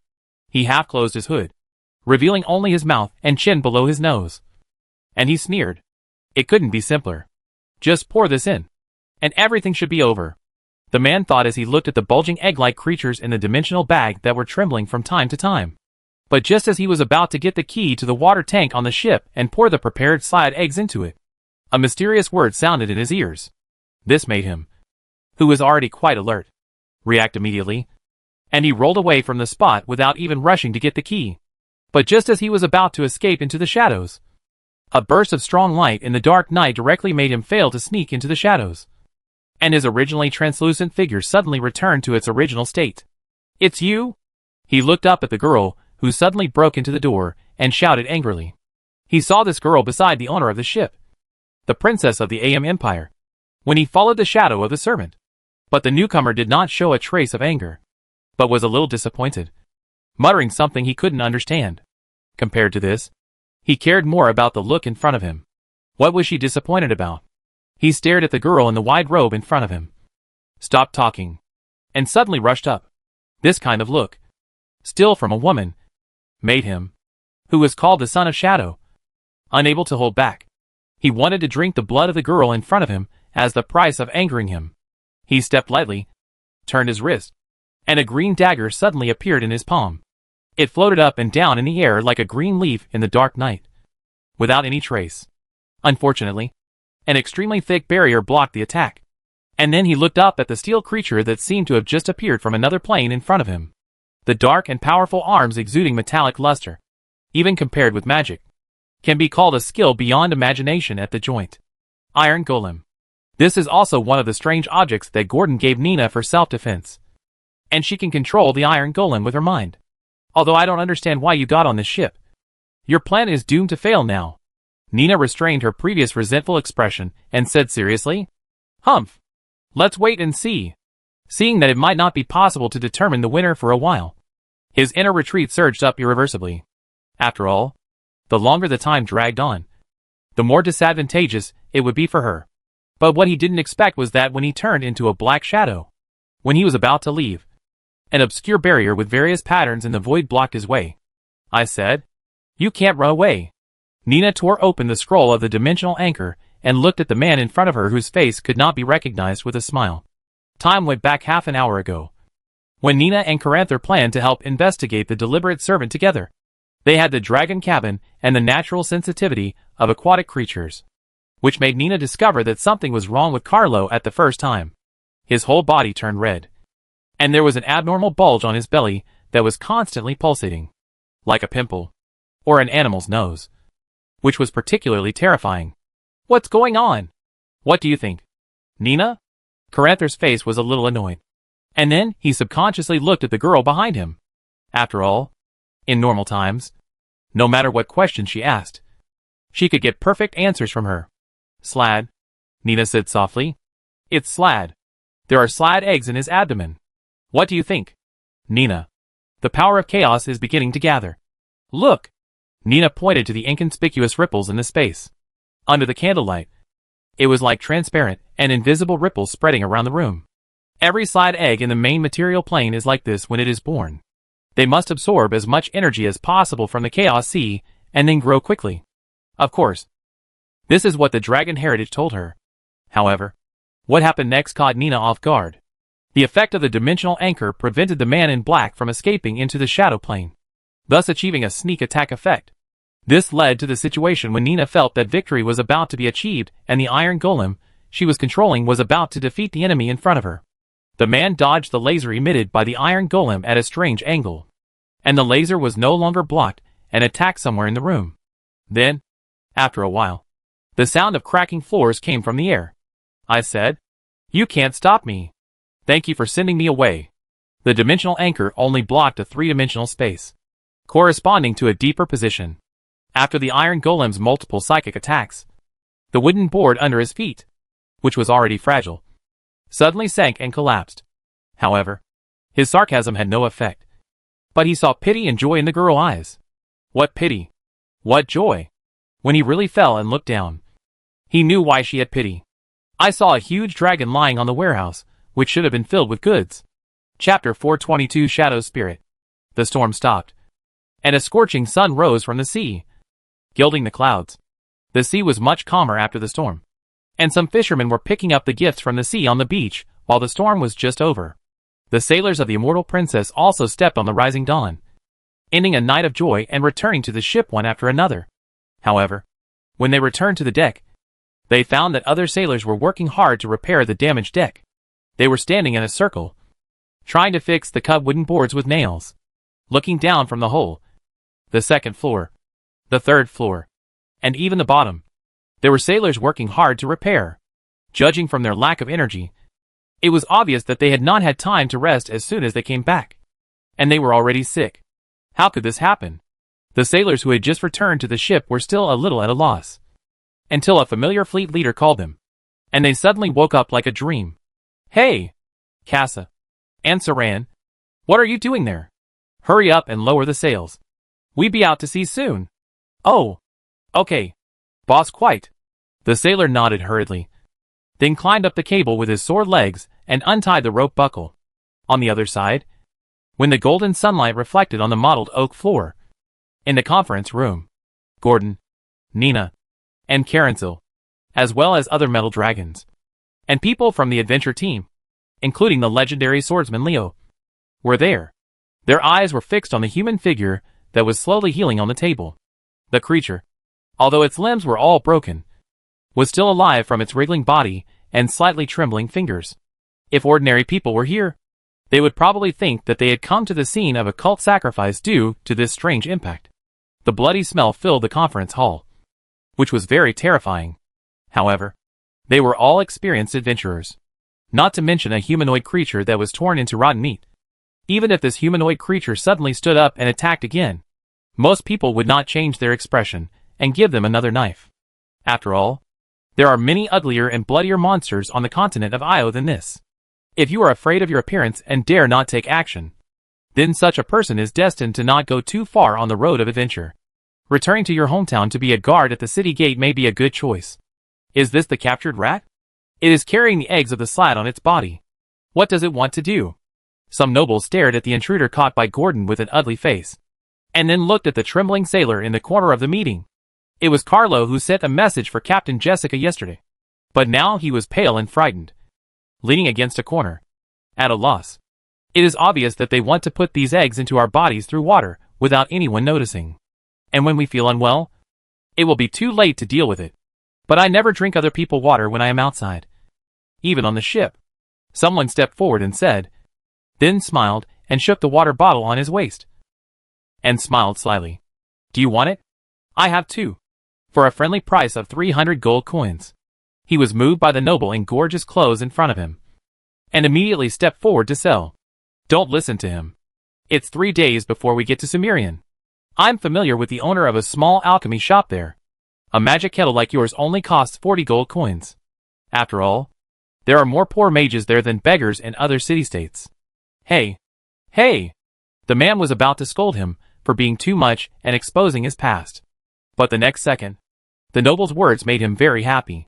300 gold coins? I'd buy it. Give it to me quickly. Obviously, the noble had been a little paranoid about the slad's eggs. Even if there were only 3 days, he would never dare to drink the water on the ship again. And 300 gold coins to buy a few days of peace of mind was a very cost-effective deal for them. As for Gordon on the stage, he didn't notice that the audience had gradually turned into a strange item peddling party. Even if he noticed, he wouldn't care. All his attention was now on the brass compass in front of him that looked like gold but not stone. The pointer and instrument were no different from ordinary compasses. But the only difference was that the direction indicated by this compass was completely different from that of a normal compass. No matter how Gordon moved or turned, its pointer didn't move at all, as if it was broken. But from the fact that the man in front of him hid the compass in the most important protection box and wasted a precious unlocking scroll, it was obviously not that simple. What should we do now? A big purge? But if this news gets out, I'm afraid all the sailors will leave. Caranther looked at the intruder, who had turned into a pool of rotten meat, and asked worriedly. Block the news. He should be alone. Let's get to Sumerian first, Gordon said coldly while playing with the compass. Really? Caranther widened his eyes, and looked at Gordon on Nina's shoulder, and asked in surprise. Humph. This group of lunatics bewitched by the Chaos Sea has always been known for their madness. There are rarely more than one person acting. Even if they spread chaos, they are often true believers, cooperating with the bewitched people. And the man in front of him has obvious traces of the Chaos Sea and the smell of the plane. There is no mistake. Gordon still played with the motionless copper compass and turned his head without raising his head. Yes, there is indeed a plain smell on his body. But he is not a human. This point is enough to prove everything. Let's hide it first, and let the sailors speed up the repair of the deck. Let's set off. The veiled witch Fandina also said the same thing. And at the same time, she glanced at Gordon with a thoughtful look. Very light. Without attracting anyone's attention. They are the natives of the Shadowfall underworld. Shadow spirits. The well-informed metal dragon said with certainty. Although most shadow spirits, who can walk in other planes, have already protected their souls, with the help of the Raven Queen, and shaped themselves into top death killers. There are always exceptions. Shadow spirits completely embrace death, and still have bodies, before being transformed into powerful mourners, or other creatures by the Raven Queen. The shadow spirits, who were originally humans, took the initiative to migrate to the Shadowfall underworld with the help of the Raven Queen. During the thousands of years they have lived there, the entire person, or the entire race, has long become different from the humans in the main material plane. They have become a race with extreme emotions and amazing desires. So it is very easy for outsiders to identify shadow spirits. Because most of the shadow spirits want to prove their excellence to the only god of their race, the Raven Queen. They torture themselves, pierce their skin and bones with cruel objects, damage their flesh with jagged barbs, and cover themselves with scars and tattoos. All for the impulsive feelings aroused by these behaviors, which is said to prove their piety to the Raven Queen. And most of the scars and lines on the broken body in front of them, as well as the strong negative energy emitted by the body, are the most direct proof. I didn't expect this group of fallen mortals to come to this world. And they actually believe in the shadow spirits of Slad. It seems that the fallen shadow underworld is not stable either. Someone recalled the information of the shadow spirits, and said with a little surprise, after all, basically all shadow spirits believe in the Lord of Death, the Raven Queen, rather than the Slad made of chaos and disorder. No matter why it came, we must understand what their purpose is. It's too dangerous, Princess. Should we? A noble emphasized urgently in a clear voice that they were already thinking of giving up the treasure hunt. After all, no matter how you look at it, this journey is a bit unstable. It is not something a serious noble would do to risk their lives for a little wealth. If you don't want to go, it's okay. Leave the boat and the people behind, and take another boat back to Amen. By the way, tell my father that I have found my sister's trace, and tell him not to worry. When Caranther heard the noble's idea of persuading her to return to Amen, she refused without thinking. But she still didn't say it firmly, and deliberately left a loophole, so that this group of people, who only knew how to drag their feet, could leave earlier. After all, it was almost time to set sail. And there were still a few nobles, who had not returned to the fleet of the immortal princess on time. Caranther's face was very bad when he said this. And the noble immediately withdrew, when he saw that things were impossible. It was Akasi who took the initiative to stand up. Then leave it to me. But it will take some time. The celestial envoy who was good at spiritual power could be regarded as a leader in the aspect of mind and memory. And Gordon naturally had no objection. In fact, he had a vague guess in his heart. But he didn't dare to speak carelessly without evidence. The real result would have to wait for the celestial envoy to obtain it personally before he could know. That's troublesome. Lord Akasi. Caranther looked at the angel walking in the mortal world with folded wings gratefully. The feathers reflected the light of the morning, as if she had been blessed by the gods. The most difficult thing was solved. So the problem was thrown to the next person. The sailor Carlo who sold the information. How to deal with it? Jessica looked at this sailor, who had a promising future on the immortal princess, with a little regret, shook his head, and walked out directly. He had always trained him, as the second mate, or even the first mate. Basically, when he had enough experience and the position above was vacant, he would take it. But he didn't expect that he would do such a thing in the end. The others left the table one after another, because there was nothing to discuss. They didn't care too much about the sailor's affairs. The only thing they cared about now was the mastermind of this incident. Not a story of being coerced or betrayed. The result of the incident would be announced at the meeting the next day, and Akash would inform everyone. So there was naturally nothing to stay in the conference room, where the air had become turbid. Gordon also left. But before leaving, it met eyes with Akasi for a while. After receiving Gordon's message, Akasi nodded in agreement, although a little confused. Let's go. I plan to continue to sleep in the bottom cabin and catch up on my sleep. And, Nina, you know, I feel that I have grown bigger again. It couldn't help but stretch its cat body. For some reason, even after the transformation, it felt that it had grown 0.1 centimeters longer. After 4 or 5 days, Gordon had already felt that the dormancy period was about to end. The last surge also allowed him to successfully touch the threshold of 40 meters. As expected, when the complete transformation was completed, it would be like this now. The only thing missing now is the ability and talent given by the mature blood in the body. Really? Mr. Gordon? Let me see it. It was too dark before, and I couldn't see it clearly. Nina was surprised and couldn't help but touch Gordon on her shoulder and wanted to hug him. But Gordon dodged it flexibly, saying while dodging, "You are lying. No. You are lying to the dragon. Your eyes have long been able to see the dark vision. You must have seen it yesterday. And how can it be changed here for you to see?" Gordon looked at Nina, whose profile had begun to take shape as a girl. Alertly, it seemed that the person in front of him was not a delicate and lovely girl, but a tigress who chose to eat the dragon. "Then let's go to another place.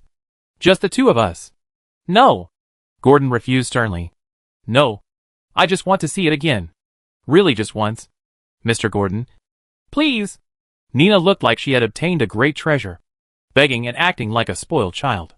But Gordon was so cold that he naturally refused again without hesitation. In order to prevent harassment, he even jumped off Nina's shoulder and planned to sneak back to the bottom cabin that had been cleaned and repaired by himself. But Nina would never give up so easily. And from the state of Gordon, it was obvious that he was saying one thing and thinking another. After spending so much time with Gordon, Nina naturally knew what he wanted and what he hated.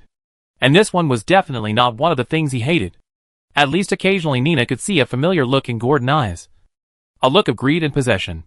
Nina might feel disgusted physically and mentally with other people, but the look Gordon showed was an exception. She was happy with it. Then, a chase began. In the end, no one won. And Nina did not catch up with the fast-running Gordon. But Gordon still let her sleep well on his scales. She was different from herself.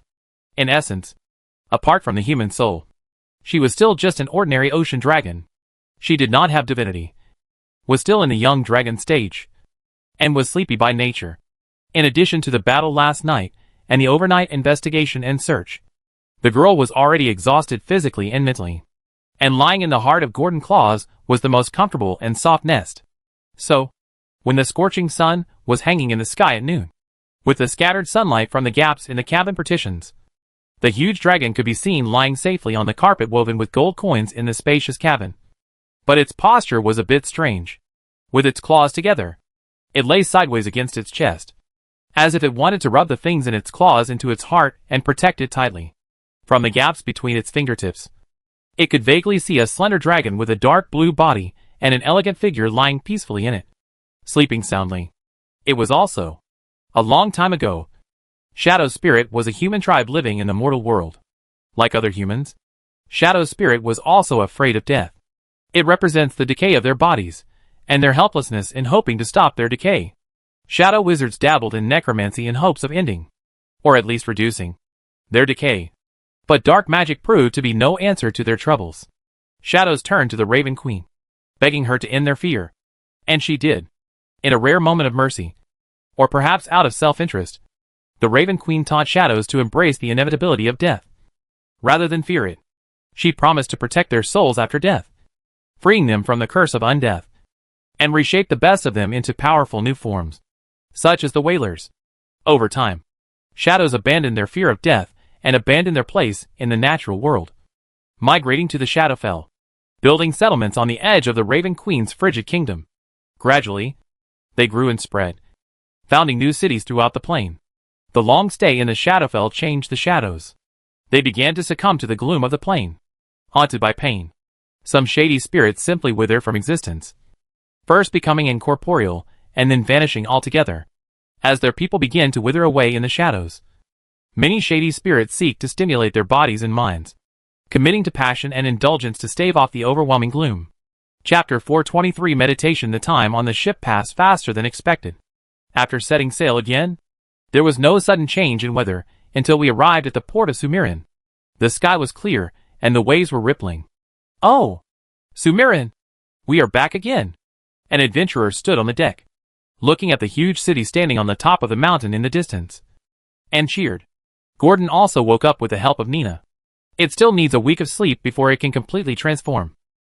But this does not prevent Gordon from deciding to slow down and enjoy this magic city known as a miracle of mankind. This is the city with the most wizard towers on the continent.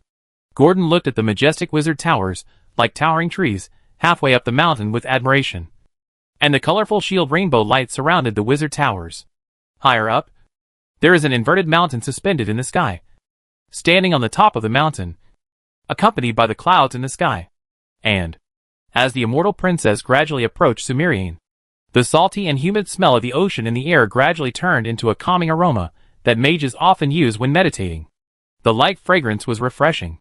In fact, even without this fragrance, both sailors and adventurers would be excited. After all, this city is the only prosperous city they have seen since they came south from the north.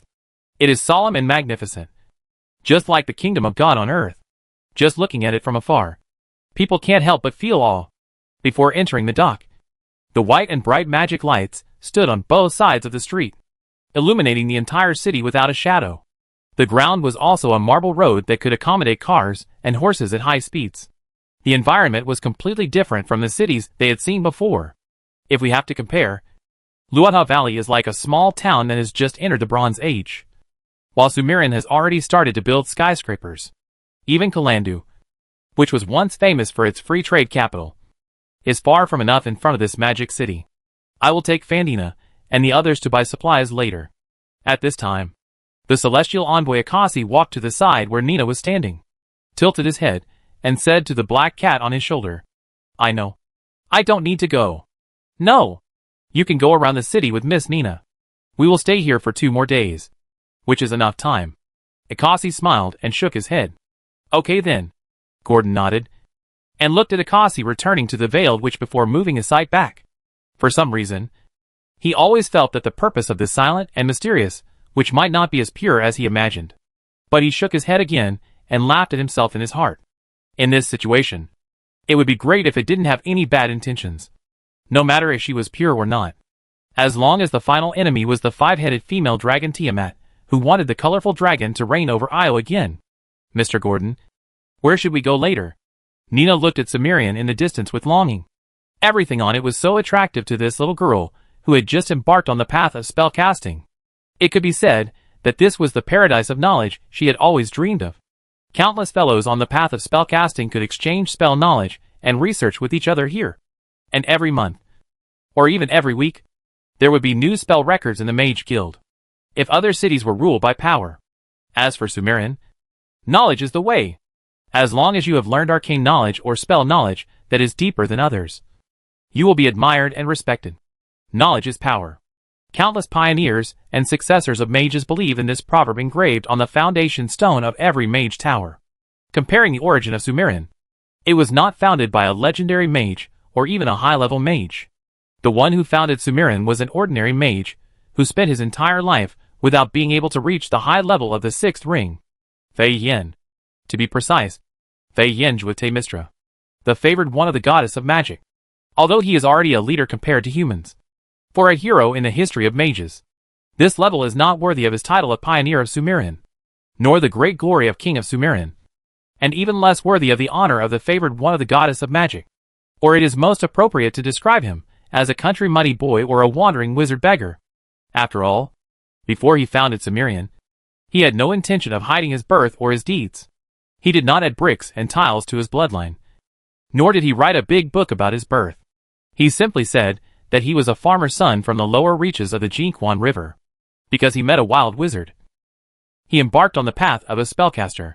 As time passed, Fei Yan's love for magic gradually deepened. He fell in love with the feeling of exploring the unknown world. Every day, except for allocating time for meditation as sleep, he basically dealt with infinite and mysterious magic. This was not without results. Countless spells named after him appeared in this world. Fian Spider Web Spell, Fian Simulation Spell, and Fian Extremely Effective Fireball Spell. Even as a god-favored person, he touched and created legendary magic and legendary puzzle locks that required elves and several legends to work together. Now that hundreds of years have passed, there are still many puzzle locks in Sumerian. Just like 100 years ago, the puzzle locks left by Fian did not leave any room for improvement for later generations. In addition to his endless desire for knowledge, His great personality and his actions are also the reasons why most people worship and believe in him. It is said that he rejected the invitations of other wizard associations 3 times in succession, and stubbornly wanted to spread the information of spellcasters to all those who yearn for magic in the world. Even now, Sumerian has an unconventional practice. As long as the spellcaster is willing to copy a scroll and present it to the wizard association created by Fian, as compensation or reward, he will get 2 spells suitable for his current level. That is to say, if you offer a legendary scroll, the Mage Association will give the offerer 2 pieces of knowledge about new legendary spells. This item greatly improves the dilemma of those spellcasters, who can only release magic missiles at the 3rd level because they cannot buy expensive fireball scrolls. And helping others is helping yourself. This sentence is also what Fei Yin often says. He never understands why every spellcaster is so precious and unwilling to write about his research and the detours he has taken in the form of an autobiography. Isn't it the job of every mage to promote the development of magic faster? In his opinion, the actions of those mages were no different from those of lords, who exploited their subjects. The former would even protect their subjects from foreign invasions, while the latter would often not care about such trivial matters. Their time was very precious, and they could not afford to spend even a penny on ordinary people. In short, Fei Yan's greatness was witnessed by historical records. When Gordon thought of this, he could not help but speak directly. The library? To understand a city, you should start with the library. And I also want to check something. The compass seized from the Shadow Spirit had a magical mark on it that Gordon was somewhat familiar with. But it was not recorded in the Dragon Heritage. It suspected that it was related to the Chaos Sea. And the library of the Magic City of Sumerian would surely be able to answer this confusion for it. Even if it didn't work, it would be a good choice to find a mage who was proficient in plain spells to observe on its behalf. But the latter would cost a certain amount of money, and there was no guarantee that the mage would have other ideas. Therefore, unless it is absolutely necessary, Gordon will avoid putting this matter in the hands of others. It prefers to find the truth of the matter by itself. Soon, under the guidance of the magic servant, the immortal princess stopped the ship, and Gordon and Nina completely set foot on this dazzling city located in the magic corner at the southern end of the continent, Sumeria. As soon as he set foot on this magic city, Gordon clearly felt that except for the pedestrians coming off the ships, all the law enforcers were magic servants cast by the wizards, similar to the spirit crystal servants. It is hard to imagine that a city that could not be fully automated in the previous life has now achieved it in the ignorant and remote magic country. Hello, distinguished guest. Where are you going? After waiting for a long time, it was finally Nina's turn in the long queue of people entering the city. The magic servant with a doll-like face asked in an extremely gentle voice. The library? Can we go? Of course. Every guest who enters Sumerian through formal channels has the right to enter the library established by the great pioneer. This is also his long-cherished wish. The voice of the magic servant sounded like a spring breeze. Friendly, amiable, and kind. That's great. Nina, what do you think? After entering the city, Gordon saw the crowds on the street. And there were many spellcasters riding magic brooms or flying carpets, whizzing by at low altitude. It was the first time that Gordon saw a city with more spellcasters than mortals. Not good at all. 100 gold coins. The entrance fee is actually 100 gold coins. Corando only charges 1 silver coin. And here it's 10,000 times his. Thinking of the magic servant who just registered to enter the city and took away the money she handed over, Nina felt as if a knife was cutting her heart. Gordon said helplessly, "Isn't that entering the library? It only costs 50 silver coins per day to enter the city normally. But this is too." Nina still felt a little distressed, but was interrupted by Gordon immediately. "Don't be too sad. We have to hurry to the library. Otherwise the money for these 2 vouchers will be wasted." Gordon understood Nina's mentality very well, so he also knew that this sentence was the best way to get her out of pain. "Yes, Mr. Gordon. The direction of the library is..." When Nina heard this, she was so distressed that she didn't have time to feel distressed. She quickly thought that time should not be wasted. After all, wasting time is equivalent to wasting those yellow little cuties. South. South. That's the biggest building. Gordon pointed to a tall church-like building a few streets away. There was also a human-shaped sculpture more than 30 meters high. Judging from his appearance, it must be Fianjuate Mistra, who opened up Sumerian and created the first magician. Nina hurriedly walked in that direction. The combination of spellcasters and magic pets was not eye-catching in this city. Gordon even saw someone on the floating carpet talking to his red dragon magic pet. And Nina was more concerned about the dynamics around her. Unlike Gordon, she had a soul from another world. And her acceptance of new things far exceeded that of ordinary people. It was her first time to come to such a magnificent city. And it was also her first time to see so many spellcasters like her. Especially these spellcasters were of different colors, coming and going from the south and the north, each with their own uniqueness. Plus the factions were complicated and rich, which was a feast for the eyes. So, Sumerian, shining in the light of magic, opened a new door for Nina, who was thirsty for knowledge and progress. After leaving the trade zone, the flow of people was much less, and there were more spellcasters, who were often seen flying at low altitude and seemed to be rushing to a certain place. Young face, petite face. Inside, Gordon even saw a being smaller than Nina, who was skillfully manipulating the wind flow, allowing her to ride a paper boat and take off in the wind. You can do it too, Nina. I believe in you. Gordon looked at Nina's slightly envious eyes, and naturally knew what she was envious of, and immediately comforted her.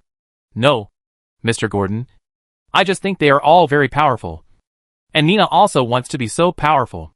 Nina shook her head and denied it. Gordon wanted to say something, but found that he had already arrived at the original library. The view from close up was far more shocking than from a distance. Moreover, the statue was engraved with dense magical inscriptions all over its body. And it was obvious that this statue was not just a decoration. After being checked by the magic servant, Gordon and Nina got their wish to roam the library for a day, although they could not enter the second floor. When they asked the magic servant about the plane information and the Chaos Sea information, they learned that these materials were all assigned to the bookshelves in the second to last row, waiting for Gordon to dig them out. Gordon was still very satisfied. At least, he didn't lose much. After entering the library, the weather seemed to be two different temperatures from the outside world. Gordon also saw many college students, or young people who looked like apprentices of wizards, working hard. And Nina quickly found a seat, occupied the seat first, and then said happily to Gordon, Mr. Gordon, go find it quickly. I save a spot for you. Gordon was somewhat amused, but he still let Nina kindness go, nodded and agreed. However, when Gordon got the rubbing of the book called Book of Planes from the second to last container, the situation changed subtly. The beacon of the Chaos Sea? Or should I say summons? Gordon stroked the compass in his hand and fell into deep thought for a while. Chapter 424 Wizard Hut. As we all know, the Chaos Sea is a completely chaotic plane. Its space is like a hodgepodge of four basic elements in a chaotic combination. Fireballs, air bags, earth blocks and water waves constantly fight each other for sublimation, until they become chaotic waves. In any case, the scenery here is similar to the poisonous gas floating in the main material plane. And it also includes forests, grasslands, destroyed castles and islands. It can be said to be all-encompassing, showing the essence of chaos. Of course, the most important thing is that the Chaos Sea and each plane have one or more portals connecting the two. The compass that Gordon has in his hand now is the magic artifact used by the Shadow Spirit, who believes in Slad to find the portal connecting to the Chaos Sea. It also understands why he regards this compass so seriously. After all, as a Shadow Spirit who believes in Slad, he naturally firmly believes that chaos should dominate all planes. Chaos is the root, and the world should return to chaos in chaos. But for Gordon, this is useless. Not to mention that he doesn't need to go to the Chaos Sea. Even if he wants to go, he won't go there by looking for a portal to the main material plane. After all, according to the Planeswalker Notebook, no matter what the situation is, the portal to the Chaos Sea will always be surrounded by huge fireballs, gravel piles, and terrifying storms. Therefore, it would be very dangerous to rashly enter this plane of chaos. Even Gordon would be eclipsed in the face of this natural disaster that can shake the plane. He knows that his scales are not strong enough to resist the legendary spell of the natural disaster. This is the best portrayal of Gordon's mind. If it is not afraid that discarding the compass locally may cause a series of consequences, then Gordon would even want to throw away this trouble directly. Knowing the coordinates of the Chaos Sea is not a good thing for it. God knows how many creatures, like this Shadow Spirit, are there in the main material plane. It does not want to set up another unknown enemy for itself when it is about to face a war. Nina on the side is holding a book of wizard miscellaneous talks. Reading with relish, while Gordon closed the book of planes in boredom. It has already known what it wants to know, and there is no point in reading it further. What it wants to do now is to increase its strength as much as possible before the war. It is naturally impossible to train itself in such a short time. Although it has talent, it is almost impossible to find hundreds or thousands of creatures above the 5th level in a short time.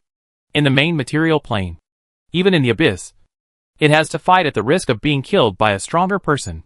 Therefore, if Gordon wants to quickly enhance his own strength, he can only rely on external objects, whether it is a magic scroll, a magic item, or a magic potion.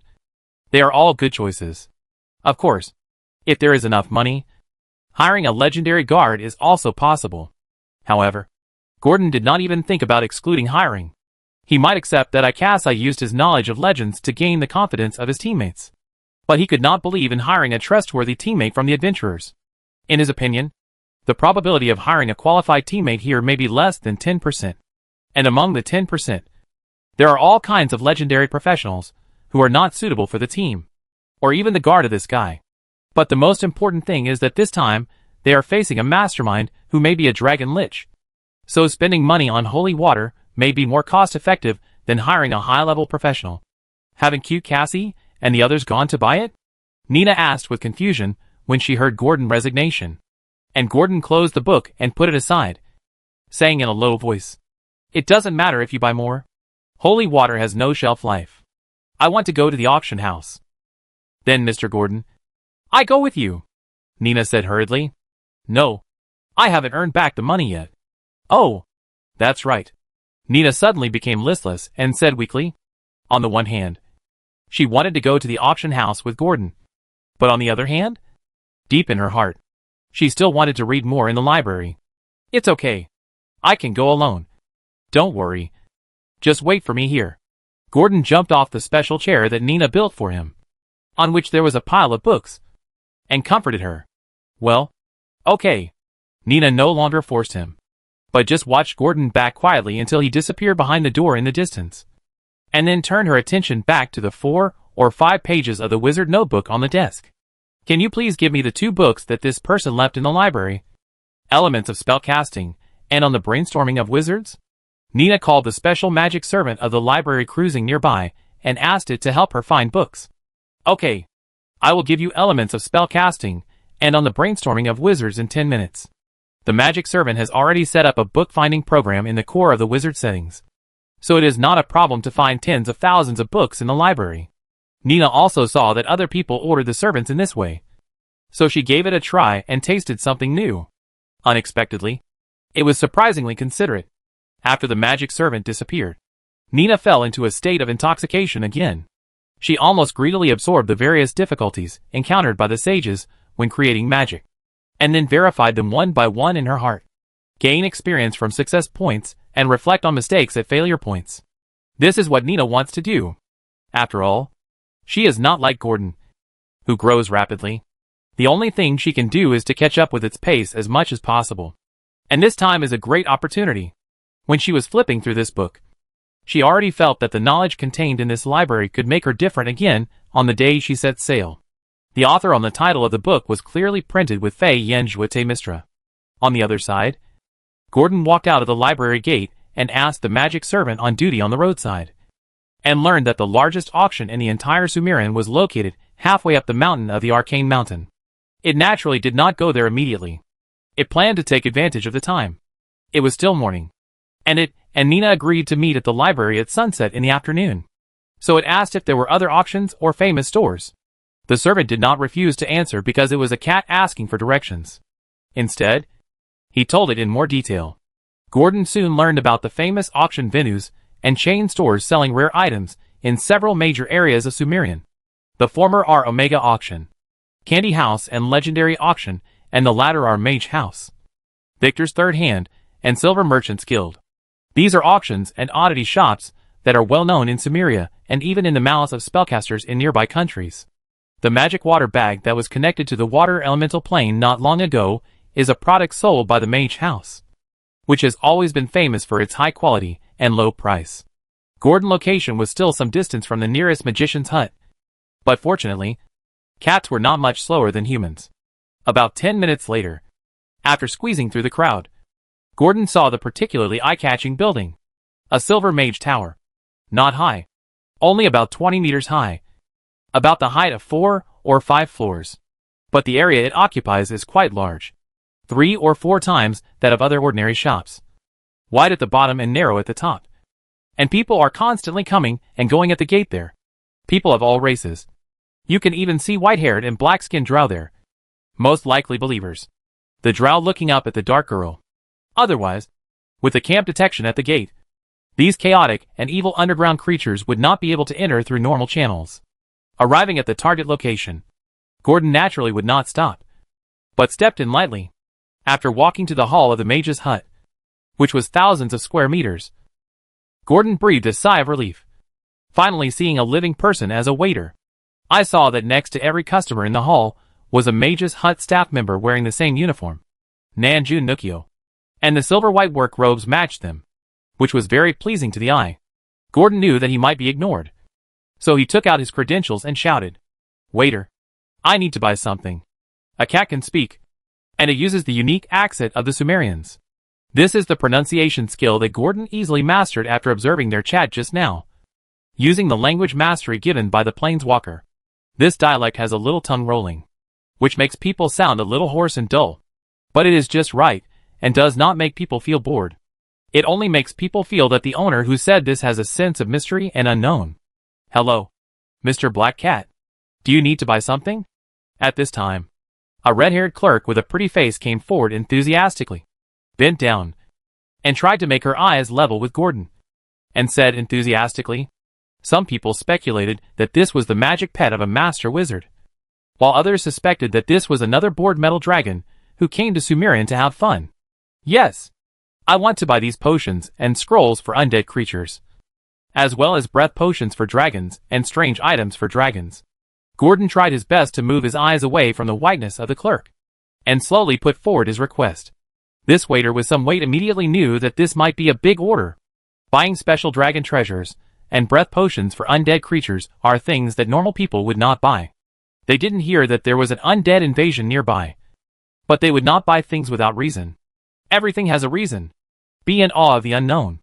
This is also the experience of the customers that the apprentice mages who work as temporary workers in the mage hut have gained from the communication. Therefore, when she heard that the black cat in front of her needed dragon equipment, she understood what kind of creature the black cat in front of her might be. The attitude of the clerk became unusually respectful. If it was a routine duty before, then at this moment, fear overwhelmed everything. For an apprentice who is not even a formal mage, the dragon is the strongest creature that can be touched. After all, even if she lives in Sumerian, the person she meets or even talks to is only the person in charge of temporary workers in this mage hut. Lord Mirkil, a 5-ring illusion school mage, and the dragons that can easily and naturally transform into humans when they reach adulthood in the future, will start at the lowest level of the 6th level, and the spellcasting can reach the 4th ring spell without research while sleeping. You know, if you study and research like a normal human mage student, it may be difficult to break through from a 3-ring mage to a 4th ring mage throughout your life. After all, unlike a warlock, the intelligence of a mage determines the upper limit. If their intelligence is not high enough, it is difficult for them to reach the deeper layers of the magic network. Just like her, because of her low intelligence, she has to wait for 2 years to get the qualification of being a formal mage and being able to move freely in the city. She barely met the requirements before the graduation year of the academy. She has been here for 4 years, and the deadline given by Sumerian for apprentices to mages is 7 years. So she only has 3 years left. But it is still difficult to reach the threshold of constructing a 1st level spell, which is why she worked so hard. She wanted to earn some magic spices that could increase the efficiency of meditation, so that she could stay in the sea of consciousness for a long enough time to be able to construct a 1st level spell with ease. "Okay, sir, but please wait a moment. I will notify my boss now to take charge of your purchase." Gordon's eyes made her seem to see the kings of other countries arriving there as victors when she was in her hometown capital, which is why she informed her boss so decisively. Majestic and oppressive. Such a big man would never tease her no matter what. "Don't you know?" Gordon asked back. No, but..." The red-haired girl hesitated to speak. "Then it's you. Gordon made a decision directly, and then jumped onto the girl's shoulder and began to watch the entire hall from a human perspective. Just take me there. Okay, Mr. Black Cat, she stuttered, then trembled forward, wanting to hold Gordon's drooping tail with her hand. But she didn't dare to move, so she could only slow down her pace. It can be said that she was extremely careful. The scrolls and other potions for selling undead creatures are not in the hall, but are specially collected in the collection room engraved with holy light runes. It is said that this will prevent the strange objects and potions inside from losing their efficacy over time. In fact, Mr. Black Cat, if you really need to deal with undead creatures, I suggest you go to Victor's Third Hand. Their undead nemesis is the most famous in the whole city, the red-haired girl whispered, but she regretted it after she finished speaking. If the store manager heard it, I'm afraid that this behavior of pushing customers out would make him pack up and settle his wages and leave on the same day. Ah, I'm talking too much again. She was very annoyed. And Gordon said faintly, Do you know this city well? Chapter 425 A Day in Heavaloo. 99. 100. The beautiful girl lazily leaned against the window, using her slender fingers like green onions to point at the number of ships entering the dock outside the window. Another 20 ships. Because each building in the city is tall and thin, like a black square spire, and her position is the highest. She can easily see the harbor that stretches to half of the island in the gaps between the gray and scattered buildings. The girl muttered what else she wanted to see. And then she heard the sound of tiny footsteps coming from the staircase corridor below. Her heart tightened, and her hands moved quickly. She closed the mottled and tiny shutters with a bang, then turned around, looked at the room with turbid dust floating in the air, and sighed silently. With the curtains pulled, there was no sunlight in the bedroom, which was old but still luxurious. Only the bright magic lamp shone brightly beside the closet, showing the hostess of the room everything she saw. The sheets and pillows were freshly washed, but under the erosion of turbid dust, they would return to their gray appearance in a few days. The floor was clean, but it was the same, although she asked to open the windows countless times and clean the house inside and out. She was often rejected, and the magic lamp in the room had a few more lights. She didn't like this, just like she didn't like being forced before. But every time she came to this time, she had some doubts. What exactly was she pursuing? Free? But she is now trapped in the same place as she was a few years ago, although the former was forced and the latter was willing. As time passed, the bad memories in her memory gradually became blurred. Instead, it was here that appeared in her dreams recently and troubled her.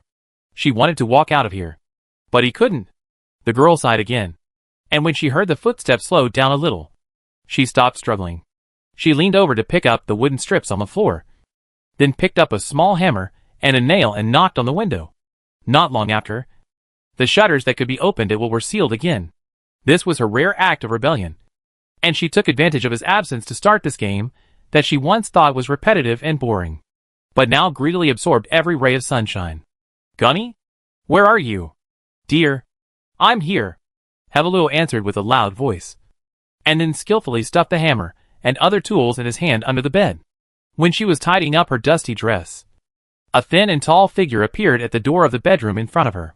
She hurried forward and kissed him on the cheek, saying intimately, I just heard your footsteps. Sure enough, you are really back. The man had an elf-like face, strange and handsome. He wore a black robe like a scholar, with a little extra bookish air. Yes, I am back. The pale-faced man had an expression that was not sure whether he was crying or laughing, as if he was frozen, but his voice was particularly magnetic, which made people easily feel good about him. What were you doing just now? He asked curiously. Nothing. Just cleaning the dust. Oh, Isophi is good in everything, but the moldy smell in the dust makes me smell the sour smell of everything I eat now. The girl complained familiarly, as if nothing had happened just now. Oh, my Ginny, don't worry. When things here are over, we can go wherever we want. Addis, is it the 1,000 ships you mentioned? Heavaloo said unhappily. Yes, when there are 1,000 ships in the port. I will take you away from here and go to where you want to go. Whether it is the southern forest with birds singing and flowers blooming everywhere, or the ancient golden country full of exotic colors, I will take you there. The man named Addis said this with a particularly serious look in his eyes and a solemn tone, describing the distant future. coupled with his exceptionally handsome face. It was hard for women to resist, even though she knew it was difficult to achieve at present. After all, the number of ships she counted through the window just now was just over 100. Even if she underestimated it, it would not exceed 200 at most. And 1,000 ships. Even if those abandoned ships were pulled to the dock, it would probably not be enough. It is unknown whether there are 1,000 ships sailing in this sea area. It is not like she does not know where this place is. The land of chaos. The city outside the law. The country of pirates. The names that make sailors feel timid, and timid cover up its original simple name. Misty Port. It is named because it is surrounded by fog at a certain time of the year. But now most pirates call it Isify.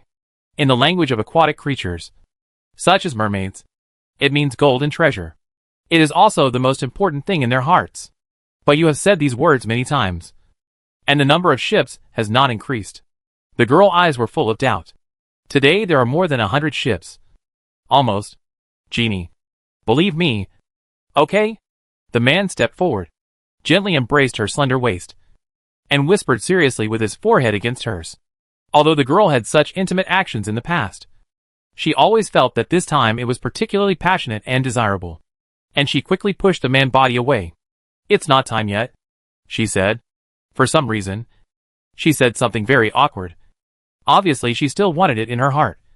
But the girl reserve made her refuse to continue the next step. The man was not annoyed.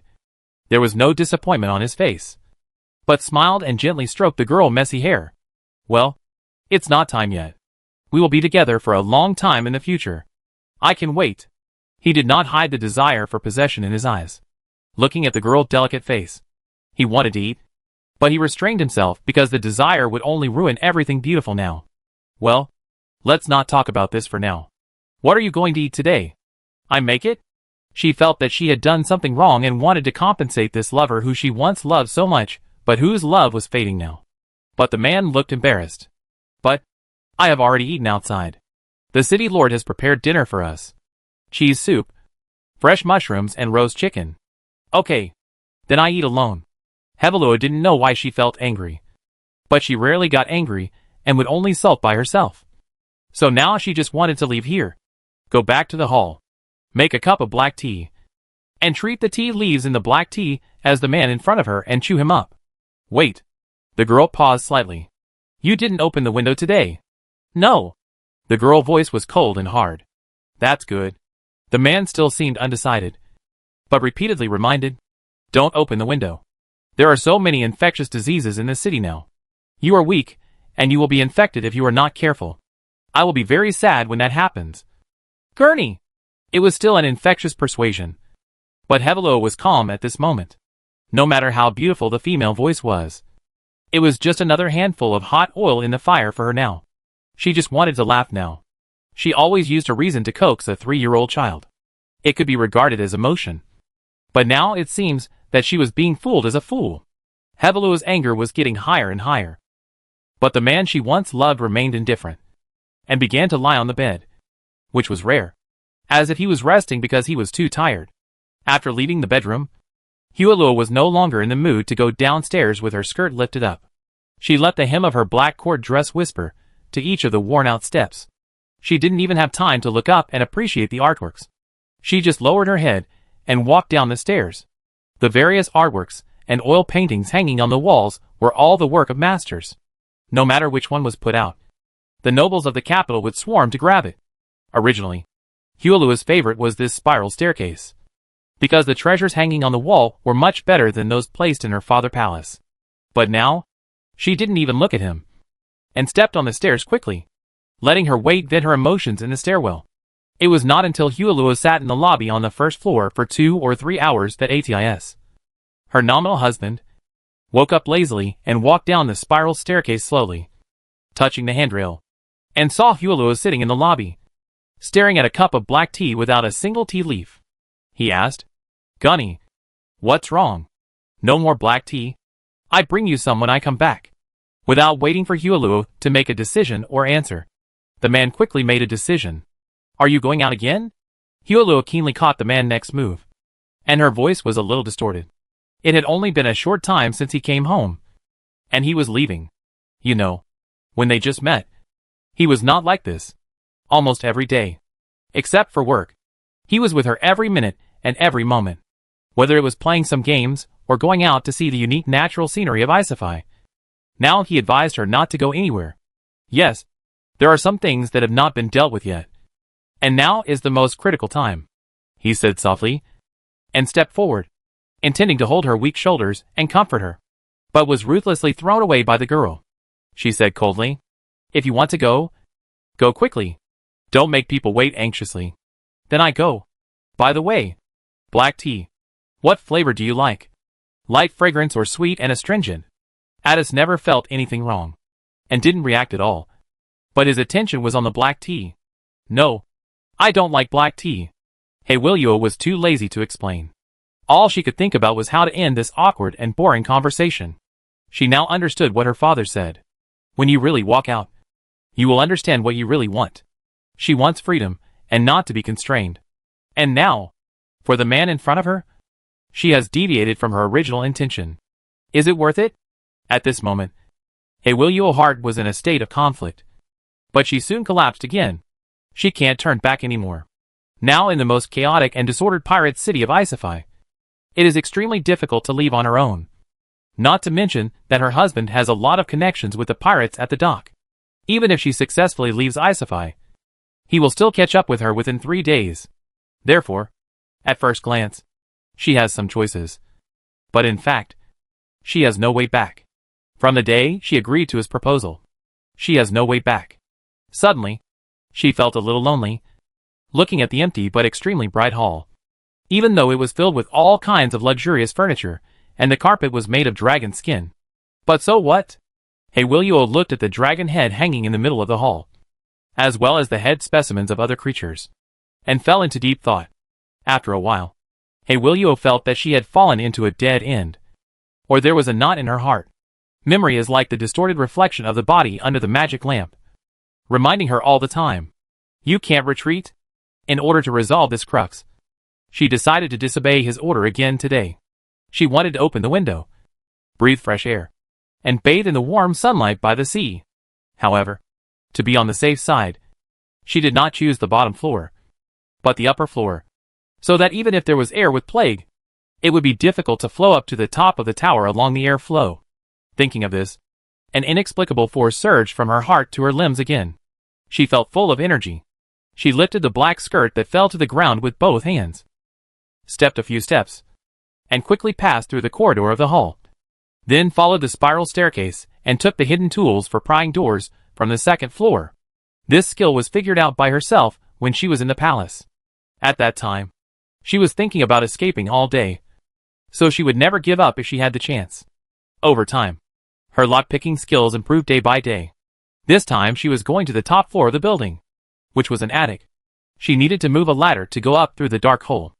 Hewiliu had been there once. There was also a lot of dust there, and there was a smell of rotting wood in the air. She remembered that there was a window there. She wanted to open it, and then quietly appreciate the blue sky, the scenery in the distance, and the warm sun. The actual action was faster than she imagined, or the power that exploded in her body was more than Hewiliu imagined. In less than 10 minutes, Hewiliu climbed up to the top attic of the obelisk tower with her unique tool for prying open the window. The attic was extremely dark, but Hewiliu, who had been prepared, had already picked up a magic lamp to illuminate the way ahead. The floor of the attic was already covered with a thick layer of dust, and Hewiliu didn't care whether the dust would be tightly entangled on her cord dress like her memory. She just wanted to break the window now, breathe fresh air, and look at the world. The window was found quickly, but when she removed the window with a few homemade tools, the other side of the window was not the pirate city she was familiar with. Isafai. There was no long harbor in front of her. Only a young and beautiful woman was quietly looking at her. And she was also looking at her. Is this a mirror? Hewiliu reached out and touched it. And then her hand passed through the mirror, and the other hand also stretched out from the mirror. Chapter 426 Solution. This is. She looked at the pair of right hands that were exactly the same as hers in panic, and cold sweat broke out instantly. What frightened her the most was that the mirror in front of her, which was in the shape of a window, had an indifferent and unconscious face, just like her appearance when she first saw it. "Let me go!" "Who are you?" Hai Weiluo wanted to pull her hand out and escape from this attic that frightened her. But the mirror seemed to have some kind of suction force. Although her hand was still conscious and did not hurt, she could not pull out her hand that was half entrapped in it even with all her strength. Hai Weiluo did not dare to try to catch it with her other hand now, for fear that if she was not careful, her other hand would also be trapped, and then she would be completely finished. Therefore, in addition to not giving up the struggle and pulling out her right hand, she also scanned the surroundings closely to see if there were any debris on the ground that could save her. Fortunately, the attic had been in disrepair for a long time, and there were many bricks and broken stones. However, no matter how the girl picked up the stones and threw them at herself in the mirror, the stones seemed to be swallowed by something, and the curved square-bottomed glass mirror only showed a slight ripple, and then returned to its usual calm. "Let me go! I won't dare to do it again," when she felt the right hand that was not under her control, like a venomous tongue waiting for an opportunity, winding along her arm and climbing up her shoulder. Hai Weiluo's original calmness had already collapsed. She screamed hysterically, and at the same time, a strong regret surged in her heart. She looked at herself in the mirror in front of her with fear. What kind of monster was hidden in it? However, just as she was gradually being strangled by the slender and powerful right hand and could not breathe, the overclocking of consciousness caused by lack of oxygen made her feel the vibration of the house, and something was stopping on it. The fragmented afterglow and the feeling of suffocation on the verge of death made the last picture that stayed in her mind was the rotten roof being broken open by some huge creature. But it did not reveal her favorite sunshine and endless blue sky, but was gloomy and dim, with a little white mist pouring in from the window at the top of the attic. Then a dark green vertical pupil as big as a basketball slowly dispelled the mist and stared at the creature in the attic. The hand in the mirror fled quickly under the direct gaze of the green vertical pupil, leaving only Hai Weiluo, who had just fainted due to suffocation. After seeing this, the owner of the dark green vertical pupil suddenly disappeared from the dome of the house, and the broken tiles had been quickly restored by an unknown force. The air was once again filled with layers of mist that even the sun could not break through. The fine particles were like a shield, guarding the beautiful girl sleeping in the dilapidated attic. Well, am I dead? At the last moment in her memory, Hai Weiluo felt groggy and vaguely that she couldn't breathe. But when she opened her eyes again, she subconsciously touched her neck, which was now a little painful. I'm still alive. She was a little unbelievable. But I clearly. Hai Weiluo looked up in doubt at the roof that had long been broken in her memory, and the mirror that stretched out a strange arm. But the facts were in front of her, and the unpleasant smell of attic mold still rushed into her mouth and nose, making it difficult for her to accept this inferior environment without covering her nose. When she stood up, she happened to face the mirror not far away. The figure inside was much more normal this time, changing with her expression. Not the chilling gaze just now. Is it all a dream? But the handprints on her neck and the back of her skirt, which had been soaked with sweat, all proved that what happened before was not an illusory dream, but a real thing. Soon, Hai Weiluo's mind also rang with Audie's instructions. Is this why he asked her not to open the window? A mirror that seals a demon or a devil? Hai Weiluo, who was still frightened, hurriedly took 3 steps back, and did not even have time to pack up the tools that went up to the attic. She hurriedly left the closed attic and climbed down the stairs.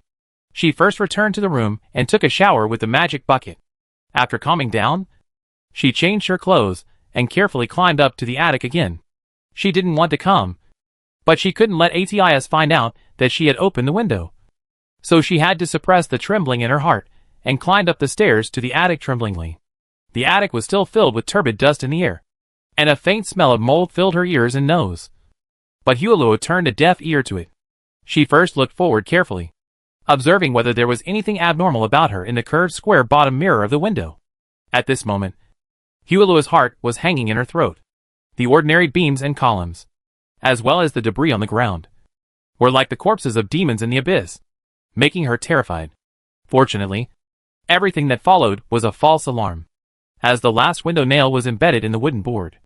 Hai Weiluo could no longer see the shadow of the mirror in her sight. She quickly left the attic with all the tools, and went down the stairs again until she evacuated the stairs and confirmed that the attic had returned to its original state. Hai Weiluo breathed a sigh of relief, although she didn't understand what the medium was that triggered the mirror. But compared to restoring it to its original state, there should be no more problems. Right? But even so, Hiwelu didn't hold on to the fluke mentality. She took a few unused pieces of cloth and covered all the mirrors in the whole building. I don't know if it was psychological factors or something else. The moment she covered the mirror, her nervousness slowly faded, and she returned to the relaxed posture before returning to the attic. It must be said that some things are rare only when they are lost. She no longer looked forward to the world outside the window, and the sunshine didn't seem so refreshing. Instead, the blazing flames in the fireplace dispelled the coldness that enveloped the depths of her soul. Hiwelu sat in a blue and white velvet chair, and the memories in her mind kept flickering. The light of the flames made her delicate and beautiful face appear bright and dark. Should I tell Atis that I opened the window? To be honest, after calming down, she hesitated a little. She felt that she had done something wrong, and rationally she should tell Atis about it as soon as possible, so that he who was better at handling it could take charge of it. But she still felt it was hard to say, or she felt that she had failed to live up to his trust, and the feeling of self-blame and regret spread. To stop this method, the devil in her heart was tempting her not to say it. Now everything was fine, so why bother herself? Right? Isn't it? Yes. Why bother myself? But is this really right? She not only asked herself, just when Hiwelu was struggling with his mind and body. Suddenly, a familiar voice came from outside the door. Gunny! I'm back! As the door opened, the dim sky outside made the man's face look a little melancholy. But this gave him a bit of aristocratic temperament. And although he was wearing an ordinary standard robe, he was still so handsome and charming in his demeanor and the temperament in his eyes. Just like a prince would not be considered as a commoner because he took off his noble clothes and put on civilian clothes. Did you change your clothes? At first glance, Ada saw that Hiwelu had changed from a black cord dress to a more convenient slender breeches, a white shirt as a base, and a lace vest jacket. Except for the lingering tangle in her eyes, she looked like a lively young and sunny aristocratic girl, which added a bit of vitality to the hall, which could be considered gloomy. The dragon head hanging above the fireplace seemed to come alive at that moment. Yes. Hiwelu lowered her head and said, You went out? No. No. She still had difficulty making up her mind. I just felt that the clothes were a little dirty and wanted to wash them. Atis nodded in agreement with a look of understanding. Yes. The air here is dusty, and those pirates are like a garbage-making machine that never stops. Decades ago, Isafai was not like this. He sighed. You were here decades ago? Hiwelu looked at her beloved in silence and said something. After all, no matter how you look at it, his appearance is about the same age as hers. Just 17 or 18 years old. Young and full of vitality. How could he be here decades ago? I just found out when I was looking up information. These pirates destroyed the environment too quickly. You know, according to records, our location used to be a barren beach cliff, and it was only built like this later. I heard that it was a very powerful wizard in distress. That's why they deliberately imitated the appearance of the wizard tower when they built it. Because this was originally a wizard tower for wizards to live in. But later, Atis told Hiwelu the history of this city like he knew it by heart, as if he had witnessed it with his own eyes. And Hiwelu was now full of confusion in his mind, and he had no intention of listening to what Atis said. You must also think this story is very sad and touching. Therefore, when she came to her senses again, facing Atis who asked her curiously, she could only nod awkwardly and yes. Yes. It's quite touching. Although it's unclear what Atis said just now. It's vaguely a story about a wizard and a princess. But Hiwelu no longer has the energy to consider whether her lover is still alive or not. She just wants to tell Atis that she opened the window. But, when the words came to her lips, she lacked the courage to say them. Therefore, Atis looked at her lover, who wanted to say something but didn't dare to say it, and was also confused. I feel like you have something to say to me since I came back? What is it? Is there any need to hide anything between us? Addis's question was like a heavy blow, breaking the deadlock in Hiwelu's heart, and the balance turned instantly. And Hiwelu finally plucked up the courage and said in a deep voice, I'm sorry, Addis. Hearing this, Addis's smiling face froze, and he said in disbelief, I'm sorry? Why are you saying sorry to me? I opened the window. The one in the attic. I didn't listen to you. I pried open the wooden board, and there was a mirror behind it. At first, Hiwelu stuttered and even feared. But seeing the concern in Ada's eyes, her courage that had retreated surged up again. And then she told the tall, handsome, and slightly pale handsome man in front of her everything that had just happened. Her lover, Adis. Adis's sword-like eyebrows had already wrinkled into a ball, and even began to knot since he heard Hevaluo pry the steel nails off the wall with a wrench to open the window. Really? He rarely showed a little anger on his face. Gunny! He shouted the name of the girl in front of him, and then said in an almost pleading tone, I have told you 50 times if not 100 times. Why don't you listen? But you said infectious diseases. I saw them before. They were all alive and well, and they could even carry a whale. You lied to me. Hevaluo was obviously not confident enough. Even if he saw the pictures used to prove that there was no disease in the city a few days ago. He seemed so guilty, or afraid at this moment. Hearing what Hevaluo said, Artis was speechless for a while, as if he didn't know how to respond and was organizing his words. And Hevaluo took advantage of the opportunity to say, I have covered all the mirrors in the room. Artis, it's okay, as long as there are no mirrors. She can't do anything to me. Just now, after I nailed the nail, the discomfort disappeared. I just don't want to deceive you. So I told you this. Hevaluo rarely used a coquettish tone to tell Artis how hard she was trying to save the consequences of this incident. But Artis, who really knew the inside story and understood all this, could only sigh in his heart. After all, what was coming would come, and he had already prepared to face it. Now the most urgent task was to fool the girl in front of him. His lover. From what she said, it was obvious that she had already thought that this matter had been resolved, which was exactly what he wanted. So, he pretended to shake his head and sigh and nodded. That's the only way. But you must tell me if anything unusual happens these days. I will. Artis. By the way, I'm hungry. The food there tonight is not to my taste, he said coldly. Okay. I do it now. My curry chicken and onion rolls are delicious. When hearing about cooking, Hevaluo was excited and immediately went to the special kitchen to prepare cooking. And Artis sat in the hall, on her favorite velvet chair, watching her busy figure in the kitchen from a distance. His expression was gloomy and uncertain. Chapter 427, the third floor. Of course, sir. I grew up in Sumerian, especially in the trade zone. I am very familiar with every tree and every brick here. These were all places I spent my childhood in. As she spoke, the shop assistant girl looked a little unnatural, and her hands were behind her back, rubbing her fingers. Gordon saw at a glance that the girl didn't want to talk about her past, so he didn't have the bad intention to bring up the topic, but quickly changed the topic and led the main question to the key point. Dead Nemesis? Victor's third hand? Yes, sir, she said softly to the cat at eye level with her. But we do have a lot of magic items used by dragons here. But I haven't seen them. You have to go to the third floor to find them. The shop assistant girl pointed to the ceiling on the top of the building. I heard that the waiters there are mostly elves. They are all apprentices, but their salary is 10 times ours. As she spoke, the girl's eyes revealed envy. After all, the elves, in terms of age and appearance, are far beyond the average level of humans. Basically, all of them are handsome men and beautiful women, with terrifying innate advantages. It can only be said that they are worthy of being the former silver race. Then their progress is also very slow. The average elf has to be 80 years old to advance to a first-ring spellcaster. Isn't there a historical joke that a human mage has a crush on an elf senior? But after dozens or nearly 100 years, the human mage has transformed into a legendary lich. When he met the elf senior again, she had just become a first-ring spellcaster and accepted the first adventure mission in her career, cleaning up the haunted cemetery. And the cemetery was his laboratory. Ha ha ha. Really?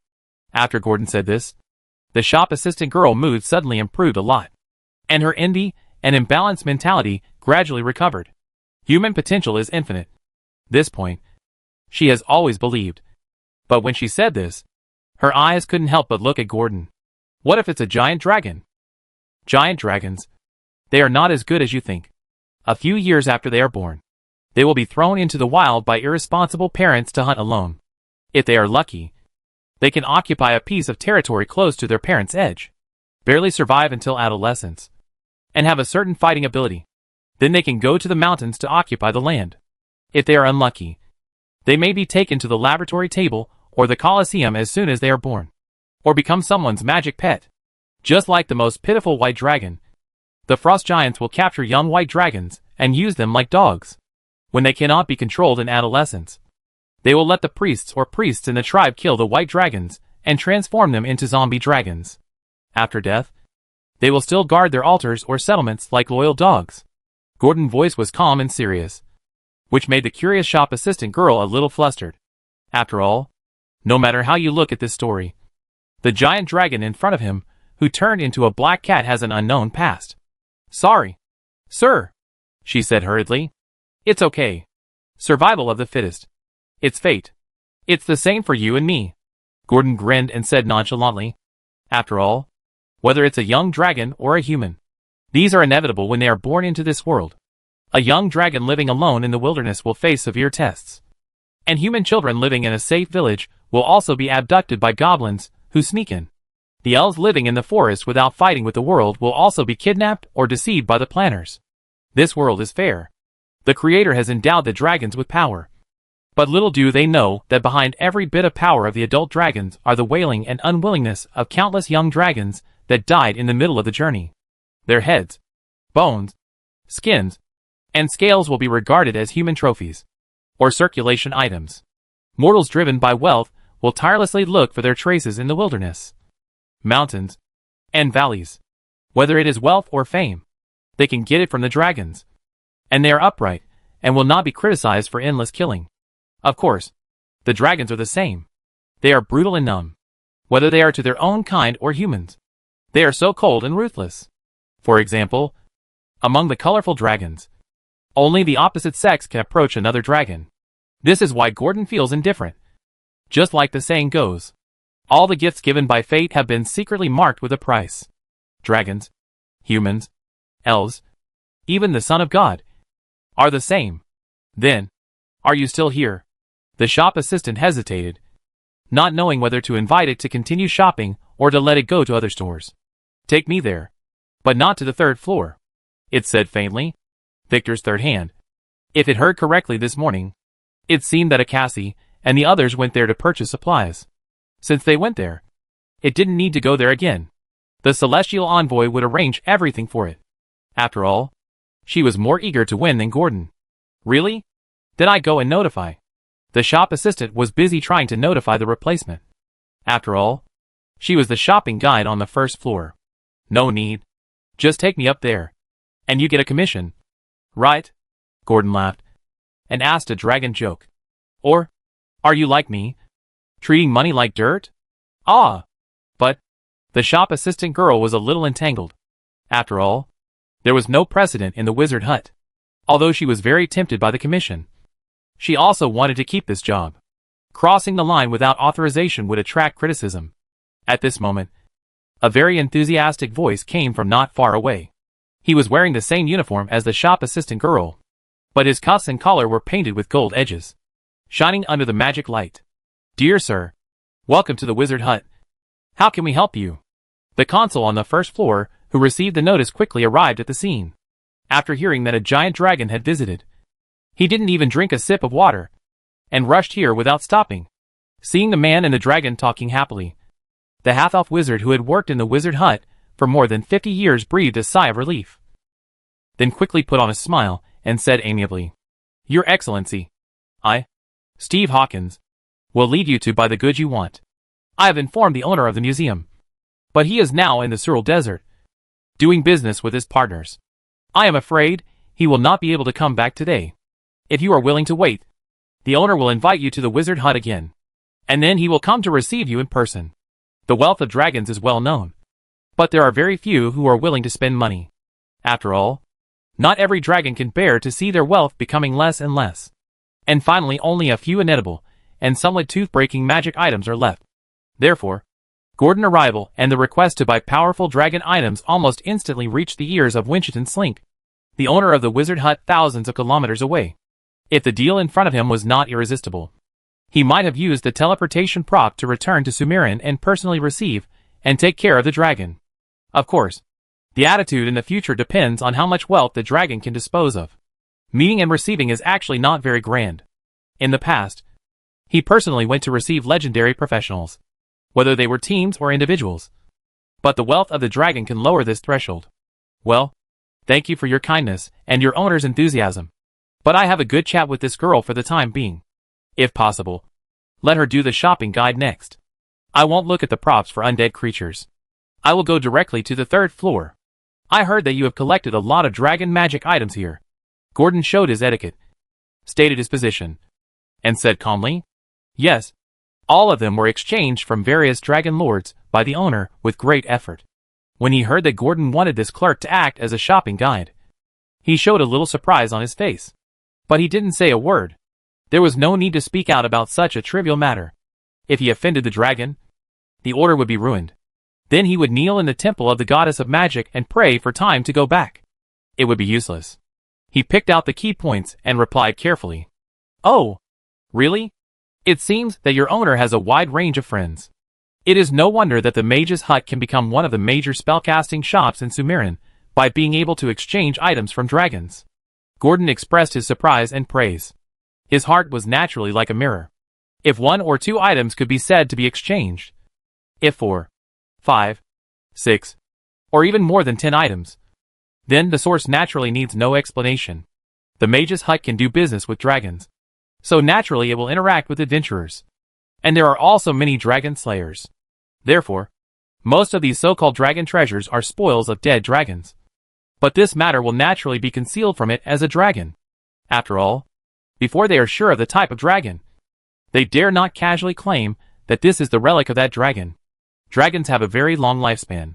If they encounter relatives or friends of the buyers, it will be embarrassing. Moreover, if the dragon gets angry because of this, although it is not difficult to suppress it, no store will push away the business that is delivered to the door. That's natural. Our owner. Okay. Since your owner can't come, let's go to the 3rd floor first to see the collection of your mage's hut. We can talk while walking. Seeing that the consul in front of him was still talking about their owner's past deeds, Gordon, who was anxious to see the treasures, naturally had no patience to listen to a group of names that he had never heard of. After all, it was born less than 10 years ago. How much can we know in 10 years? A group of young dragons born at the same age as it may still be sleeping somewhere to avoid the catastrophe that swept the world. Oh, sir, I'm sorry. I'm a little excited. I take you up now. As he said that, he shook the bell and saw a wave of ripples on the ceiling. A strong tree branch with green leaves came down, and the green leaves almost covered the entire space under the feet of Gordon and the consul. Gordon stepped on it with some curiosity and found that the hardness of the leaves was more like steel sheets than ordinary leaves. Strong and firm. I just don't know if it can hold up after it turns into its original form. Gordon thought maliciously. Coral, come here too. The consul stepped on the green leaves, then waved his hand and called the shop assistant girl who was standing there in a daze, not knowing what to do. Then he said to the shop assistant girl named Coral in a low voice that Gordon could hear, "Don't be nervous. Just follow what I tell you normally. Don't worry." As he said that, he used an extremely strange angle that Gordon could not see and stuffed a scroll into the girl's hand. Coral took a look and quickly put it away. She looked at the consul in shock and swallowed her saliva. Judging from the edge pattern alone, as a wizard apprentice, she was absolutely not wrong. A spell scroll above the 7th ring. Only this kind of scroll would be deliberately sealed with this kind of edge sealing to preserve the magic of the runes engraved inside to the greatest extent possible without losing a bit due to the passage of time. Use it if there is danger. The mage's hut will protect everyone who works here. In a trance, she vaguely recalled the scene during the training when the consul and they imitated taking people shopping. The first sentence she heard was that the goods were not the most important. All the staff here should ensure their own safety first, and then consider the safety of the goods. This is also why Coral was willing to stay here for 5 years and planned to stay. But she never expected that in addition to the scrolls that could trigger the 3-ring escape spell, the dragon was actually guided to use high-level magic scrolls above the 6th ring. It's too exaggerated. Coral glanced at the black cat, who was curiously looking at the bottom of his feet and paying attention to the branches that were collected by people to the dome. A harmless look. Is it really necessary? However, the consul did not answer. After handing the scroll to the shop assistant girl, he enthusiastically chatted with Gordon, talking about the history of dragons and the current situation. It can be said that he has figured out the customer psychology. Gordon naturally did not pay attention to the two people's small movements. Even if he paid attention, he would not say anything. On the contrary, he might have some good feelings for this small shop. After all, it is rare to take care of the shop assistants like this. Even in the previous life, the people-oriented new century is also like this. Soon, as the branches soared into the air, the illusory dome shattered, and Gordon, the shop assistant girl, and the console soon came to the marble floor of the third floor. It is smooth and white here, and you can almost see your reflection, which is comparable to a mirror. And both the height and area are more than 10 times larger than the first floor. Because Gordon looked at the sculpture standing in the distance and the shining wonders on the sculptures, and immediately understood what it wanted. In the distance, a giant white dragon statue was suspended in the air. It held sharp claws in its hands, was covered in armor, had sharp horns on its head, and wore something similar to a ring around its neck. Each of these items exuded a strange glow of brilliant colors. Chapter 428 Big Purchase. Your Excellency, please take a look.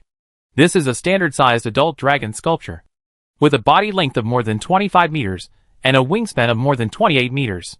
The various equipment on it is also tailor-made, which can be said to be a perfect fit. Not only will it not affect your normal performance, but it will also make you more agile in action and significantly improve your reaction. Under the tall dome, a man in the consul's uniform of a wizard hut was talking to a black cat squatting on a round pier as tall as him. While talking, he used the magic tools in the field to project the detailed information of the various magic items embedded in this dragon sculpture. You don't know until you see it, and you'd be shocked when you see it. Gordon originally thought that there would be no more than 10 dragon magic items on this dragon body. After all, there are only a few visible to the naked eye. But judging from the illusory floating screen that appeared on the screen, there are at least 15 magic items on this body. A variety of information about dragon magic items appeared in front of Gordon, and it seemed that in order to facilitate Gordon reading, all the text was deliberately converted into dragon language, so that Gordon could understand the true effects of magic items more clearly without obstacles. Platinum Certificate, Tearing Dragon Claw, Invincible Dragon Armor, Life Protecting Gem, Dragon Jaw, Mobile Chest Ornament, Giant Ring, Breathing Storm Neck Armor, Dexterous Dragon Ring. Gordon quickly scanned the information of these equipment, and at the same time began to compile their values and prices in his brain. The most commendable one was naturally the platinum amulet hanging on the chest of the dragon sculpture, which was as big as a human body. It was like a unique scale that could be hung on the chest without a ribbon, as if it was integrated with the scale, apart from the painting of the Dragonfall War on it, which has a very high artistic value. The information also says that this amulet is made of the finest platinum, which is specially used to make platinum coins. The precious metal value is full, and in addition, it is blessed by Bahamut. When worn by a dragon who believes in Bahamut, the platinum certificate will give the dragon an additional random metal dragon breath weapon, and the effect of the breath extreme effect. And for the dragon, there is no cost to use these effects. It does not need to wait for recovery time during the use of the breath weapon. In other words, after Gordon Lava Breath, the fresh breath brewing in the mouth can be seamlessly connected in almost the next second, so that the enemy who is concentrating on resisting the burning of lava will face an alternative breath without any signs. For example, if the breath is given to drive away magic, then in the next second, all magic shields will collapse, and the place covered by the breath will become a magic-free zone in a short time, and no one can cast spells there. It is worth mentioning that the information in the wizard hut emphasized the side effects. That is, non-dragons or dragons of the evil camp, after touching the platinum certificate, the power contained in this certificate, which is influenced by Bahamut, the great lord of the north wind, will immediately give the offender a disintegration effect, and the roar of the dragon will affect the wearer's mind, making the wearer unable to focus on a certain thing. The heavy punishments showed that this legendary amulet was definitely not that easy to use. Gordon didn't care. After all, its camp test had already passed the inspection of the celestial envoy, who was known for its kindness. If it was really evil, then it would not be able to go with her to deal with the overseas dragon witch cult. However, this price. Gordon looked at the price on the illusory floating screen with densely packed zeros and fell into deep thought. It seemed that his possessions were not enough to be squandered like this. This amulet alone would cost 1/3 of his nest's wealth. No wonder it could be displayed here for so long. You know, His wealth is far more than that of an ordinary adult dragon. After all, he has received many gifts from the legendary planeswalker Galmadon. And the clerk girl, Coral, explained tremblingly. Dear sir, this price is not set by our store, but by another sir. It is the only item for sale in our store. He chose to put it in our hut and let us sell it on his behalf. So, the platinum certificate is priced at 150,000 gold coins. This price is far beyond the value of ordinary legendary items, and it is a lot of premium. Since this is the first one, although Gordon is a little tempted, he is not in a hurry to make a decision. So he just nodded slowly. It's worth it. But I don't know why the owner of this amulet would give it up and choose to exchange it for gold coins. Gordon hesitated a little. It wouldn't be a trap. If he sold it and the buyer got it back, he would be in tears. I'm sorry. I don't know about this. I guess only the owner can answer you personally. The clerk girl Coral was speechless for a moment and didn't know how to reply. Gordon knew that this kind of consignment sale was naturally not something the clerk girl could know.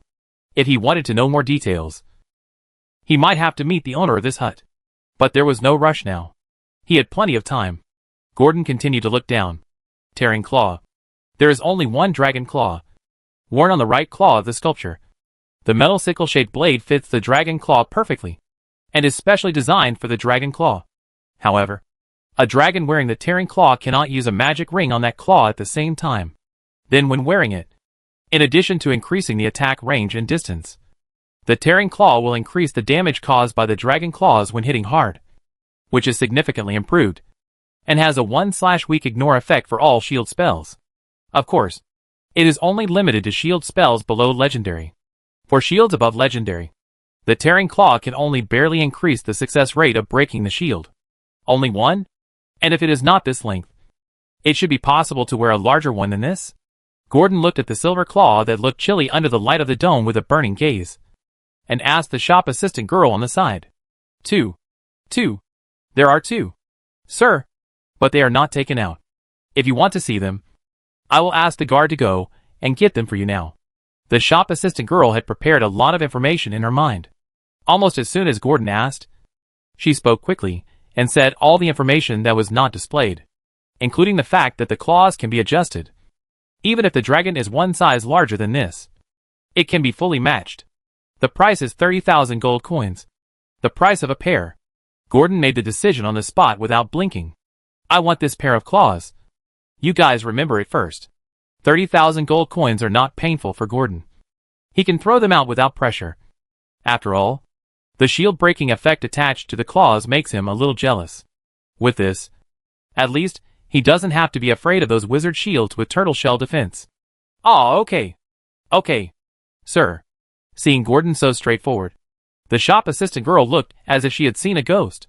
Could it be that the books she read during the previous training, such as Dragon Purchasing Guide and How to Sell to Dragons, were all fake?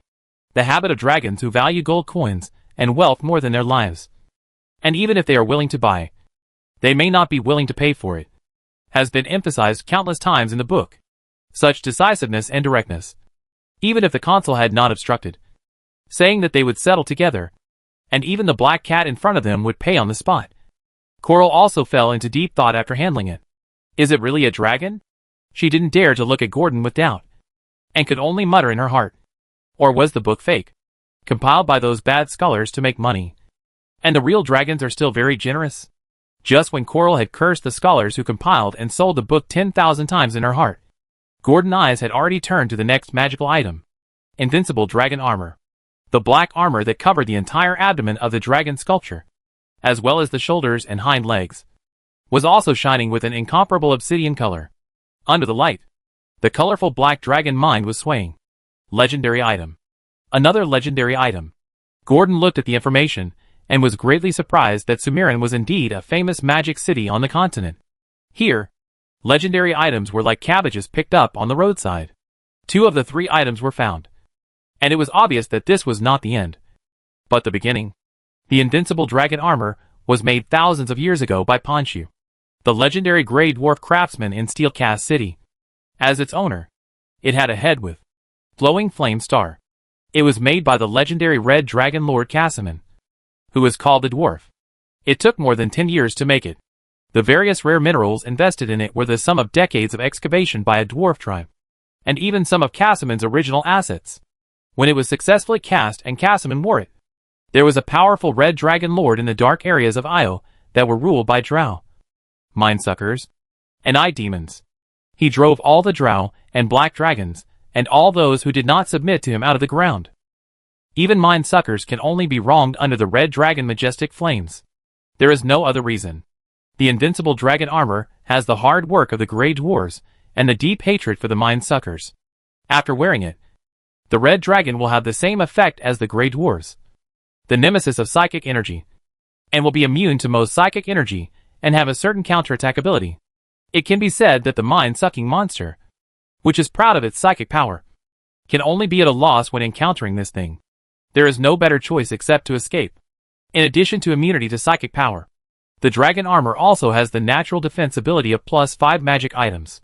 In simple terms, physical attacks below the legendary level cannot break through the armor defense, and the form of the invincible dragon armor can be changed freely, and the position of the armor protection can be adjusted at will, whether it is the chest, neck, or head. After adding the metal with deformation effect, it can be easily changed by the wearer's mind. In addition, the magic tooth technique attached to it can make the natural weapons of the dragon, such as claws, teeth, wings, and tail, gain enhanced bonuses. The improvement is not small, even compared with the previous legendary item, the Platinum Certificate. It is not much less. The price is even better, directly breaking through the limit of 200,000 gold coins. It reached more than 2/3 of Gordon property, 230,000 gold coins. Gordon could only sigh in despair. After all, this is not an invincible dragon armor. It is a Krypton gold armor. With this, you are directly immune to damage below the legendary level, and the small players can't kill you at all. Gordon looked at the spikes and blades derived from the obsidian armor, and his saliva almost flowed out. But the price was there, and he could only look at it, unless he really didn't want anything but this armor. But this didn't show it. After all, there are still many things behind. What if there is something more suitable for it? What's more, the main reason for the appreciation of this armor is to target the psychic energy of the mind sucker. It is now dealing with the dragon of the Dragon Witch cult. Although it is not afraid of siege with the armor, it is still not enough to face the real high in power. Originally, with a huge sum of money in hand, Gordon was still full of confidence. But after actually shopping, Gordon realized what it meant to want to spend every penny. Because he was really short of money. He wanted everything, whether it was a talisman or a battle armor. Alas, after all, he was still poor. Gordon woke up and understood why Nina was so keen on collecting wealth. Yes, wealth is the best in the world. With it, you really have everything. At least it was like this in Sumerian. It felt the bad feeling brought by poverty for the first time. Thinking of it, Gordon's eyes reluctantly moved away from the invincible dragon armor, and then continued to move down. Life-saving gem. This huge gem with a transparent color, shining with colorful rainbow colors, and a diameter of about 1 meter, was firmly embedded in a small empty space deliberately controlled by the invincible dragon armor. There is a gap between scales, and gems can be inlaid on it perfectly, without worrying about it falling off easily. The effect of the life-saving gem is also very simple. It can protect the wearer's vital parts from fatal injuries, and can reduce any heavy blows and sneak attacks on the wearer. The degree of immunity to heavy blows and sneak attacks varies depending on the size of the gem. This is a medium-sized gem, with a probability of about 50% to reduce half the damage, 25% to reduce 3/4 of the damage, and 25% to reduce all damage. This effect will remain in effect until the gem breaks. Price: 20,000 gold coins. What are you waiting for? Invincible dragon armor can't afford it. And it can't afford a life-saving gem? Gordon thinks it can even buy two. One for it, and one for Nina. When it asked, it happened to learn that there was a miniature life-saving gem, priced at 8,000 gold coins. Gordon made a quick decision and bought it without any suspense. After all, this thing can really save lives at critical moments. Even if it is not used now, it is good as a decoration. At least it is better than the pile of gold coins piled in the nest, which can only lie there except for eating. The next strange item is very simple and plain. Or in other words, the effect is very simple. The dragon jaw can add an extra row of metal teeth to the dragon lower jaw. in addition to adding a similar effect to the teeth. The shocking and handsome effect is more obvious. However, what Gordon fears most is this kind of cool style, which is easy to be targeted by others. Therefore, he did not take the price of 3,000 gold coins, but quickly swept to the next one. Chapter 429. Traces of the Saint. Hey, Mr. Gordon. You're back. What is this? Nina, who was sitting in the library, suddenly felt a weight on her shoulder. The familiar weight made her know that it was the black cat incarnated by Gordon without even looking back. But a piece of jewelry suddenly appeared on her neck, which made her a little confused. After all, although Gordon had given her many gifts, this kind of pendant was the first time, which made Nina couldn't help asking, "Just wear it. Don't take it off." Gordon didn't explain too much to Nina. One reason was that he was worried that Nina would be worried about the effect after knowing it, and that she might do something stupid like handing the gem to him. Another reason was that if it was really necessary, he never wanted the effect of this life-saving gem to take effect. And Nina nodded, not quite understanding, and said solemnly, "Is that so? Then, Mr. Gordon, I keep it. Thank you for your gift. It's beautiful." As she said that, she carefully stuffed the life-saving gem hanging outside her clothes into her clothes, and then scratched the hair on Gordon's chin with her hand. Gordon closed his eyes comfortably, feeling the massage from the girl's hands, and then asked with a little curiosity, "What did you read when I was away?" "I read a lot, including Introduction to Mage Studies and 3 Elements of Mage Casting, which made me suddenly realize. Do you know, Mr. Gordon, it turns out that grease and web can be used in this way.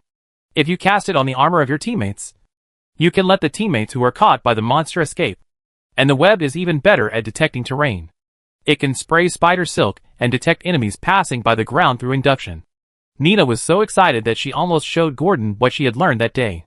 Fortunately, the two dragons knew their limits and left the library in a sneaky manner when they talked about the key points. However, before leaving, she was still a little reluctant. The meaning of her eyes was almost written on her face. "Mr. Gordon, can you come tomorrow?" These words.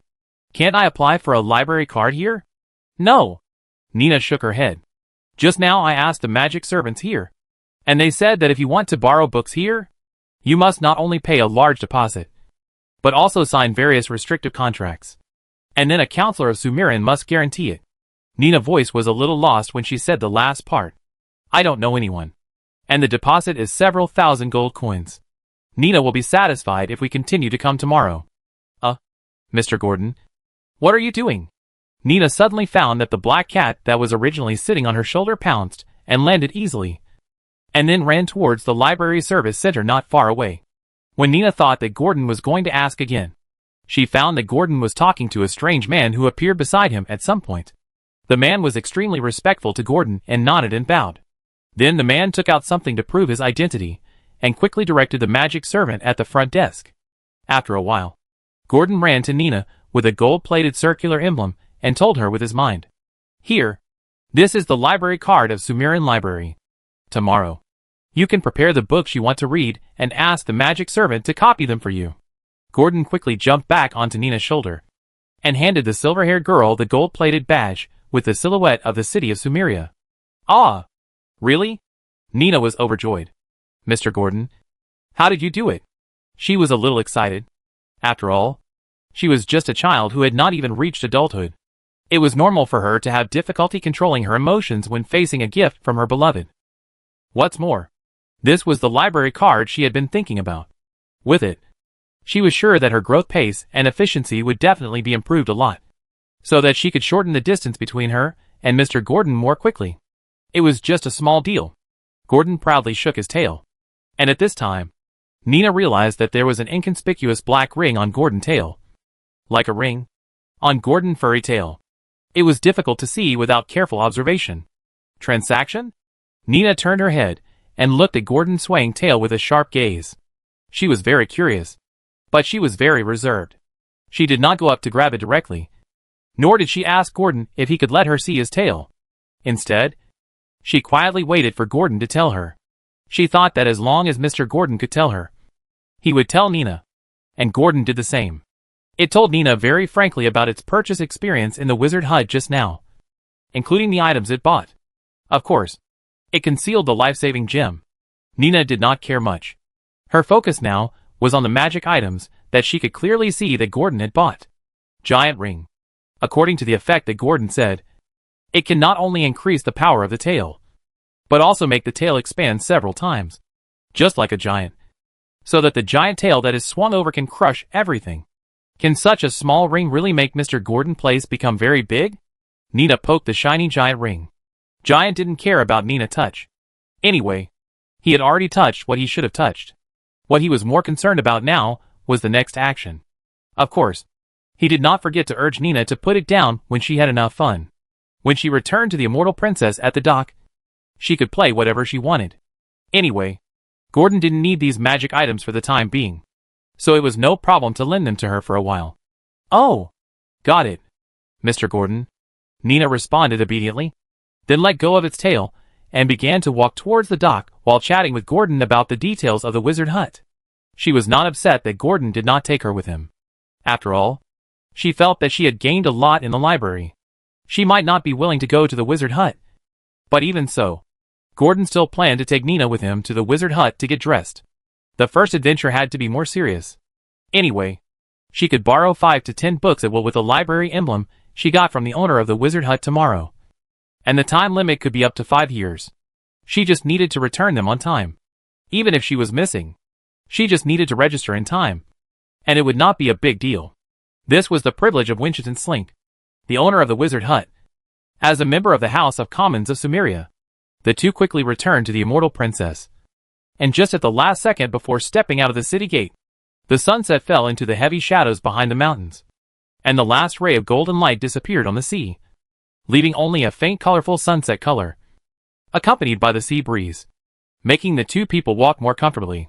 It's really rare tranquility. Nina couldn't help but sigh.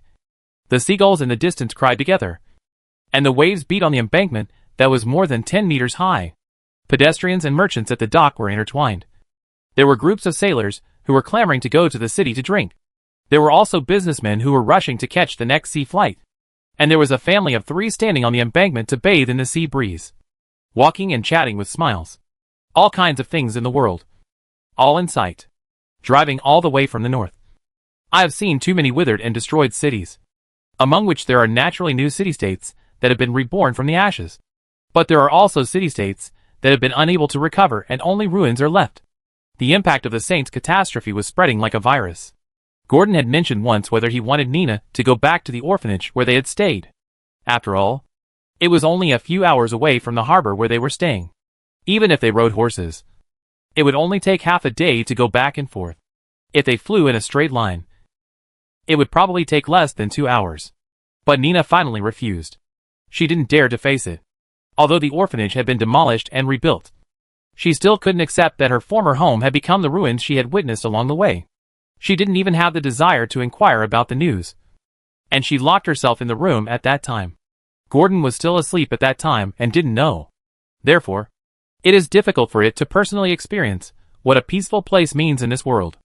Even in the Loda Valley ruled by Nina, there are constant disputes in secret, gangs fighting, cultist conspiracy, and adventurers' wantonness, which are endless. Just flipping through the files will show you. The reason why Nina was able to make such a big name in the tavern was because her hands were already stained with blood at that time. However, for the sake of order, she would do anything. And this is why Nina sighed at the tranquility of Sumerian. There was no noise, no turmoil, and everything was so orderly. Will Loda Valley become like this in the future? Nina thought, and couldn't help asking herself. But she found that she couldn't answer. She couldn't guarantee it. And she didn't dare to guarantee it. So, she told her confusion to Gordon. After listening, Gordon smiled. Nina, the future will be what you want. I can guarantee that. Even if Nina doesn't ask, Gordon will do it. Therefore, the bold promise is not a promise to Nina, but a goal set to spur himself. Build a territory full of order. However, in order to prevent the territory from being destroyed in the next turmoil, Gordon must first solve the time of the Storm Islands. If possible, it plans to go to the Ocean Dragon Lair to see if it can get some more wool. After all, it is still a little obsessed with the 2 legendary magic items left in the wizard hut. Invincible dragon armor. Platinum certificate. Gordon sighed. Still have to work hard to make money. Otherwise, I can't even afford a piece of clothing," it thought with a bit of a smile on its face. Nina had already been immersed in the promises made by Gordon, and was a bit intoxicated. But fortunately, the cool sea breeze not only brought salty and humid air, but also quickly sobered up people's feverish minds. When Nina and Gordon returned to the cabin together, there were indeed not many sailors on the deck. Some were sleeping, or gathered around a wine barrel, wrestling with their arms. Gordon and Nina naturally would not participate in such a boring game, and soon returned to their rooms. No words were spoken that night. On the second day, Gordon and Nina left the ship early. Last night, it received a message from the Star Realm messenger Akasi, saying that they planned to stay at the home of a wizard in the city who had a connection with the AM Empire, and asked her for information and see if she could be brought into the adventure team. Gordon also went directly into the dormant stage. Counting today, there are still 3 days before it completely transforms into a young dragon. If it weren't in Sumerian, the impatient Gordon would probably just sleep right there. Sleeping for 3 days. Unfortunately, there are too many things to do today. Not only do I have to take Nina to the wizard hut to buy her equipment, but I also have to worry about Akasi's affairs. The two have always used telepathy as a communication tool, so Gordon and Akasi can know any news in real time. This also brought a lot of work to Gordon. Fortunately, it has long been accustomed to this division of labor. As a divine creature, it occasionally has to take time to travel through the plains from the perspective of a statue, visit the Abel world, and the Dragon Bone Temple located in the roaring sand dunes, watching the believers carrying the signs of prey one by one, praying to its heart, unconsciously, before the temple on the main material plane was built. Gordon Divine Power, with the blessing of believers from other planes, was about to pass the 100 mark.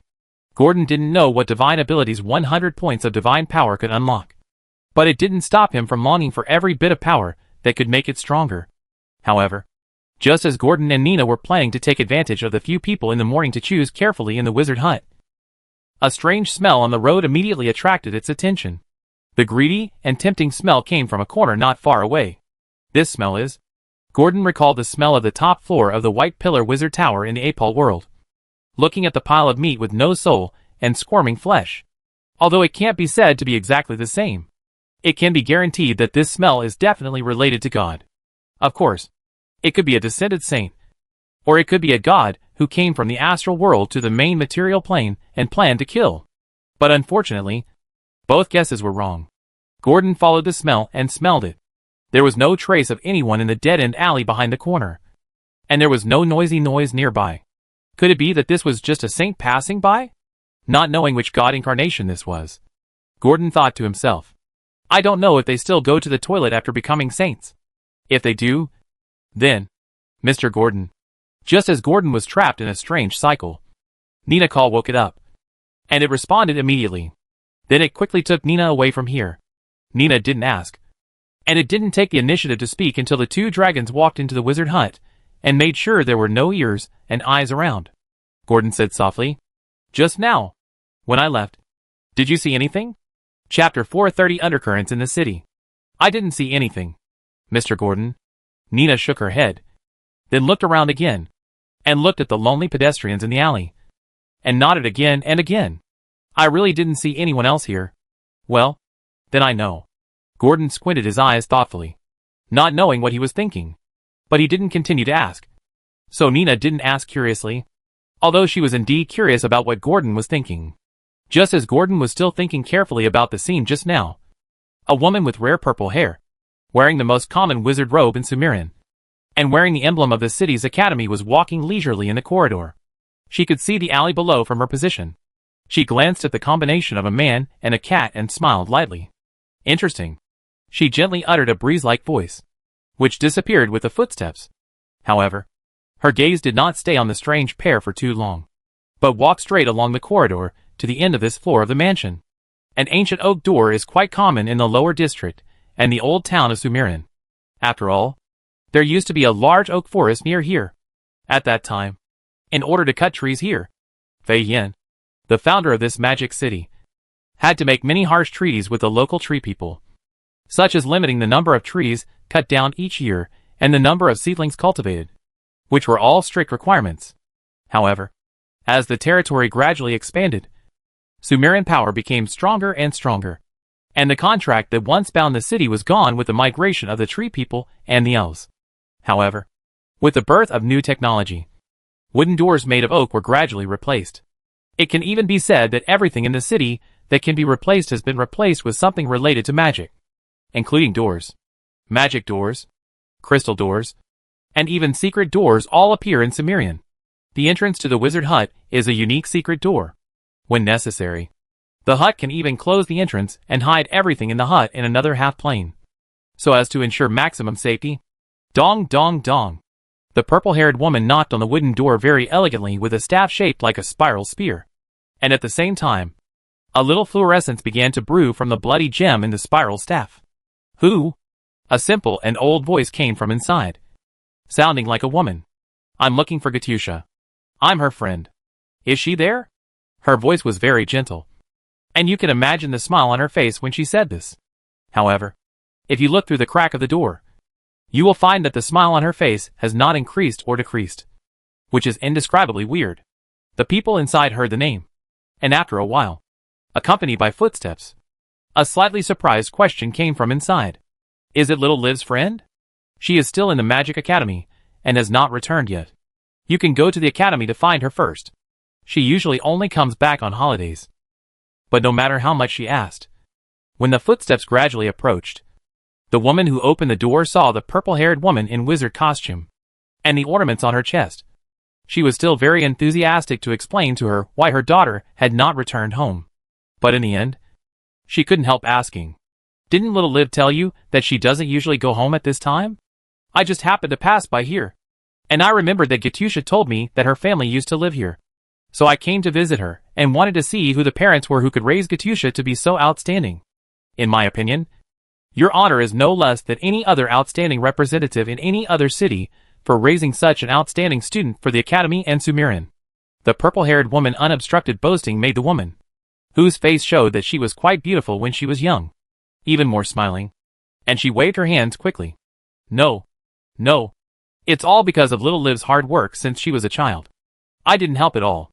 The woman wiped her apron with her wet hands uneasily, revealing a warm smile. What's your name? Are you a friend of Little Liv? Come in and sit down. You can't stand at the door. If Little Liv finds out, she nag you. The purple-haired woman walked into this ordinary mansion with her elegant and brisk steps, as if countless people in the city were inviting guests. While the woman was nagging about her daily life, the magic detection guards that were suspended over this area and working all the time did not detect anything unusual. In its judgment, as long as the visitors did not cast spells, did not start a fight, and did not break into or sneak into the houses against the owner's will, it would not trigger the patrol alarm in the city, and thus attract the law enforcement guards. As for how long the people inside stayed without coming out, it was none of its business. It was only responsible for the safety of the public area. As for the private space, in Sumerian, whether it is the wizards, nobles or civilians living here, they all take this very seriously. They would rather sacrifice a little safety than expose their privacy to the observation of magic detection guards. And this time, after all, it was just like thousands of families inviting guests to their homes, without causing any waves. The inspectors who were always staring at the floating screen did not notice what happened outside the mansion in the old city. As for the time of coming out, even if the wizards have super memory, their brains are not used to remember these meaningless things. If everything they see is recorded in their minds, then the monitors, who are responsible for monitoring each city every day, will probably suffer from mental exhaustion and enter a weak state of excessive brain use soon. Most of their time is still used to check the status of people entering the city, including monitoring Gordon and Nina, who have just entered the city not long ago. They look like a man and a cat, but are actually a combination of two dragons. However, as a monitor of Sumerian, he had seen all kinds of storms. When the demons invaded, a Baylor flame demon even broke into the vicinity of the monitoring site and played a self-destruction. But so what? In the end, the Abyss portal was still shattered. Half of the Abyss Lord Hand is still in the laboratory of the Council's senior leaders, studying the Abyss energy contained in it. They planned to study the weaknesses of the Abyss demons engraved in their blood, and wanted to see if they could create a blood maze similar to the Dragon Clan, so as to directly destroy the chaotic and disordered plane from the root. Therefore, They only slightly teased the weirdness of the combination and lowered the monitoring level when they saw that Gordon and Nina were not unusual. A few days ago, they received a message that a woman who was suspected of believing in the Raven Queen came to the vicinity of Sumerian and slaughtered several groups of caravans and adventurers who met her. This news was sent back by a druid who was monitoring from the sky. She seemed to be looking for something. Otherwise, she wouldn't have been wandering around Sumerian. Although there were no reports of caravans being attacked in the past few days. The law enforcement officers who were fishing for law enforcement did not naively think that she had left here. Instead, they asked the inspectors in the city to increase their efforts to find all people who might have the characteristics of the Crow Queen's chosen people. And the ship of Gordon and his crew came from the north. And the passengers and sailors on it were naturally strictly checked. But there was still no clue. Even with such a strict check, the figure of the woman was still like an illusory ghost, floating beside, and only her voice was heard but not seen. Damn. What is that damn son of God looking for? Like a fog. The hidden danger of not being able to find the trace hangs in the heart. Like a time bomb that may explode at any time. Some law enforcers have already pounded the table in anger and issued the final order. If the murderer who attacked the city merchants many times is not found within a week, then all law enforcers will have to get out. And the family behind them will be implicated. After all, Sumerian doesn't lack a bunch of useless people who can't do anything except collect gold coins.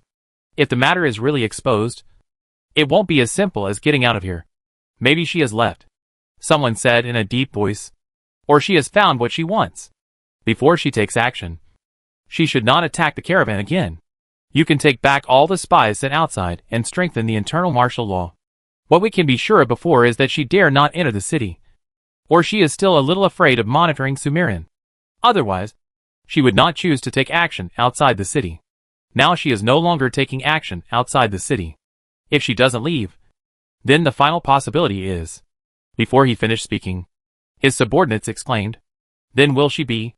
Both the speaker and the listener felt a chill in their backs.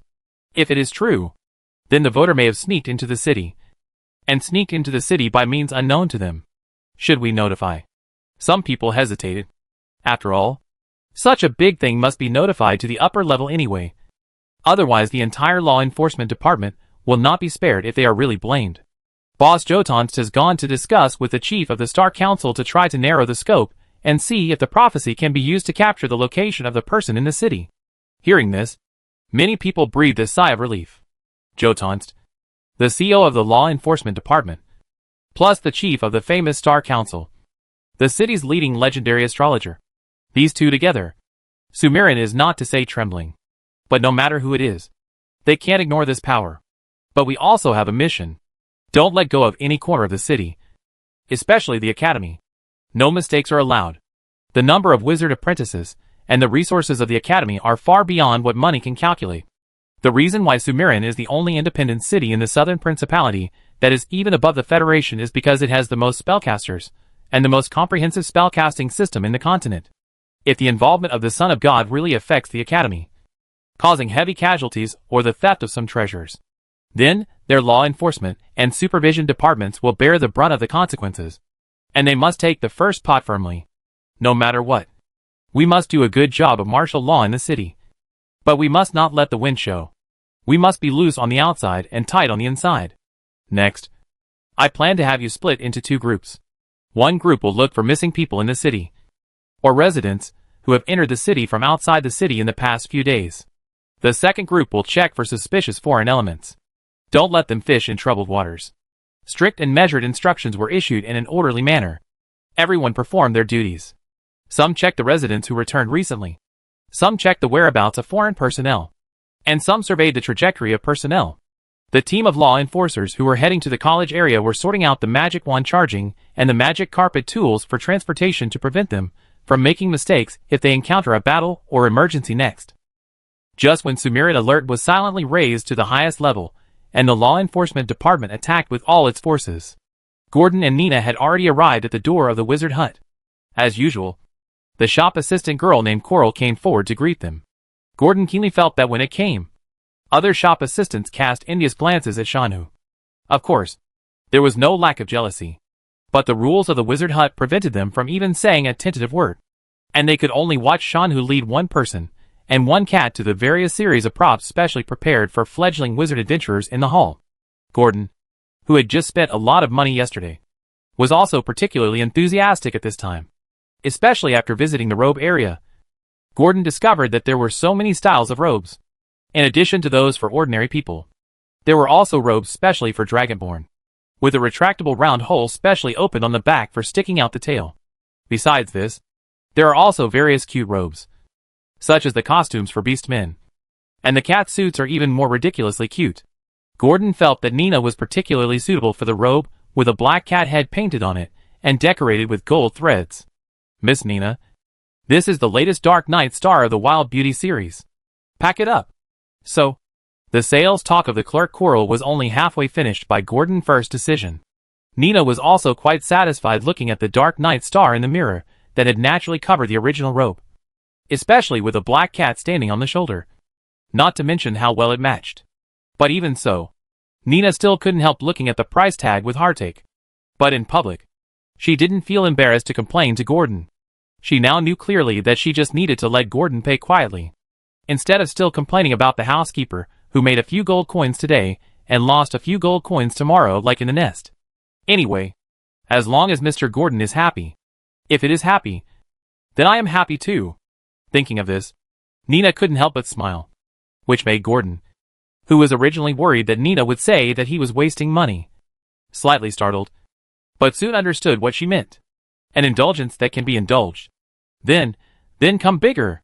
So, Gordon said generously, come, bring me all the items in your store that can be used by mages below the 4th ring. I want to buy to my heart's content. The sun is shining today. It's good for shopping, not for entertaining guests. Chapter 431 Setting Sail. Accident. Oh, Nina, your robe is so beautiful. Where did you buy it? Just after returning to the ship, Gordon and Nina were noticed by the AM Empire Princess Caranther, who had noticed them early. She waved her hands constantly and looked at the man and the cat in front of her with great enthusiasm. At this time, the ship was already full of drunken sailors who had just returned from the tavern, lying or standing on the deck. If Caranther had not ordered the captain to order them not to stay in the tavern tonight and to set sail early the next day, they might not know that they were in the gentle embrace of the tavern waitress. Mage's hut. Nina looked at Gordon, then at Caranther, and said happily, looking at this makes me want to buy a set.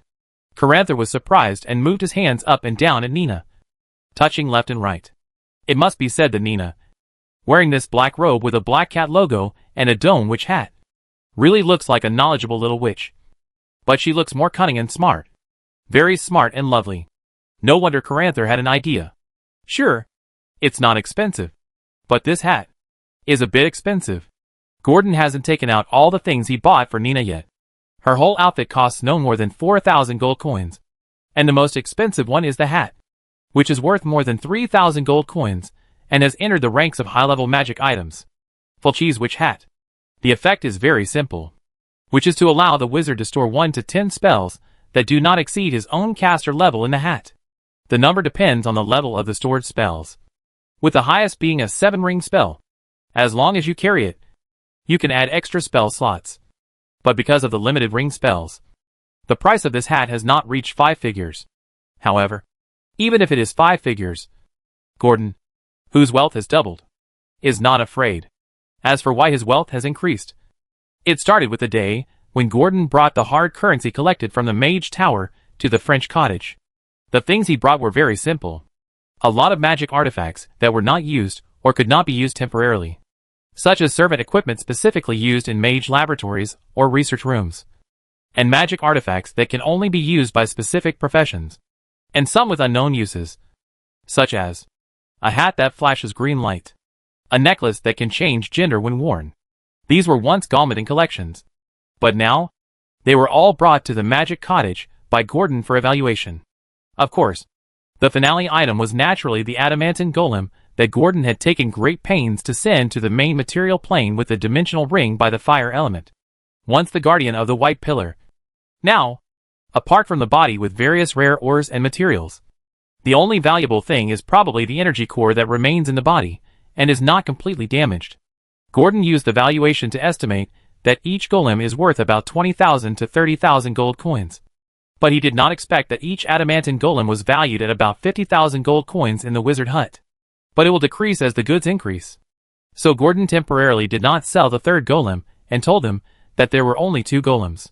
Looking at their slightly regretful expressions, Gordon felt that he had agreed too readily. However, if he thought about it seriously, he would be relieved. After all, this is the magic city that needs golems the most. Sumeria. It is normal that the value of a golem is far higher than other areas. You know, there are so many spellcasters here that they can be hit by a brick. It is reasonable to have a demand for things like golems. After all, not every wizard has the mind to hire guards to protect themselves. Not to mention that they are not as useful as golems. No need to eat. No emotions. Only obey the master orders. There is no better servant than this. What's more, this golem also carries historical craftsmanship. Whether it is the excavation of history or the exploration of the spell inscriptions engraved on the golem, it is the driving force for their purchase. Anyway, in addition to the 2 adamantine golems, Gordon exchanged those scattered ones for about 120,000 gold coins. If it sold too much, it would be worried about depreciation, and it would also attract attention. It just wanted to take the advance payment from the mage's hut and leave Sumerian before the auction of the mage's hut started. By then, even if the auction started completely, the adamantium golem would really attract the attention of people with bad intentions. By then, it was already on its way to the Storm Islands, so it didn't have to worry about any strange troubles. Gordon looked at the 2 women who were still chatting about clothing and craftsmanship, and he didn't want to continue listening here. He had received a message from the celestial messenger at Kasai, asking him to go to a room alone to talk. There seemed to be some progress. Nina wanted to follow, but was stopped by Gordon, so she could only continue on the deck, chatting with Caranther about the unfinished topic. I'm here. When Gordon stood at the door of Akasi's bedroom, he gently passed his thoughts over, and the next second, the door that was originally closed opened. As soon as he saw it, Gordon saw the star god with wings behind him that were enough to cover the entire bedroom. He was standing at the only window facing the outside of the bedroom, looking at the white waves rolling up in the azure ocean. And he looked dazed. Here it comes. She looked back at the black cat at the door and smiled. How is it? It jumped onto the bookcase of the desk by the window, parallel to Akasi, looking at the waves in the distance. And the spiritual communication had already begun. Not good, she said with a worried look on her face. The prophecy has changed, and the appearance of the Dragon Queen will be advanced. What? Gordon swallowed his saliva. You read that right. The evil scale lady is coming to this continent ahead of time. So can anyone stop her? Before the turbulent years are over. You know, according to Ikasai's prophecy scroll, when Tiamat rose from the valley, the gods had just established their kingdom. At least the priests and mages could give full play to their strengths. But now Tiamat's early appearance means that when it comes, I'm afraid no one can stop it. Yes, that's right. When we came to Sumerian, the scroll had quietly changed last night. I don't know if we affected this prophecy, or if it was someone else. Akasi still looked at the ocean, and her mood seemed to rise and fall with the waves on the sea. Gordon took the prophecy scroll handed to her by Akasi, opened it, and found that the original world line had changed. Tiamat no longer descended in the valley, but on a high mountain in the western desert. She will descend to the mortal world with her children. And this time, the impact is even more terrifying than before. More than 5 countries in the west were destroyed by Tiamat's dragon army, and even 3 or 4 of the saints of the gods fell. They have no divine power, and it is a bit difficult for them to fight in Tiamat home court now that the magic network has collapsed. After all, although Tiamat is only a weak divine power, as the dragon god of the 5-colored dragon and the mother of the evil dragon, no one dares to underestimate him, including Gordon, although its Lothar Valley seems to have accidentally avoided the first wave of impact after Tiamat's arrival. If nothing is done, the future evolution will still be a foregone conclusion. This is naturally not what Gordon wants to see. So it asked seriously, "What are your plans next?" It had some guesses, but didn't say them all. "I plan to go to the west." She pursed her lips, looked at the black cat, and said, "I plan to take them to the west to stop the action from happening. Maybe his coming can come later." Sure enough, Gordon thought, and said without any hesitation on his face, "Then go if you want to go." As for that, we can handle it if we are careful. After all, we are in the dark this time. And it is in the light. Right?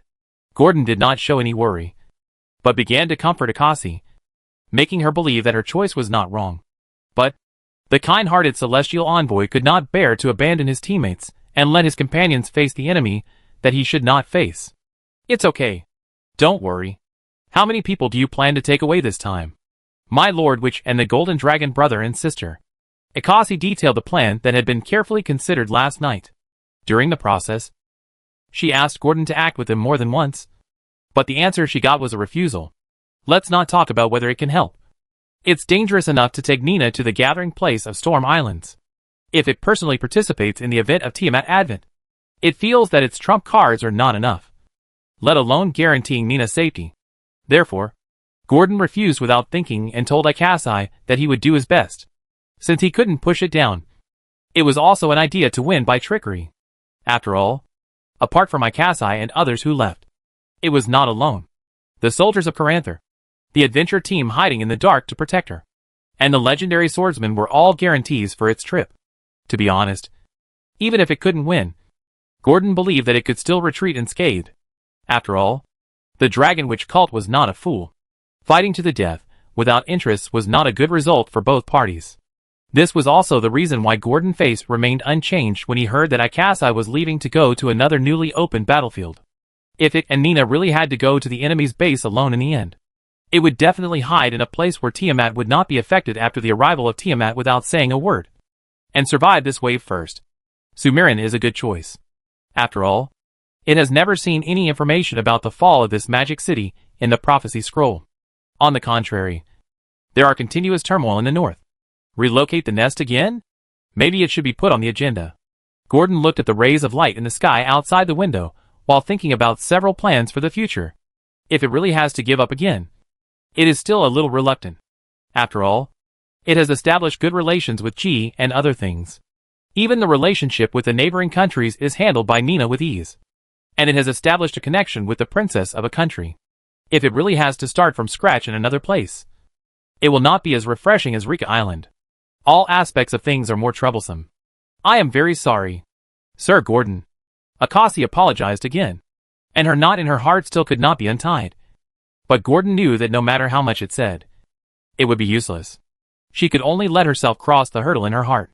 When Gordon came out of Akasi's room, Nina was already standing on tiptoe at the end of the corridor, looking over here. When she saw Gordon coming out, she immediately waved. What's the matter? Gordon rarely saw Nina, who was so proactive or eager to see him every minute and every second. Nina's face was flushed at this time, but she didn't say anything, but hugged Gordon. Gordon didn't struggle, showing a curious look, wanting to see what the silver-haired girl in front of him wanted to do. However, after Nina hugged her, she didn't do anything unexpected. She just held his hips, let his eyes be level with hers, and then slowly closed the distance between their eyes. Gordon continued to stare, his eyes motionless, as if he wanted to see a flower on the girl. Finally, Nina couldn't help but retreat. She put Gordon down, then left the corridor without looking back and walked towards the deck. Seeing her shouting, Gordon knew that it was probably Caranther who told her something that was not suitable for her to think about at her age. It's really boring. It seems that it is necessary to keep Nina away from her. Gordon thought a little indignantly. Of course, now that he knew that Akasi was about to leave, Gordon had no time to think about what happened just now. He was now thinking about how to win this victory with the least manpower.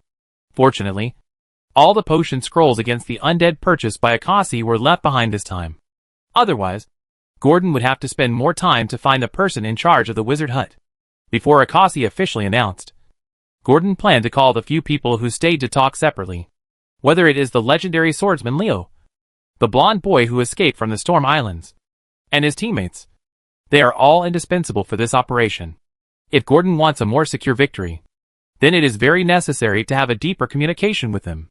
Tactics and cooperation all need a short period of more than a month on this ship to adapt well. Fortunately, there is enough time.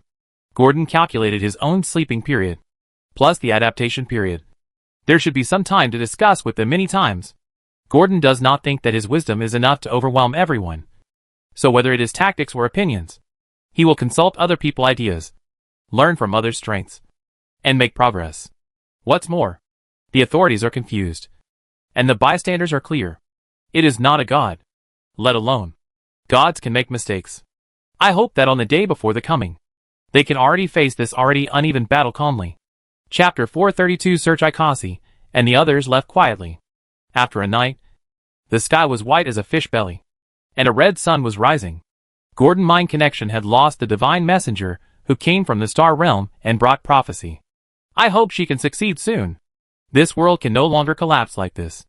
The chaos must be quelled, and the darkness should return to where it belongs. Gordon seemed to still recall the passionate speech of the divine messenger girl in front of him yesterday. It must be said that the pure and kind lawful good camp is far more likable than those who are easier to get along with, and have higher emotional intelligence in some aspects. At least you never need to worry about the knife in the back. They are fair and selfless, and they can do anything for their beliefs and promises. Their ideals and will are above the secular world, and nothing can restrain his justice and kindness. They cannot tolerate any evil, which is why most adventurer teams will refuse to allow paladins or priests to join. After all, sometimes, teammates who know how to maneuver are much better than teammates who can't tolerate any sand in their eyes. After all, they can complete the task more easily. Right? The ship is moving forward slowly, and it is still a long way to get out of the sea control by Sumerian. Now it has been more than an hour since the anchor was raised. But the Immortal Princess and several other frigates are still staying in the channel 500 meters away from the port dock, with a long line of ships in front.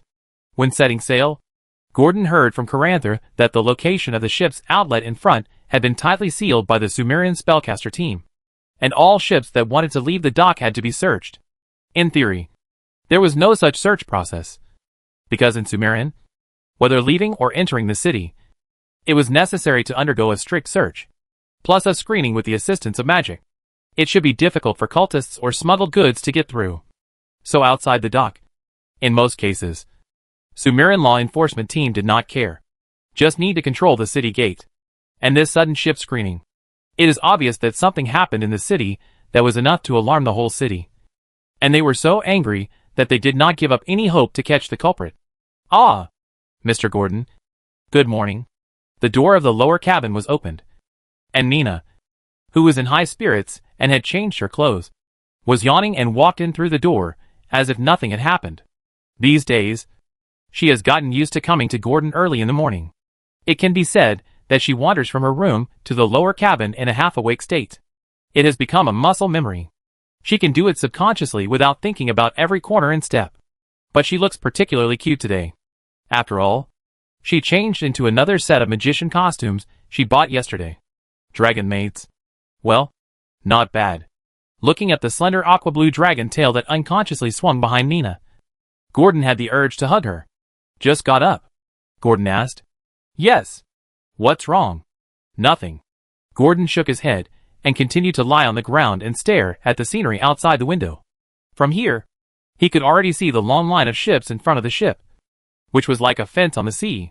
Nina curiously leaned her little head closer and said in surprise, "Hey, didn't we say we would set sail at midnight? Why are we still in Sumerian now?" Nina's little face was pressed against the window, looking behind the ship, where she could barely see the majestic outline of the giant city lying on the ground, and the tall wizard tower almost pierced through the sky above her head that had not yet turned into indigo. Behind her, there were dark ships advancing one after another, and the Immortal Princess was located in the middle of the sea wall. It seems something has happened. The law enforcers in the city ahead are searching, Gordon explained to Nina. At the same time, when he said this, the smell he smelled in the city before suddenly flashed through his mind.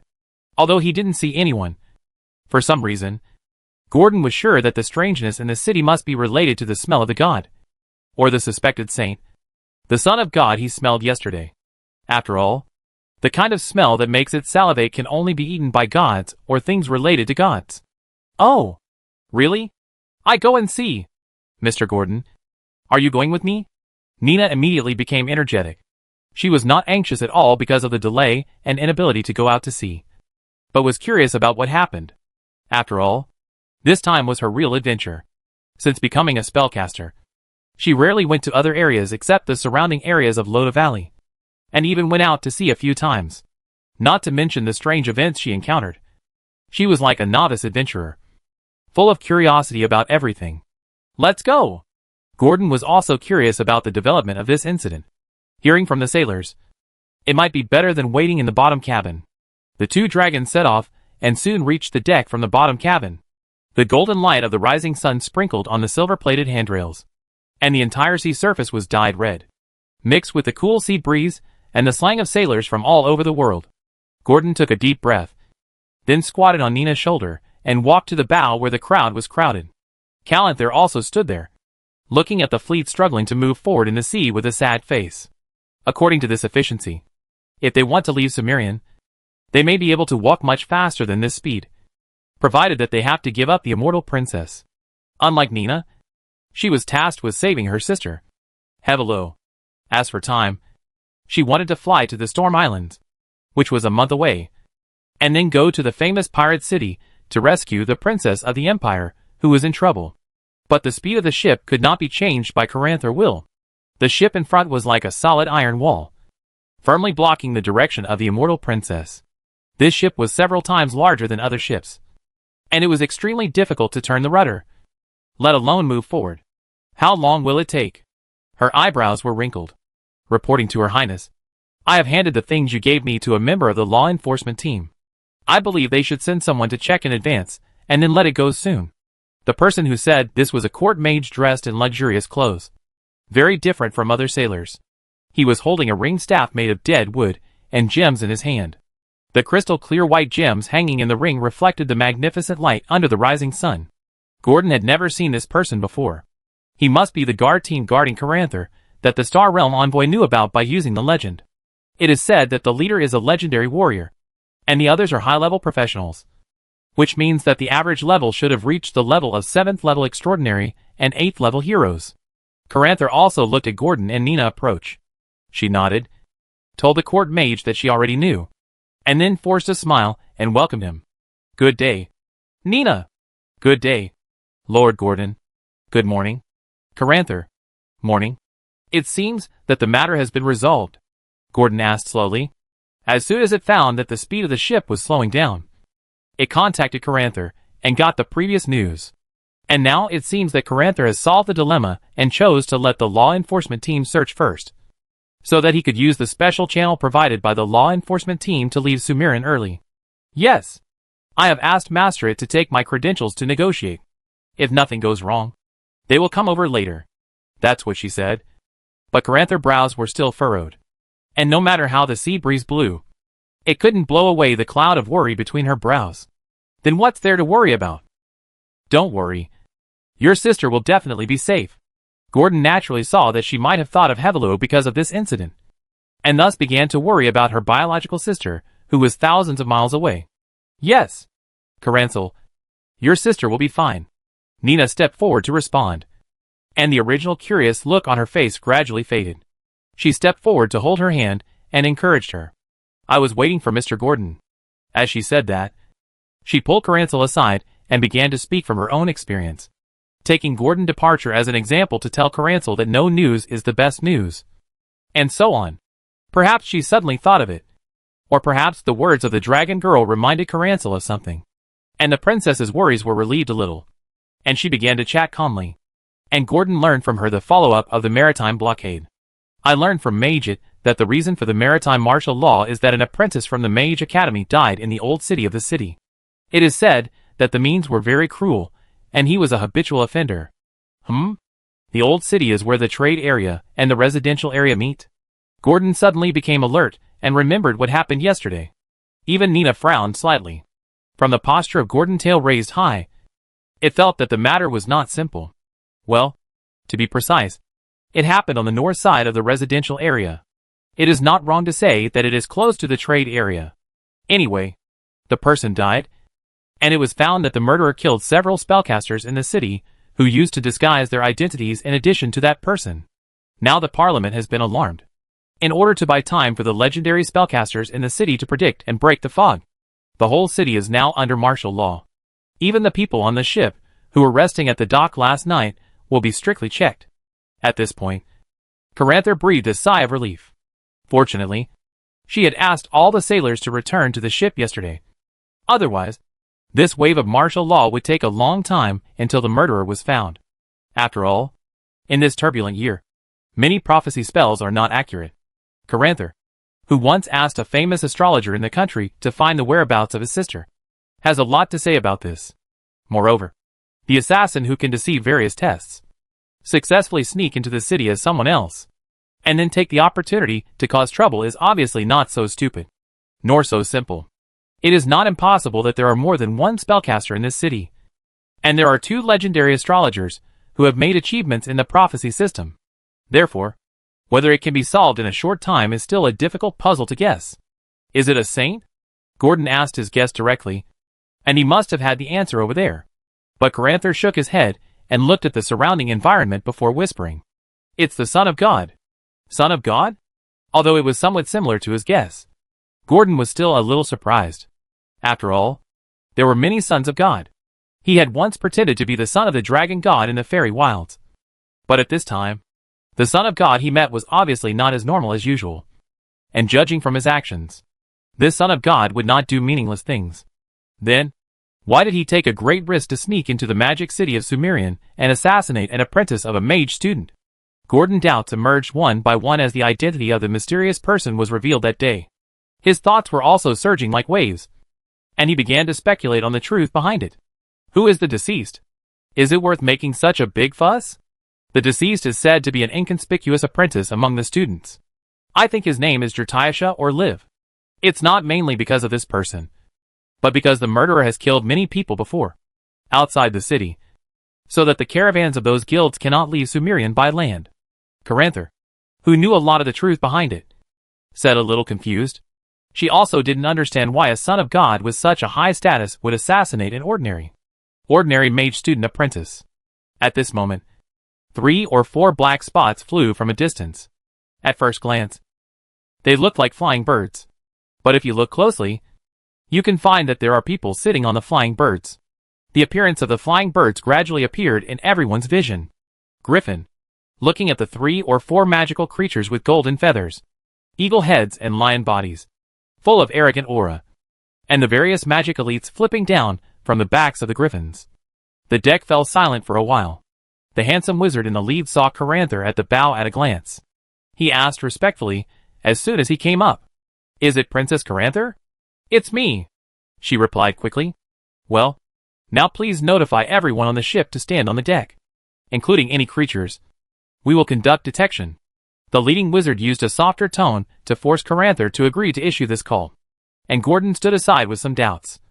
Not because of anything else, but because it seemed to smell the same smell as yesterday in this group of people. Although the smell was very faint, but still existed. I just don't know if it was brought by one of them, or if it was contaminated by contact before. Gordon, whose exploration of ability only stopped here, could not come up with more evidence for a while. After all, every time it encountered a creature with divinity, it was a battle. So where would it have time to invite it to try its own functions? However, this way, things seemed to become interesting. Chapter 433 Gifted Dragon Alduin. From the information available so far, Gordon can infer the group of law enforcers in front of him had contact with the Son of God before. Otherwise, how could they have this faint fragrance on their bodies?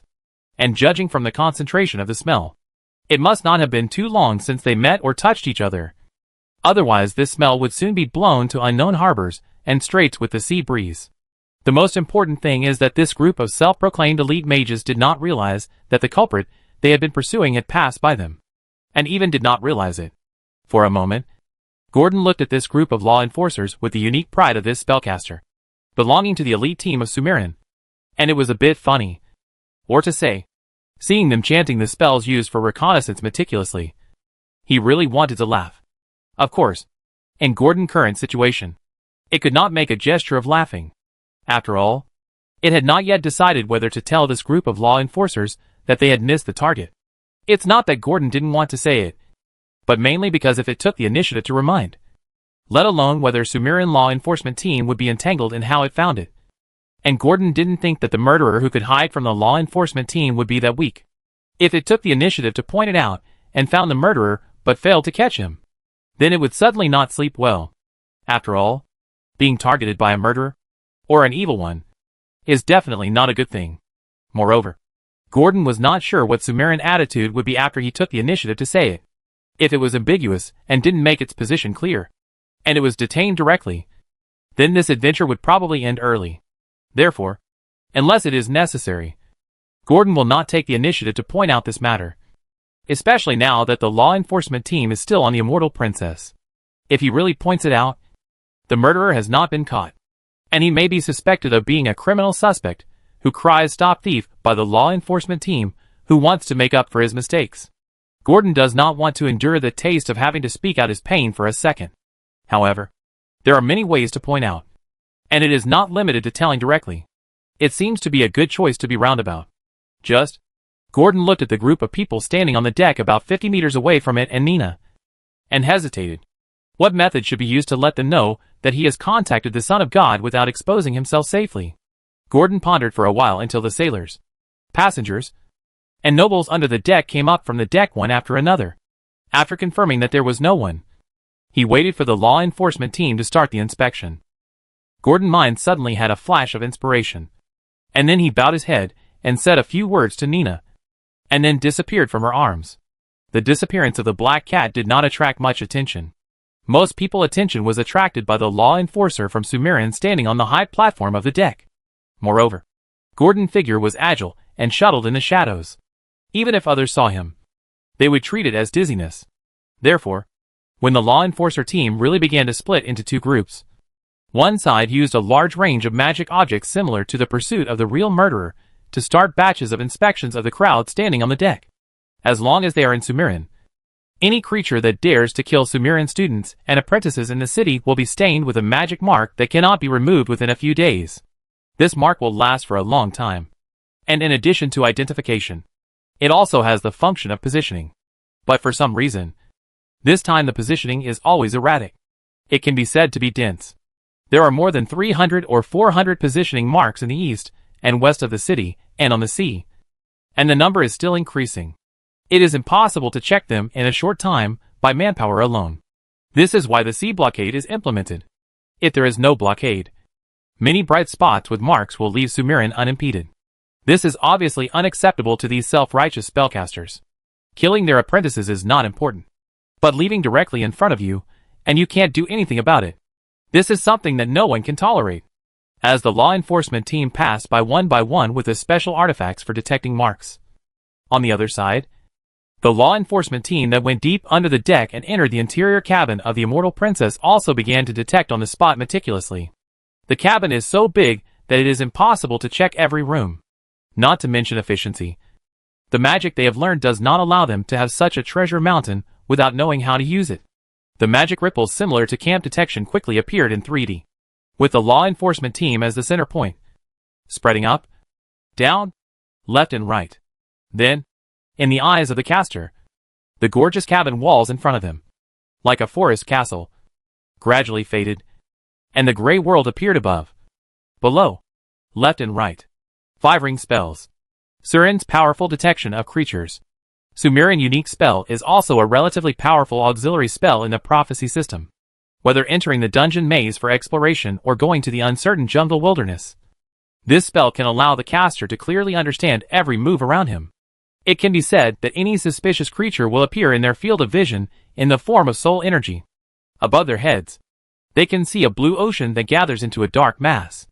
Every small piece of the ocean is the soul of a sailor or a noble, whether strong or weak. The most powerful one among them was naturally the legendary swordsman Leo, who did not leave the ship. His blue turned red. However, what surprised them a little was that the little girl who followed the legendary swordsman on the deck just now, whose blood was still vigorous, and even the legendary wizard of Sumerian had to show courtesy. Her soul was actually, thinking of it, the soul that was 3 times more vigorous than the legendary swordsman suddenly surged, and a silent majestic demeanor began to surge towards the law enforcement team. Everyone felt the biting cold that seemed to freeze their souls. Although it was only for a moment, it was enough to make them fall into a long-lost fear. Damn! What kind of power is this? Should I notify Lord Francet? For a moment, the majesty of this soul made this group of spellcasters, who were originally as proud as eagles, suddenly become chicks that had just been born in a chicken coop on the ground. They gathered together and shivered, and frantically sought help in their minds. However, they still felt that the power did not make things too difficult for them, but stopped at the right time. As if the coldness just now was just a punishment for their probing gaze. The atmosphere froze for a moment, and no one dared to make a move, for fear of attracting the attention of the powerful soul above their heads. How about just forget it? I don't think there's anything to search for. Someone made a suggestion. His voice was very soft, as if he was afraid of attracting attention when he said it.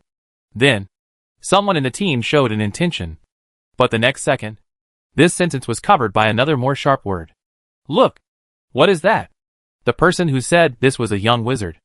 Originally, he could be regarded as the leader of a faction in the academy if he joined the law enforcement team at his age.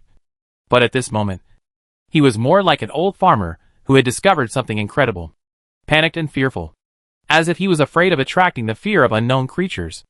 Everyone followed the wizard guidance and found that the bottom cabin, which was originally in the dark space, gradually turned gray and white, and the souls surging inside were red, which they had never seen before.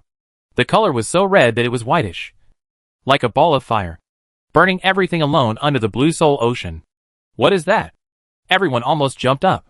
They didn't solve the previous one, and now there is another one. What kind of monsters are hidden on this ship? Just taking the previous one. Emergencies came again and again, and their hearts were almost stopped by fear. However, before they panicked and wanted to escape from this place, a soft consciousness gently surrounded their hearts. And suddenly, everyone's consciousness was subconsciously pulled into a vast and magnificent space. This is an extremely sacred temple. Gold, silver, and jewels are scattered everywhere, as if all the wealth of the continent is collected in this temple of tens of thousands of square meters. The magic wands, shields, and armors that shimmer with strange luster are piled up in the cracks between the golden mountain and the silver stream. Who dares to disturb my rest? In an instant, a magnificent voice that seemed to come from the void and chaos came from the dome of the temple. The members of the law enforcement team looked at each other. They had no idea about the current situation. They just received an order to come for a routine inspection, so that they could be released early and leave Sumerian, which was considered as a VIP channel. But what they never expected was that it was just an ordinary routine inspection. But in the end, it actually caused these two abnormal phenomena that they had no idea how to deal with. If the law enforcement team had not been trained to resist the pressure of high-level professionals and even legendary creatures before taking up their posts, perhaps the sound just now would have made them lie down and tremble. After all, the level of soul determines everything. In the ocean of consciousness, and the power of faith of thousands of believers is gathered. The soul of Gotan is now far beyond the legend and has reached a higher level. Otherwise, it would not be able to withstand the prayers and thoughts from so many believers. You must know that if the soul level is not enough, it may not take a second to receive this level of information flow. Just touch it, and it will fall into a computer-like downtime state. Or even the soul can't bear it and explode directly. Who is it? We are the law enforcement team of Sumerian. Please forgive us if we offend you. Someone stood up and began to face the voice coming from all over the hall. Law enforcement team? Sumerian? Where is this place? The magnificent and sacred voice seemed to be lost in thought and doubt. But before the law enforcers could tell him about the greatness of Sumerian, the voice sounded again. But this time, there was no doubt and confusion, but a tone full of confidence and teasing. AI world. This is actually the AI world. It seems that they succeeded.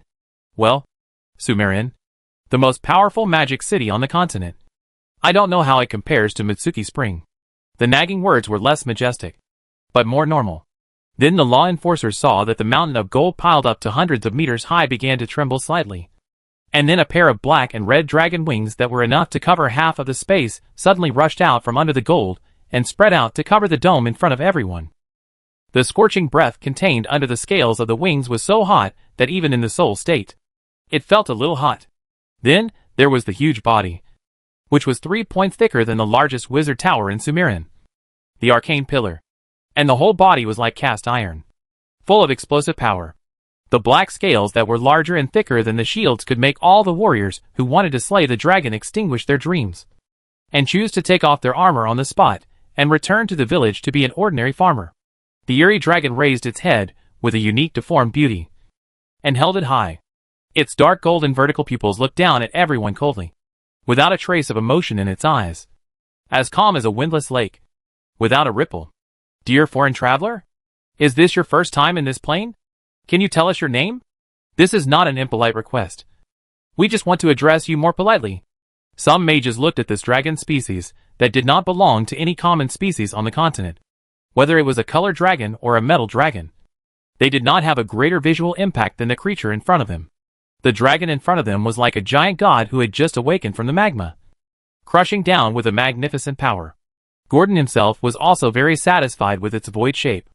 It felt so good to shape people, especially when projected into their minds in the form of consciousness. Looking at the group of law enforcers who were already dazed in front of him, Gordon already understood that their minds had been shocked by it. Then, according to the previous management, it only needed to get straight to the point, and it might have a good effect. So, the hundreds of meters high dragon roared like thunder and told them its origin in another way. Oh! The king under the lava, the master of black fire, the savior in despair, the blade that breaks the predicament, the flame that brings hope, the oasis in the desert. These are the names they gave me. I have long forgotten my real name. You can also call me that, but I prefer the name of the Dragon of Grace. Alduin. I can give them everything they want. Gordon squinted his eyes and said, and then waited for the caster below to respond. In less than a moment, the law enforcement team, which was just shocked by the dragon, made a slight commotion, as if they were discussing how to deal with this sudden foreign traveler. They hesitated a little, but someone still plucked up the courage, lowered his head, and stepped over a fist-sized gem, stepped on the scattered gold pile, and said in a deep voice, Great Dragon of Grace, is it true as you said that we can get everything we want? News. Is it also possible? Chapter 434 The Truth? Can I get news? The voice was not loud, but it was enough to show a little urgency on his face. In theory, the gods in the turbulent years had lost the power bestowed by the God of Gods, Io. But now the dragon in front of them could come across the boundary and pull their consciousness into the illusory kingdom of God. It was obviously not affected by the catastrophe. This is why the mages of the law enforcement team wanted to try it. The omniscience of the power of God is much faster than prophecy. Moreover, it is difficult to chop down the dragon in front of them, or the dragon god, who has just arrived in this world. Both the believers and the Foundation are still weak, if Sumerian can. Thinking of this, the team members no longer thought about it. They didn't need to worry about the things that happened later, as long as they could leave here alive today. What they saw, heard and said today would become illusory images, played on the table in the Parliament Hall, so that the ruling class of Sumerian, the group of people in the Mage Council, could deduce and think. After all, whether Sumerian and the Dragon God will be neutral or friendly in the future is not something they can worry about. Now they just want to take this opportunity to see if they can pull some dragon scales from the Dragon God to solve the current urgent problem. The murderer who killed the apprentice of the Mage Academy is still wandering outside. If they still want to go further and squeeze into the parliamentary class in the future, whether they can catch the real murderer this time will be a very important bargaining chip. And if the Dragon of Grace in front of them can really do what it says, then it is definitely a good deal. What's more, they can't resist now. If it really becomes hostile, then nothing they do will help. Therefore, since they couldn't resist, they might as well lie down and enjoy it. Maybe there would be a pleasant surprise. Then, they heard a pleasant surprise. What do you want to ask? Mortal. The dome of the palace once again heard the mysterious and empty voice of his power. The mage who asked the question said without hesitation, I want to ask about a person's whereabouts, or his exact location. It would be best if there is an image. Well, to be precise, he is a son of God. The mage of the law enforcement team added that there is also the current known information about the murderer. Is it okay? Your Majesty. The mage looked at the giant dragon god with an urgent and eager look. Of course. But is that really all? A trace of satisfaction quietly passed through the dragon dark golden vertical pupils. Everything was so smooth. But it was also expected. As long as Gordon successfully convinced them, or made them believe that the dragon in front of them was a god from the outer plane, the plan would basically not go wrong. Unless they don't want to find the murderer at all, and have other plans behind the scenes. And if that's the case, Gordon doesn't care whether to inform the group of Sumerian spellcasters about his discovery just now. It has done what it should do. And the rest is to have a clear conscience. Yes, that's all. Please ask the Dragon of Grace to solve our confusion. They were pious and respectful, and the arrogance of the wizard disappeared at this moment.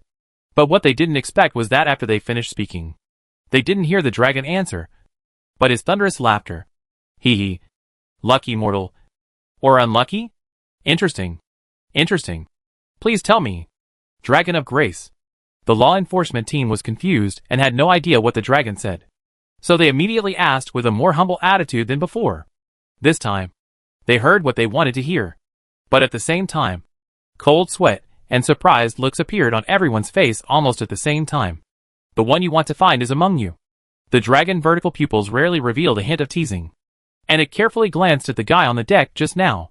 It traced the source and found that he was filled with a drooling smell. It was the youngest mage in the team, who had just joined the law enforcement team. What? How is this possible? Don't look at me. I don't know anything. But aren't you responsible for all the tests, arrays, and artifacts? Hans! For a moment, the law enforcement team was in a mess because of Gordon's words. Until someone sighed faintly. But I haven't finished yet. These mages calmed down. But the atmosphere in the air was still a little tense. But they were all listening carefully to Gordon's next words. But it is also possible that I have touched it recently and been contaminated by his breath. Otherwise, based on your tests alone, I would not have awakened from the bottom cabin. It was this divine power with chaotic transformation. Gordon's explanation also paved the way for why it awakened and dragged the members of the law enforcement team into the consciousness space. Everything was so reasonable and convincing that it was almost impossible to find any loopholes in a short time. Unless someone had seen through its true identity and knew that it was originally in this plane. Otherwise, if you really want to investigate the details of Gordon, you have to go to the lost plane that has long disappeared in the star map. The Apal world where the gods left. To investigate. Otherwise, it is difficult to determine the true nature of Gordon based on speculation alone. This is why Gordon took great pains to let himself preach in Apal, set up a temple, and then guide him into the main material plane. Touch. For a while, this reason encountered almost no resistance and was fully accepted by the caster team. It was not that they believed in Gordon, but that they could only believe in Gordon now. If they did not believe, would they really suspect that their teammates might be the son of God who killed the apprentice? Then will the next test be done? Therefore, whether it is to stabilize the son of God who may be hidden in the team or to find out the location of the real son of God, what they need most now is to stabilize the mentality of the team and not lose their footing. All the right and wrong can be left to the higher-ups to judge. Therefore, everyone's thoughts returned to the scene before they came to the immortal princess, replaying all the suspicious people one by one. But the caster is arrogant and rarely allows people to touch him. Even if he meets the Son of God, it is difficult to leave his sin on him. But if you really want to talk about touching him, there is one person.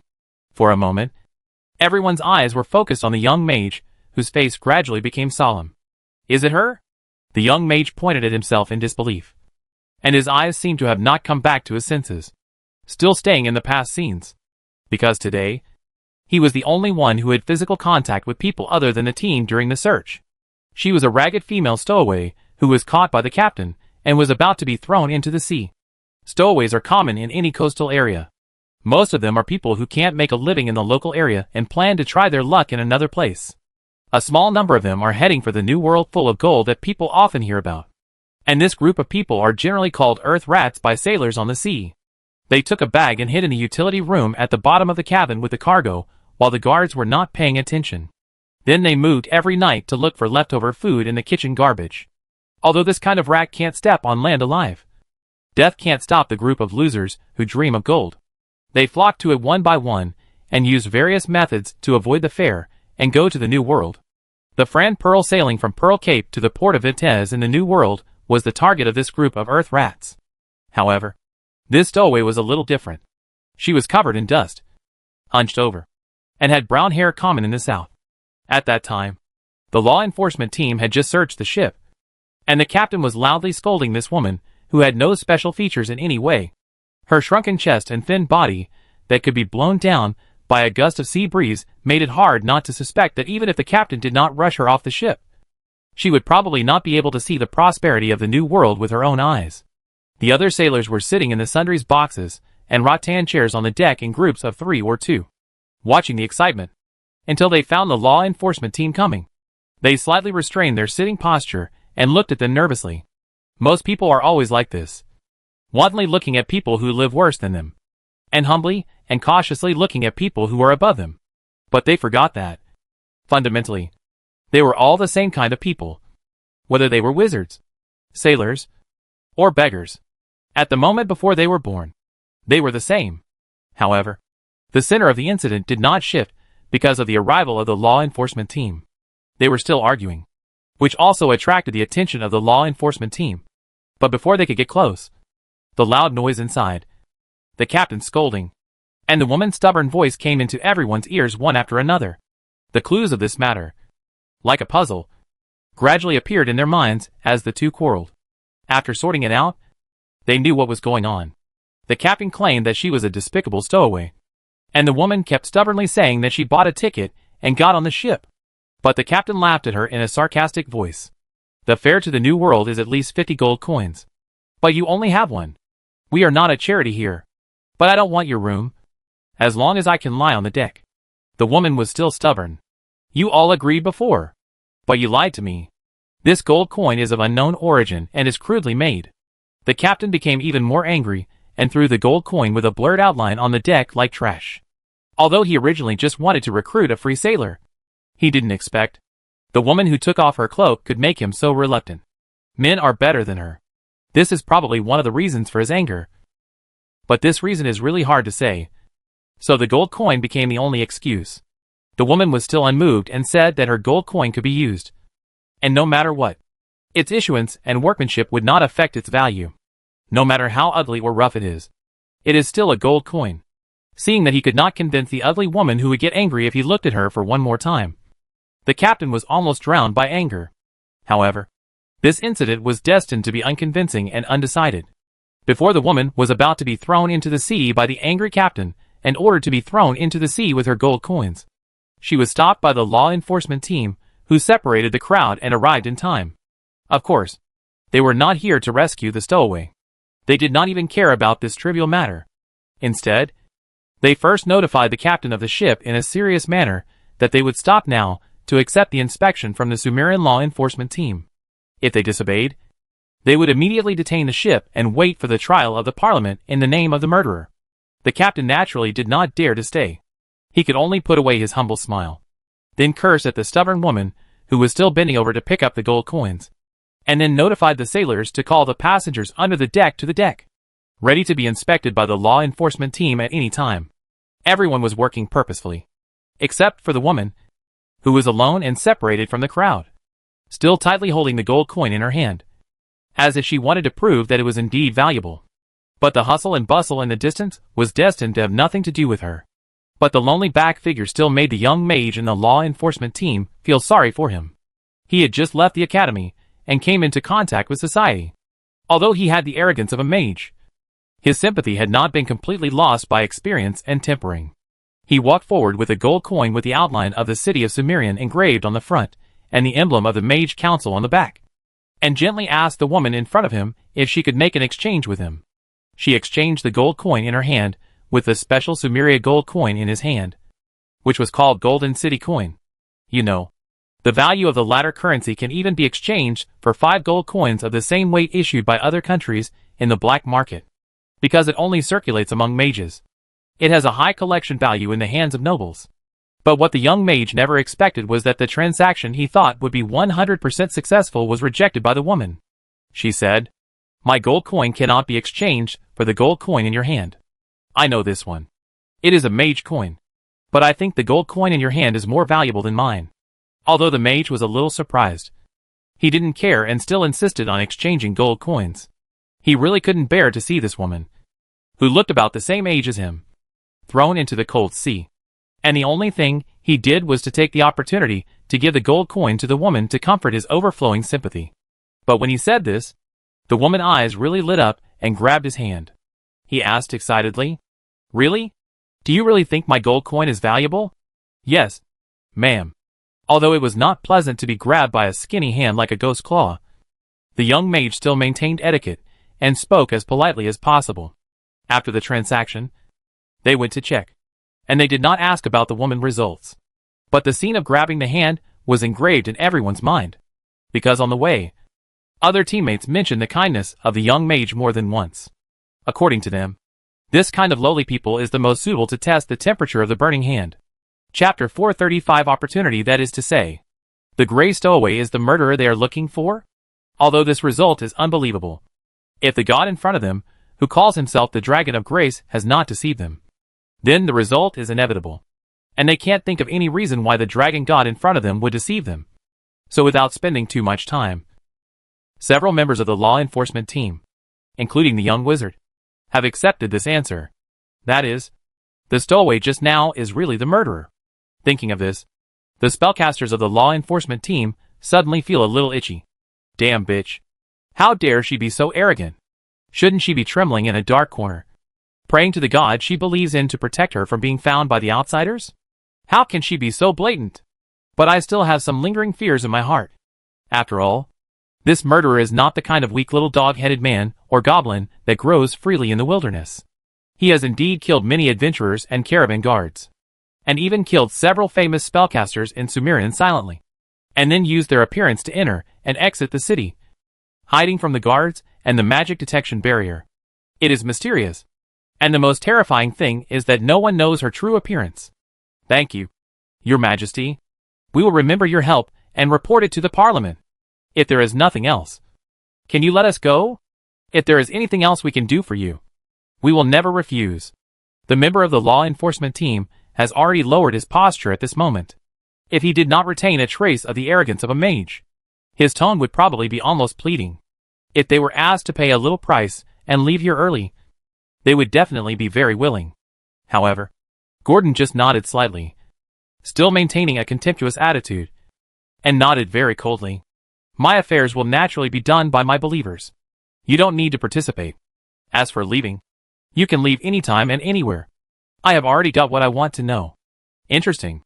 Everyone only remembered the faint sigh of the god named the Dragon of Grace. Their eyes blurred, and their vision and five senses returned again. The damp and cool sea breeze carried the noisy sounds on the deck into the corridor of the cabin. The gorgeous decorations, and the decoration style with the colors of the AM Empire also appeared in their vision again. The law enforcement team looked at each other. Everything just now was like a dream. But the memory could not be forgotten. The grand divine sound just now was like thunder, and the aftertaste was still roaring in their eardrums, especially the rampant roar that showed the true nature of the dragon. And they felt a burst of pain in their eardrums when they recalled it. Moreover, all the gold and silver ornaments and rare objects they wore had disappeared, leaving nothing behind. Perhaps this was the price of the gift? This thought flashed through everyone's mind. But it was soon overwhelmed by the more important things that followed. How could a small economic loss be more important than the current matter? If they could catch the murderer first, they would gain 10 times more than what they lost. After all, knowledge is priceless. Thinking of the reward after success, several people's hearts were filled with excitement. So, without much packing and inspection, they walked towards the deck, ready to return to the team and report the stowaway and what happened here truthfully. With just a small team like them, they were not sure they could catch the murderer who could disguise and escape in the net. After all, she is also a child of God. Give the enemy a certain amount of respect. This is the mage code that the teachers have emphasized countless times when every spellcaster was an apprentice. What are you doing? Let's go. No need to search. Go back to the dom now. I tell you on the way. Just after coming out from the deck, the law enforcement team was faced with not only the golden light, but also the doubts and confusion of their teammates. It's only been a few minutes since they went down, and the inspection is done? But the resolute and unyielding look of their teammates made them temporarily stop the work of checking the sailors, but rushed forward. The two groups gathered together and whispered in the unique way of chatting of mages. Soon, the law enforcement team members, who were searching on the deck with confusion and doubt on their faces, gradually became clear, and at the same time secretly glanced at the legendary swordsman they had just noticed. But they were not admiring this swordsman, who was in his 70s, but still had a body similar to that of a barbarian. But the girl behind him, is her soul really that terrifying? His. But what happened below surprised them even more. God of Mages Azus. They actually met a god who claimed to be from another world below. Not only did they communicate, but they also revealed the traces of the murderer they were looking for. It can't be a liar. Maybe it's the murderer pretending to be? Some people felt something was wrong when they heard it, and they couldn't help but question it. But the law enforcer, who had really experienced the incident just now, could only smile bitterly, and shook his head. If you were the ones who went down to check, and we were searching above, I'm afraid I would have the same doubts as you when you said this. After all, there are many kinds of deceptive illusions, and you can be fooled if you are not careful. But, the caster who said this gradually became serious and said solemnly, but, in the experience just now, no matter how realistic the illusion is, no matter how deceptive it is, it cannot reproduce the lingering charm of the mighty divine power just now. The sacred and pure breath is irreplaceable, at least in our consciousness. This cannot be faked. His words were particularly sure, and he raised his finger and pointed at his head, as if he was particularly confident in his intelligence immunity as a wizard. After all, if there really was an illusionist who could deceive them, then this illusionist would undoubtedly have touched the realm above the legend. So why would he secretly kill an insignificant apprentice? If he directly entered the city, killed her, and then left leisurely, I am afraid that no wizard would be able to keep her. It can even be said that no one would notice the death. So why would he suffer this kind of sneaking and being chased? The situation would not have evolved to this point. This reason did convince many law enforcement officers, but they were still wary of the god who had actively sent them the message. But this was human nature, at least for the spellcasters who had received some gold and silver from the Dragon of Grace. They were still very sure of the authenticity of the message. At least, it was better to have a clue than to have no clue. Wasn't it? Do we really have to search one ship after another? The final result would probably be that during his tenure in the law enforcement team, the comments from above would probably be, idiot, or an idiot who can set off fireballs, a mediocre person, a disgrace to the wizard. These comments could not help them to move to the next step. In this way, the law enforcement team came and went quickly. When the magic carpet carried them away into the distant sky, Caranther, holding the brand new pass in her hand, was still a little overwhelmed. That's it? It was not a several-hour inspection as agreed, but she spent a lot of effort to take this back door. Unexpectedly, the effect was so good that they were allowed to leave without any inspection. Although Caranther was aware that something was wrong, she was eager to leave and did not want to question so much. In her opinion, everything in the city had nothing to do with her. She did not want to listen or care. The only thing she cared about now was when she could reach the Storm Islands and when she could see her sister, Hevalu, whom she missed so much. Since Hevalu went to Kalandu, the sisters had not seen each other for a long time.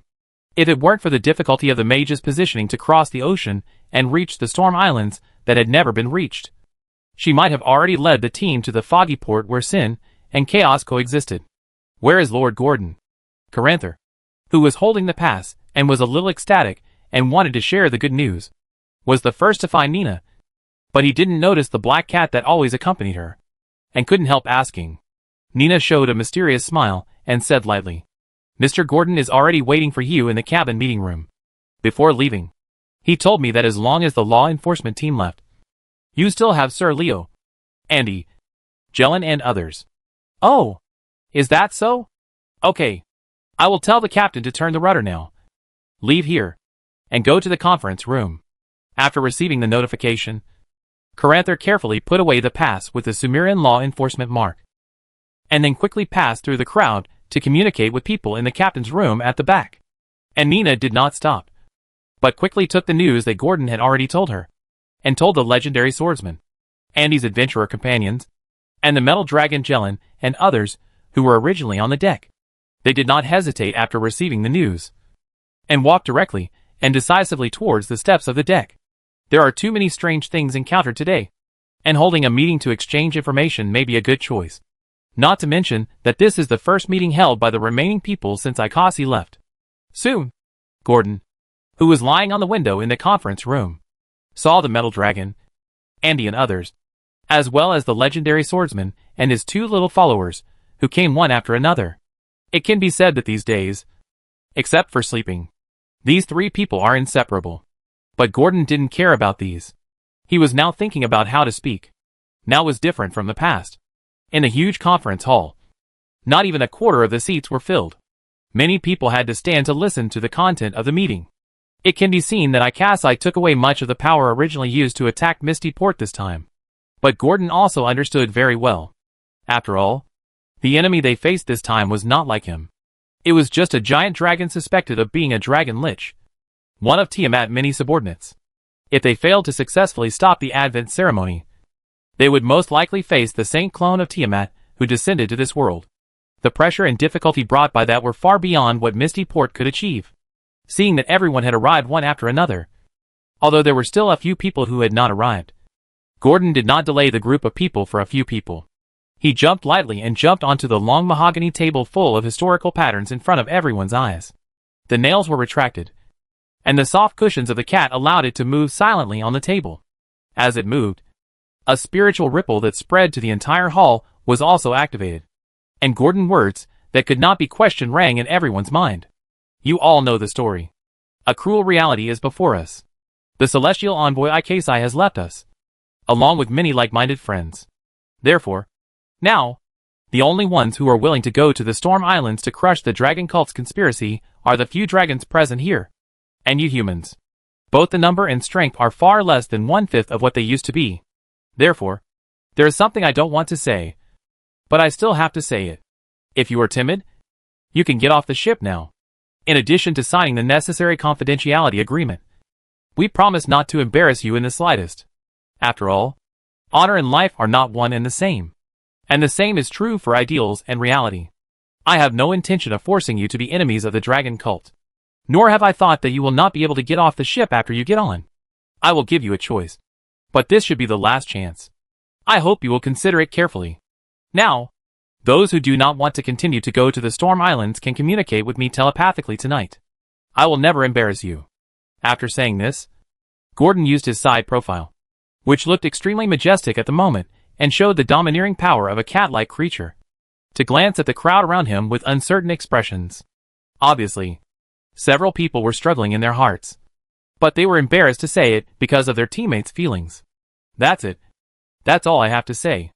If you have anything to add, you can stand on the first seat and give a speech at will. I won't stop you. What I said today will be valid until the sunrise tomorrow. I hope you will seize the time. After saying these last few words, Gordon jumped and trotted again, returned to Nina's shoulder, quietly wrapped around the girl's neck, and fell asleep directly. It seemed that it was not it that used the mind to speak loudly in everyone's mind just now. Although Nina was a little puzzled at this time, she still acted as a good audience quietly, without saying anything, but quietly watching the restless hearts in the conference room that were provoked by Gordon's words.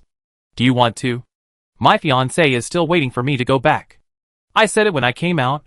Times are different now. Man, we have to look forward. Nina heard whispers from groups of people from time to time, which made her look at Gordon with worry.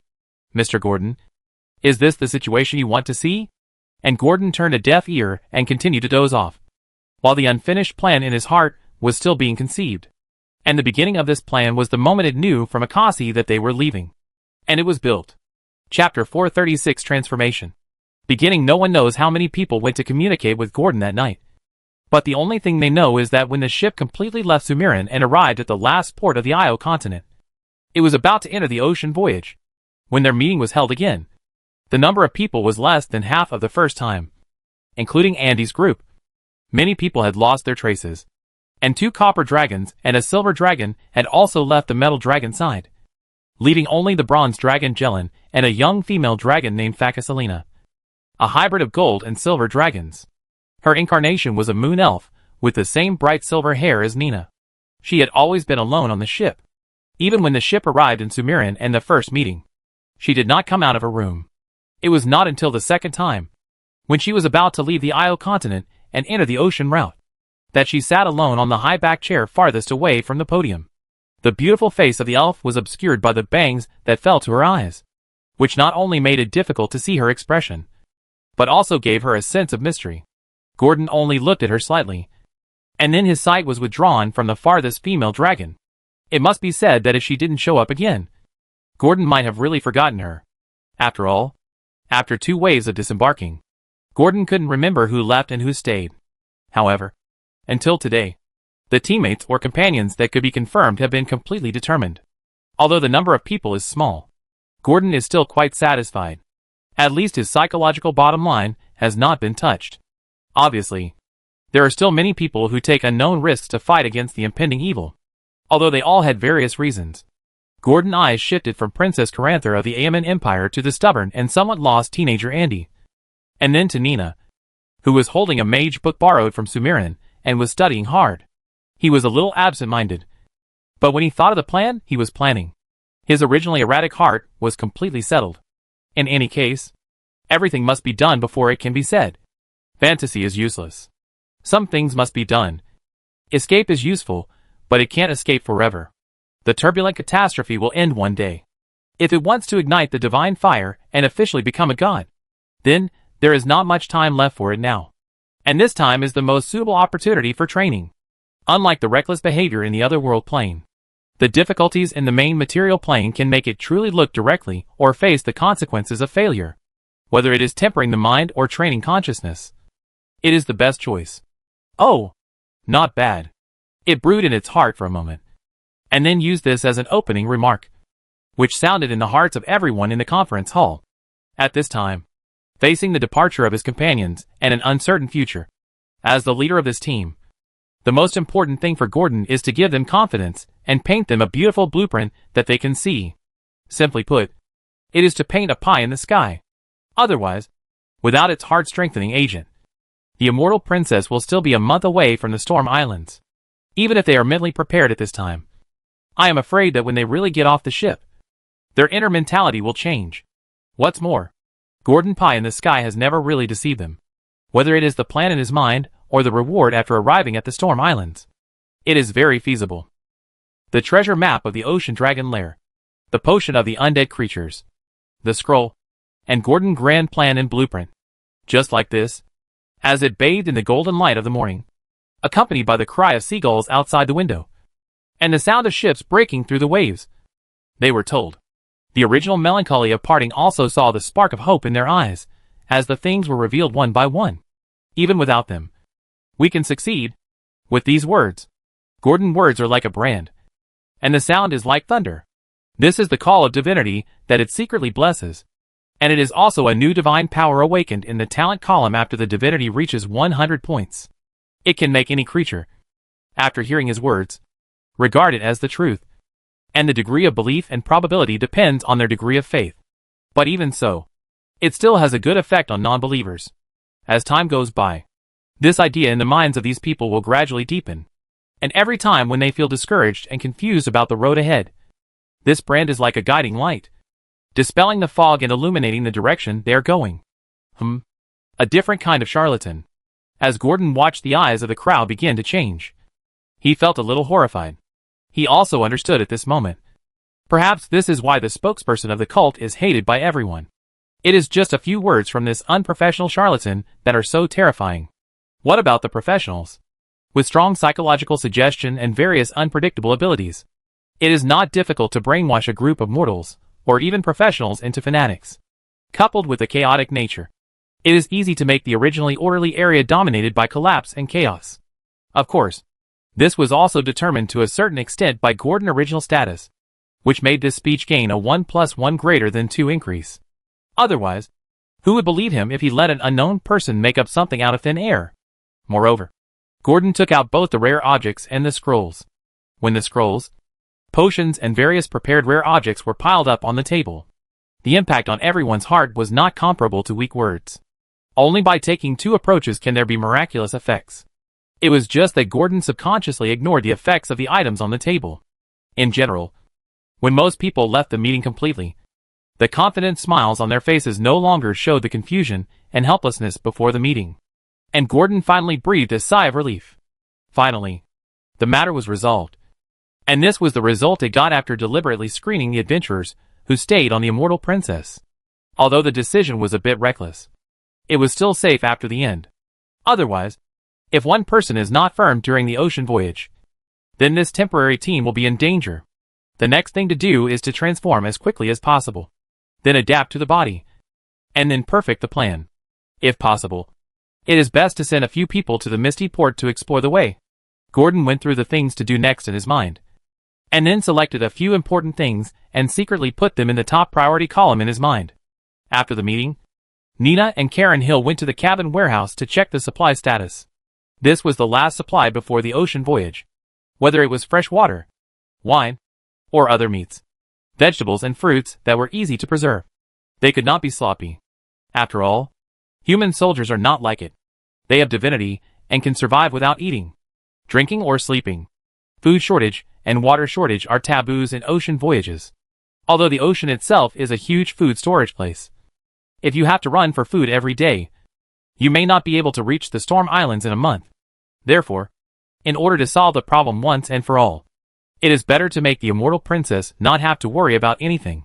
You just need to head towards the Storm Islands every day and shorten the distance between the two at the fastest speed. However, when Gordon was about to leave, Jellin and the gold and silver mixed blood female dragon stopped it, as if they wanted to talk to it, faced with the invitation of Jellin. An old friend, Gordon still agreed very readily.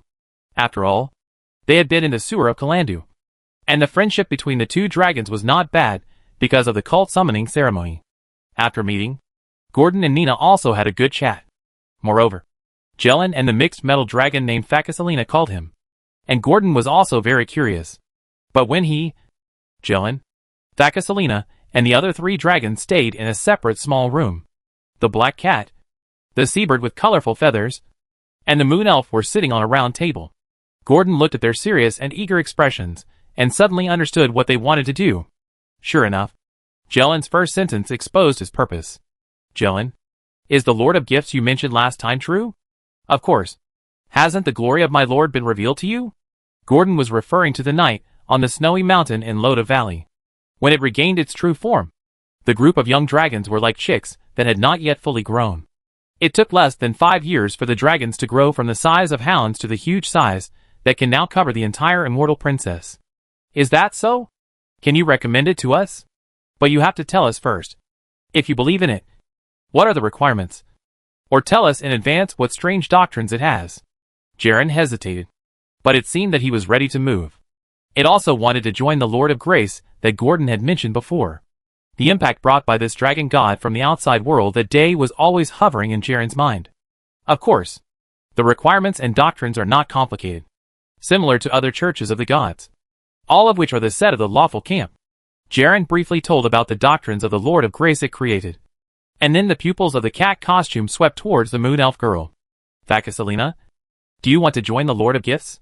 If Jellin is a witness, it is understandable that he wants to join Godon. But how can the metal dragons, who have always been proud of their unrestrained casting, think of believing in an unknown dragon god? After all, they are not even very enthusiastic about Bahamut, and most of them only respect him. Otherwise, Bahamut would not be so weak in divine power.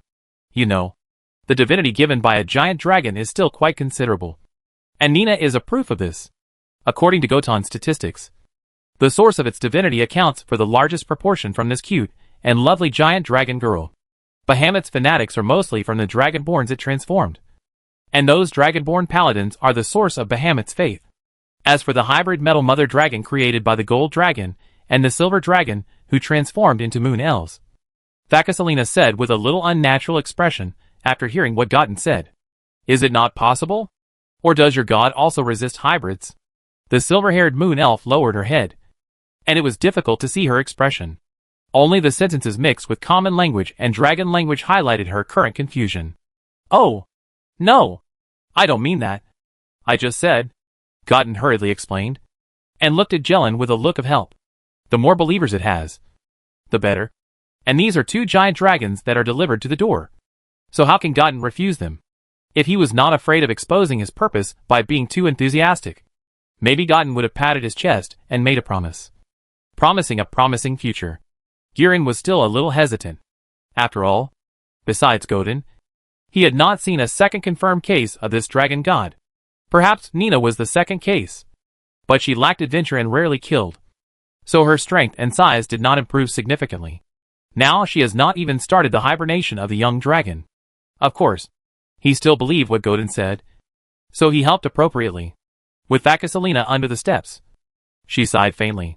I just have reasons to believe in it. Can I not ask? Godon. Her voice was very clear and especially gentle, like the clouds rolling up in the sky and the wind in the quiet summer afternoon. It made people feel refreshed after listening. Of course. But, Gordon didn't care what she believed in. He just asked casually. But this aroused his curiosity. But now is not the time to get to the bottom of it. So he didn't ask any more questions, and just let her have no worries. But it won't be me who will be responsible for it, but Nina. She will tell you about the relevant matters. She knows more about this than I do. Gordon handed the matter over to Nina at the request of Jelen and Fakasalina. Otherwise, it would feel weird to preach face to face. Gordon and the two dragons had no objection. Maybe they would be more relaxed about Nina preaching.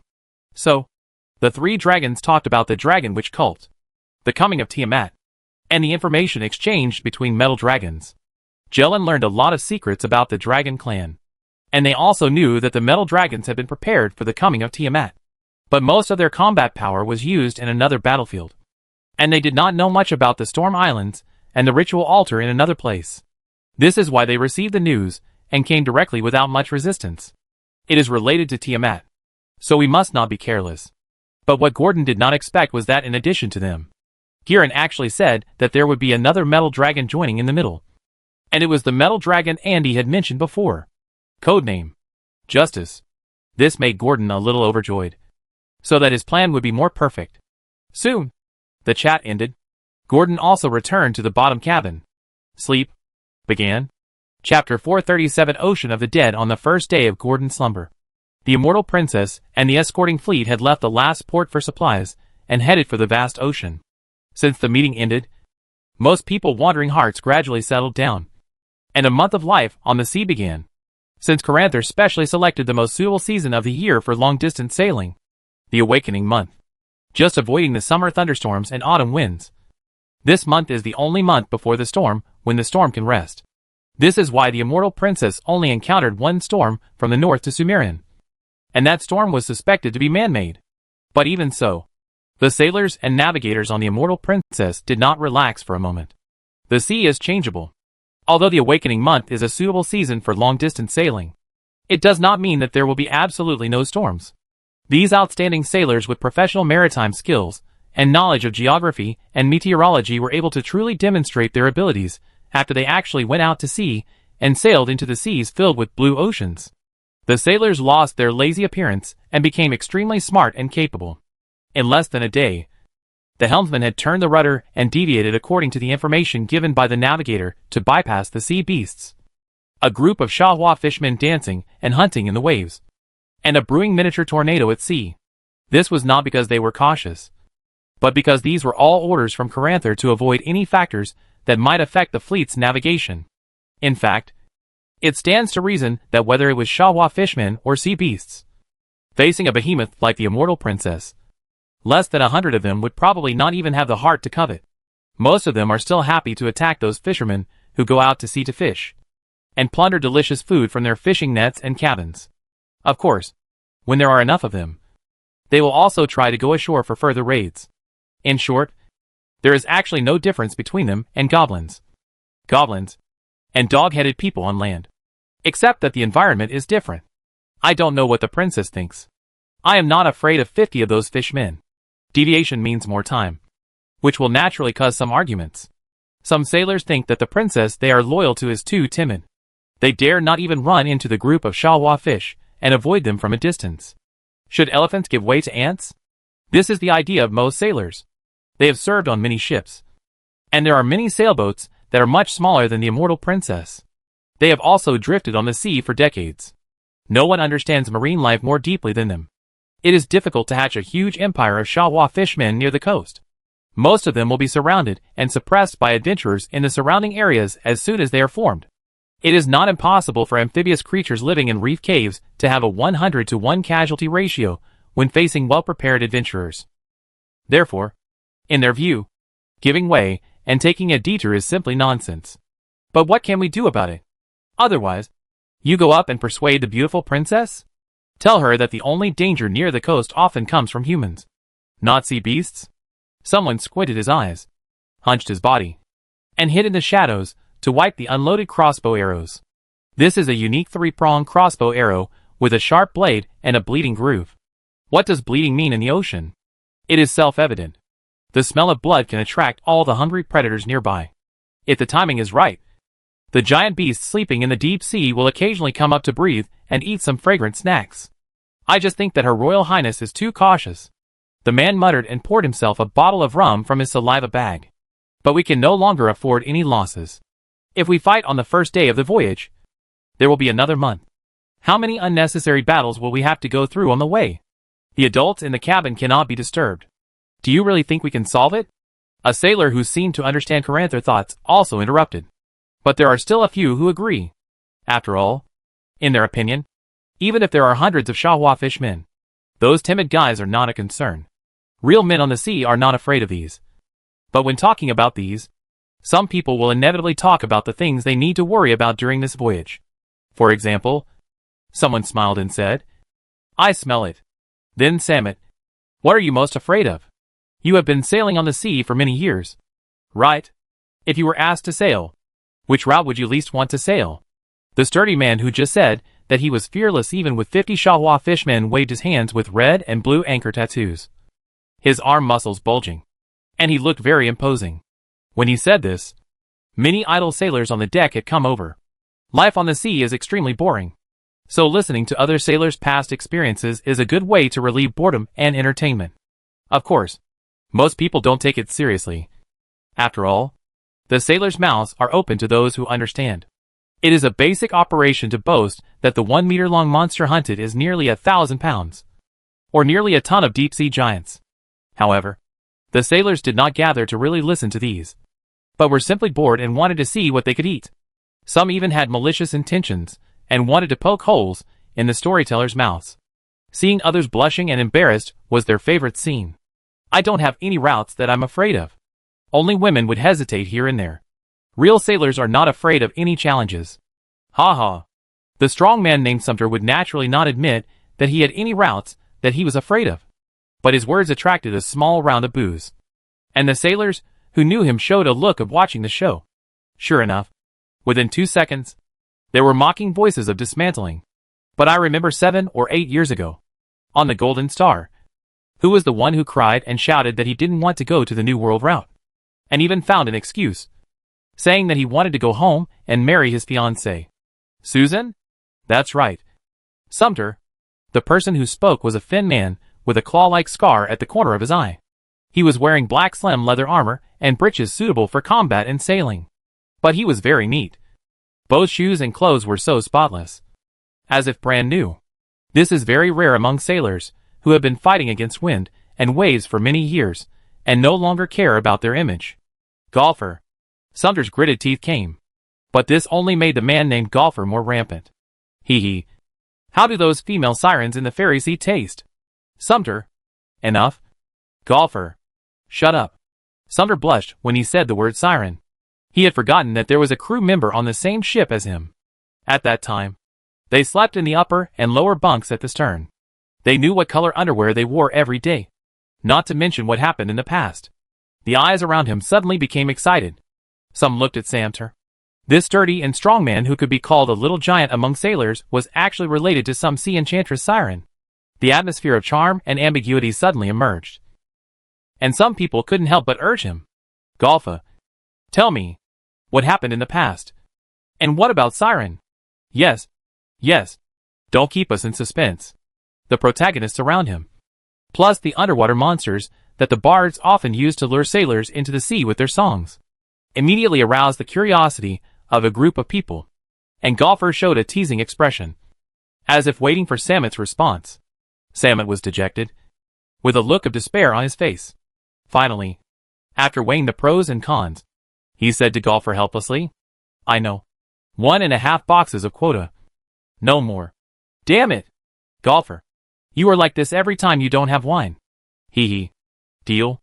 Golfer looked cunning, and then said to others sadly, Sorry, I forgot the rest. I will tell you the first time I remember it one day. There was another round of booze. But Golfa, who had received the hush money, naturally didn't care about it, and left the scene humming a little tune with satisfaction. And Samet, who was originally aggressive, was too embarrassed to stay here. So he returned to his room in dejection and fell asleep. Only this temporary gathering of sailors was left. And the noise was still there. And the heat did not decline at all because of the departure of the two parties. because some people have begun to popularize what they have encountered at sea. For example, on the route to the Sea of the Moon to the East Continent, when passing through a certain unknown island, you can see that there are huge webs between the trees of the entire island that are difficult to see with the naked eye. However, it can only be found when the angle of sunlight is right. If the sailors and ships, who are unaware of the situation, want to rashly go to the island to find water supplies, the result may be that the harbors become another new home for fish.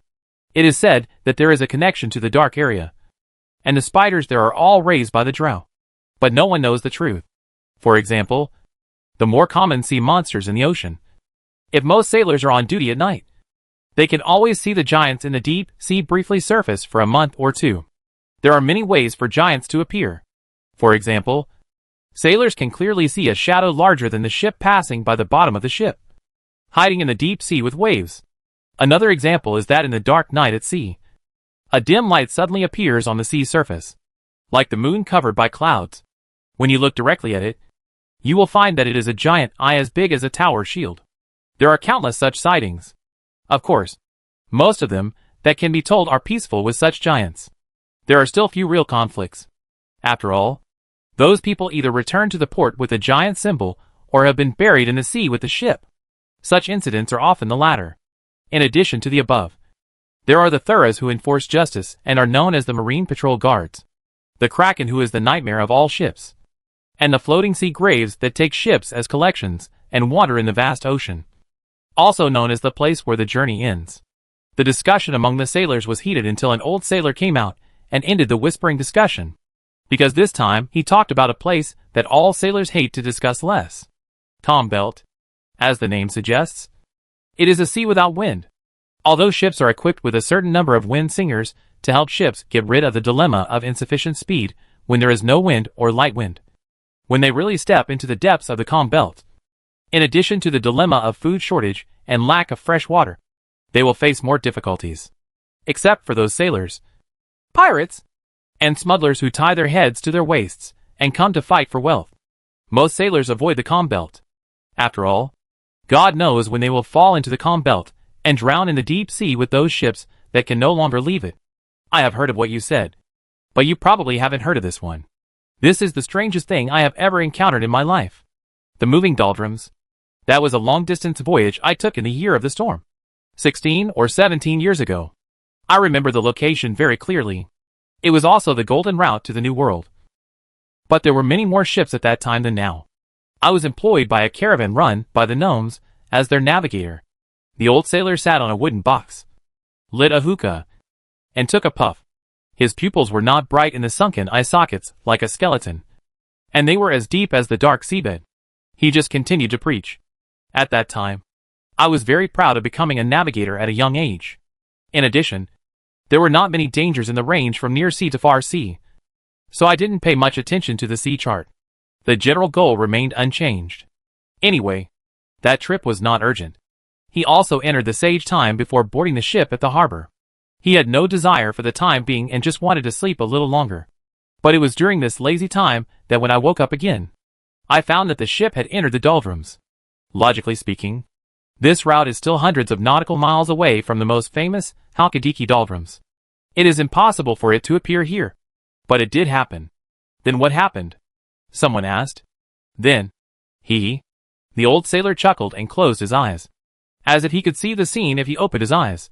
And the events that happened in the doldrums so far are still unforgettable. Everything was normal during the day. The windsinger sailed the ship north for more than 40 nautical miles and then stopped, waiting for the spell slot to recover. However, at night, faint green spots of light appeared on the sea. When they surfaced, we realized that these were aquatic ghouls, aquatic undead ogres, and even undead dragons floating from the bottom of the sea. There were several skeleton sirens coiled around the jagged skeleton, just like its original extra tail. That's the Sea of the Dead. We broke in. He sighed.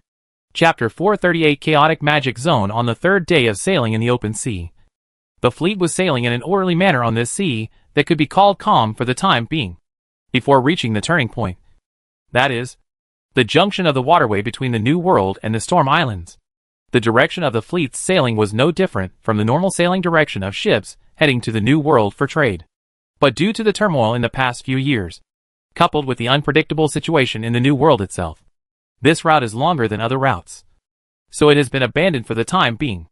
This also led to the fact that, except for the seabirds circling above the fleet and the occasional dolphins jumping out of the sea, the passengers and sailors on the ship could no longer see other creatures that could be called living things. Do you feel that the ship has slowed down? A sailor was driving the sail, skillfully pulling the rope as thick as his arm. Under the command of the navigator, he moved the sail to the position he wanted, then gently slid down the rope, exhaled, scratched his head and asked. As professional sailors, they can sense the speed of the ship from the keen wind speed when the ship is half a beat slower. So when he spoke, his companions also responded with doubt. That's right. I found out a few days ago that the speed of sailing would be much slower at night. And now it is also starting to slow down during the day. Originally, the Immortal Princess could run at 14 or even 15 knots at this wind speed. Moreover, Fufu used the breeze blessing in the wind singer today, which can reduce the weight of the ship and increase the speed. But everyone knows that the speed of the Immortal Princess will slow down at night. But since the speed is not fast at night, and the ship may even stop at night for rest, the speed at night is not that important to the sailors. Therefore, no one got to the bottom of it. After all, there were errors at night, and they were not sure whether the speed was related to the sails or the ship itself. But now it was different. When the speed affected the daytime, it was a big deal. Everyone knew that their princess wished that one day would be 2 days, and she wished that she could fly to the Storm Islands in 15 days. Instead of continuing to float in this boundless ocean, where even the outline of the islands could hardly be seen.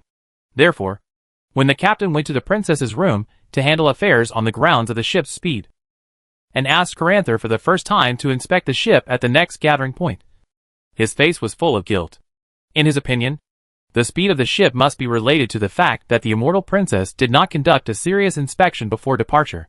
Neither the boatmen nor the sailors found the problem with the ship. This was his serious dereliction of duty, and it was also a shame in his career as a captain. And he also failed Caranther trust in him. However, what he didn't expect was that the princess, who always put speed first, rejected his proposal to repair the Immortal Princess at the next island temporary port, and asked him to sail at full speed according to the route, and not to worry too much about other things.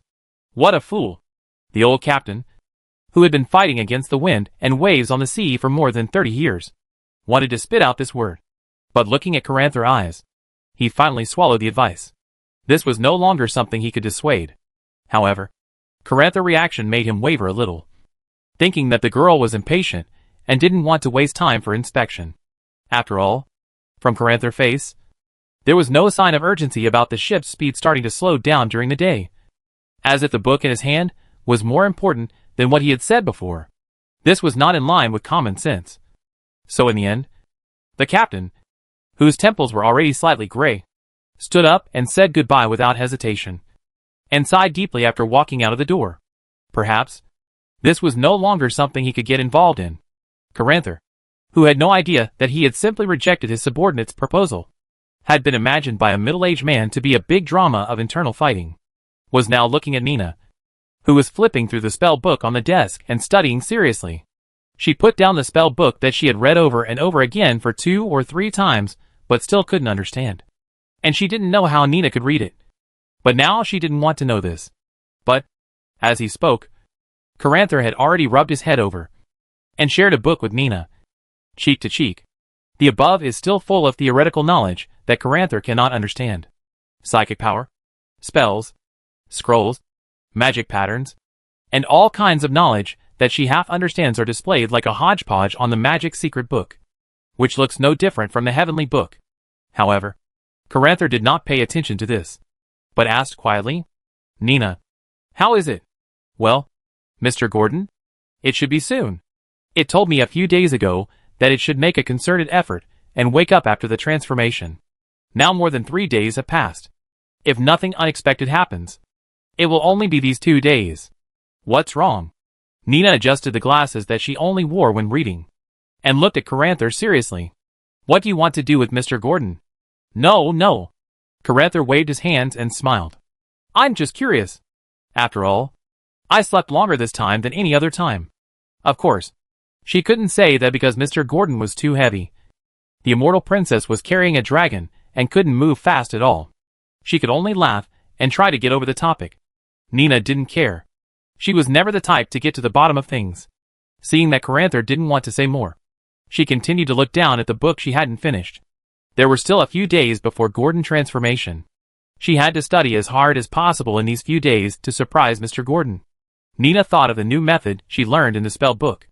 The corners of her mouth curved slightly, and her eyes narrowed, like a little fox about to steal a chicken. Very comfortable. However, on the morning of the fourth day, when the old sailor was telling about the strange place called the Moving Doldrums, also known as the Sea of the Dead, the sailors who had gotten up early in the morning to pull the sails and restore the ship's speed to normal discovered that the sea surface, which was originally still wavy, seemed to be heavily suppressed by an invisible big hand, so that the sea surface did not have a single ripple. If it were not for the past memories in their minds telling them that the location of the ship at this moment was indeed in the ocean more than 300 nautical miles away from Sumerian, someone might have thought this place was the most common lake in the mountains and forests, because only lakes can achieve a mirror-like surface without ripples when there is no wind. Seeing the ship motionless, the sailors who felt something was wrong subconsciously recalled the rumors about the calm belt a few days ago, and immediately got goosebumps and cold sweats. Calm belt? Captain! Your Highness! Someone even screamed to report to the higher authorities. Soon, the adventurers who received the message and went on the deck, as well as the metal dragon and the owner of the ship, Caranther, gathered together, leaned on the railing, and looked at the sea without a trace of wind, and fell into silence. The sailors had already begun to tell the people who didn't hear the old sailor story last time about the horror and weirdness of the Sea of the Dead. The sailors, who were originally dedicated to their jobs, were a little panicked and began to talk nonsense when they were in danger, adding another thick veil to the already weird and mysterious Sea of the Dead. However, this chaos was quickly stopped, and the guys who spread fear were locked up alone. Before the matter was figured out, the danger of these people was no less than that of a kraken in the deep sea. The self-confidence and morale that Gordon had worked so hard to build could not be shattered by a small Sea of the Dead, or the calm belt.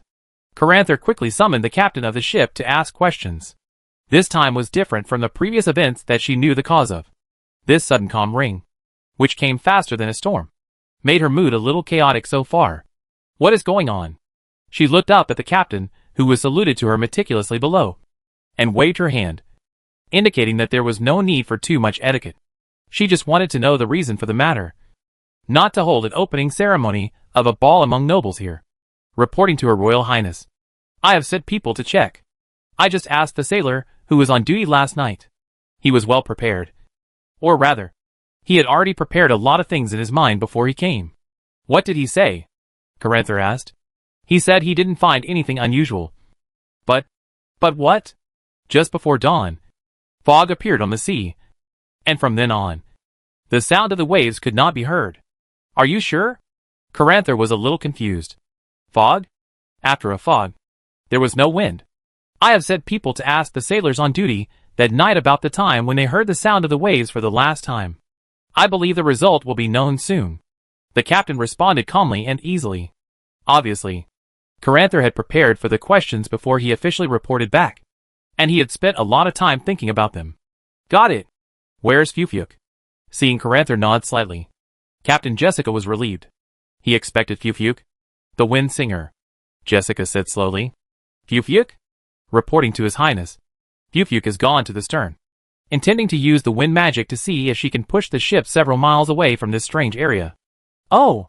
But just as Caranther was surprised, a bright light suddenly burst out from the stern, and there was a loud bang, accompanied by thick black smoke and blazing flames, which immediately attracted the attention of everyone on the deck. Where is Fufuk? What's going on? Everyone was shocked and rushed over. But when they arrived at the scene, they found that except for a girl kneeling on the ground, supporting her thin body with her hands, there were only sailors watching and pointing. When Caranther arrived, someone even reported it to her loudly. Princess, Fufuk is possessed by a demon. Hurry up and throw her off the boat. She almost blew up your boat with a fireball just now. Princess, what should we do? You must save us. The heat waves nearby were enough to distort the air. The flames were burning, and the broken decks were already making creaking sounds due to the large number of people. The black smoke drifting into the sky The surrounding frigates sent signals of inquiry, and the onlookers pointed and talked. And the noisy voices were endless. Princess. I don't know why. I clearly cast the hurricane spell. I don't remember the fireball spell at all. As the wind singer in the fleet. This girl named Fufuk has obvious traces of an elf, with 2 pointed and long ears and emerald green eyes, which makes people remember it very deeply. However, at this moment, this beautiful half-elf girl is looking up, showing a confused look. It seemed that she didn't come to her senses until Caranther arrived. She ignored the slander and abuse from the outside world and immediately defended herself to Caranther. Cast the wrong spell? Caranther didn't know much about this, so he could only look at Nina for help. Nina had been observing the deck that was damaged by the fireball early, as if there was something unusual. But when she heard Caranther calling her, she returned to her side, and before Caranther spoke, she told Caranther directly, I think we are in trouble. What? What trouble? I want to ask what happened to this girl who fell to the ground. Her spell seems to be out of control? Caranther pointed to the wind singer girl not far away, and Nina looked unusually serious. And she said seriously, the trouble I'm talking about is related to her. What do you mean? Chaotic magic zone. Chaotic magic zone? Caranther asked. Yes. In addition to being a calm belt, this is also a chaotic magic zone. In this area, all spells cast by spellcasters will be presented in a random and chaotic manner. In short, if you want to use Fireball, it may randomly become Wind Wall or 3-ring monster summoning, and vice versa. With this chaotic magic zone, no matter how high your spell attainments are, you will be affected by it. Nina told Caranther all the knowledge in the dragon heritage. The more Caranther listened, the more pale she became. Their original hope of getting out was to rely on the help of the Wind Singer or other spellcasters to move the boat. But they didn't expect. So, we can't get out now? Caranther asked. Nina looked at the pale Caranther, stepped forward and shook the girl's hand, as if this could transfer confidence to the princess' body, and said in a deep voice, Don't worry. I'm here. Chapter 439 Strange Seaweed. It is said that this area is formed after the collapse of the magic net, and the chaotic energy fills the gaps between the planes. Over time, a unique magnetic field is formed, which can affect everything around it day after day. In the Wizard Book, the chaotic magic area and the frenzy magic area are both synonyms for this area, both of which mean that this area is uncontrollable, unless the caster can use the energy overflowing from the elemental plane without the power of the magic net to construct the spell model. Otherwise, even if he is a legendary wizard, he may not know whether his legendary spell will be a meteor explosion or time stop. Look! There is something under the sea. A sailor standing on the side of the ship leaned down and looked down. When he shouted, his eyes were terrified and sharp, as if he saw something incredible. What is that? Look out! The man who looked like the leader of the ship shouted. Sir! Seaweed. No. Wreckage. A lot of wreckage. The sailor standing on the watchtower was also a little confused at first. From his position, he felt that the shadow of the sea surface under the hull of the immortal princess was different from the color of other oceans in the distance, as if there was something underneath. But when the waves surged, countless dense green seaweed mixed with the skeletons of various creatures and abandoned ships surged. Everything under the sea seemed to be revealed. This is a huge seaweed cluster, just from the area covering the immortal princess and the surrounding frigates. It seems that the exposed surface of this seaweed cluster is more than 2 kilometers long and the area is more than 100,000 square meters, which can be said to be quite shocking. Simple estimation is not difficult for the lookouts, who have been watching the sea for many years and are responsible for training and scouting. This is not a simple seaweed. It is alive. The sharp-eyed sailors have immediately discovered the unusualness of this seaweed that spread across the entire coast.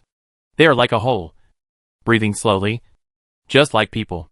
The marine algae plants that emit a little bit of dim light during the day are really swimming and rising at a speed visible to the naked eye. In a short while, the original ocean disappeared, and there was no sea water.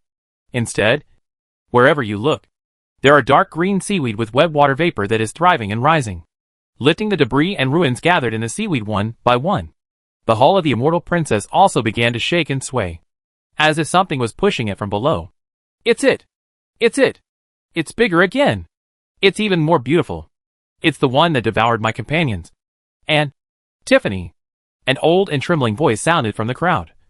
And everyone couldn't help but look at it. The person who spoke was the old sailor, who told everyone about the Sea of the Dead a few days ago. He was half kneeling on the ground at this time. His eyes were full of madness. And there was an unspeakable pain in his heart. As if this piece of seaweed revealed a scar in the bottomless crack in his heart. Didn't you say that last time? Didn't it appear at night? The sailor, who had heard the story, asked in panic. Obviously. This time this area did not follow the routine, and caught them off guard. They thought they had time to prepare. But they didn't expect to start the action during the day. Yes. You said last time that everything was fine during the day. How could it be? I don't know. But I'm sure that we have indeed come to the Sea of the Dead. You will all become its prey. And I am no exception. The old sailor said stiffly, and in a stern manner. And at the same time looked at the algae plants gradually rising from the sea in the distance with an unspeakable look. And said with a little nostalgia, Tiffany, I didn't expect it. I really didn't expect it. He murmured in a low voice. But no one cared about his whispers at this time. But ran to the railing at the same time. Looking down at the seaweed cluster that seemed to want to top the ship into the sky. With horror in their eyes. Someone else said, Hurry up and get some fire. Burn all of this. Burn it all. Get some wine. Bring some wine. It will burn more vigorously. Hee hee. It's useless. It's useless. No one can leave here. The Sea of the Dead? Everyone will stay here. I am no exception. The old sailor said sarcastically. And then repeated his previous words. But at this time, no one cared about this old man who seemed to have become half crazy and half stupid because of the appearance of seaweed. They started to take action and tried to save themselves. Flames and gunpowder were quickly brought up from the warehouse. Nina and Caranther could only let it go for a while. They were now a little confused because of the existence of the chaotic magic zone. But fortunately, in addition to the spellcasters, there were also many powerful and experienced adventurers on the ship, as well as metal dragons with a long memory of dragon heritage, including Jellin. An idea that everyone agreed with was soon put forward. That is to do nothing and see what these seaweeds are up to. Of course, there are still some tests, such as flames, arrows, cannons, and all physical means that can be used in this chaotic magic zone. But refuse any form of disembarkation for exploration, because no one can guarantee that after going down, can return to the ship again. Nina also proposed whether to wake up Gordon. But others said that he was sleeping, and there was no need to wake him up for the time being. After all, there is no danger now, and it is not a critical moment. In this way, after a small discussion, whether it is sailors, adventurers, or metal dragons, they are all busy in full swing. Some test the power of arrows. Some go to the cabin to prepare potions and scrolls to deal with the undead. And some metal dragons simply transform into giant dragons, soaring above the sky, overlooking the entire sea terrain. It is worth mentioning that although the dragons rely on magic to make such a huge body fly into the sky, it does not mean that they cannot fly in the chaotic magic zone, because this is a kind of spell-like ability. That is, it is born with it, and there is no need to use the magic net to cast spells. So there is no need to worry about the dragons being unable to fly in the frenzy or chaotic magic zone.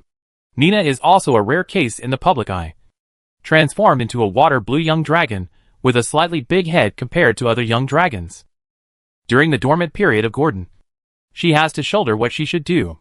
At least she can't do nothing before Mr. Gordon wakes up.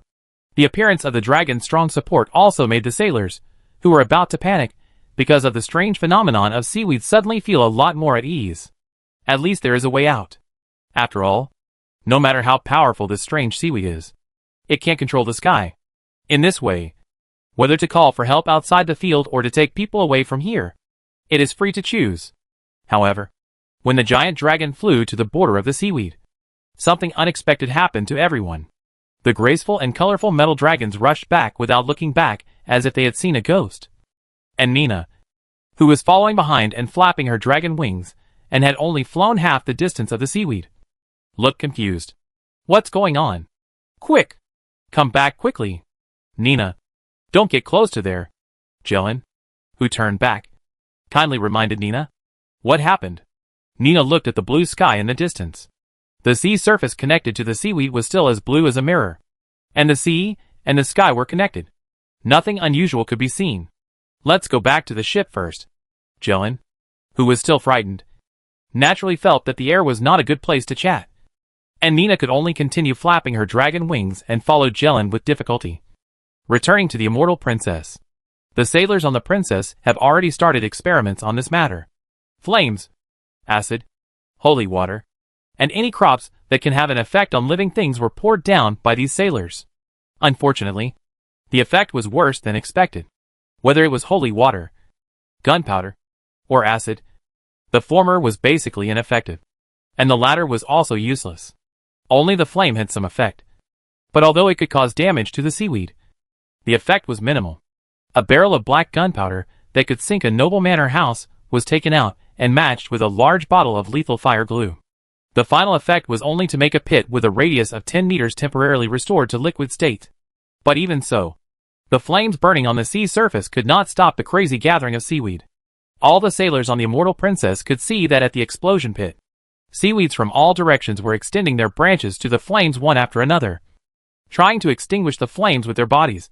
But it was difficult for a single tree to support the flames without root water to withstand the influx of crazy seaweed.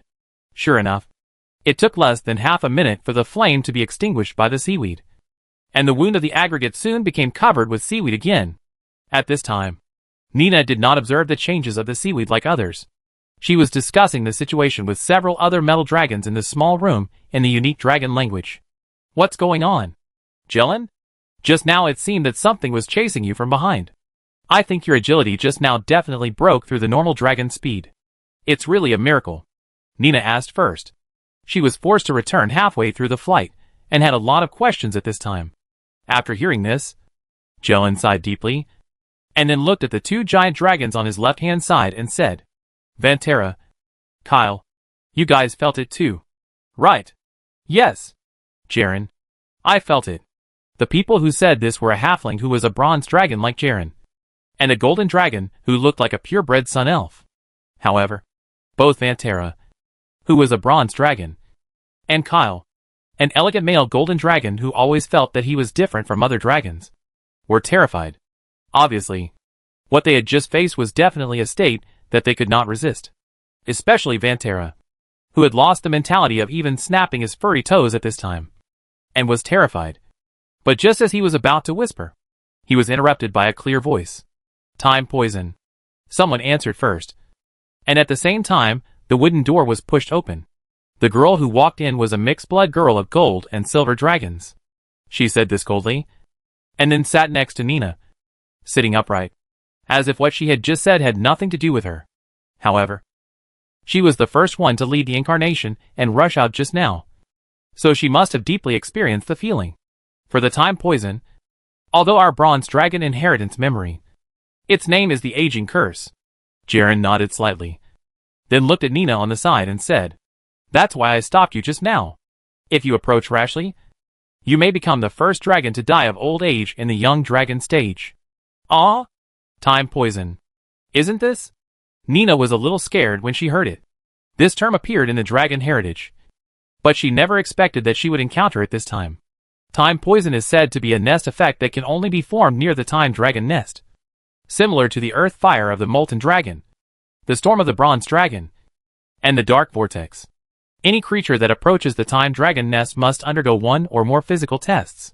If the physical immunity fails, the body will be engraved with a curse called time poison, and the cursed creature will be forced to enter the time flying stage. In other words, time will quietly disappear from your life. A human whose normal lifespan is only 100 years may only live 50 years, or even less after being hit by this aging buff. And this is just once. If it happens many times, even a giant dragon with a lifespan of 4 digits may. Yes, this place is very likely not in the main material plane, but in a demi-plane opened up by the time dragon. Jaren said in a deep voice. The blue sky outside the window is still clear, with floating clouds. If you don't care about the piles of seaweed on the sea that make you numb at a glance, this is a perfect seascape picture. It's hard to believe that this is actually a demi-plane, but the truth is roughly like this. Otherwise it is hard to explain why such a huge, but rarely seen seaweed gathering, as well as the chaotic magic zone, plus the organization of the time poison suddenly appeared here. Even if there is no such thing, there should be no rumors about this route. Obviously, it is not just this line, but like the blue city of Galmadon, it is free in the main material plane, and the entrance and exit are also random. And the lucky ship this time was obviously drawn by the immortal princess. What should we do? Time poison, plus the chaotic magic zone. We can't even remove the curse. It would be great if Akasai and the others were here. Bronze Dragon Vantra touched his furry paws with a worried look on his face. But don't worry. At least for now. The harm of seaweed is not high, and they are prisoners of the poison of time like us. Jaren said half comfortingly and half self-deprecatingly. I hope so. Then staying here all the time is not a solution. Gold Dragon Kyle interrupted. As for the girl of gold and silver dragons, she was still looking at the scenery outside the window, wondering what she was thinking. And Nina quietly raised her hand and whispered, how to leave here. Maybe we can ask the sailor before. He seems to have been here before. Compared to the lack of information of metal dragons, Nina's ears and eyes are naturally much more sharp. Soon, she found the key to leaving. Half-crazy old sailor. Chapter 440 changes. The seaweed rose higher and higher. The sailors and adventurers had no way to deal with the marine plants in this strange land. Even if they used up all the oil in the cabin and added fire, they would probably not be able to damage the area covered by it by more than 1/10. When Nina and other metal dragons came out of the cabin below the deck to discuss the matter, they could see that the skyline was already covered by green plants without approaching the railing. The huge monster mixed, and it was an unnamed ship that was not inferior to the immortal princess in size. It was facing upward with its stern perpendicular to the seaweed ground, stretching in the air. Countless green plants were like creepers covering the sky and the sun, covering all the exposed surfaces of the ship. In addition to these, the remains of the creature seen before could be seen in the seaweed, including the skeletons of strange human heads and snake bodies, as well as the skeletons of various giant whales. There was also no lack of humanoid skulls dotted in the seaweed, which was like a large cemetery. Of course, this is only part of what the sailors can see. As for how many more corpses are hidden in the sponges or algae, there is no way to know. In short, the atmosphere on the deck is particularly solemn. But fortunately, the dragon flight gave them some hope of survival. After all, if they can rely on flying to leave this ghost place, then the seaweed cemetery here does not seem so scary. Nina is naturally not stupid enough to tell the truth of the matter, because this will only increase the panic in everyone's hearts. So when asking whether they can leave, Nina has already reminded them to keep their mouths shut and try not to reveal the truth behind. After all, if order is really chaotic, the sins and other evil consequences that will arise will lead to a significant reduction in the number of people on the ship. Even if the immortal princess leaves this place, it will be useless. Even if it is Gordon, he would not think that conquering or attacking a city with a similar level of combat power, or even a slightly higher level of high-end combat power, can be done by just a few people. It also requires the assistance of a large number of servants or dependents to succeed. Of course, if the strength is strong enough, all this is not a problem. Unfortunately, the only top-notch combat power on their side that has reached the legendary level is probably the legendary warrior guard of Caranther, except for the sword master in the open. Not to mention whether Caranther can help when he finds his lost sister Hewilua. The legendary sword master is also full of extremely high instability. After all, the opponent is also a legendary dragon lich. The lich intends to be powerful and changeable. Not to mention that it is a dragon lich transformed from a dragon. Sailor, where is the old man who told this story just now? Nina asked a passing sailor. After a while, the half-crazy old sailor disappeared from the deck, as if he had never existed. Hey, old Johnny? He was here just now. Look, he gone. The sailor was about to point over, but found that the scene where he could see the skinny old man lying on the ground a few minutes ago was now missing the most important protagonist. The old sailor disappeared. At this time, the sailor's cry came from the railing. Someone jumped. Old Johnny. Under the watchful eyes of the crowd, the old sailor jumped directly from the ship tens of meters high and rushed towards the endless strange green algae. At this moment, the plants that were originally just slowly crawling seemed to have encountered a catalyst and began to surge like boiling water. Countless vines rushed towards the falling sailor. The end of each seaweed had sharp thorns, which could more easily penetrate the target's body and suck his blood. Oh no! Don't let him get hurt. Nina reacted immediately, but just as she was about to act, someone was one step faster than her. The female metal dragon Facasalina, a hybrid of gold and silver, took the lead. Blink plus displacement. In almost a blink of an eye, the person was teleported outside the railing, just in time to see the humanoid shadow falling down. In the blink of an eye, the moon elf of Facasalina began to expand. Soon, a majestic dragon with an elegant silver dragon figure and scales, and a long golden and silver beard on its chin appeared in the air. Facasalina did not think twice, and directly gave the sailor a friendly mark. This spell can protect all the damage caused by the caster. With this spell, there is no need to worry about whether there is a spell aftermath that will accidentally hurt teammates. Of course, if it is a spell aftermath, this spell still cannot exempt from the damage indirectly caused by the spell. Therefore, it is a bit useless at times. For example, if you use earthquake spells on caves, although teammates can be exempted from the imbalance caused by the earthquake, if a landslide accident occurs, the damage caused by falling rocks and collapse is real. However, for the dragon, there is basically no such consideration, because the skill of breathing seems to be naturally prepared for the person who created this spell. In this respect, it is easy to use and difficult to add.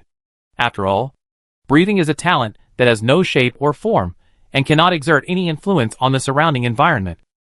So, the statement that the dragon is the biggest beneficiary is actually correct in some aspects.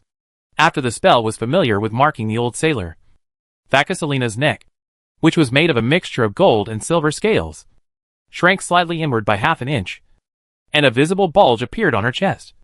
And then she opened her mouth and breathed. The hybrid of the gold and silver dragons, due to the extremely high mortality rate compared to ordinary dragons, their survivors are likely to inherit the breath of both parents. Whether it is the golden dragon explosive fire breath that can burn everything, or the silver dragon ice breath that can freeze everything.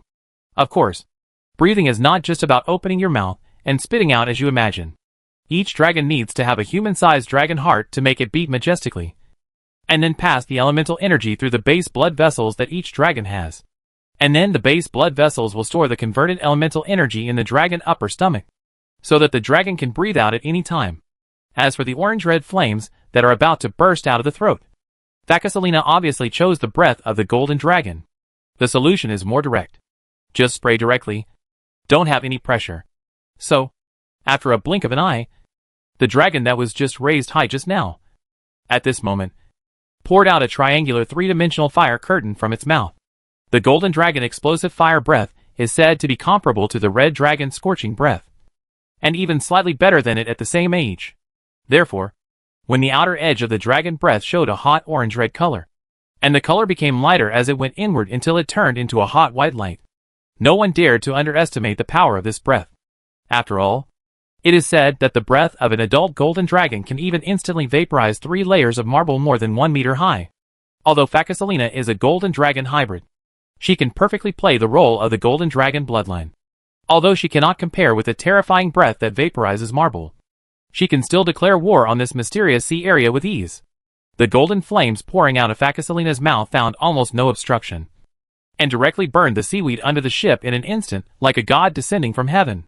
The blue ocean with flames once again appeared in the minds of the sailors, who were looking at the deck railing. The giant dragon incarnated by Facasalina was still pouring out the fire curtain until the flames burned all the seaweed in a radius of hundreds of meters around the immortal princess. At this time, the old sailor, who was surrounded by the crowd, also made a sound of falling into the water.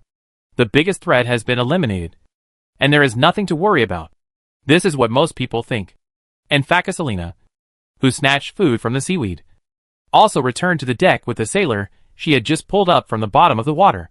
With a snap, the old man named Johnny was thrown to Nina's feet by Facasalina in a graceful arc. Nina naturally understood what he meant, so she didn't hesitate and took Johnny back to the deck directly.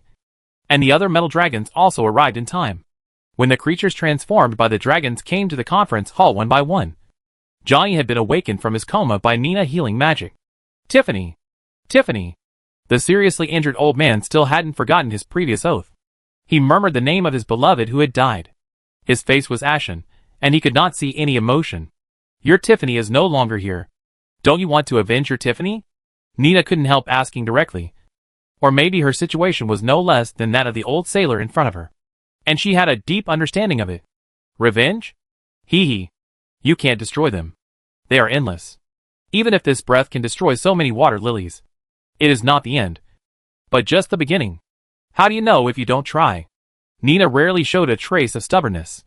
No matter who it was, it seemed difficult to shake her thoughts at the moment. Give up.